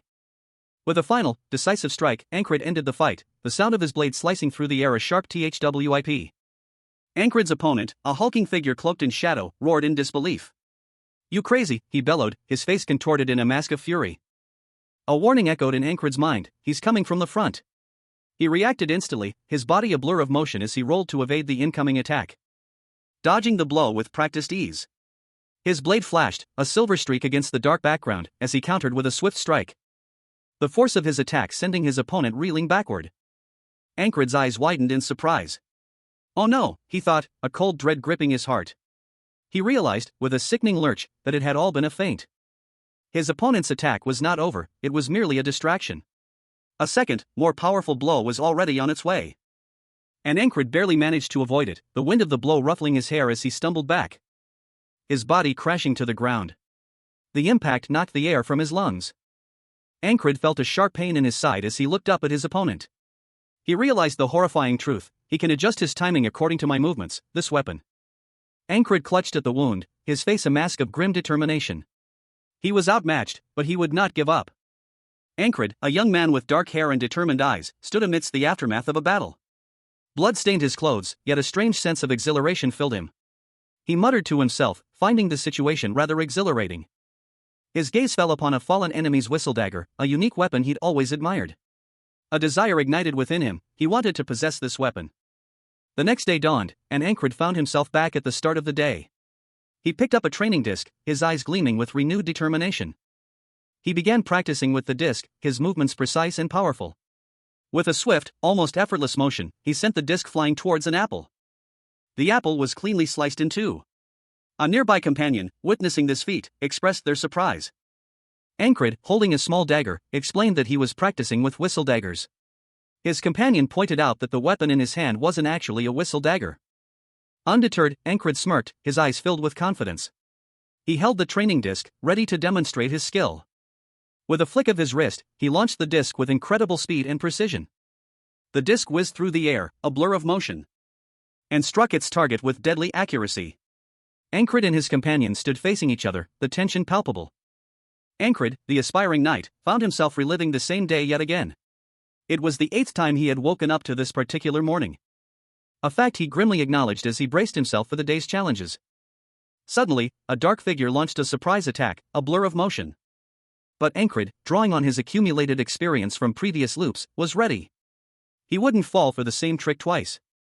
He moved with practiced ease, dodging the initial assault. But a second, unseen attack followed, striking him from a blind spot. Ankrid felt a sharp pain as he realized the attacker's cunning strategy. Rotten, so he was there to do that, he thought, his breath catching in his throat. The 9th day began, and Ankrid found himself once again at the start, the image of the hidden crossbowman seared into his memory. Determined to prevent the ambush, Ankrid's opponent, a cloaked figure, lunged forward, but Ankrid's eyes flickered away for a split second, allowing the attacker's blade to narrowly miss its mark. The blade whistled past, a dangerous near miss. Ankrid reacted instantly, his hand shooting out to deflect the incoming attack. A small, swift dagger appearing in his hand as he parried the blow. He launched the dagger with surprising accuracy and power, the projectile arcing through the air towards his opponent. Ankrid watched the dagger's trajectory, his expression a mixture of focus and anticipation. Another figure, a man with short, dark hair, observed Ankrid's technique. Your arm and hands are for guiding it, and your entire body is used for the throw, he muttered to himself, a thoughtful frown creasing his brow. He then asked Ankrid, did you learn to throw daggers before? Ankrid replied, I saw someone throwing one before on the battlefield. I just copied him. A man with long, dark brown hair, dressed in dark clothing, asked Ankrid, a knight in training, have you heard of the throwing blade technique? Ankrid, his expression serious, looked down at a small dagger in his hand. As the man continued, explaining that the technique was created by an assassin named George, whose weapon was known as the whistle dagger. The man further elaborated that George's goal was to create a soundless blade, made of a very thin single-bladed knife. However, this proved difficult to handle, leading to the whistle dagger we know today. The man pointed out the historical significance of the technique, noting that Ankrid had never heard of it, which surprised him. Ankrid questioned why the man thought that. The man explained that Ankrid's stance was perfectly suited to throwing the whistle dagger. Ankrid's eyes widened slightly in surprise. Later, Ankrid and another knight were on patrol, discussing their assigned route, when a superior officer asked them where they wanted to go. Ankrid's fellow knights stated that they were patrolling a different route today, and that they would be punished for deviating from their assigned path. Ankrid, however, asserted his authority as the highest-ranking member of their group. Ankrid, a young man with determined eyes and dark hair, stood resolute. His expression was serious, a hint of weariness etched onto his features. I'll take responsibility. Follow me, he declared, his voice firm despite the weight of the situation. His words hung in the air, met with uncertainty from his companions. Whispers of doubt rippled through the small group. One of them muttered, damn, what should we do? Ankrid's gaze remained unwavering. He understood the danger. We have to follow him for now. The market is a stage that has been perfectly set up by the assassins. I don't need to play along with their games. The three men, led by Ankrid, moved through the desolate landscape towards the city. One of Ankrid's squad members spoke. Squad leader Ankrid, we should really return to. Ankrid cut him off with a sharp question, his voice laced with suspicion. What did you earn for betraying us, Krona? Ankrid's question hung heavy in the air, prompting a visceral reaction from his former comrades. Their faces contorted in anger and fear. A silent scream of betrayal echoed between them. The betrayal was swift and brutal. The two men lunged at Ankrid, their swords flashing in the dim light. But Ankrid was faster, his movements a blur of deadly precision. He deflected their attacks with ease, countering with a swift, decisive strike that sent one of them sprawling to the ground, leaving the other vulnerable to a final, fatal blow. Ankrid stood over his fallen foes, his sword dripping with blood. Ankrid, a young man with determined eyes and dark hair, is shown in close-up. His expression is serious, hinting at the weight of his ambition. He is seen from the waist down, his attire suggesting a simple yet sturdy outfit suitable for combat. The scene is somewhat blurry, indicating movement. A sudden burst of motion is depicted, suggesting a swift attack or movement. As Ankrid finds himself facing three figures, their cloaks and weapons indicating they are hostile. He is clearly outnumbered. One of the figures, a man in a dark cloak, speaks, his words laced with menace, "You're late. Come at me." Ankrid's expression remains stoic, betraying no fear despite the clear danger. He seems prepared for the coming fight. The cloaked man lunges forward, initiating the attack. And Ankrid reacts instantly, moving with surprising speed and agility to evade the blow.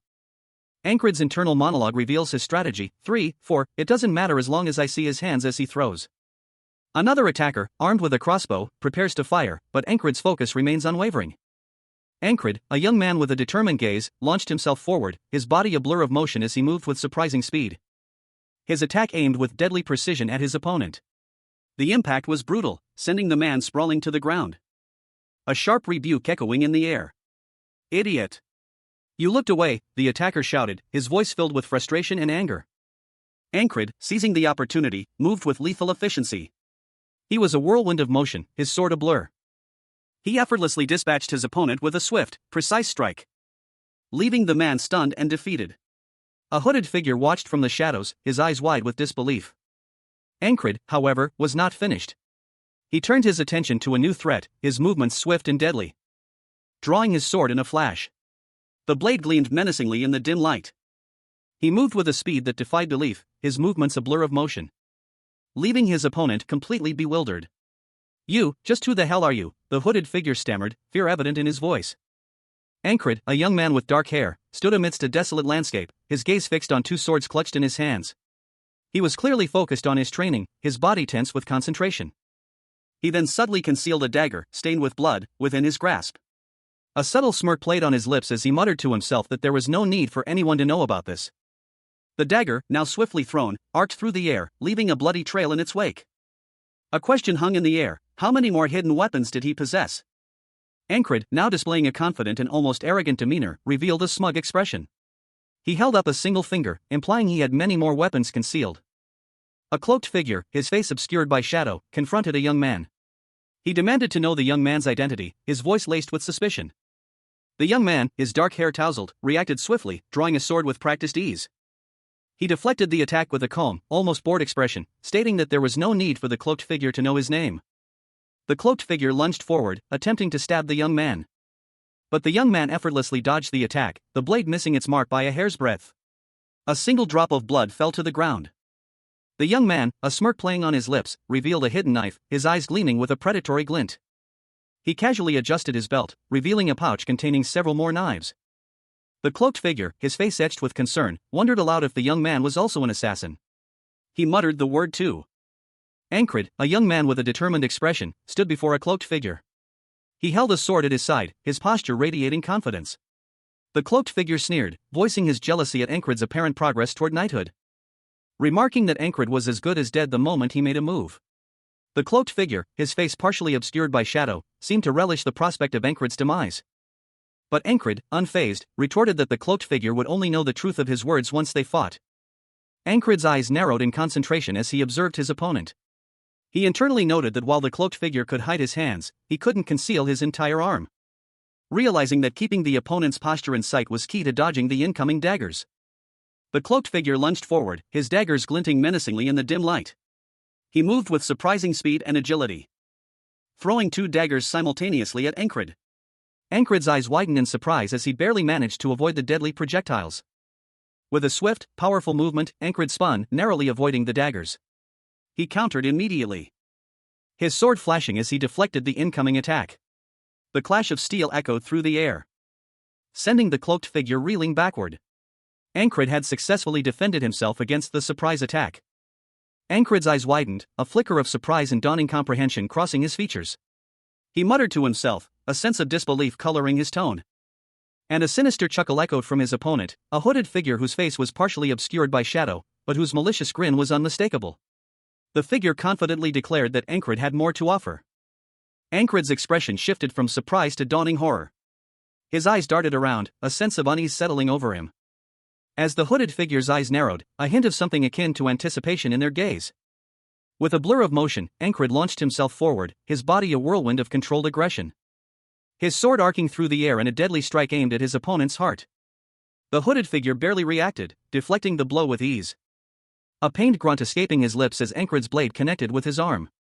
The impact sent the hooded figure reeling back. But he quickly recovered, his counterattack swift and brutal. He retorted with a dismissive comment, his voice laced with contempt. Encred, however, noticed something different about this encounter, something he hadn't observed in his previous attempts. A thoughtful expression crossed his face as he contemplated this new development. Encred, the eternally regressing knight, faced his latest adversary, a cloaked assassin. The assassin, confident in his skills, mused that there was no rule stating assassins could only use long-range attacks.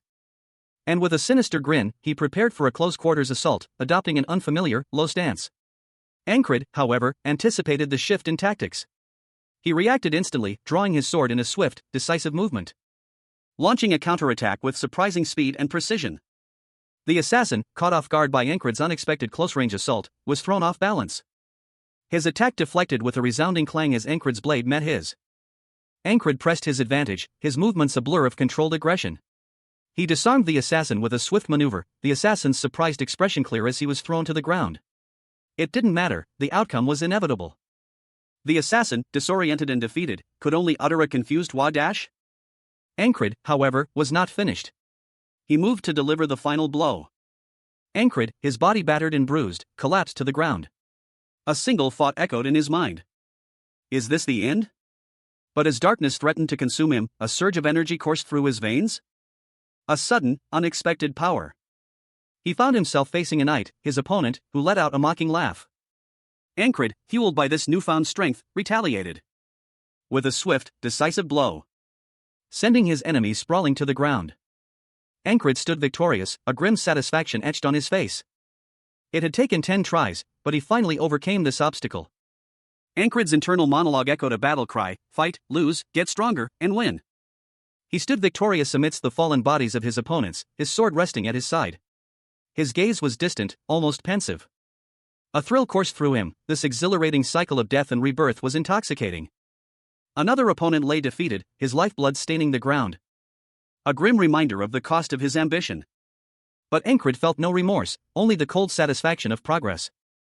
His eyes narrowed, a flicker of suspicion crossing his features. A concerned voice broke through his thoughts.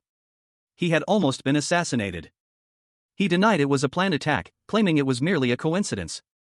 A woman with long, blonde hair, clad in knightly armor, sat at a table strewn with scrolls. Her expression was one of thoughtful consideration as she questioned aloud, "Is it a coincidence that you fought 4 people and only got a minor scratch?" A man with short, dark hair stood before her, his gaze fixed on the woman. He responded, "The goddess of luck must be on my side." The woman's face was shown in close-up, her eyes narrowed slightly, a hint of suspicion in their depths. The man's face was shown in close-up, his expression was one of quiet confidence. The woman and the man were shown again, seated at the table. She said something to him, and he simply replied, "Yes." The scene then shifted to a desolate outpost, a wooden structure surrounded by a barren landscape. The man stood outside the outpost, his expression troubled. He then threw an axe, aiming for the wooden structure. The axe hurtling through the air with deadly precision. But it was deftly dodged. Another man, this one with long, graying hair and bandaged hands, appeared, exclaiming, "Oh, you dodged my sneak attack." The first man responded, "Are you insane? You almost killed me." The older man replied, "You've got assassins on you now. Gotta keep training." Ankrid, a young man with determined eyes and dark hair, looked troubled. He clutched a small, glowing orb in his hand, its warmth a stark contrast to the chill in the air. A burly figure, clad in dark, worn leather armor, extended a hand, a small ball of fire flickering in his palm. Offering it to Ankrid. "Oh, a hot stone." "Thank," the man exclaimed, his voice full of good cheer. Ankrid sat in a small, dimly lit tavern, his gaze fixed on a barber named Kryze. He muttered to himself, "My hair." Outside, the snow fell softly as Kryze began to cut Ankrid's hair. "You're asking for more now. Don't I get a squadmate discount?" Kryze asked, a hint of playful annoyance in his tone. Ankrid watched as Kryze worked, his expression a mixture of resignation and slight annoyance. "Go to one in the city if you don't like it," Kryze said, snipping away. He continued, "I won't do that, the ones in the city suck." The freshly cut hair fell to the ground as a light snow continued to fall. Ankrid shivered slightly. "Ah, it's pretty cold today," he muttered, his breath misting in the cold air. Another man agreed, "That damned devil's powdered shit." Ankrid watched as several figures huddled together, their faces etched with worry. He wondered aloud, why are they out here anyway? A young man with vibrant red hair, his expression etched with concern, posed a question. He inquired about the origins of 3 individuals who had recently perished. The conversation continued, focusing on the identities of the deceased, Jack, Bo, and Rotten. One of the speakers, an older man, commented on Jack's past indiscretions, noting that he had been conscripted after being caught pickpocketing. Bo, it was revealed, had insulted a noble. The other speaker, the red-haired youth, countered that Jack was a fine fella. Further details emerged about Rotten, who had worked as a mercenary for a failed merchant association. The red-haired youth pondered this information, noting that all 3 had joined their respective endeavors within the past year, leading him to suspect they might have been in a guild together. A man with dark hair and intense eyes reflected on the information, considering a guild that had expelled its members a year prior. A realization struck him, the Thieves' Guild. The scene shifted to a prison cell, where 2 men sat dejectedly. One of them, a guard, observed that a member of the Thieves' Guild would possess intimate knowledge of the city's underbelly. He found this information to be consistent with the facts. The red-haired youth, now identified as Jackson, was questioned about his knowledge of the Thieves' Guild. He responded with a question of his own, expressing surprise at being asked. Jackson explained his reasoning for the question, believing the other might possess relevant information. A pause followed. He expressed his uncertainty, a hint of frustration in his demeanor. The scene shifted again, showing the red-haired youth looking significantly cleaner and more presentable. An older man with graying hair and a beard complimented his improved appearance. Ankrid, a young man with short, dark hair and piercing eyes, stood amidst a heavy snowfall. He ran a hand through his hair, his expression thoughtful as he observed the intensity of the blizzard. Meanwhile, another man, with longer, reddish-brown hair, announced his intention to leave for the city that night. An older man with graying hair and a beard vehemently protested, accusing the younger man of shirking his snow-shoveling duties. Ankrid, witnessing the exchange, sternly warned the younger man against leaving his post. The younger man, undeterred, proposed an alternative, that they all embark on a mission together instead. A suggestion readily accepted by the older man, who eagerly agreed to the plan, relieved of his snow-shoveling duties. The younger man confirmed his participation. Another young man with vibrant red hair enthusiastically declared his readiness, revealing his own dislike for snow removal. However, Ankrid pointed out the need for permission from their commanding officer before proceeding. The older man, exasperated, chided Ankrid for his procrastination, urging him to act quickly. Inside, Ankrid explained his suspicions to a woman with long, white hair, suggesting that the Thieves' Guild was involved with the recent assassinations and that he sought permission to raid their headquarters. Ankrid, a young elf with striking silver hair, narrowed his eyes, a thoughtful frown etching itself onto his features. His gaze held a hint of suspicion, his hand resting thoughtfully on his chin. Across from him, a man with short, dark hair and a serious expression stared back. His face was partially obscured, but his intense gaze betrayed his inner turmoil. Ankrid's expression hardened further. The lines around his eyes deepened, reflecting the weight of his thoughts. The man questioned Ankrid's motives, suggesting he was avoiding snow duty. Ankrid vehemently denied this, his response sharp and decisive. The scene opens on a snow-covered town, its quaint buildings huddled together against the biting winter wind. A question hangs in the air, unspoken but palpable: where did this Thieves' Guild come from? A group of adventurers, their faces etched with the weariness of a long journey, stand amidst the falling snow. One, a young man with fiery red hair, inquires about the Gilfin Guild, seeking information on their whereabouts. Another adventurer, a man with dark hair and a serious expression, shakes his head. He reveals that they are there to gather information on the guild themselves. The group decides to wait at an inn while one of them, the dark-haired man, attempts to locate the Gilfin Guild. He is tasked with finding their location. A young man with brown hair expresses his uncertainty about how to accomplish this task. Receiving a curt reply, "Figure it out." The weight of the order settles upon him. The red-haired young man's confusion is evident as he questions the nature of the order given. The brown-haired man stares ahead, his expression unreadable, lost in thought. Ankrid, a young man with vibrant red hair, found himself amidst a group of people. A question formed in his mind: was he the odd one out? Inside Vanessa's pumpkin soup inn, a lively discussion unfolded amongst a group of mercenaries. One of them, Ankrid, questioned the guilt of the Gilfin Guild. Another mercenary dismissed the possibility of their innocence, asserting that even if uninvolved in the assassinations, they remained criminals and needed to be dealt with. Ankrid, however, remained pensive, silently considering the implications. A waitress approached him, offering assistance. Ankrid, in a hushed tone, inquired about Jackson's whereabouts. He then revealed that Jackson was late. The mercenary expressed concern, noting that Jackson had been sent on a mission with no clear leads and wondered if his instructions had been too vague. He felt a growing sense of responsibility for Jackson's well-being. Ankrid, a young man with shoulder-length brown hair, stood amidst a falling snow, his expression a mixture of determination and weariness. He was dressed in simple, brown traveling clothes, a cloak pulled around his shoulders against the cold. A faint sheen of sweat on his brow hinting at a recent exertion. His gaze was fixed on something in the distance, a flicker of resolve in his eyes as he considered his next move. Two cloaked figures hurried through the snowy streets, their movements suggesting urgency. One of them asked about a woman named Lesa, a shoemaker's daughter whose dream was to open an inn in the capital. Ankrid, observing from afar, felt a renewed sense of purpose. He had found their location and approached a tavern where a group of men were gathered, their boisterous laughter echoing in the night. Ankrid's expression hardened, his determination unwavering as he prepared himself for whatever lay ahead. Ankrid, a young man with determined eyes and a trace of blood on his chin, is shown in close-up. His expression is one of grim resolve. A man with long, reddish-brown hair offers Ankrid some food. Ankrid refuses, stating that he has no need to eat. Ankrid drinks from a tankard while the man with reddish-brown hair urges him to leave immediately. The snow falls heavily outside. He complains about the cold, prompting the older man to suggest a rather unconventional way to warm up. Ankrid expresses his desire to leave immediately, but acknowledges that their mobility is hampered by the heavy snowfall. The older man agrees that they should wait until the snow stops. Ankrid looks out the window at the falling snow, his face a mask of contemplation. He decides that the snow shows no sign of stopping and declares that they should leave now. The older man questions his earlier statement about waiting for the snow to stop, pointing out Ankrid's apparent change of heart. Ankrid simply states that he has been careful enough. Ankrid and his companions begin their journey through the snowy streets.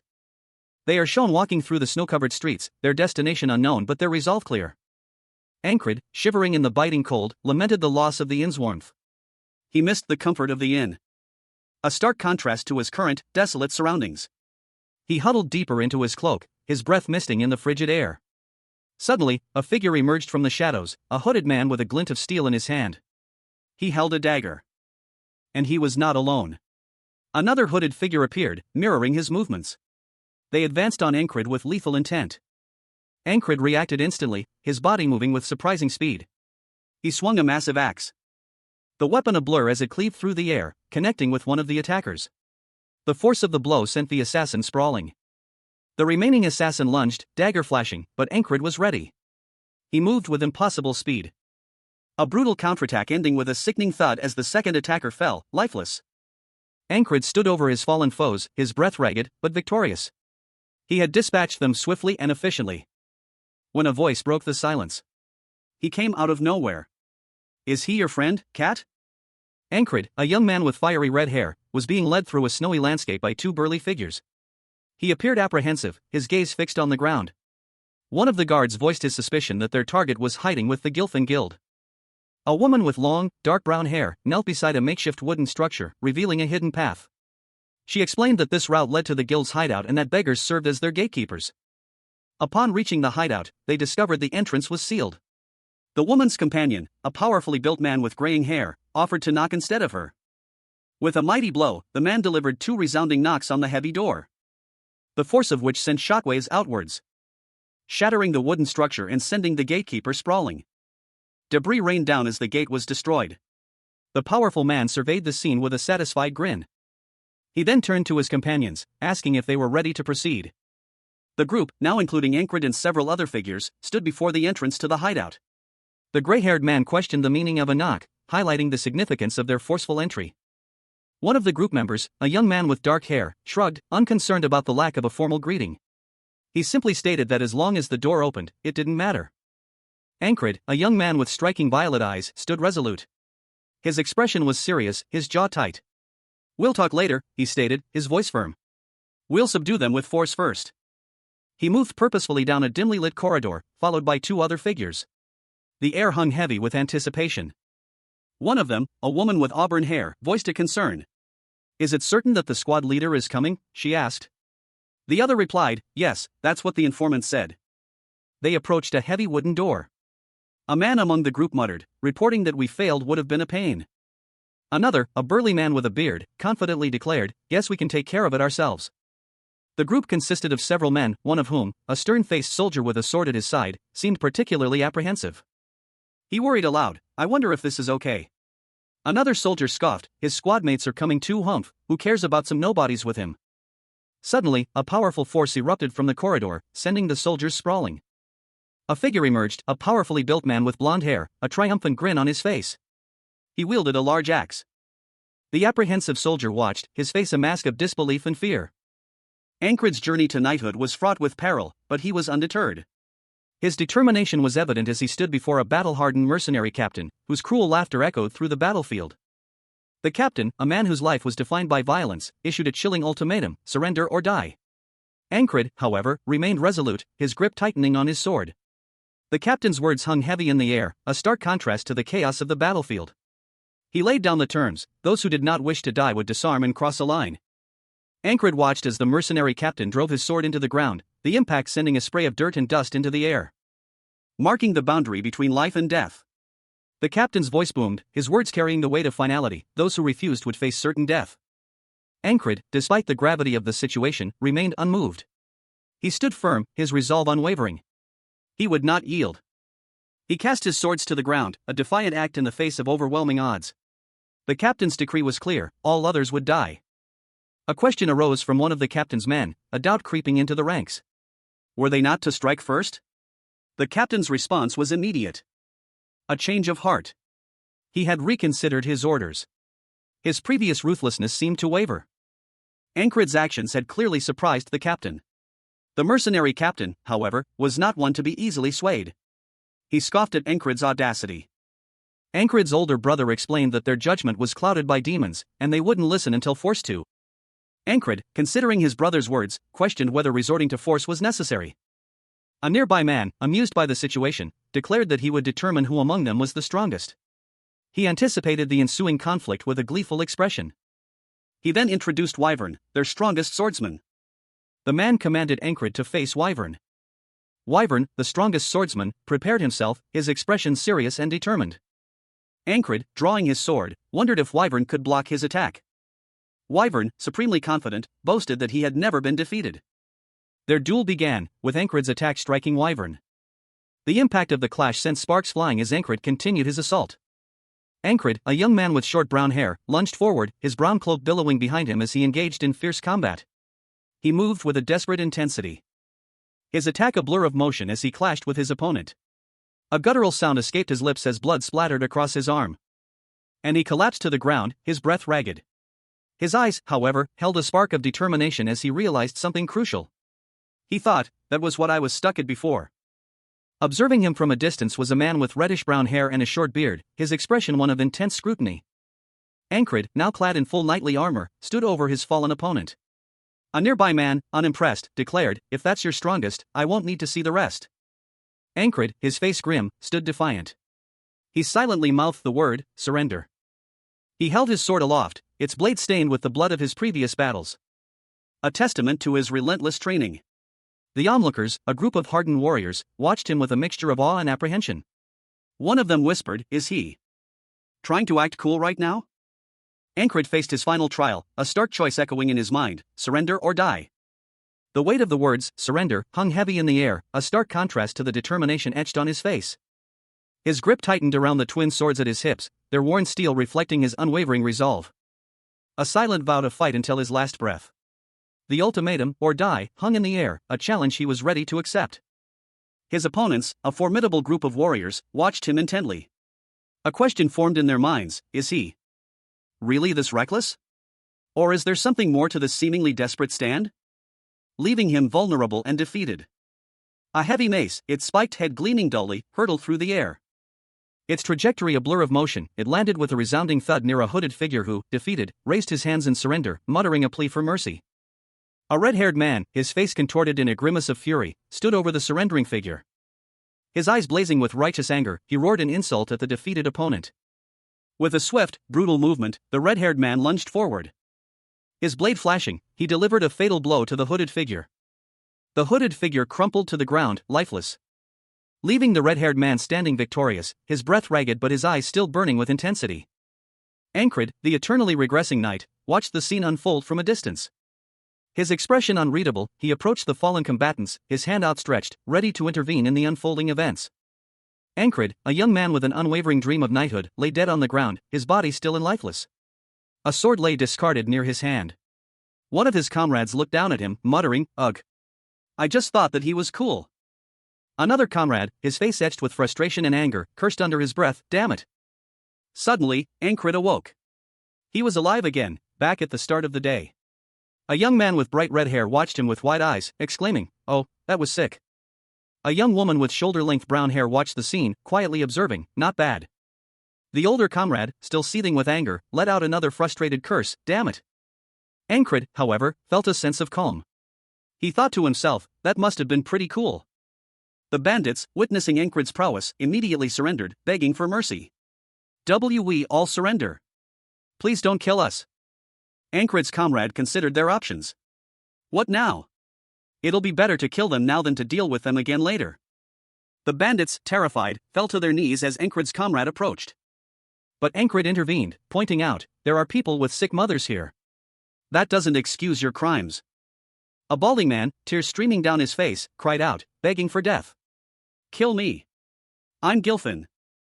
Ankred, a young man with short brown hair and intense violet eyes, stared at the scene with a look of confusion. Ankred questioned the group of kneeling people, "You're the Gilfin Guild's Gilfin? So you were the boss, not him?" He corrected them, pointing to the prostrate Gilfin, "No, that guy was the boss." Someone from the crowd pressed further, "Then isn't he Gilfin?" Ankred's confusion deepened, his expression showing a mixture of disbelief and uncertainty. A young woman with vibrant red hair appeared beside Ankred. He explained, "They named the guilds after random people on purpose. If they start getting chased by the law, they ditch that person and run." Gilfin pleaded, "That bast, no, our boss was a terrible person, but the rest of us aren't. So if you still must kill someone." Two burly men grabbed Gilfin, one shouting, "Instead. Gilfin. Not the kind Gilfin." Another man spoke up, "Gilfin, who looked after my sick mother. I'll take care of you if he hurts you. Kill me instead."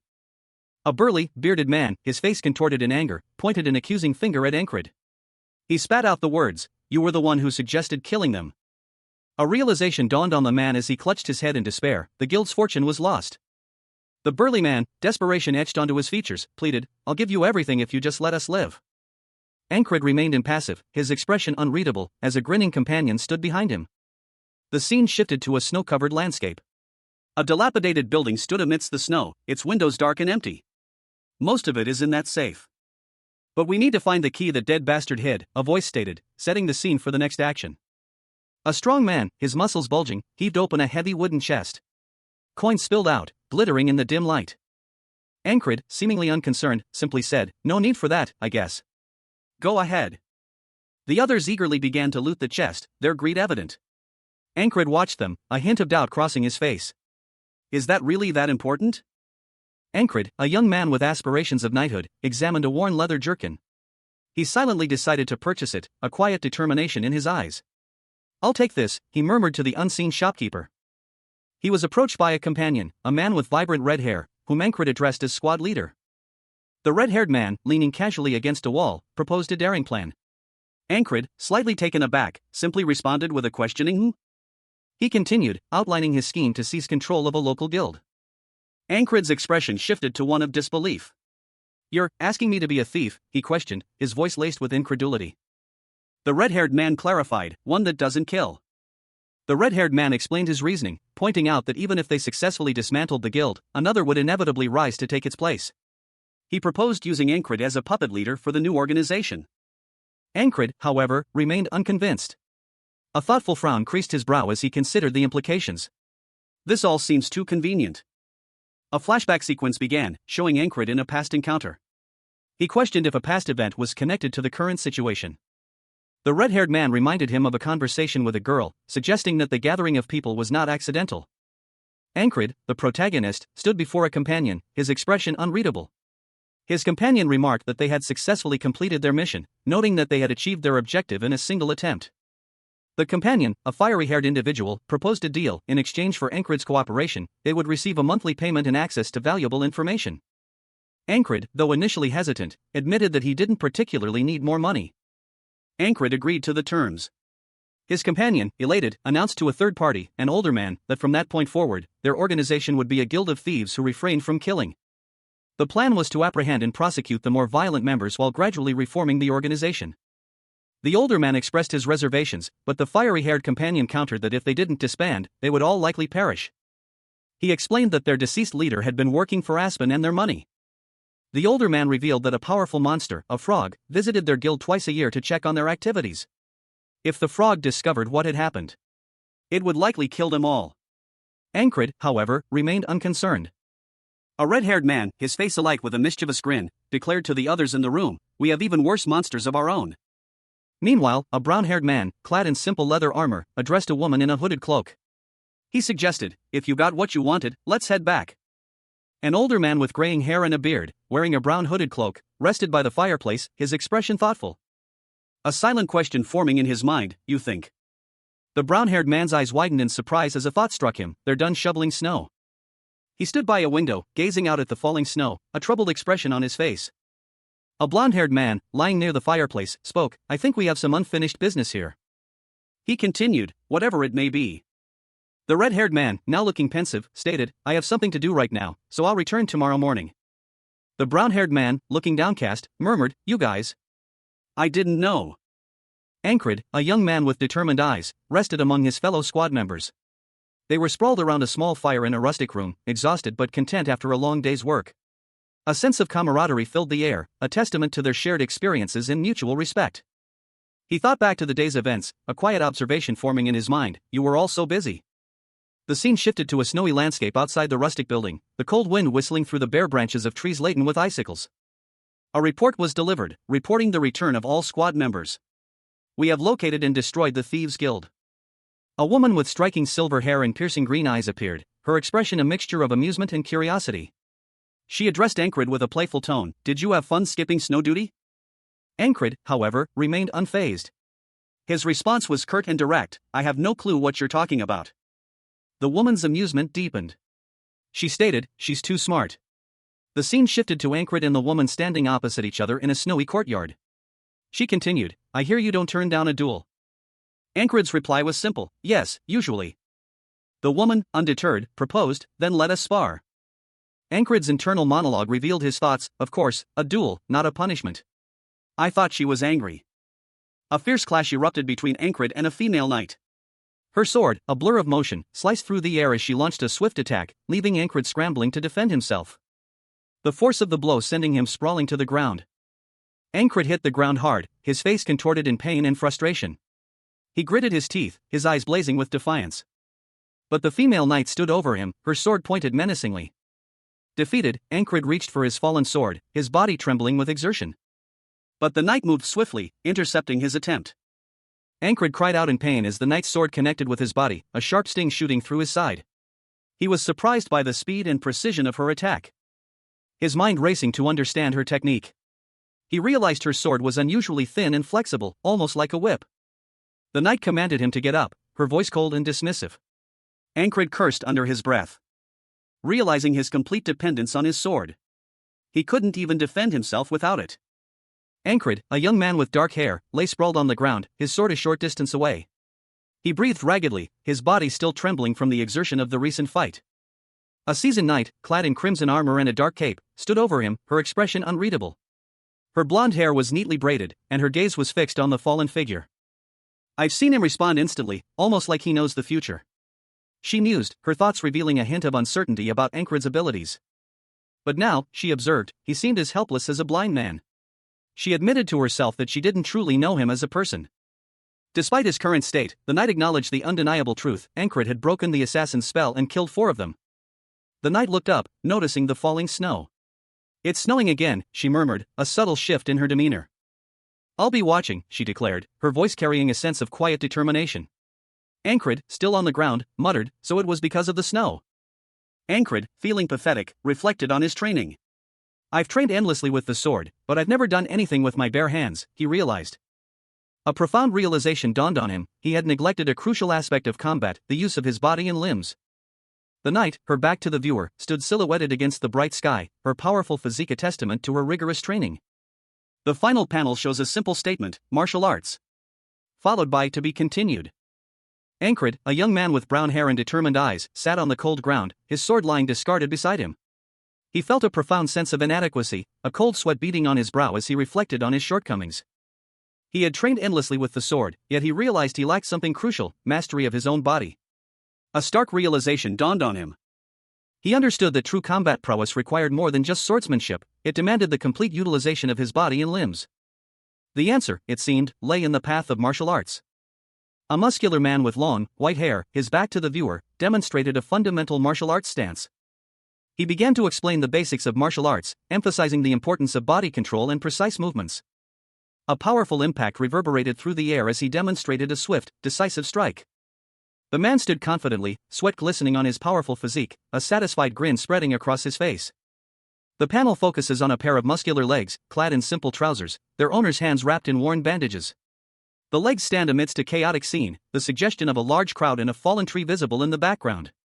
A speech bubble declares, "is a trained body." Ankrid, a young man with dark hair and intense blue eyes, is shown from the chest up. He wears a simple dark cloak, his expression one of quiet determination. Ankrid confronts a powerfully built man with long, graying hair. Ankrid exclaims, "Which asshole pulled this tree out?" The larger man replies that he has a method for training. He gestures towards a tree trunk, saying, "Hey, this tree. That pushes your body to the extreme. This," he explains, "is called the isolation method." The large man smiles, sweat beading on his brow.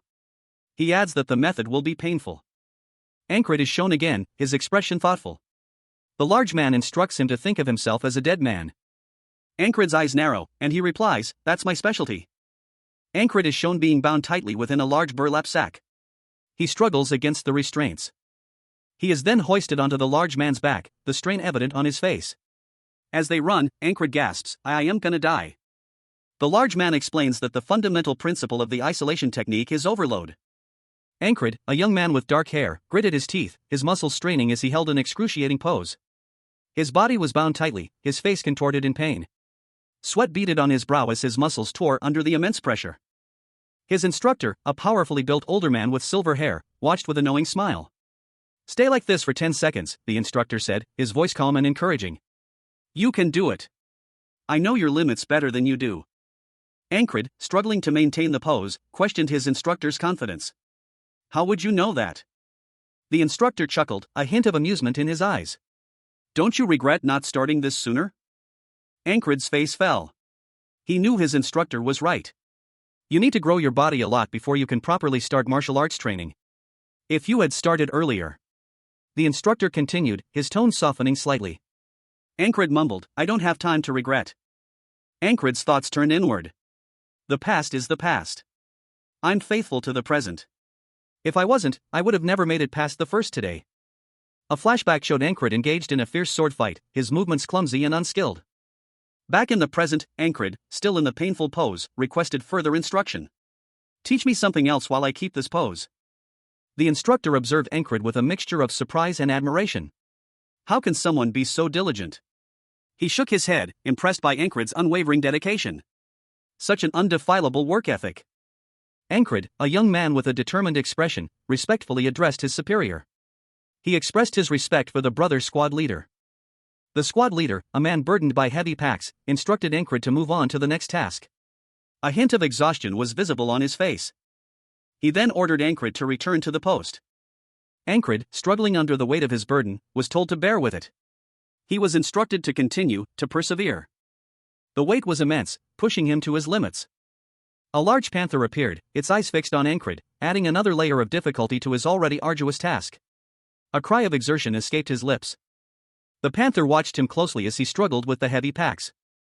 The panther's gaze remained unwavering, a silent challenge to Ankrid's resolve. Ankrid collapsed, exhausted, near the doorway. The squad leader watched him with a concerned expression. An older man with long gray hair, clad in a thick fur coat, observed Ankrid with a concerned expression. He questioned if someone was bullying him. Ankrid, bruised and battered, explained that he had been training normally. The older man looked on, clearly unconvinced. Ankrid was shown tending to a large, dark-colored panther. The panther let out a soft cough. The older man asked Ankrid if he planned to keep the panther and suggested he give it a name. Ankrid considered the panther's warmth and suggested the name Heater. He then noted its blue eyes and offered Blackie Blue as an alternative. The panther hissed in response.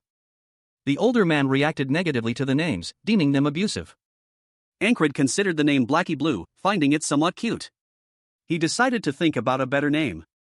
Ankrid lay down to rest, the panther nestled beside him. The older man commented that if the panther was staying, it needed a proper name. The panther looked up, seemingly considering the suggestion. Ankrid, a young man with short brown hair, lay asleep. His face was relaxed, his eyes closed, suggesting peaceful slumber. The image is blurry, but it appears to be a close-up of Ankrid's face, still asleep. Ankrid awoke with a start, lying amidst a field of glowing purple flowers. A single exclamation point floated above his head, indicating his surprise. He sat up, confusion evident on his face. He muttered, "What?" his brow furrowed in thought. Ankrid stood, his back to the viewer, walking away from the field of flowers. Petals drifted around him. He turned, his expression unreadable, a slight shadow obscuring one eye. Ankrid questioned whether the events were a dream. He noted the absence of the bosun, a detail that seemed out of place. He continued to walk through the field of flowers, the petals swirling around his feet as he pondered the strangeness of his situation. Ankrid, a young man with short, dark hair, stood amidst a swirling vortex of ethereal blue petals. His expression was one of pensive contemplation, his gaze cast downward. The soft glow illuminated his strong, yet somewhat weary frame. A woman with long, dark hair appeared in the distance, her form slightly obscured by the magical particles. She walked slowly, her steps deliberate and graceful. Her face, finally visible, held an expression of quiet sorrow, her eyes downcast. The camera focused on the woman's face, highlighting her striking blue eyes and dark hair. Her expression was one of quiet contemplation. Meanwhile, Ankrid's eyes, mirroring the same shade of blue, held a similar pensive expression. Ankrid looked up, his gaze drifting towards the woman as he whispered a single name. Esther. The name hung in the air, heavy with unspoken emotion. The woman, seemingly sensing his presence, turned to face him. Esther's face was now clearly visible, her expression a mixture of surprise and something akin to recognition. She spoke, her voice soft yet firm. My name is Esther. Ankrid, a young man with a determined gaze and brown hair, lay in bed, his eyes closed. A faint smile played on his lips, hinting at a dream of a different life. He slept soundly beside Esther, a young woman with long dark hair, her face etched with worry. Her hand rested gently on his chest. Esther's eyes, wide and filled with a mixture of apprehension and affection, watched over him. The scene shifted to a small, rustic room.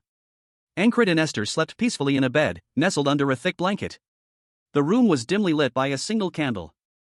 Esther stirred in her sleep, a look of unease clouding her features. A cold sweat beaded on her brow. Ankrid, seemingly oblivious, murmured "Good night, Esther" before drifting back to sleep. He pulled Esther closer, enveloping her in a warm embrace. She snuggled into his side, finding comfort in his presence. The final panel showed Ankrid and Esther asleep in their bed, among several others in a shared sleeping quarters. The scene was peaceful, yet a sense of foreboding lingered in the air. The scene opens on a quaint, snow-covered village nestled amidst a breathtaking mountain range. Wooden houses huddle together, their roofs dusted with a fresh layer of white. A church steeple rises in the distance, a beacon against the pale winter sky. Inside a humble dwelling, an elderly man, wrapped in a thick blanket, watches as Ankrid, a young knight in dark armor, prepares to leave. You leaving again? The old man asks, his voice laced with concern. Ankrid pauses, hand to his chest. The old man inquires, hurting from yesterday? Ankrid responds, My body feels somewhat light, actually. A large, dark-furred feline with piercing blue eyes observes Ankrid from the bed, a knowing glint in its gaze. I bet it does. It seems to muse. The cat speaks, its voice echoing in Ankrid's mind. I used magic on you. I need you to free me from my curse. Ankrid looks surprised and concerned. He thinks, I can't have you die while throwing your body around like that. Ankrid, standing by the bed, shakes his head. No way, he says, then adds thoughtfully, I dreamt about some woman, though. The cat, seemingly amused, comments, oh, I didn't take you to be a guy who'd have dreams like that. What kind of woman was it? The panel shows a beautiful woman with long, dark hair and striking blue eyes. Petals seem to float around her. Ankrid, lost in thought, simply states, she was pretty. Ankrid, a young man with dark hair and a determined expression, knelt beside a large, dark-colored panther. The panther slept soundly, its breathing slow and even. He let out a relieved sigh, muttering to himself that at least the panther's eyes were fine. A thought bubble appeared above him, revealing his inner thoughts. It's natural for magicians to endlessly explore magic and mystique. The scene shifted to a dark, swirling pool of water. A woman with long, dark hair stood at the edge, her reflection distorted in the water. A large panther stood behind her. She explained that in her quest for knowledge, she had been cursed, transformed into a beast, and her powers bound. Continuing her narration, she recalled that while wandering the fields one day, led by the scent of the curse, she was led to Ankrid. Ankrid was shown standing in a field of tall grass, his sword at his side. He looked weary but resolute. The panther watched him from the grass. A large, muscular man with gray hair approached Ankrid. He chuckled, stating that Ankrid's body was healing, and that he was already stronger than yesterday. Ankrid struggled to lift a large rock. With a grunt of effort, he managed to lift it, showing a slight improvement in his strength. Ankrid looked up to see the panther, Blackie, on a nearby rooftop. He muttered about the panther's foolishness. A woman, Esther, appeared, asking when she had started watching. A final thought bubble appeared above Ankrid's head. The word of magic is affected by the power of names. A woman with long dark hair, cloaked and ethereal, stood before a large, muscular figure. Her voice, though barely audible, carried a warning. If she were called by any name other than her own, her powers would weaken further. Desperate, she used the last of her strength to reveal her true name to him. But in doing so, she made a critical mistake. The scene shifted to a dimly lit bedroom. A young man with short brown hair lay asleep, cradled in the arms of the same dark-haired woman. She rested her head on his chest, a faint smile playing on her lips. But her thoughts were far from peaceful. Thank God, he's a dull man, she mused, her eyes betraying a hint of weariness and calculation. The next panel showed the young man awake, a towel draped around his neck. He looked tired, and a large, imposing figure stood behind him. The woman's voice, this time more audible, cut through the air, and, he's definitely under a curse. A close-up of a large, panther-like creature with piercing blue eyes followed. It hasn't fully set in yet, but it's far more powerful than what I'm cursed with, she observed, her tone laced with a mixture of apprehension and grim determination. Her internal monologue continued, a powerful curse slowly eats away at weaker curses near it. A grim realization hardening her expression. If I stay by his side, I will eventually recover my powers, she concluded, her gaze fixed on the panther-like creature, a flicker of hope in her eyes. A muscular, older man with graying hair launched a powerful punch, which was met by Ankrid, a young man with dark hair, who blocked the blow with a practiced defensive maneuver. Ankrid countered with a swift kick, sending the older man sprawling. But the older man quickly recovered, his eyes gleaming with determination, and retaliated with a fierce blow. Ankrid barely managed to evade the attack, narrowly avoiding a devastating hit. The impact of the near miss sent Ankrid reeling, leaving him momentarily stunned. Ankrid, a young man with a burning desire to become a knight, found himself sprawled on the ground, the impact of a brutal blow sending tremors through his body. He lay there, gasping for breath, his vision blurring. His trainer, a grizzled, muscular man with a knowing smile, observed him from above. The trainer stated that for martial arts, one's body must be ready, just like with swordsmanship. The trainer continued, emphasizing that speed is crucial, all the training is meaningless without it. Ankrid, wincing in pain, listened to his trainer's assessment. He was still slow, but his body was undeniably changing. His trainer praised his persistence, noting Ankrid's refusal to give up. A month passed quickly, spring arriving amidst the melting snow. Ankrid dedicated himself entirely to his training. Ankrid, now noticeably stronger and faster, engaged his trainer in another sparring match. He moved with surprising speed and power, surprising his trainer. The trainer, impressed, exclaimed in surprise. Ankrid, feeling a surge of confidence, declared that he could finally fight properly. His trainer, grinning, seemed to agree. Ankrid, a young man with aspirations of knighthood, sat alone, quietly finishing his meager meal. A simple broth, it was all he had. His companion, Ragna, a seasoned warrior with a stern expression, urged him to finish his meal and move on. Ankrid, however, was still eating. Moments later, Ragnar stood over Ankrid, his sword drawn, having finished their training session. Ankrid lay on the ground, exhausted but satisfied. Ragnar assessed his progress. While Ankrid's adaptability was still lacking, his fundamentals were now impeccable. Ragnar noted that Ankrid's muscle memory was already so good that he should be able to perform these movements in his sleep. However, he knew that true mastery would require endless repetition and relentless effort. Ankrid, breathing heavily, sat up, a sheen of sweat on his brow. A determined glint in his eyes. He knew the path ahead would be arduous, but he was ready for the challenge. Night fell upon the small village where Ankrid and Ragnar resided. Ankrid, reflecting on his training, thought that while his time with Ragnar was invaluable, he needed more real-world experience. Suddenly, a sharp sound pierced the night, jolting Ankrid to attention. He sensed danger. A brutal sword fight unfolded. Ankrid, his face grim with determination, parried a swift blow, the impact sending a shockwave through his body. His opponent, a figure cloaked in shadow, watched with a hint of surprise. "You won't die to an ambush anymore," the figure stated, a hint of respect in their tone. "You've really improved." The scene shifted to a dimly lit room. Ankrid, resting under a blanket, was addressed by the cloaked figure. "Go outside if you want to train. You're kicking up dust. You're in early nowadays. Shouldn't you be earning money?" A large black panther rested near Ankrid. A low purr emanated from the feline. Ankrid's eyes widened in sudden panic. "Claw. I bet she dropped a claw somewhere. My 10,000 krona." The cloaked figure observed Ankrid from outside the room, a thoughtful expression on their face. They mused, is he lazy, or hardworking? Ankrid left his room and stepped outside into the night. The moon hung high in the sky. A female knight, clad in armor, approached Ankrid. She addressed him, "Squad leader, come with me." Ankrid, looking concerned, responded to the knight. "The snow is all gone." The knight continued, "Enough with that. There's a new mission. Take care of the mission on the mercenary board." A notice board displayed information about the mercenary soldier system, a policy that allowed city dwellers to hire soldiers as mercenaries. This system was popular because it offered better trained soldiers at a lower cost than traditional mercenaries. It was also noted that these soldiers tended to be more polite. Ankrid, a young man with a determined expression, saw this as an opportunity. He wanted to test his abilities, and this seemed like the perfect chance. Meanwhile, another soldier, clearly weary from his duties, yawned widely, expressing his relief at being finished for the day. He longed for something new. Elsewhere, a conversation took place. Someone mentioned Commander Ankrid and a ferry commander, raising a question mark. The discussion turned to the number of people needed for a task, 3 in total, with 1 squad member. The ferry commander stated that she would be the 3rd member of the group. Ankrid, surprised, questioned why the company commander was personally involved in this mission. A bystander observed that Ankrid and the ferry commander were seen together frequently, even dueling each other, leading to speculation about a possible romantic relationship. A question hung in the air, unspoken but heavy with implication. What was the meaning behind that expression? A woman with long, silver hair, her face etched with concern, posed a question.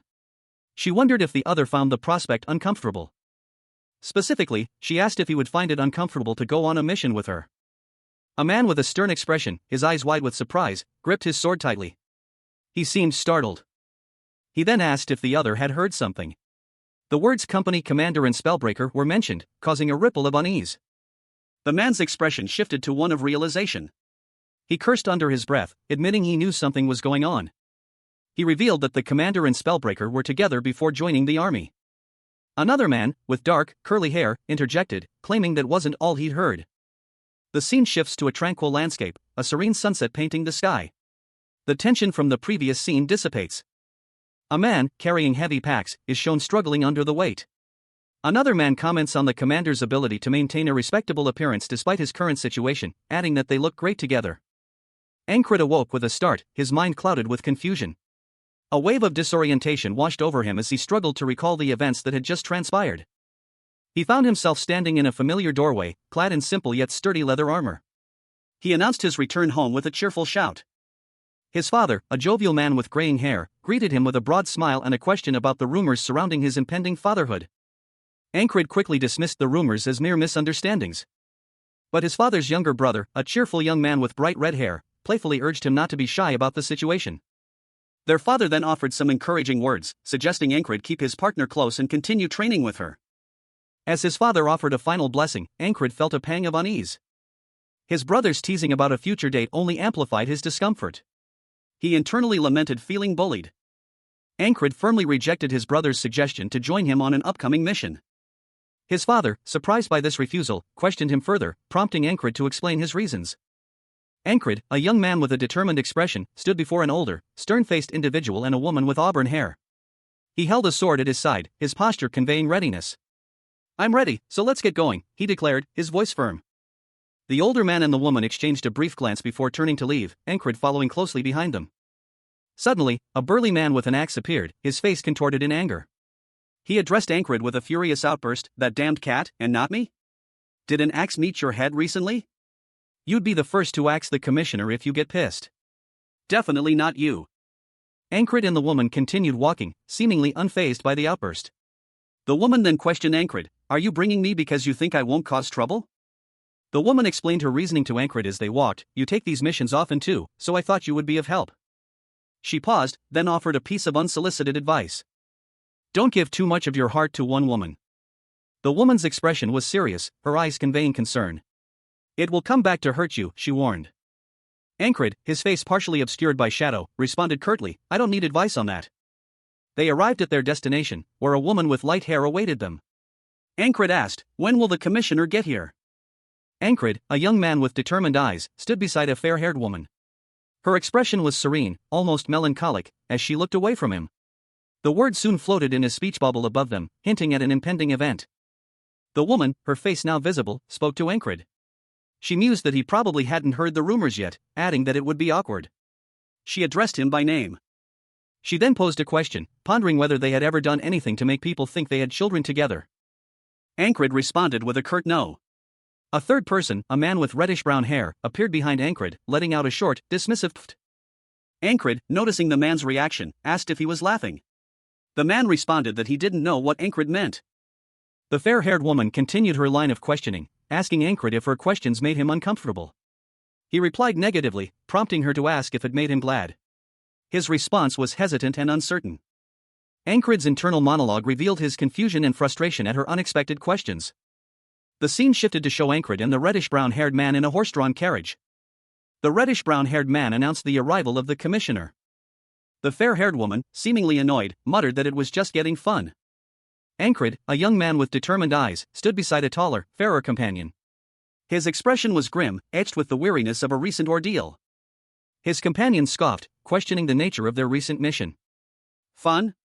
With that expression, he incredulously remarked. The scene shifted to reveal a carriage, suggesting a recent journey. The mission, it turned out, was to protect the son of a wealthy merchant. A more detailed explanation unfolded. The mission was intricately tied to the succession of the Rogue Fry Trading Company, with Ankrid and his companion hired to ensure the safety of the two heirs during the process of deciding which would become the next owner. A scene change showed Ankrid's feet, suggesting he was sitting or standing near a table. Ankrid and his companion observed the two heirs. Ankrid's internal monologue revealed his surprise at their demeanor. He had expected greedy individuals, but the reality was different. A panel focused on one of the heirs, a young woman with blonde hair styled in a braid, who was revealed to be Leona, the heiress to the Rogue Fry Company. Leona introduced herself, confirming her identity and her position within the company. "My name is Leona, heiress to the Rogue Fry Company." "Nice to meet you," she stated politely. The scene opens on a quaint, medieval town square. Stone buildings line the streets, their aged facades hinting at a history etched in time. A young woman, her blonde hair partially concealed by a hood, walks alongside an elderly woman, supported by her arm. They are escorted by a group of knights, their armor gleaming faintly in the muted light. One of the knights, Ankrid, observes the scene with a thoughtful expression. He notes the unusual silence among his companions. Ankrid reflects on the minimal communication, noting that any interaction is relayed through the elderly woman's maid. Concluding that their only purpose is to escort the young woman. A muscular man, seemingly a fellow knight, approaches Ankrid, offering a perceptive observation. Ankrid, taking this advice to heart, reflects on the skill involved in deciphering an enemy's plan. Ankrid's eyes narrow, his gaze intense as he focuses on the task ahead. Ankrid, a young man with an unwavering gaze, observed a guard from a distance. He noted a detail most would miss: that guard is left-handed. His attention shifted to a woman approaching, her footsteps heavy and deliberate. He mused, her footsteps are heavy. Is she heavily armed? That sword tells me she's pretty strong. Ankrid continued his silent assessment. He concluded, none of them seemed to be as strong as a special rank. This analysis is lacking, but that'll do for now. Turning to his companion, a young man with curly brown hair, Ankrid suggested, if you're bored, wanna play a game? The companion, intrigued, simply responded, identify sounds.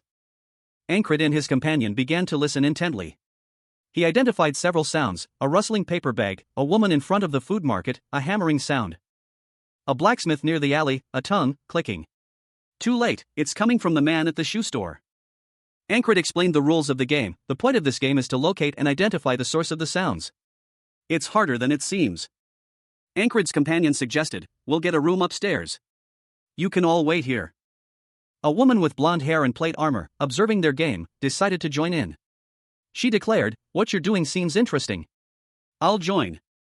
Ankrid, a young man with aspirations of knighthood, sat at a table in an inn, listening to a conversation among his companions. One of them remarked on the heightened sensitivity of fairies compared to humans. While another described a series of unusual events, a dagger drawn and sheathed on the second floor near the stairs, and a figure breathing heavily outside the inn's entrance. Ankrid, his blue eyes sharp, noticed something else, someone breathing heavily through clasped hands outside the window. He felt a sense of helplessness, unable to participate. But the problem, as he realized, was that someone was crouching silently below the table to their right. The atmosphere shifted. It was no longer a game, someone was quietly observing them. A warning came from behind one of the knights, behind you. Suddenly, a figure lunged from behind, attacking Ankrid. The ensuing chaos erupting into a flurry of blows and desperate defenses as the ambush unfolded. Amidst the struggle, one of the knights, a woman with blonde hair, recognized the situation. I suspect an ambush. The blonde knight swiftly dispatched one of the attackers, her sword dripping with blood. Ankrid and another knight, his face grim, braced themselves against an unseen threat.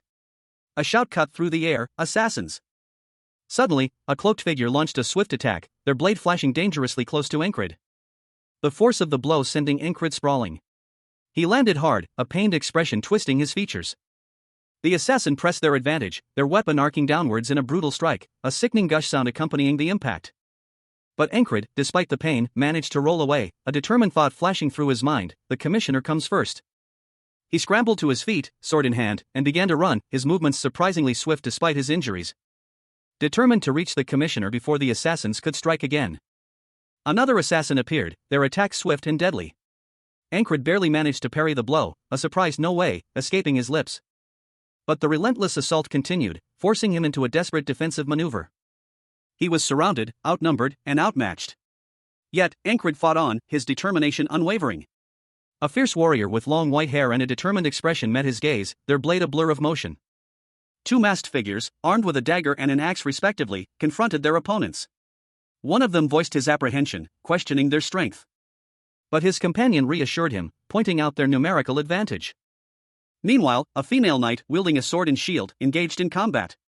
A narration box revealed that her squad members were far stronger than their leader. Yet they all listened to and trusted him.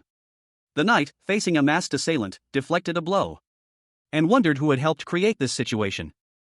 The knight, in a swift counterattack, disarmed and injured her opponent, sending him sprawling to the ground.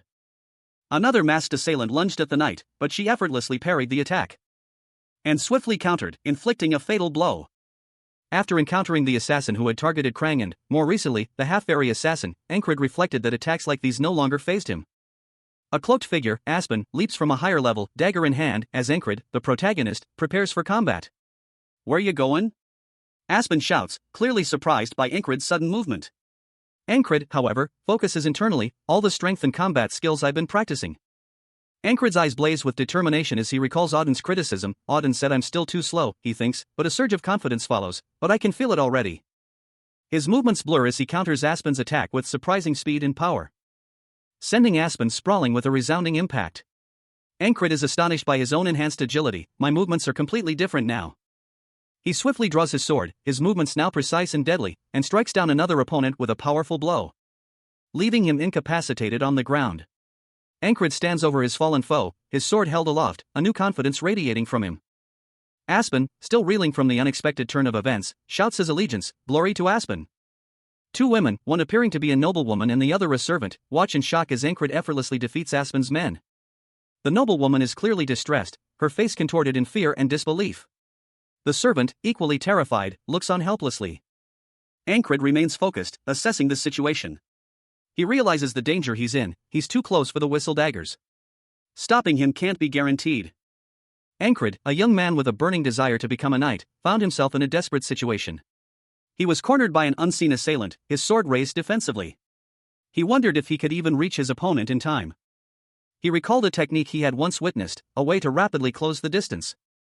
A blur of motion that seemed to defy the laws of physics. He knew perfectly replicating it was beyond his current capabilities. But even a partial imitation might be enough to turn the tide. Ankrid focused, his mind replaying the memory of the technique. He hoped to replicate even a fraction of its power. And with a burst of speed, he launched himself forward. He moved with surprising speed, closing the distance in a flash.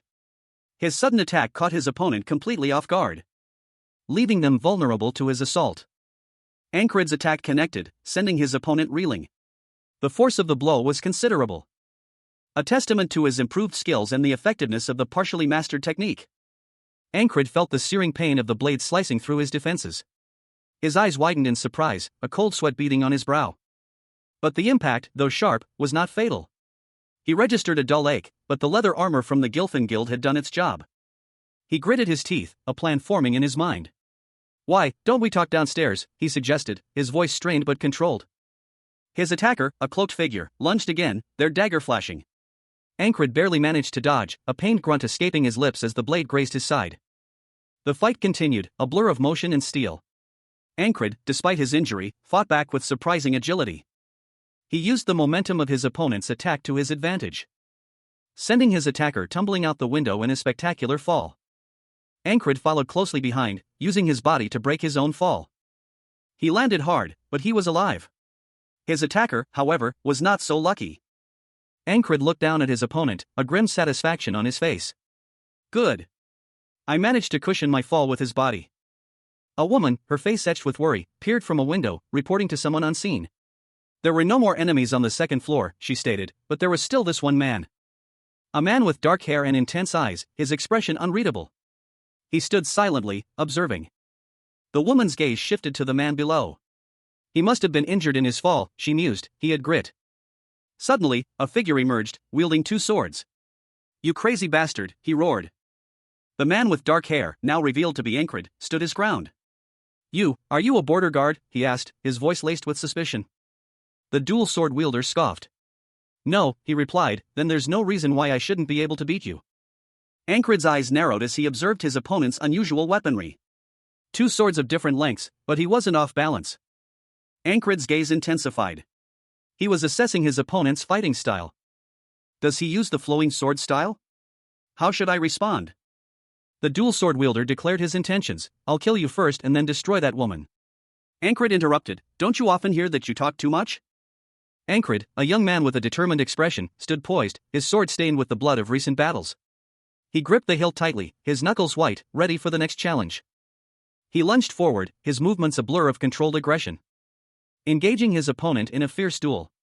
His opponent, a seasoned warrior, noted, "It's my first real fight in a while. He seems strong enough." The clash of steel echoed through the desolate landscape as the two combatants traded blows with deadly precision. A whirlwind of motion and skill. Ankrid found himself momentarily stunned, his breath catching in his throat. He thought, what should I try first? Ankrid, a young man with a determined gaze, gripped his sword, the steel gleaming faintly in the dim light. He prepared himself for combat, readying himself for his first real fight in a long time.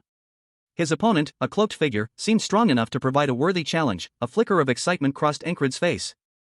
The two clashed, steel meeting steel in a flurry of motion. Ankrid moved with surprising agility, his every move precise and calculated. The force of their blows sent tremors through the ground. Having successfully parried his opponent's attack, Ankrid paused, considering his next move. He wondered what technique he should try first. A predatory gleam in his eyes as he prepared to unleash his full potential. A deadly combination that threatened to overwhelm him. Ankrid, a young man with determined eyes and a shadowed expression, stared intently ahead. His face, partially obscured by darkness, hinted at the weight of his ambition.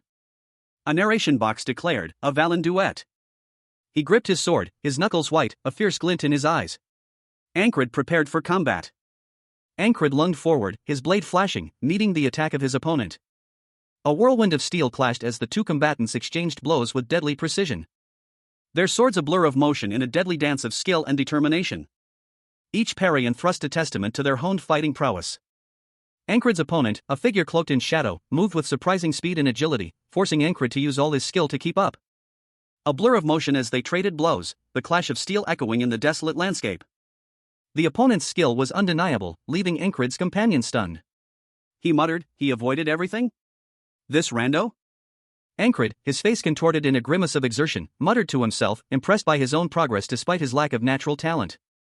His opponent, unimpressed, observed Ankrid's speed and accuracy, comparing him to the infamous stabbing pervert. Enraged by the insult, the opponent lunged forward, roaring his fury at Ankrid. What are you saying, you crazy bastard?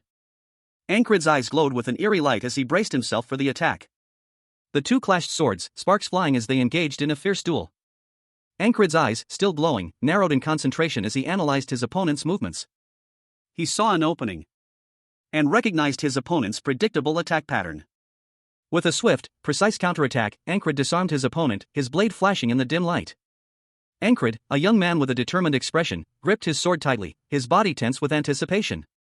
He prepared for the coming battle, his eyes narrowed in focus. A whirlwind of steel and motion ensued as he engaged multiple opponents.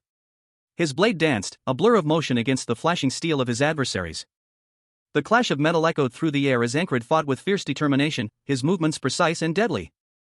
A moment of stunned silence followed, Ankrid's eyes wide with a mixture of surprise and exhaustion.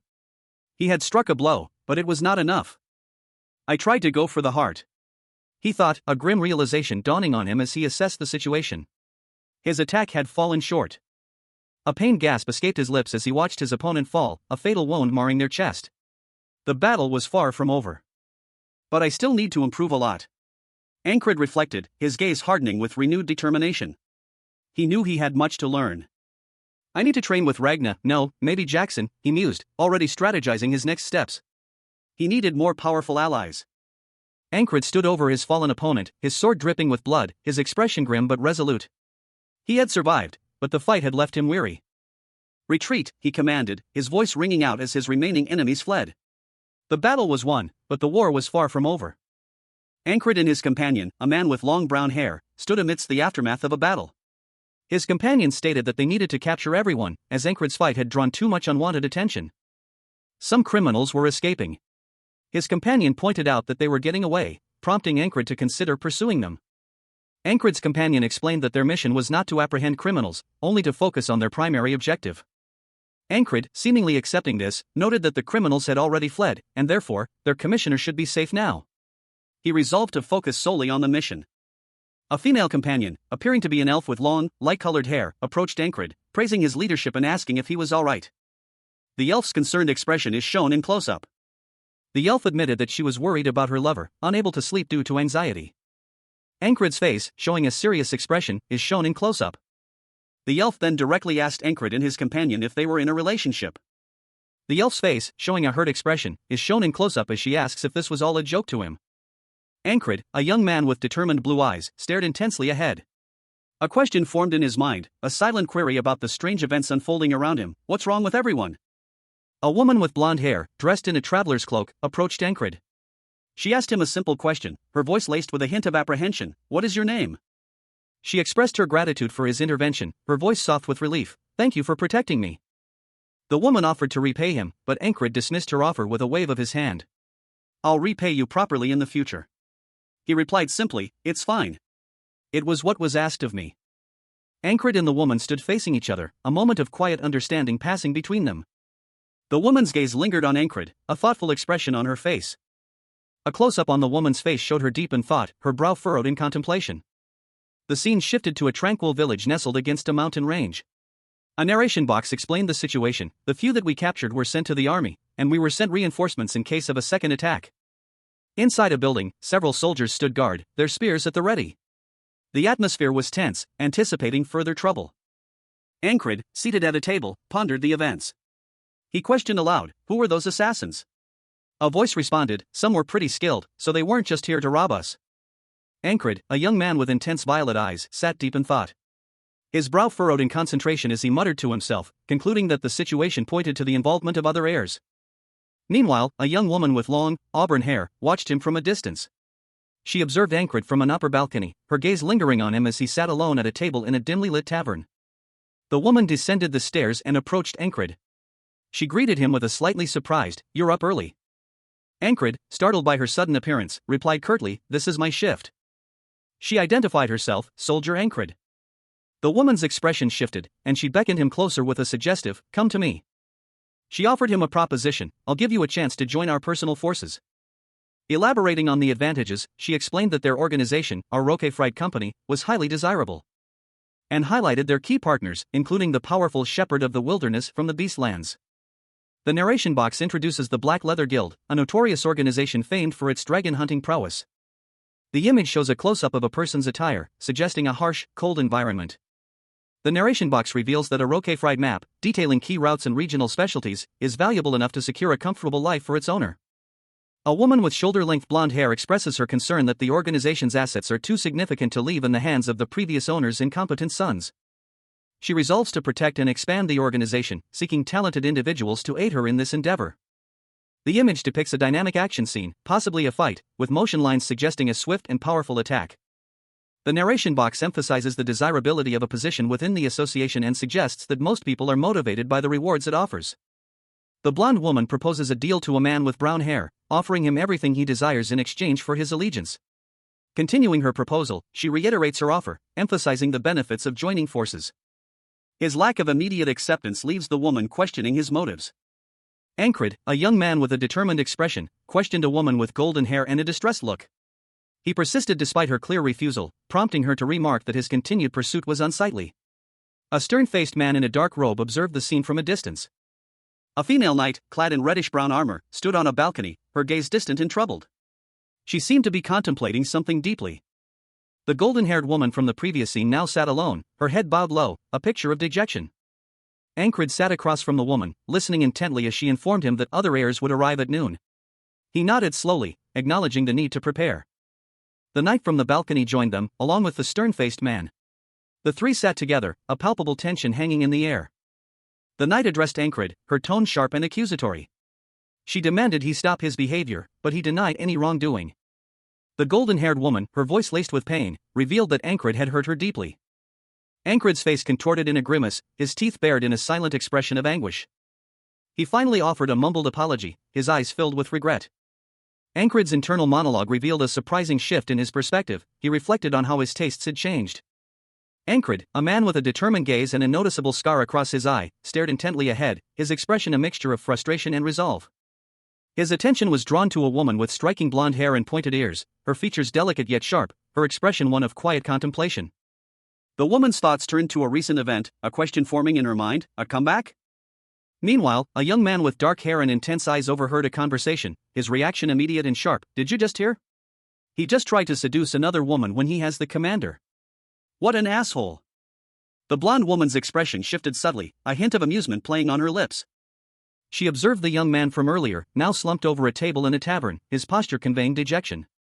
The scene shifted to an exterior shot of the tavern, a rustic building nestled in a snowy landscape. A new character, a young man with vibrant red hair, approached the dejected young man, a knowing smile on his face.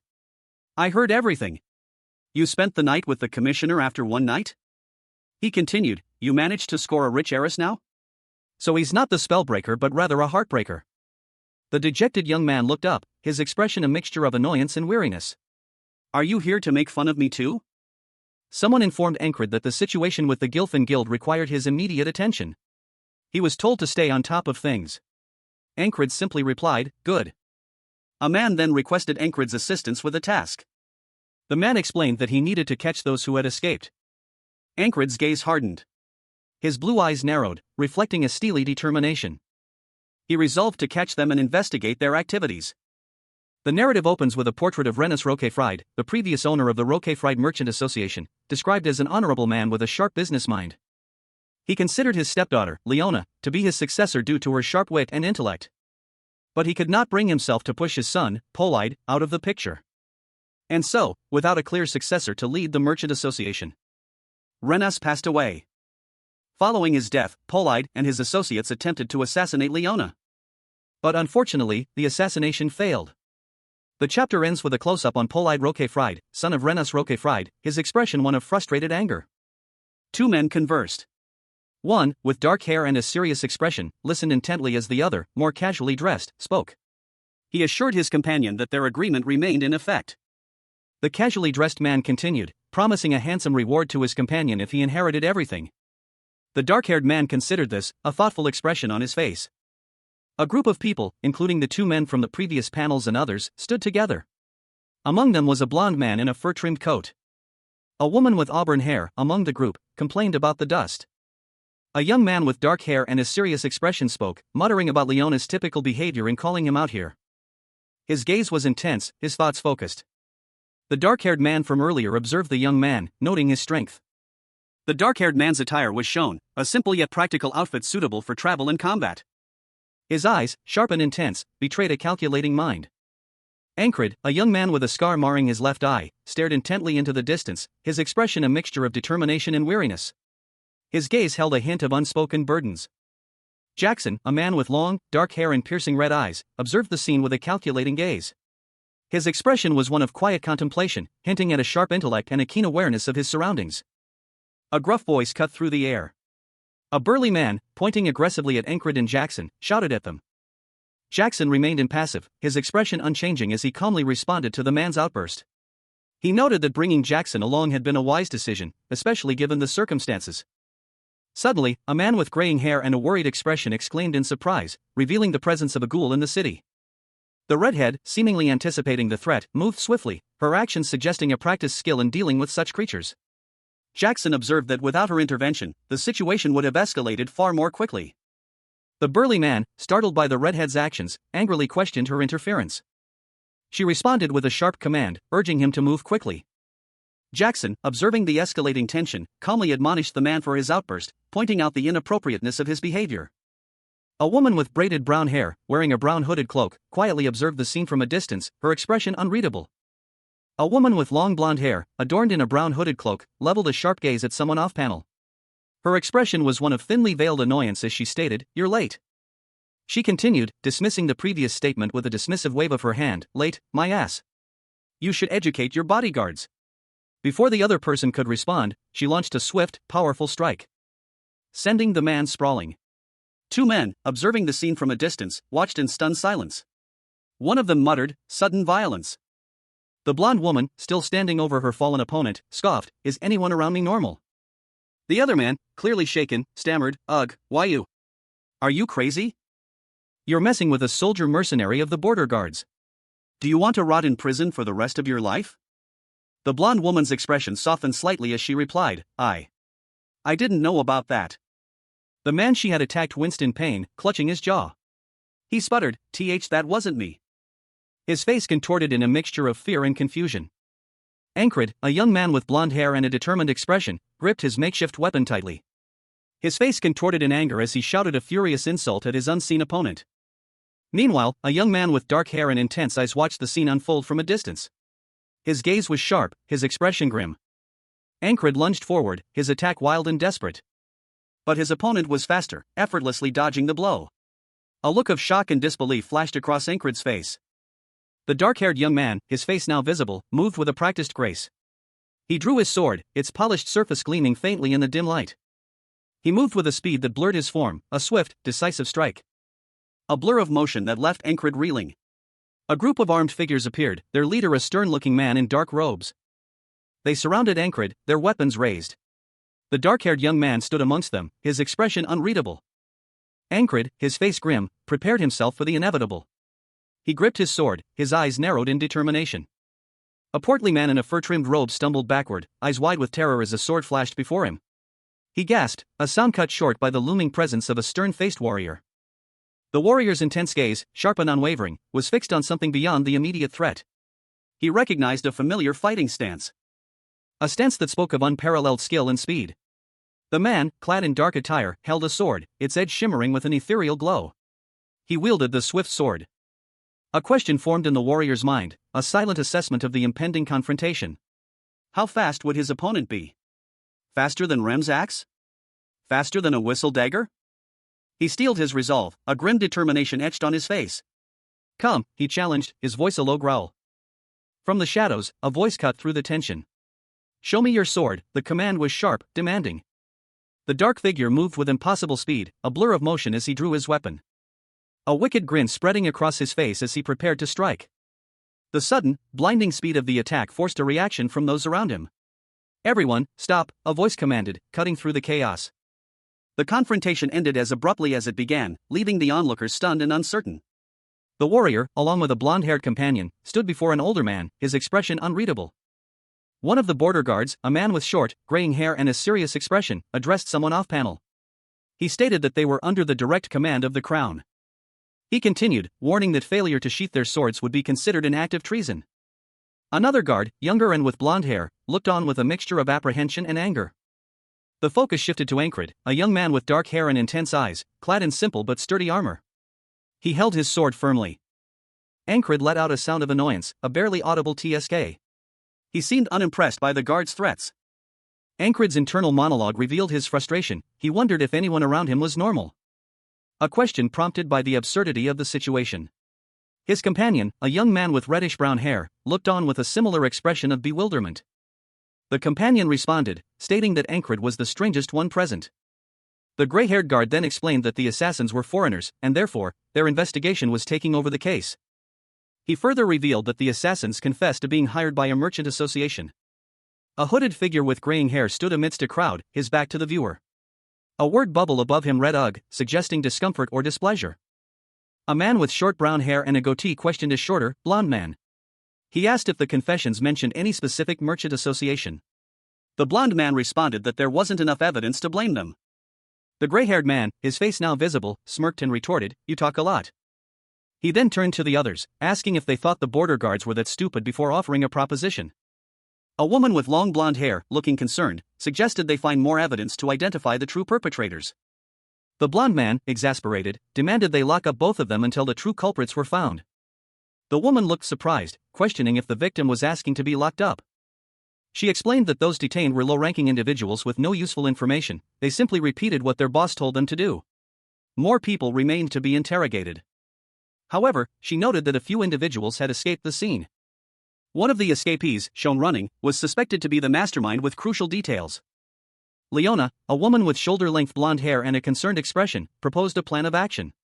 She suggested that they actively search for those responsible for the recent events.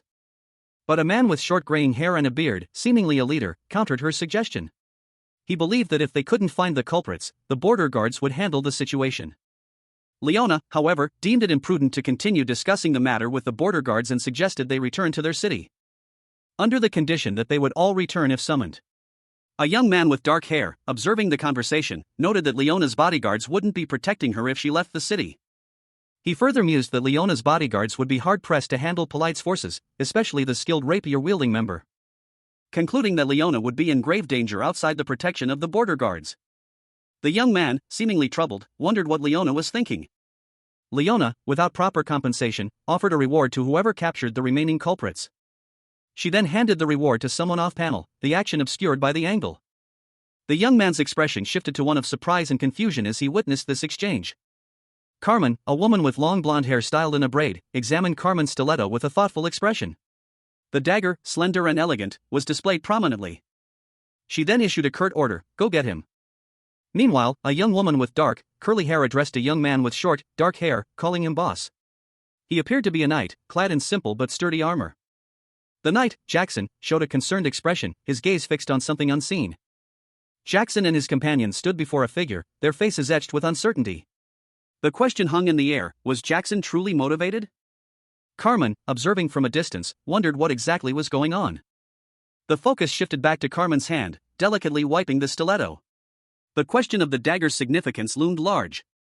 The scene opens on a quaint inn, nestled amidst a misty landscape. A voice, filled with disbelief, exclaims about Carmen's stiletto. A stout man, his face contorted in outrage, confronts another individual, demanding to know the value of the stolen stiletto. The owner of the stiletto, a woman with blonde hair, calmly asserts ownership, stating she can do as she pleases with it.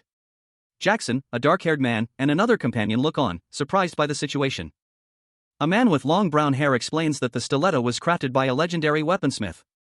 He reveals that Carmen, originally a slave, became an assassin to seek revenge, using 7 weapons of her own creation, this stiletto being the 4th.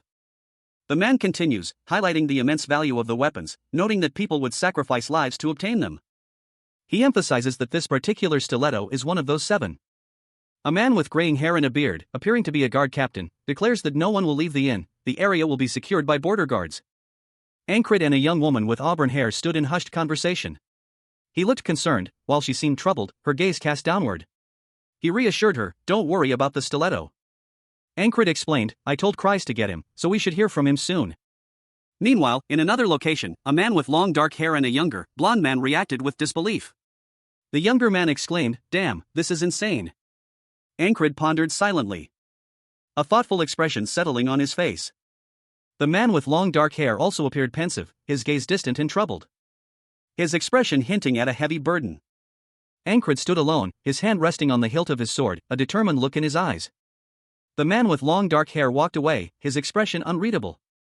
The scene shifted to a window in a distant building, the light from within casting a warm glow.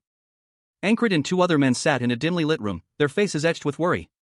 They discussed the pressing issue of the border guards, concluding that they were powerless to act against them at the moment. The conversation shifted to the succession crisis. One of the men pointed out that if they couldn't decide on a successor, the investors would make the decision for them.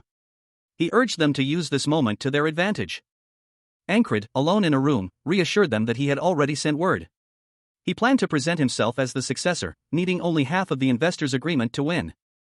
Suddenly, Ankrid collapsed in the night, his body heavily burdened by a large pack. He struggled to rise, his breath ragged. He strained against the weight, his face contorted in exertion, as thick ropes binding the pack dug into his flesh. Later, Ankrid sat amidst a group of men, his weary expression betraying his continued rigorous training. One of the men questioned his dedication, suggesting he take a break. The man, with a jovial expression, considered this a perfect opportunity for rest. Ankrid, however, disagreed. He admitted that he would agree if they had equal time, but time is valued differently for geniuses and those who are not. He internally reflected on the vast difference in learning speed. While geniuses might learn something in a week, he needed a month, even a year. Ankrid, a young man with the unwavering determination to become a knight, despite his repeated failures, found himself once again at the start of the day. He surveyed his surroundings, a small village bustling with activity, his gaze settling on a pile of heavy rocks. He picked up one of the rocks, its weight a familiar challenge. A firm resolve hardened his features.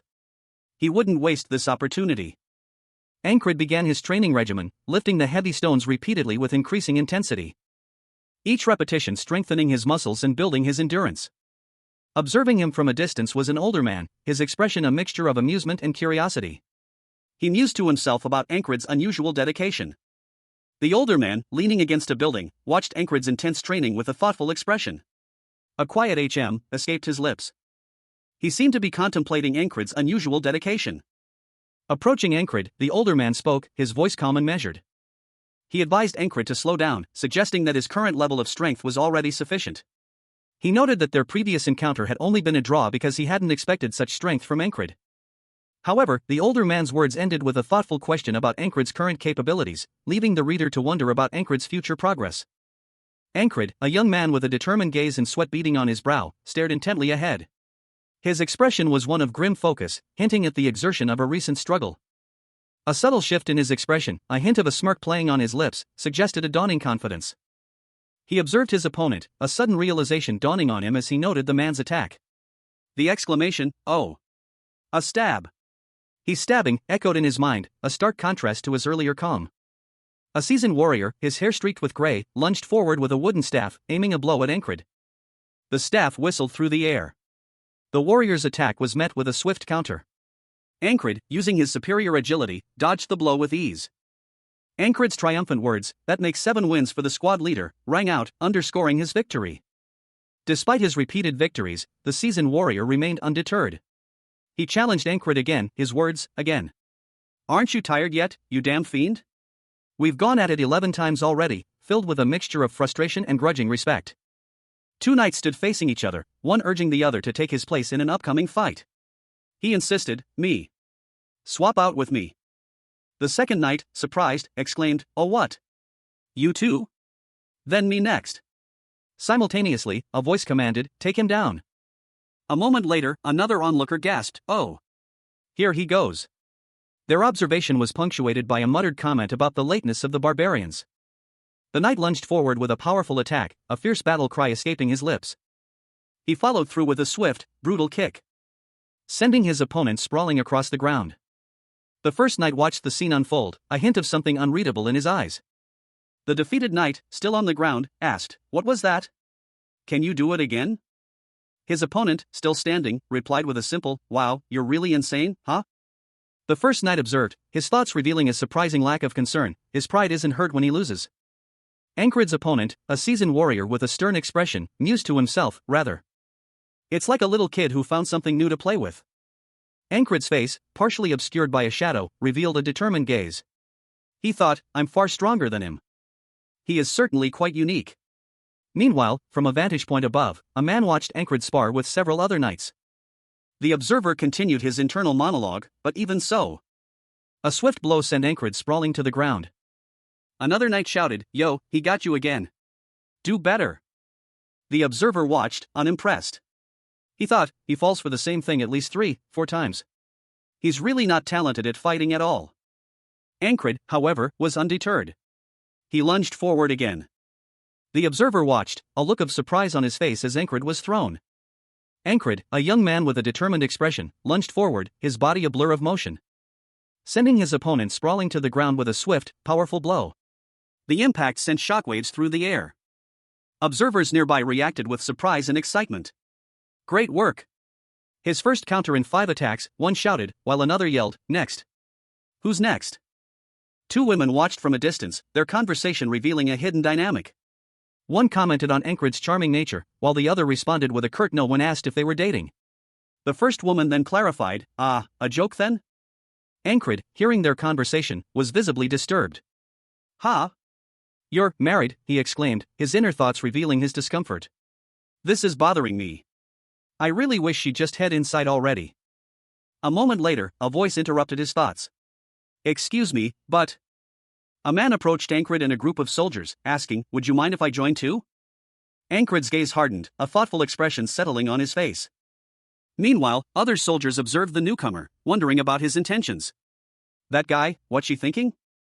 An older man with long brown hair questioned Ankrid's worth, implying his talent was not noteworthy. Despite his assessment, the man still felt a desire to teach Ankrid. Unable to contain himself any longer, the man decided to proceed with Ankrid's training. Meanwhile, another man, observing the scene, commented that Ankrid was in a different situation compared to them. He suggested that the other man simply watch, but Ankrid refused. Ankrid's determined expression showed his resolve to participate actively. The man observing Ankrid showed a serious expression, seemingly contemplating the situation. The man's gaze intensified, suggesting a decision had been made. From a distance, 2 other men watched as a woman sat on a rooftop, seemingly observing the scene. One of the men commented on Ankrid, noting that even with a simple wooden stick, he was impressive. Ankrid, his back to the viewer, stood amidst a desolate landscape. The wind whipped around him, carrying with it the scent of dust and distant smoke. A grim determination etched onto his features, even from this distance. A voice, filled with caution, echoed in his mind, "He's still dangerous." Ankrid, his face drawn and serious, gripped a small, worn knife. The thought, "I need to be prepared," solidified his resolve. He stood poised, ready for action. His opponent, a figure partially obscured, loomed before him. A tension palpable in the air. With a swift, decisive movement, Ankrid lunged forward, his weapon a blur of motion. Ankrid, a young man with a determined expression, stood before a large crowd, his posture tense. He faced a seasoned warrior, clad in a long coat, who exuded an air of confidence. The warrior, his face etched with years of battles, held a sturdy staff, his gaze unwavering. Ankrid felt a familiar tension building within him, a sensation he knew all too well. A chilling realization washed over him, he was at war again. A flashback of a chaotic battlefield filled his mind. He saw himself, amidst the clash of steel and the roar of battle, fighting desperately against overwhelming odds. A blur of motion, a whirlwind of sword strikes, and the desperate struggle for survival. His eyes snapped open, his gaze sharp and intense, reflecting the fierce determination burning within. He could clearly see his path, his purpose, and the strength he needed to overcome any obstacle. A faint, ethereal blue light traced a path across the dark background. It was the trajectory of an imminent attack. Ankrid, a young man with short brown hair, braced himself, his expression grim. He saw the attack coming, noting a feint in his opponent's movements, but it was aimed directly at his neck. He knew he needed to block his opponent's attack and extend his own counterattack. A swift motion, a blur of steel, and Ankrid's blade met his opponent's, a clash of metal echoing in the silence. The impact sending Ankrid sprawling to the ground, a crimson stain blooming on his tunic. his eyes widening in surprise as he felt the sharp sting of the blade. Ankrid's eyes snapped open, his gaze hardening. He was alive, but wounded. He rose to his feet, his expression resolute. He gripped his staff, preparing for another round. His opponent, a taller man with dark hair and a serious expression, watched him intently.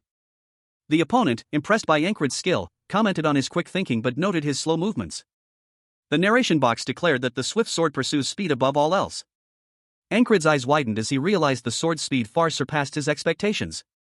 He reflected on his training, believing himself to have grown stronger, only to realize he hadn't progressed nearly as much as he thought. The path ahead appeared inconceivably far and intimidatingly high. Ankrid stood before a vast, imposing cliff face, his journey to knighthood still a distant prospect. A subtle smile played on Ankrid's lips as he looked ahead. He gripped his training weapon, his determination unwavering. Ankrid declared that he would continue, striving for one more step forward. A voice echoed, praising his exceptional attitude as a loud bang and a cracking sound filled the air. Ankrid and another man slept soundly, wrapped in thick cloaks amidst a collection of barrels and cages. A sudden, heavy thud echoed through the area, startling them awake. A woman in shining armor, her expression serious, observed the scene from a distance. She muttered to herself about the repetition of the event. Ankrid, still groggy from sleep, was violently struck, his face contorted in pain, as he was brutally attacked. The attacker, a man wielding a club, sneered, commenting on the despair felt by those who face insurmountable odds. Ankrid was sent flying by the blow, crashing to the ground. Defeated once more. The woman watched, a contemplative expression on her face as she reflected on the unbridgeable gap in skill between the two combatants. Despite Ankrid's repeated defeats, the woman questioned his unwavering persistence. Why did he not give up? The narration box explains that Ankrid's reaction speed is too slow to effectively see and dodge everything. The woman observes this, concluding that at this rate, he will never overcome this obstacle. The woman contemplates the need to teach Ankrid more about speed, before deciding that it's time for them both to rest. Ankrid and the woman prepare to sleep. Ankrid collapsed to his knees, his breath hitching in ragged gasps as sweat beaded on his brow. He was exhausted, utterly spent. But a voice cut through his exhaustion. A man with long, dark hair and a thoughtful expression watched him, murmuring, "You're amazing." Ankrid's eyes flickered open, a small, almost imperceptible smile playing on his lips. The man continued, "That swift sword." He replied, quietly but firmly, "I'll learn it eventually." The man's smile widened, his eyes gleaming with amusement. He said, "I'm more impressed by you." A moment of silence hung in the air before the man added, with a hint of regret, "It's unfortunate, if only you had the slightest bit more talent." The scene shifted to a rustic house nestled in a snow-capped mountain range. The tranquility of the setting contrasted sharply with the intensity of the previous scene, where a group of soldiers stood, their leader, Torres, reporting, "Squad leader Torres. We've captured the runaway mercenaries." The mercenaries, bound and bruised, knelt before them. Among the guards, a young man with red hair stood out. And Torres praised him, "Great job, cries." Ankrid, a young man with vibrant red hair, smiled serenely, his hands gesturing outwards as he explained that his recent mission involved only locating a couple of people in hiding. Those hidden individuals, it turned out, were members of his own squad. A woman with auburn hair, dressed in fine teal and white robes, thanked him for his service. A grizzled, older knight, kneeling before another man, questioned him, demanding to know which people he had found. A stout, fair-haired man, his face contorted in a mixture of fear and distress, gasped, clearly overwhelmed by the situation.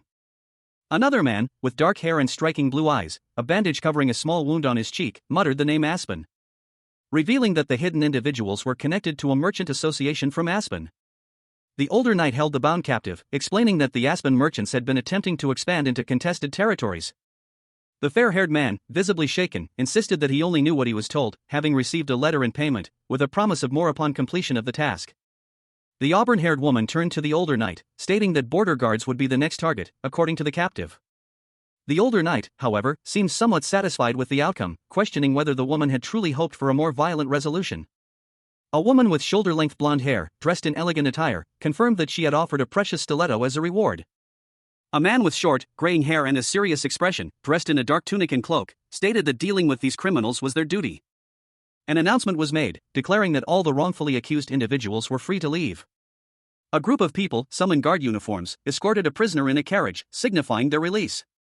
A man with shoulder-length brown hair carefully sheathed a gleaming stiletto, its metallic surface reflecting light. He was cautioned against drawing the weapon in public. Another man, with short black hair and a bandage on his face, apologized, noting the first man's childlike enthusiasm. The black-haired man stated he didn't care about the woman's opinion, while the red-haired man called her scary. The red-haired man questioned the black-haired man's attentiveness, reminding him that the men they fought were hired by Pollard. The black-haired man mentioned a skirmish from the previous day, raising questions about Aspen's involvement.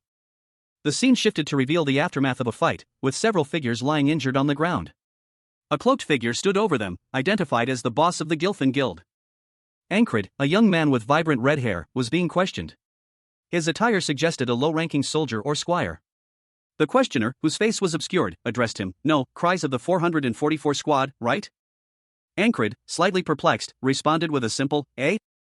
The scene shifted to a woman with blonde hair, peering through a window. She was relaying information. They already had tabs on where they were and knew everything about the Gilfin Guild. They wanted to pay the military to let those mercenaries go and told them what to say. A man with dark hair and glasses, seemingly concerned, pondered aloud, "But why? Is Leona going to be disadvantaged somehow if Pollard is known to be the one behind this?" The man and Ankrid walked together, relief evident on the man's face. He stated, "It's a relief that Pollard wasn't behind this." A woman with long blonde hair and a regal bearing observed them from a carriage. Her expression was enigmatic.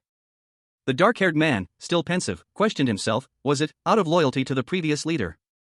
He then turned to Ankrid, stating, "You're not interested in these kinds of things, right, Ankrid?" The blonde woman from the carriage responded with a confident, almost playful tone, "About that." She assured them, "It's already been taken care of." Ankrid, a young man with fiery red hair, walked alongside several other individuals, their backs turned to the viewer. They were approaching a large gathering of people before an imposing castle, a scene of grandeur and anticipation. The air thick with the unspoken weight of the occasion. The flags of the Roquefort Merchant Association fluttered in the breeze, a silent testament to the power and influence gathered here. Commander Mattis, a stern-faced man in full plate armor, stood tall and proud before a formation of soldiers. His gaze was unwavering, projecting an aura of authority and control. He addressed the assembled troops, his words clear and concise. The Roquefort Merchant Association Guard Corps Commander, Mattis, is here to escort the new leader, Leona Roquefort, who has been unanimously voted in favor of being the next leader by the stakeholders.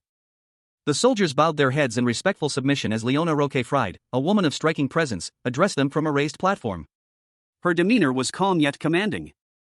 A nearby observer, his face partially obscured by shadow, commented on Leona's swift rise to power. She was held there on purpose for 2 days, and managed to get a vote going with the shareholders in the meantime. Loyalty, decisive action, and information. She really is a scary woman. Leona, her expression unreadable, stood tall and composed, seemingly unfazed by the whispered assessment of her capabilities. The shadowed observer continued, his voice laced with a hint of grudging respect. "Asking again would be undignified, so I won't ask you to accompany me again." He offered a hand, a gesture of reluctant farewell. "You have a knack for having people root for you." A woman with blonde, braided hair, dressed in elegant, teal and white attire, extended a hand in friendship. She expressed her hope that they could be of mutual assistance in the future, as friends. Ankrid, a young man with dark hair and a somber expression, clad in a dark cloak, considered her offer and took her hand. He quietly agreed, confirming his acceptance. Suddenly, an angry outburst shattered the peaceful moment. A man, furious and visibly upset, emerged from a carriage, shouting at someone named Mattis for betraying his father. Another man, stern and imposing, appeared, rebuking the angry man, calling him a dumbass and ordering him to stop dishonoring his father's name. The angry man's face contorted in fear and distress as he recoiled from the rebuke. The scene shifted to a man inside the carriage, who declared the entire event a failure. However, another man in the carriage countered, stating that they had gained valuable information. The new leader of the Roquefort Empire was quite cunning. Ankrid, observing from a distance, reflected on this new information and the revelation of a peculiar soldier's existence. The chapter ends with it to be continued notice. A cloaked figure warned Ankrid, a young man with brown hair, to lower his sword. The cloaked figure, whose face was hidden by shadows, continued, expressing admiration for Ankrid's strength but asserting a lack of talent to back it up. Ankrid's expression shifted, finding the comment painful and depressing. He hadn't heard such a blunt assessment in a while. Ankrid reflected that he'd never listened to such criticism before. Yet he had still managed to reach this point. The cloaked figure observed Ankrid with a thoughtful expression. Meanwhile, Ankrid stood before him, his back turned, a determined glint in his eyes. A sprawling vista unfolds, showcasing a fortified town nestled within a verdant valley, ringed by imposing mountains capped with snow. Inside a rustic room, Ankrid, a man with graying hair and a weary expression, lies in bed, groaning. A younger man with dark hair and piercing blue eyes stands over him, sword at his hip.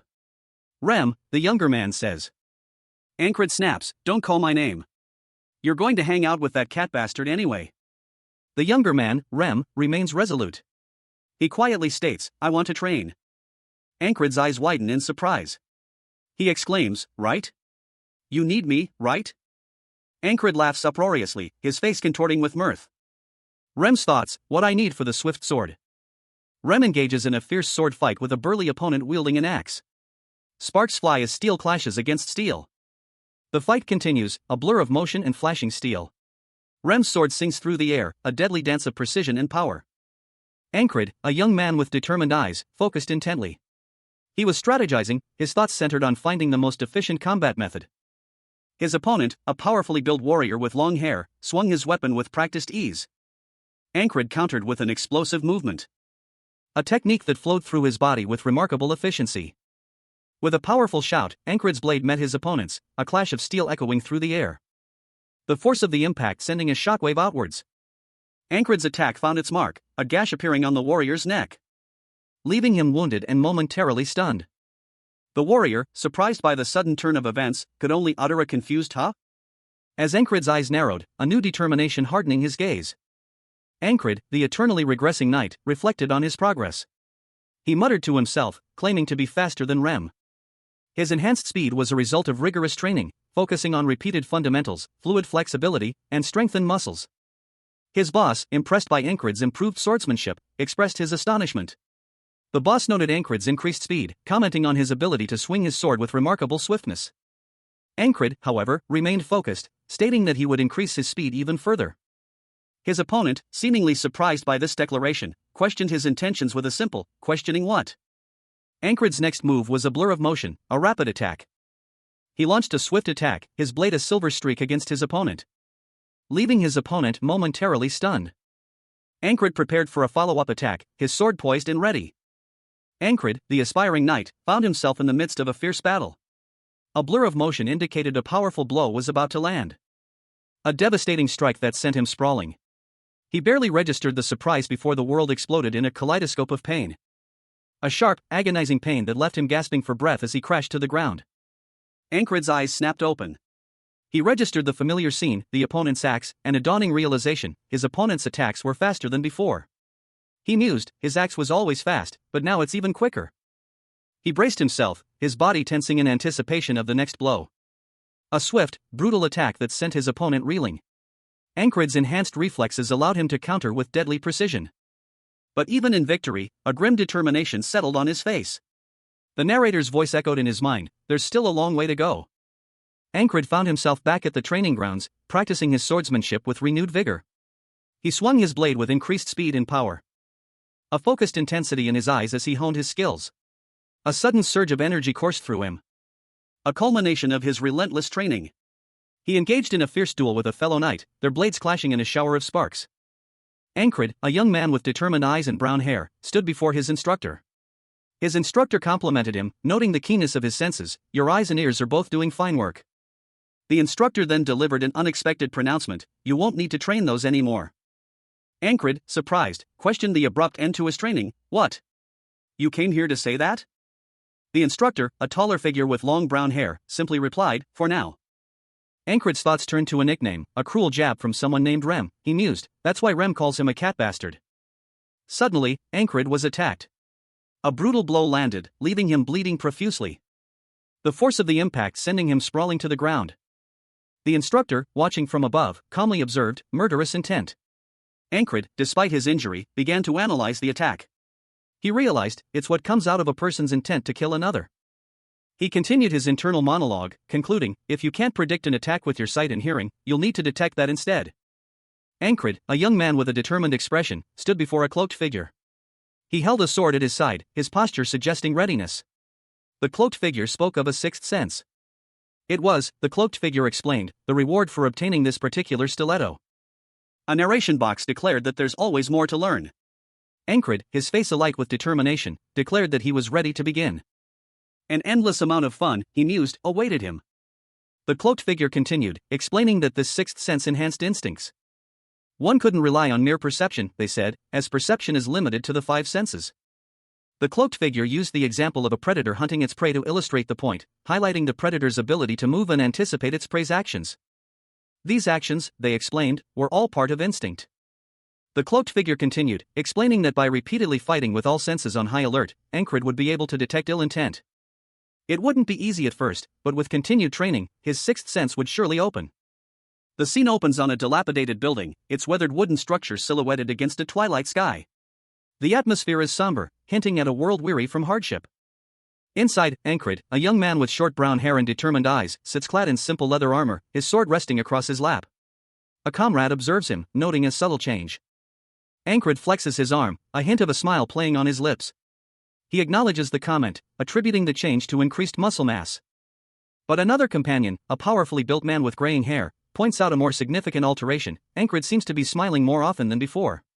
A third, younger man with blonde hair, listens intently.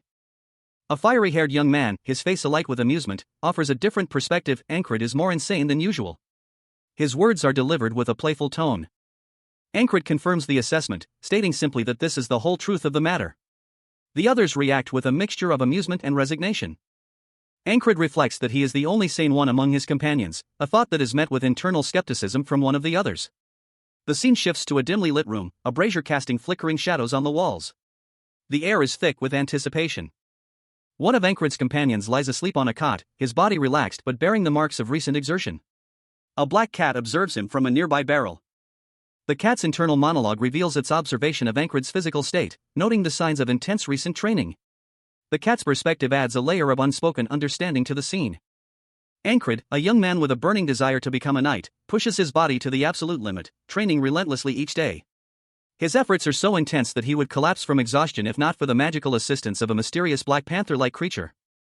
The panther watches over Encred, its magical aura faintly illuminating the room. A sense of foreboding hangs in the air. The narrator wonders about the consequences if Encred were to die. Encred, despite the immense physical strain, remains resolute. He is determined to overcome his seemingly insurmountable challenge, convinced that he will never break his self-imposed curse of repeated death and rebirth. The panther, seemingly sensing Encred's unwavering resolve, delivers a swift, powerful blow to his chest, causing Encred to collapse. The scene shifts to Encred's clothing lying on the floor, imbued with a faint purple glow. The magical energy dissipates, leaving behind only his clothes. Encred awakens again, the same day repeating itself. He reflects on the cyclical nature of his existence, embracing the endless opportunity for self-improvement. The training continues, relentless and focused. He will never tire of this process. Encred, after his training session, sits alone under the moonlight, his determination unwavering. The knowledge that each death brings him closer to his goal is reward enough. His face shows a grim determination, reflecting his unwavering commitment to his training regimen. Encred, a young man with determined eyes, crouched low, his brown cloak partially obscuring his simple yet sturdy leather armor. He moved with a practiced stealth, his gaze fixed on something unseen, while a woman with auburn hair and a similar cloak stood nearby, seemingly waiting. As a gruff voice called out, startling Encred. He looked up, his expression shifting to one of mild annoyance as he sat down heavily on a nearby bench. Encred rose again, his eyes scanning a group of burly men, their physiques hinting at a life of hard labor and combat. He seemed to be assessing them, a flicker of something unreadable in his eyes. A tense silence hanging in the air as he took in their appearance. The men, a mix of ages and builds, seemed equally wary of him. One of the men, a powerfully built individual with silver hair, spoke, his words carrying a note of skepticism.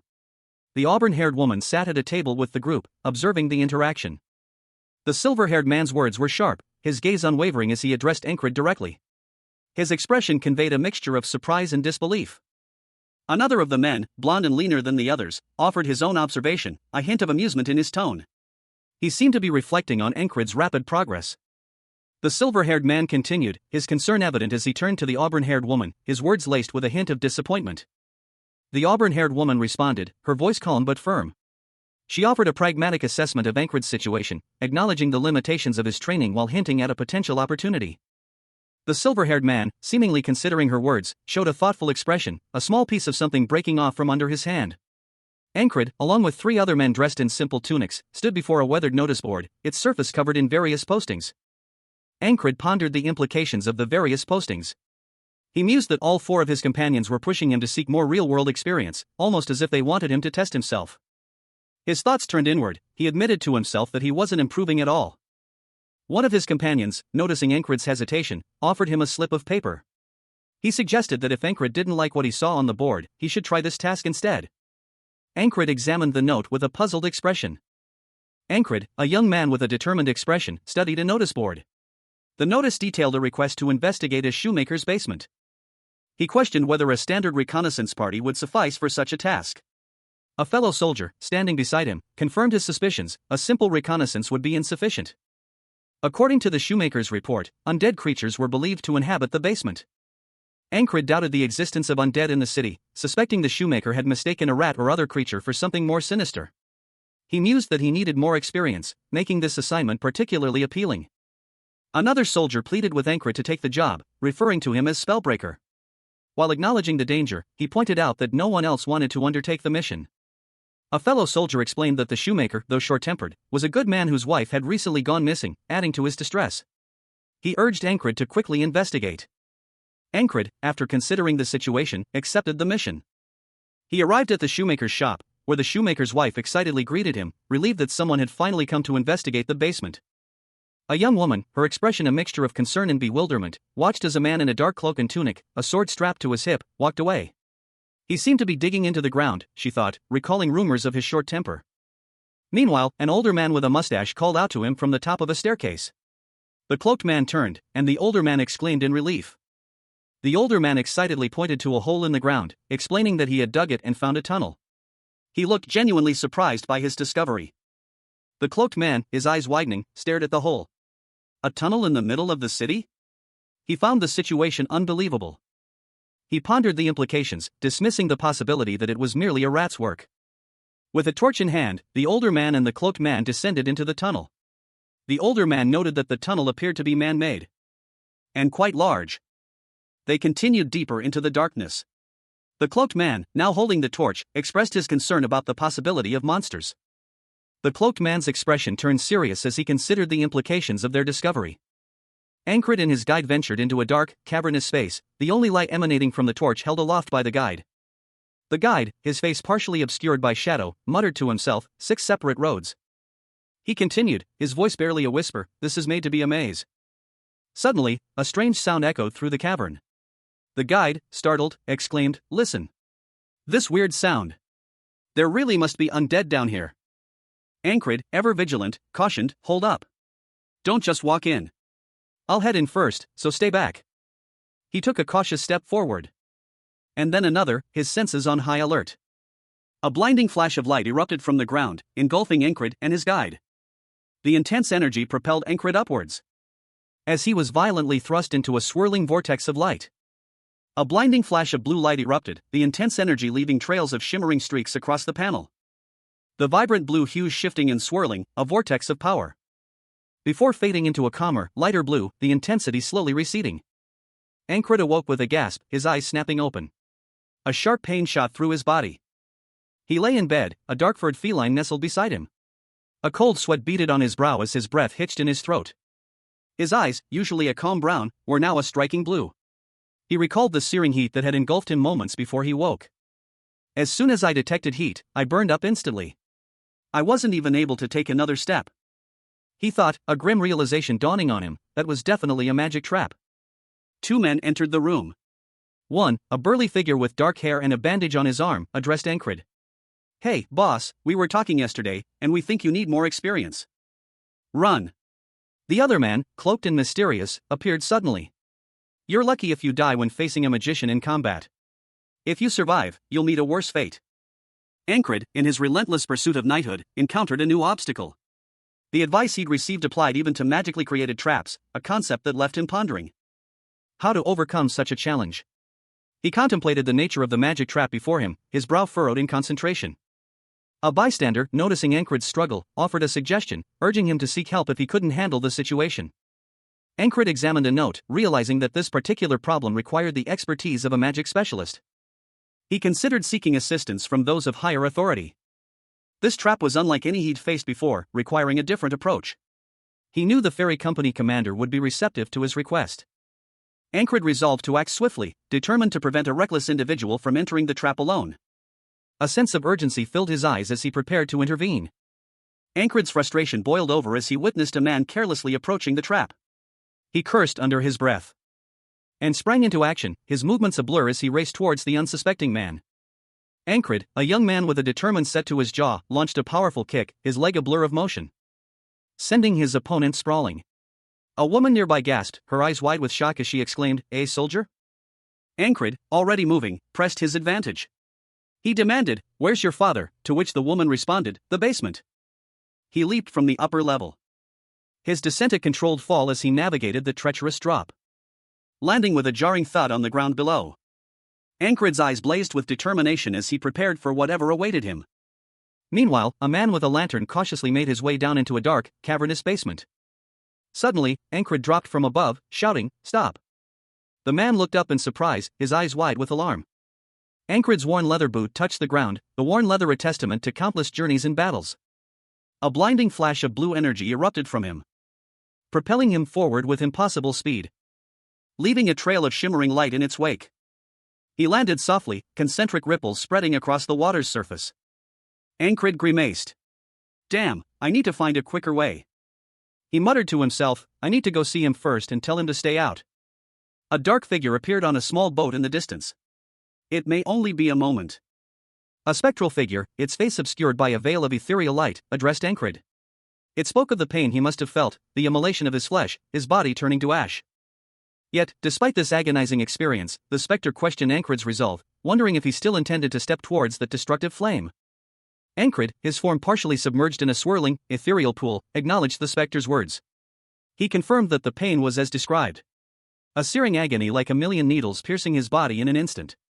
But he declared that the pain of idly watching an innocent bystander die was far greater. This, he declared, was the way of a knight. The scene shifted. Ankrid awoke in his bed, his expression grim and determined. He quickly got up, his movements sharp and purposeful. He was intercepted by an older man, who urgently tried to stop him, asking where he was going.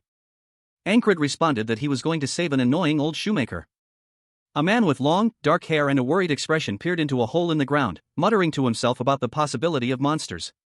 Meanwhile, a young man with short, dark hair, clad in dark clothing, stood nearby, a determined look on his face. He considered his options, knowing he could stop the digging but unwilling to leave such a dangerous situation unchecked. The young man's internal conflict continued. He knew the danger of leaving the hole open, despite his ability to influence the digger's actions. He decided to investigate the hole alone, despite the older man's protests. The older man reluctantly agreed, leaving the young man to proceed. As the young man ventured into the darkness, he considered seeking help from a magic specialist, but doubted their willingness to assist and questioned the time it would take. He realized the trap was mysterious and unknown, a dangerous situation he couldn't ignore. The young man, now holding a torch, descended into the hole, acknowledging the high risk of death involved in exploring it. Even for him and his squad. Determined to gather as much information as possible before facing the unknown danger. Ankrid, a young man with a determined expression, clutched a torch as he navigated a dark, cavernous passage. He pondered the traps that lay ahead, muttering to himself that at least one path must be safe. Questioning whether simply walking through the maze was the only solution. He considered the nature of his time-looping existence, acknowledging that repeatedly reliving the day was the easiest way out, but he resolved that there had to be a better approach. Ankrid continued his trek, his gaze searching for any sign that would betray the presence of a hidden trap. His thoughts turned to the sheer number of times he had already died in this same place, questioning what he had felt in each of those moments. He focused on specific instances, the feeling of a blade piercing his throat. The moment he realized he had already lost, the precise timing of those events. The feeling of an opponent knocking his sword away. Or perhaps Ankrid, a young man with dark, wavy hair, felt a chilling presence. He sensed something nearby that desired nothing more than his death. A palpable sense of dread washed over him. Ankrid, armed with only a torch, cautiously ventured deeper into the ominous darkness. Suddenly, a scythe-like weapon, glowing with an unnatural light, hurtled towards him. His eyes widened in terror as he barely registered the speed of the incoming attack. Ankrid found himself in a narrow cavern, the walls closing in around him. He felt a profound sense of unease, a feeling of impending doom. A cold dread seeped into his bones. A blur of motion erupted from Ankrid's hand, a dark energy swirling around his blade. The force of the strike sending him hurtling backward through the air, a crimson stain blooming on his cloak. A dark, swirling vortex of energy trailing behind him as he fell. The speed of his descent a testament to the power of his attack. Ankrid plummeted towards the chasm below, the torch in his hand casting a flickering light on the dark abyss. His fall seemingly endless. He landed hard, the impact jarring his entire being. Despite the pain, a grim satisfaction settled over him as he muttered, "I definitely felt it." The scene opens on a bustling medieval marketplace. People in period clothing move through the cobblestone streets, their daily lives unfolding around a merchant's stall displaying various leather goods. Ankrid, a young man with dark hair and intense blue eyes, stands on a wooden walkway, his gaze sharp and focused. He is dressed in simple, dark clothing, a hint of a sword visible at his hip. He is assessing a stone wall, his thoughts revealing his awareness of a hidden danger. He senses the murderous intent concealed within the wall's structure. A dark cave entrance is revealed, lit only by a flickering torch. He decides to carefully check the area before entering. Ankrid, torch in hand, cautiously enters the cave, his expression one of intense concentration. He feels nothing unusual, questioning if he's on the right track. He hesitates, unsure of his next move. Ankrid, a young man with a determined expression, ventured deeper into a dimly lit cave, his only light source a flickering torch held firmly in his hand. He continued his trek, his mind replaying the events that led him here. This is where the blades came out. The path narrowed, descending into a dark abyss. Ankrid cautiously placed his foot forward, only to stumble and fall into the darkness below. He quickly recovered, his fall seemingly insignificant. But he felt a strange sense of déjà vu. He hadn't detected anything unusual, yet he remembered what happened. A gruff voice interrupted his thoughts. "Why are you just walking back and forth? Need to take a piss?" Ankrid responded, "I told you to stay up there." He continued his investigation, muttering to himself, "I haven't been down this path before, I'll keep going until I detect it." Ankrid's worn leather boot crunched on the dusty ground.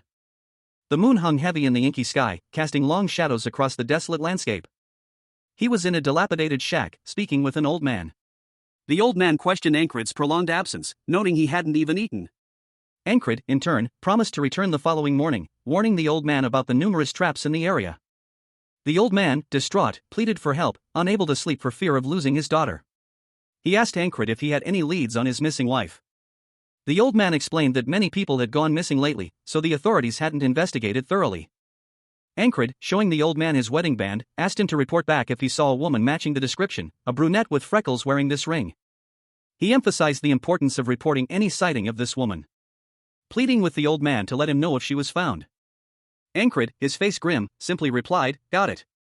He was now alone in a small, dimly lit room, sitting on a bed with a small, purple cat resting on his lap. A look of deep concern clouded his features. Ankrid's eyes, blazing with fierce determination, narrowed. His face, contorted in a grimace of exertion, reflected the intensity of his inner struggle. A silent battle waged within him.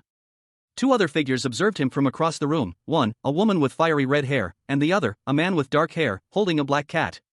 The man spoke, his voice laced with concern, noting Ankrid's unusual attire. "Look at that. You're like that because you hung out with that leather boot of a man." The man urged Ankrid to rest, "Just stop it and go to bed." But Ankrid, despite the exhaustion etched on his features, had a revelation. He realized that this was the first time he had ended a day without dying. He lay in bed, a black cat curled up beside him, pondering the implications. He wondered if this unusual turn of events would continue into the next day. Does it continue to tomorrow? He closed his eyes, a weary acceptance settling over his features. "I guess I'll find out." The next day dawned, and Ankrid found himself back in his familiar surroundings. His colleagues approached him, expressing their belief that he needed more experience. "Hey, boss, we were talking yesterday, and we think you need more experience." Ankrid, however, had a different perspective. He calmly stated, "I've come back to today." Ankrid, cloaked in a simple brown robe, sat alone on a bench in a small village, his gaze fixed on the distant mountains under the pale moonlight. A profound sense of weariness settled upon him, his shoulders slumped in defeat. The next morning dawned, painting the sky with vibrant hues of orange and pink as the sun crested over the majestic peaks. Ankrid awoke, his expression a mixture of exhaustion and quiet determination. His violet eyes, usually filled with a youthful spark, now held a hint of melancholy. A flicker of resolve ignited within him. As he lay in his bed, the weight of his repeated failures pressing down on him. But a familiar comfort was present, his loyal canine companion slept peacefully beside him. He blinked, disoriented. "I just blinked, but I'm back in my bed," he thought, a wave of confusion washing over him. His boss's voice then cut through his thoughts. "Hey, boss, we were talking yesterday, and we think you need more experience." Ankrid's brow furrowed. He realized, with a sinking feeling, "So I can't get past today without facing the wall." He offered a quiet, almost resigned, response. "Well, it's fine. I have no intention of facing tomorrow without overcoming this anyway." Ankrid's expression hardened. He grasped a torch, its flickering flame mirroring the renewed fire in his eyes. He was ready. The numbers 10, 20 flashed before Ankrid's eyes, a countdown to an inevitable end. A grim reminder of his impending death. He felt it in the heavy weight of each step. A chilling premonition that resonated deep within his bones. Feel it, a voice echoed in his mind, a stark warning. The words "the impending death" hung in the air, a palpable sense of dread settling over him. A cold sweat beading on his brow as he braced himself for the inevitable. Ankrid, a young man with a determined expression, clutched a torch, his back to the viewer, as he navigated a dark cavern. The number 50 appearing, another grim milestone in his repeated cycles of life and death. The number 60 loomed, a stark reminder of his mortality. As he continued his journey, the sound of his boots echoing in the cavern. A single, heavy step. Suddenly, skeletal hands erupted from the darkness, reaching for Ankrid. Ankrid found himself in a dark, claustrophobic space, the air thick with the stench of decay. Above him, skeletal hands clawed from the earth, their bony fingers reaching for him. He braced himself, his expression grim. The young man, clad in simple, dark clothing and a hooded cloak, stood defiant against the rising tide of undead. A desperate struggle against the overwhelming numbers. The skeletal hands continued their relentless assault. Ankrid retreated into a narrow crevice in the rock face, his breath catching in his throat. He was exhausted, but alive. A grim determination etched onto his features. He was alone, deep within the earth, and the weight of his situation pressed heavily upon him. Suddenly, a figure emerged from the shadows, their eyes glowing with an unnatural light. They moved with terrifying speed. A blur of motion as they lunged towards Ankrid. Ankrid barely managed to dodge the attack, the wind of the blow ruffling his hair. He looked up to see a shadowy figure, their face obscured by darkness, standing over him. The full moon hung high in the night sky, casting long, eerie shadows. Ankrid, a young man with a determined gaze, stood before a weathered wooden fence, his attire suggesting a journeyman's garb. He wore a dark cloak, leather boots, and a simple tunic, a sword strapped to his hip.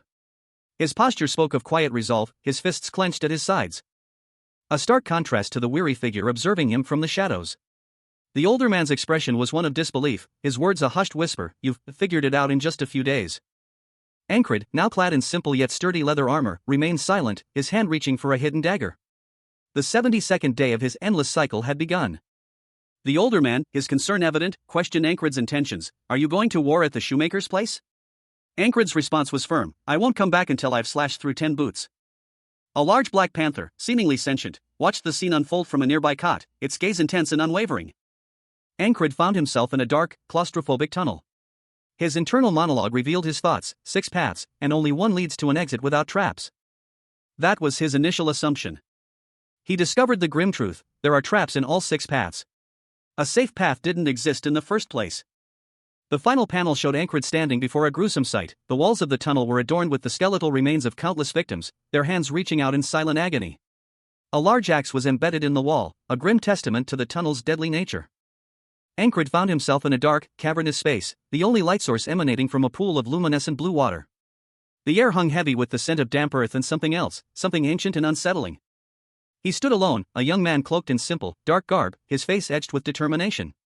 A voice, seemingly disembodied, echoed in the cavern. There was still a path forward, but it demanded caution. The voice continued, explaining that he simply needed to avoid the traps that lay ahead. The path ahead was described as perilous, one wrong step would result in instant death. Ankrid's eyes narrowed, a grim determination settling on his features. He inhaled deeply, a silent vow forming in his mind. He began his journey, carefully placing each foot down, testing the ground before committing his full weight. But one misstep sent him spiraling into a vortex of blue energy. The vortex pulsed with raw power, a swirling maelstrom of light and energy.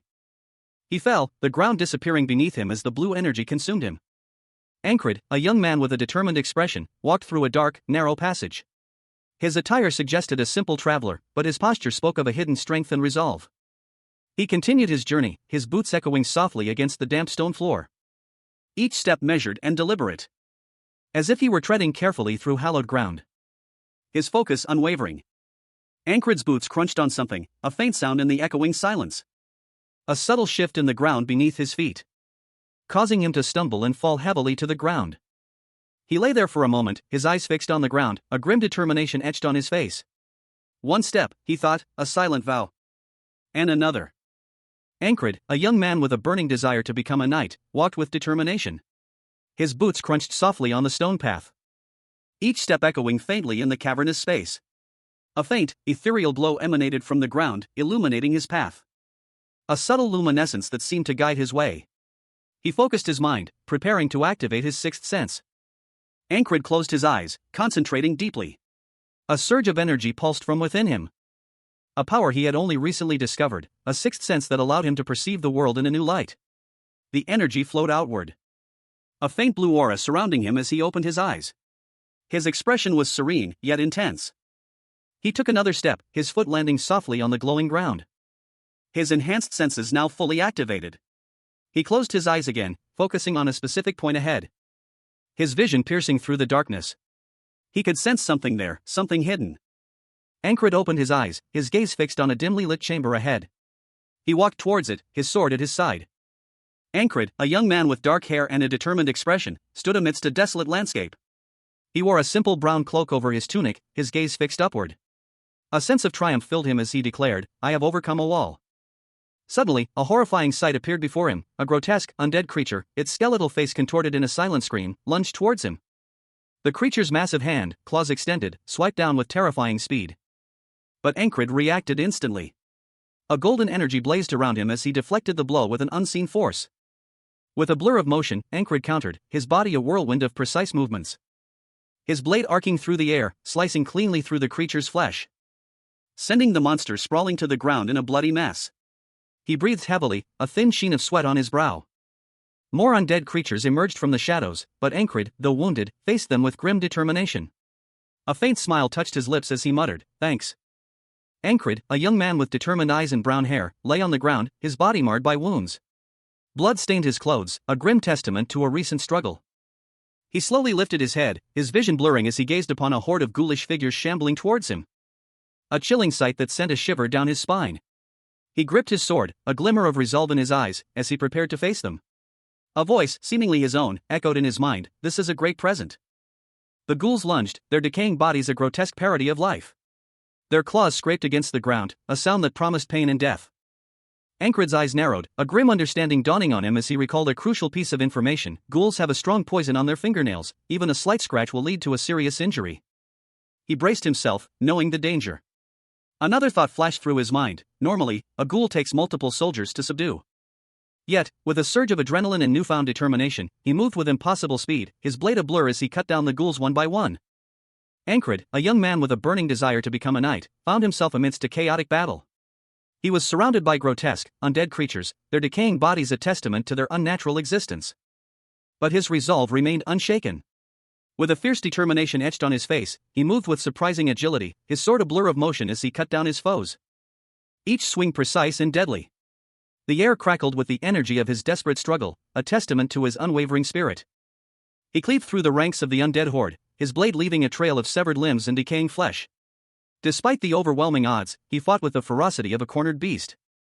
Ankrid's movements were a whirlwind of controlled chaos, a dance of death against the relentless tide of the undead. He parried a blow, his body twisting with unnatural grace.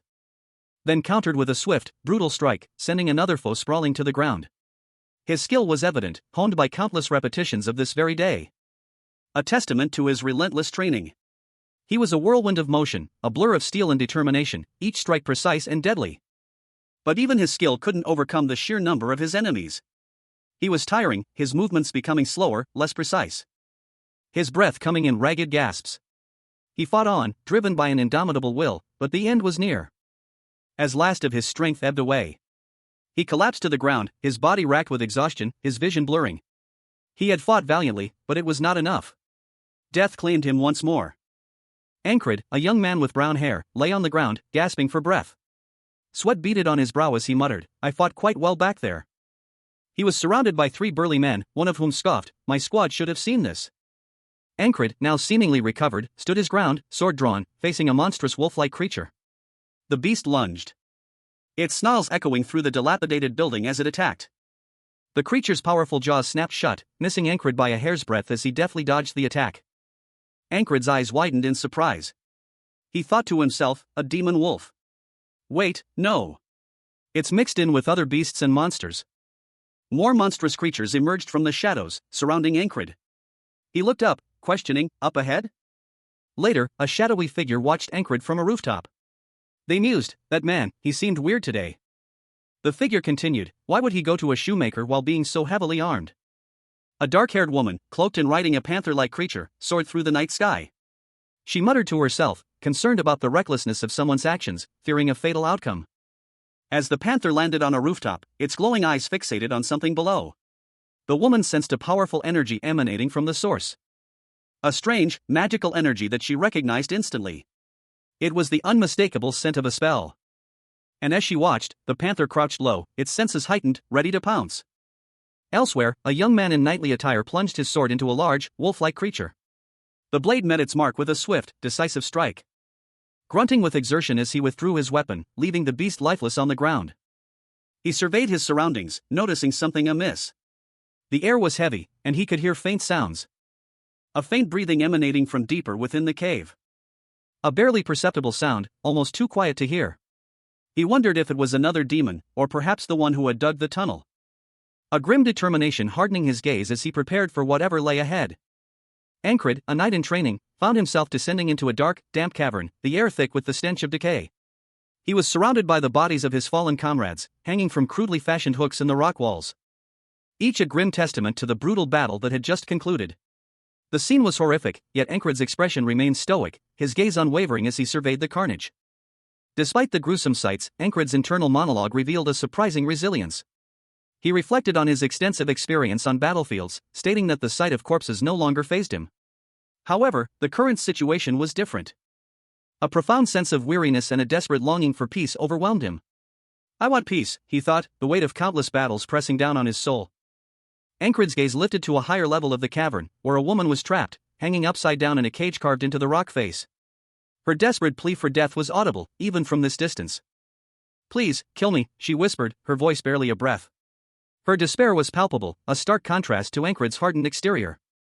The focus shifted to a close-up of the woman's hand, adorned with a distinctive wedding band. A narration box appeared, revealing a man's urgent request. If you see a brunette woman with freckles wearing this wedding band, please let me know, he pleaded, his voice filled with desperation and hope. Ankrid's eyes narrowed, a cold glint appearing in their depths. His expression shifted from weary resignation to something far more intense. As he heard a noise nearby. I've been hearing some noise, looks like I have some fresh material, he muttered, a chilling smile playing on his lips. The scene opens on a dark, shadowy figure, cloaked and mysterious, their face obscured from view. A voice, calm and reassuring, breaks the silence. I don't know how you got here, but all is well, it says. The cloaked figure continues, a hint of something else in their tone, I could make a friend for Bamillo. The camera focuses on a grotesque, chained creature, barely visible in the dim light. A young man in knightly armor appears, his expression grim as he surveys the scene. All these corpses, are they your doing? He asks. The cloaked figure smiles, a chilling expression. Who else besides me? Those pieces of trash are failures, they reply. The cloaked figure gestures towards the chained creature. This child is Bamillo, they explain. Their gaze lingers on the creature, a strange mixture of pity and fascination in their eyes. This is art. The cloaked figure turns their attention back to the knight. You, they begin, a predatory gleam in their eyes. The knight's face is partially obscured, but his expression is one of grim determination. He thinks he's a shadowy figure, cloaked and mysterious, stood before a swirling vortex of dark energy. A single word, sharp and urgent, echoed from the depths of the darkness, run. The cloaked figure, seemingly a powerful magician, spoke, their voice a chilling warning, you're lucky if you die when facing a magician in combat. If you survive, you'll meet a worse fate. Ankrid, a young man with determined eyes and a partially obscured face, glared defiantly. A fierce light burned within his one visible eye. His resolve hardened, a grim determination etched onto his features. He vowed silently, I'll kill you even if it takes me tens of thousands of lives. Ankrid lunged forward, his movements a blur of speed and precision. He unleashed a devastating attack, a whirlwind of motion aimed at the magician's heart. The force of the blow sent shockwaves rippling outwards. A powerful blast of energy erupting from the point of impact. Ankrid, however, was not unscathed. He stumbled back, his body reeling from the force of his own attack. But his eyes burned with an unwavering determination. He was far from defeated. Ankrid, a knight in training, found himself in a desperate struggle against a formidable foe. He braced himself, readying for a final, decisive blow. A surge of energy coursed through his body as he unleashed a powerful attack. The force of his strike sent shockwaves rippling outwards, a deafening roar accompanying the impact. Despite his valiant effort, Ankrid was thrown back by the sheer force of the enemy's counterattack. He tumbled through the air, his sword clattering against the rocky ground, landing hard beside a mysterious, dark panther-like creature with piercing blue eyes. The creature spoke, its voice low and measured. "I haven't managed to gather a lot of power yet. But if I gather everything I have now, a little nobody like that." Suddenly, a cloaked figure appeared, his eyes fixed on Ankrid. He extended a hand, a sinister glint in his eyes. He unleashed a dark energy, a swirling vortex forming beneath Ankrid. The vortex intensified, threatening to consume Ankrid completely. Ankrid, a young man with short, dark hair, looked up, his gaze fixed on something unseen above. He held a long, slender sword aloft, its polished surface reflecting the dim light of his surroundings. Suddenly, a dark, swirling energy erupted from above, hurtling towards Ankrid with terrifying speed. But Ankrid, with a blur of motion, managed to evade the attack. He couldn't see or hear the energy, but he felt its murderous intent. An older man with long, dark hair, partially obscured by a dark green hood, watched in astonishment. "You dodged it." Ankrid's eyes narrowed, a fierce determination hardening his expression. With a burst of speed, Ankrid launched a counterattack, his sword leaving a trail of shimmering energy as it sliced through the air. The swift, precise movements a testament to his honed skills. Aimed at his unseen assailant. Meanwhile, another man, this one with long, graying hair and a beard, observed the scene from a distance. "Shoot him with an arrow." A third man, with dark brown hair, watched Ankrid intently. "Kill him when he isn't looking." A powerfully built man with short, graying hair grinned, his thumbs up. He addressed someone unseen, his voice a confident rumble. "Just get up close and personal, brother." Ankrid, a young man with determined eyes and short, spiky brown hair, launched himself forward, his sword a blur of motion. His attack swift and precise. He muttered to himself, a grim resolve hardening his features. "Anything that breathes can be cut down." His opponent, a cloaked figure with wild, dark hair, reacted with a look of dawning horror. Ankrid's attack connected, but the impact was strangely muted. He realized, with a surge of frustration, that he'd struck an invisible shield protecting the magician. He thought grimly, "If I can't break it with my whistle daggers, I'll just have to smash it open with brute force." Ankrid gathered himself, preparing for a devastating blow. He unleashed a powerful strike, shattering the shield. The magician, his face contorted in pain, gasped, "Come." Ankrid, a young man with dark hair, launched himself forward, his body a blur of motion as he engaged in a fierce duel against a cloaked figure wielding a staff. A surge of energy, a brilliant blue light, erupted from his attack, striking his opponent. The force of the blow sending the cloaked figure reeling. A large, black panther with piercing blue eyes watched the scene unfold from the shadows. Ankrid, panting slightly, stood ready, his sword gleaming faintly in the dim light. He braced himself for the next attack. The panther's gaze remained fixed on Ankrid, its intense stare unwavering as the battle continued. A thought bubble above Ankrid revealed his internal assessment: that man won.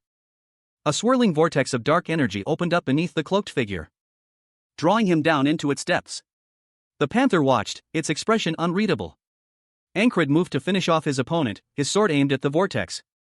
But the cloaked figure vanished before he could strike. He looked down, his expression one of surprise and confusion. The cloaked figure reappeared, falling from the sky, his magic shield shattered. He groaned, "My magic shield." Ankrid, cloaked and determined, lunged forward, his blade a blur of motion. The force of his swing cleaving through his opponent's defenses. A spray of blood marking the brutal effectiveness of his attack. Ankrid's attack continued relentlessly, a flurry of precise strikes, each blow finding its mark with deadly accuracy, leaving his foe bleeding and defeated on the ground. Ankrid, a young man with determined eyes and brown hair, found himself in a desperate struggle. A brutal blow sent him sprawling, blood blooming across his chest. As twin daggers flashed, aimed to finish him off. He barely managed to dodge, rolling away from the deadly strike. But the impact left him breathless and bleeding, his body slammed against the unforgiving ground. Ankrid's vision swam, his consciousness fading as he felt the cold grip of death closing in. He awoke with a gasp, his body aching, but alive. A maniacal laugh echoed in his ears. As he struggled to retrieve his sword, its blade now shattered. Ankrid, a young man with a lifelong dream of knighthood, gripped his sword. Its blade, though slightly damaged, remained a testament to his unwavering dedication. A testament that was about to be tested to its limits. He reflected that the impact of the recent blow had been powerful enough to kill him, yet only his sword was damaged. He had survived, falling into a swirling vortex of dark energy. A question arose in his mind: why wasn't he hurt? Ankrid examined his armor, a newfound respect dawning on him. Could this seemingly ordinary protection be the reason for his survival? He stood, surveying the scene. His opponent lay defeated, a testament to his unexpected resilience. Meanwhile, another figure, trapped in a chasm, struggled for breath. The figure's struggle ended, their faint breathing ceasing completely. Ankred watched, a grim determination hardening his gaze. The faint breathing of his opponent had stopped. His thoughts drifted to his training, his honed sixth sense, and his recent victory over a powerful magician. Ankred, having survived a near-fatal blow, stood over his fallen foe, his resolve strengthened by his unexpected survival. Ankred, the protagonist, reflected on his current situation. He wasn't happy, despite his circumstances. The scene showed three figures lying lifelessly in a dark, cavernous space, blood staining the ground around them. A grim testament to a recent struggle. The bodies were positioned in a way that suggested a brutal, swift end. A large, dark feline creature emerged from the shadows, observing the scene. It judged the fallen figures, muttering to itself about their foolishness and lack of preparedness. The feline explained that the fallen were victims of a misguided magician, whose flesh golem creation had failed him. The panel showed a partially formed, grotesque creature, still within its earthen prison. The magician's failed experiment. The feline creature stated that with a few more touches, it could be awakened. The scene shifted to a village, a stark contrast to the previous dark cave. A knight, seated at a table, listened intently to a report. The report detailed a magician's tunnel beneath the shoemaker's shop and the kidnapping of a civilian for experimentation. Ankred, a young man with a determined expression, sat across from a woman in shining knight's armor. She suggested keeping his contribution secret, but Ankred disagreed, prioritizing the lives of the people over recognition. His conviction was unwavering, the well-being of the populace outweighed any personal glory. Meanwhile, elsewhere, two men toiled away, digging with picks and shovels in a dark, damp tunnel. Their efforts revealing a clandestine operation. Ankred, observing the scene, learned that soldiers were filling in a tunnel dug by thieves, a development that surprised him. A man approached Ankred, offering him a gift, a new pair of shoes. The man's kindness was a small act of generosity, highlighting the contrast between the clandestine actions of the thieves and the everyday compassion of the townspeople. The man's thoughtful gesture left a lasting impression on Ankred.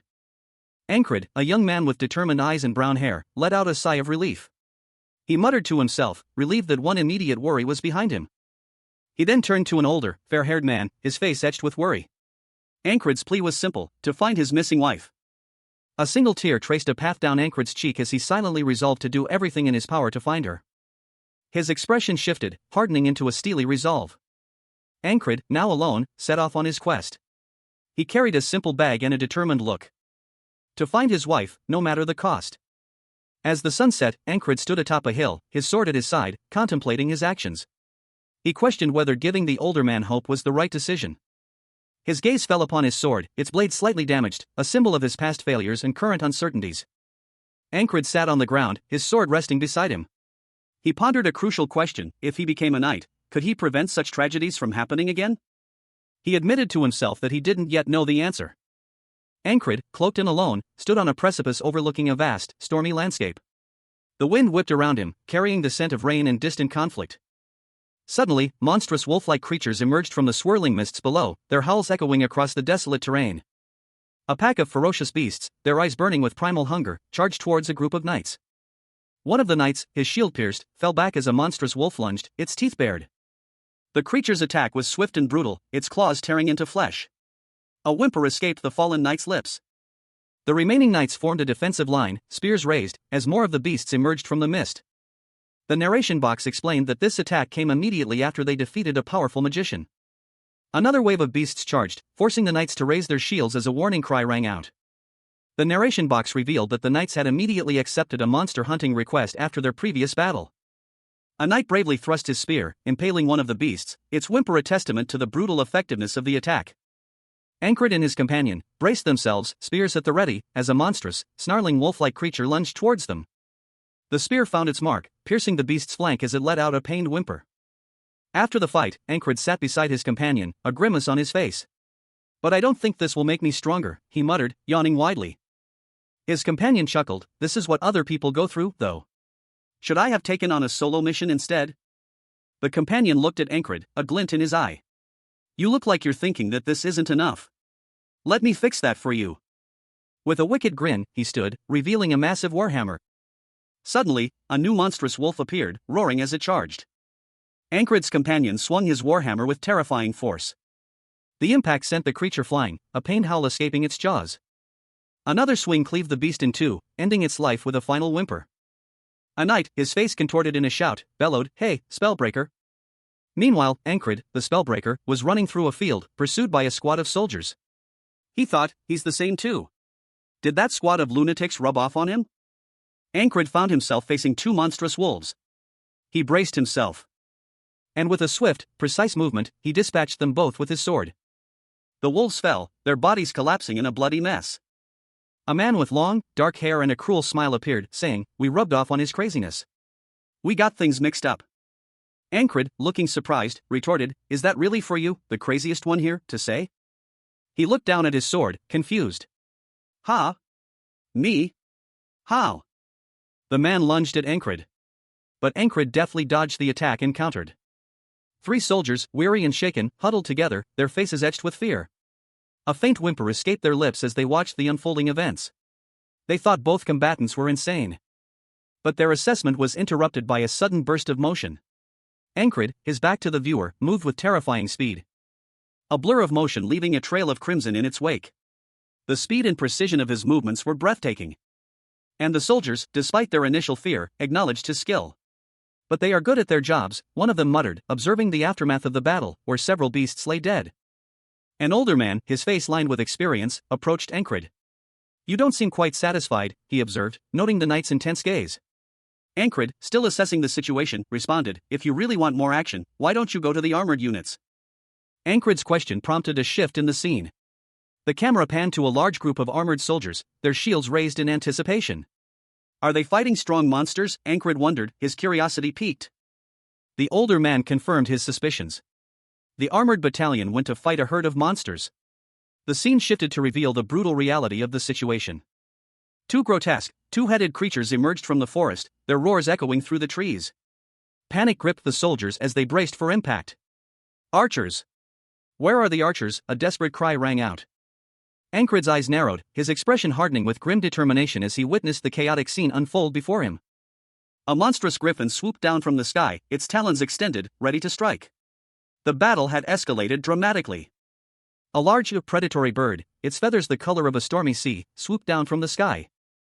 Its shadow engulfing a group of knights struggling against a pack of monstrous, wolf-like creatures. The knights, clad in battered armor, fought desperately, but they were clearly overwhelmed. One knight, Ankrid, found himself thrown from his mount by a powerful blow from the avian predator. He tumbled through the air, the ground rushing up to meet him. Ankrid impacted the earth with a jarring thud, his body skidding across the ground as he collided with two more knights. The force of the impact knocking the wind from their lungs. One of them groaned in pain. Ankrid, bruised and battered, pushed himself to his feet, his gaze fixed on a new threat approaching from the sky, a flock of harpies. A chilling realization dawning on him. He remembered a past mission, a brutal massacre, where he and his mercenary band were slaughtered by these very creatures. The memory fueled his determination, and he drew his sword, preparing for another desperate fight. Ankrid, a young man with a burning desire to become a knight, gripped his sword. Its polished surface gleamed faintly in the dim light. A monstrous avian creature descended from the sky, its shadow engulfing him. "No more people," it shrieked, its voice a terrifying promise. Ankrid braced himself, his resolve hardening. He would not yield. "Everyone here will die today," he declared, his voice filled with grim determination. Ankrid, a young man with a determined gaze, found himself in a desperate struggle. He gripped his sword, its metallic gleam reflecting the grim determination etched on his face. His knuckles white as he braced himself for the coming blow. The weight of the blade felt strangely familiar, a comforting presence in the chaos. A chilling declaration echoed in his mind, "No more people." The words hung heavy, a grim prophecy of the impending doom. Suddenly, a monstrous avian creature, wings outstretched, swooped down from the sky, its beak open in a silent scream. Ankrid met its assault with unwavering resolve, his sword a blur of motion as he braced for impact. He knew this day would end in death, but he would not yield. The monstrous bird attacked with ferocious speed, its talons extended, aiming to end Ankrid's life. He leaped back, narrowly avoiding the deadly strike. A guttural roar ripped through the air as a monstrous, clawed beast lunged from the shadows, its eyes glowing with malevolent intent. Ankrid's battle continued, the clash of steel against monstrous claws echoing through the forest. A nearby soldier cried out in pain as he was struck. A harpy's cry pierced the air, momentarily disorienting Ankrid. He barely registered the creature's descent before it swooped down, talons extended. The harpy's attack connecting with Ankrid's body.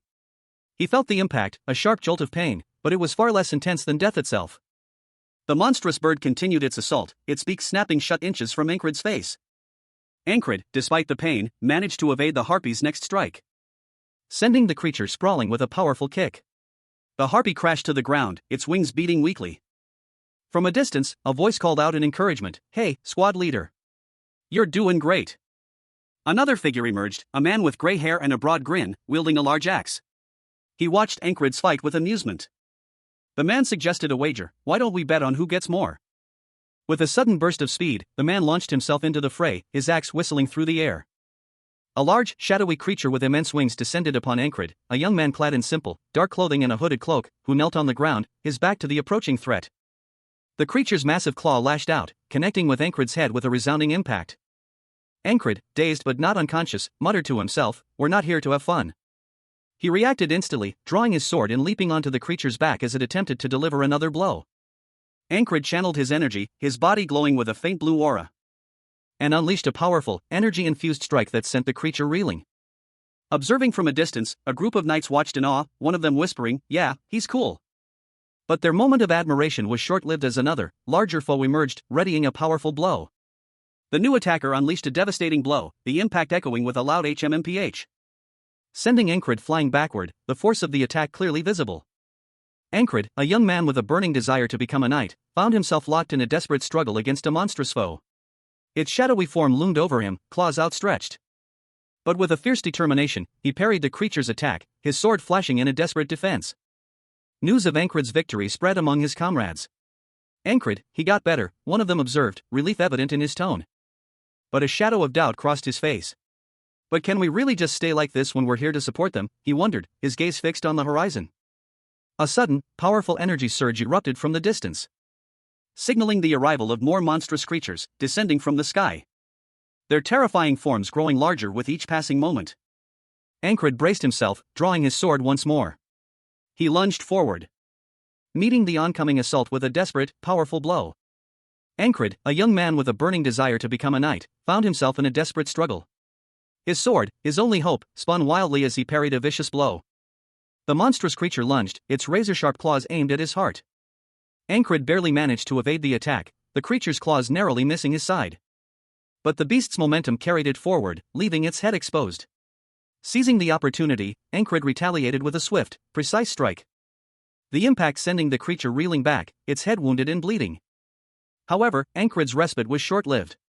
Two more monstrous creatures, similar to the first, descended from the sky, their eyes fixed on their prey, one swooping down with terrifying speed, while the other prepared to strike from above. Ankrid, outnumbered and outmatched, found himself on the defensive, desperately trying to avoid the onslaught. A powerful claw grazed his shoulder, sending him tumbling down a steep cliff. Ankrid, a young man with a burning desire to become a knight, found himself locked in a desperate struggle against a monstrous harpy. Its sharp talons slashed through the air, aiming to tear him apart. But with a fierce determination, he parried the attack, his movements a blur of calculated precision. The harpy's screech echoed as Ankrid's blade found its mark, sending the creature reeling back with a powerful blow. He pressed his advantage, his movements fluid and deadly. A whirlwind of steel and fury that left the harpy disoriented and vulnerable. With a final, decisive strike, Ankrid brought the beast down. The sight of the fallen harpies caused a stir among a nearby group of knights. One of them, his face etched with surprise, exclaimed, "The harpies ran?" Another knight, his voice grim, added, "They scared off the monsters. They're monsters themselves." Ankrid stood amidst the fallen harpies, his gaze sweeping across the battlefield. The scene before him was a grim reminder of the recent conflict, the carnage a testament to the ferocity of the battle. He realized with a start that these were the same harpies that had decimated the mercenary corps. A grizzled veteran knight approached Ankrid, his words laced with a mixture of anger and sorrow. "The harpies that killed the mercenary corps. They probably aren't the same ones, but..." He continued, his voice hardening, "You nearly died, you moron. These bastards died saving you." Ankrid's eyes, hidden beneath his brow, reflected a quiet determination. A new day had begun, and with it, a renewed resolve. A resolve to finally achieve his lifelong dream. He would no longer be a bystander, this time, he would be the one to save others. The battle was over, the harpies vanquished. A group of heavily armored soldiers stood together, their faces grim. One of them suggested a grim solution to their empty-handed return. But another soldier interrupted, informing them that Ankrid had been called away to deal with the harpies, and was free to leave. A soldier questioned Ankrid's intentions, prompting him to explain his decision. It was too soon to return. His resolve was unshaken. The soldiers exchanged glances, one muttering about Ankrid's apparent madness. As the scene shifted to show Ankrid's contribution to the heavy armored corps. Ankrid, carrying a heavy sack, struggled under its weight, his breathing ragged. A weary chuckle escaped his lips. A silent testament to the significant changes he had undergone. His journey was far from over. One man, his face obscured, observed Ankrid from a distance. That strong bastard tries so hard. Shouldn't you also try harder? You first. Ankrid, a young man with dark hair, stood before a notice board, responding to a request. He stated, "I'll take care of this request." Another man, older and more formally dressed, questioned him, "Didn't you do one yesterday?" Ankrid replied, "I'm going to finish it quickly and do another one tonight." The older man responded with disbelief, "Do you have clones?" Ankrid, eyes blazing with determination, drew his sword in a swift, decisive motion. His blade a blur as he engaged his opponent. The older man watched in shock as Ankrid's attack landed with surprising force, leaving the older man reeling from the impact. "That guy trains every single day," the older man gasped, clearly impressed by Ankrid's skill. He then questioned himself, "Try too." The scene shifted to a training ground, where Ankrid was seen practicing his swordsmanship, effortlessly deflecting blows from wooden dummies, demonstrating remarkable skill and precision. He moved with a grace and power that belied his age. A wide shot of the training grounds showed a bustling scene, with numerous soldiers engaged in various forms of training. The sun set, casting long shadows across the area. As night fell, Ankrid continued his training, his movements now more intense and focused. He was surrounded by other soldiers, all engaged in a fierce sparring match. Ankrid, a young man with determined eyes and dark hair, contemplated his new role. He mused that while being a platoon leader was advantageous, it would also be challenging given the eccentric nature of his squad. His superior officer, a woman with striking blonde hair, explained that the position would free up more time for training. Ankrid's gaze hardened, a thoughtful expression settling on his face. He bowed his head, accepting the new responsibility. The blonde-haired officer stood behind him, her expression unreadable. Ankrid vowed to excel in his new role. His superior officer, however, proposed a duel, noting that it was a shame to let his potential go to waste. He stood before her, his expression resolute. Ankrid's hand clenched into a fist, a sign of his determination. The officer revealed a weapon, stating that this would be the instrument of their duel. She held it out, her expression serious. Ankrid recalled his previous defeat against the company commander, his eyes reflecting a mixture of determination and apprehension. Ankrid, the eternally regressing knight, found himself once again locked in fierce combat. His opponent, a hulking figure cloaked in shadow, unleashed a brutal attack, sending Ankrid sprawling across the ground. But this time, Ankrid's training with Auden bore fruit. He braced himself, a grim determination etched on his face, as he prepared to counter the blow. His opponent smirked, boasting about his rigorous training. A smug expression that quickly turned to surprise as Ankrid countered with unexpected speed and precision. Great, Ankrid thought, a hint of satisfaction in his eyes as he disarmed his opponent. The fallen sword clattering to the ground. He sheathed his own blade, a thoughtful expression replacing the intensity of battle. "Time to see how much I progressed," he mused, his gaze hardening with anticipation. A quiet confidence radiating from him as he prepared for the next challenge. He clenched his fist, ready to face whatever came next. Ankrid, a young man with short, dark hair, stood in a field, his sword lying on the ground beside him. He faced Auden, a taller figure clad in reddish-brown armor, who observed him with a calm expression. Ankrid recalled Auden's previous advice: hand-to-hand combat demanded close-quarters engagement. Auden's words echoed in his mind, something quick was superior to something complex. Auden lunged forward with surprising speed, closing the distance in a blur of motion, and landed a powerful blow against Ankrid. Auden's strategy, he realized, was to exploit his superior size and strength. But Ankrid, anticipating the attack, countered with a swift strike, sending Auden sprawling. Ankrid, a young man with dark hair, grappled with a female knight in shining armor. He had her pinned to the ground, his grip firm. A triumphant grin spreading across his face as he declared victory. "I think I've won." The knight, however, lay still, her expression unreadable. Ankrid, still on top of her, looked down with a mixture of triumph and uncertainty. Ankrid's eyes, a striking blue, narrowed in thought. He was clearly assessing the situation. The knight, whose name was Lyra, finally spoke, her voice laced with amusement. "A human's proposal is quite aggressive." Ankrid's expression hardened. He muttered to himself, "She's at it again." Lyra suddenly launched a swift counterattack. A blur of motion as she struck Ankrid with surprising speed. sending him sprawling to the ground. The fight was far from over. Ankrid, lying defeated, observed Lyra. He thought, analyzing your opponent's weakness and breaking them down with your own advantages. A woman with long, flowing blonde hair, clad in ornate armor, looked down at a fallen man. A gentle smile played on her lips as she spoke. She offered words of encouragement. But the man, Ankrid, a young knight with short dark hair, weakly pushed her away, his eyes filled with a mixture of pain and defiance. "I'm not your fiancé," he insisted, his voice strained. "Get off me, please." Ankrid stood, his sword at his side, as the woman retreated, a puff of air escaping her as she moved away. He looked down, a profound sadness etched on his face, and whispered a quiet apology. Ankrid's confusion deepened. He wondered what she meant by "stop it." As the cold recedes, the battlefields wake up once again. The narrator's words set the stage for the coming conflict. A large group of soldiers marched towards the battlefield, their boots thudding against the ground.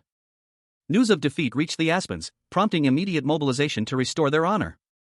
A figure, cloaked in red, ascended a wooden staircase, revealing himself to be a man with silver hair, his back to the viewer. Meanwhile, the army of Norelia also prepared for war. The silver-haired man introduced himself as the new battalion commander. His name, Marcus. A soldier observed Marcus, recognizing him as a notorious warmonger. However, unlike his predecessor, Marcus was known for his tactical prowess and experience. Marcus noted that his army was largely composed of weaklings, except for the heavily armored corps and border guards. Among them, one soldier caught his attention. A murmur ran through the assembled troops. The soldiers, clad in simple, practical uniforms, looked on with a mixture of awe and apprehension as their gaze fell upon a young man with short, dark hair. The question hung in the air, unspoken but heavy with implication: was this the legendary spellbreaker? He stood quietly, his posture betraying nothing of his inner thoughts. His broad shoulders and muscular build hinted at the strength he possessed, a strength born of countless battles and heroic deeds since the last conflict.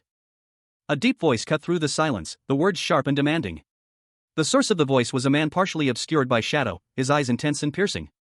Was it mere luck that had brought this young man to his current position, or was it true skill? The challenge hung in the air, a stark contrast to the quiet contemplation of the young man. The unseen commander's words were a direct order: prove your worth. The setting sun cast long shadows across the landscape, painting the sky in hues of orange and purple. A new mission was about to begin.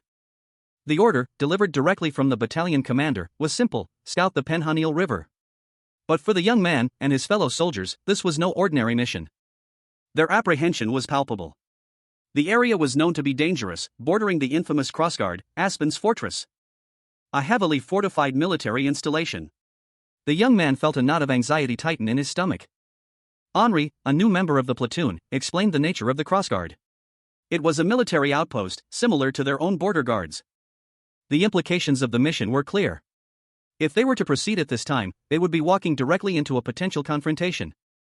Ankrid and another soldier prepared for a mission. "We're going there to gather intel," one of them stated, while the other voiced his concern. "Don't go, man."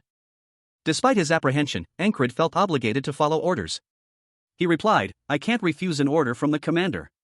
His companion, resigned, added, "Then I guess I'm going too."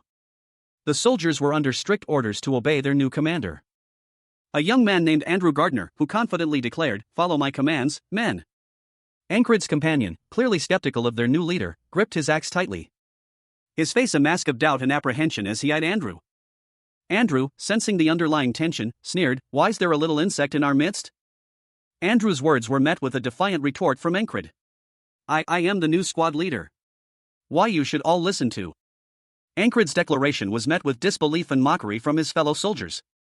One of them remarked, "I can feel you trembling from over here, brother.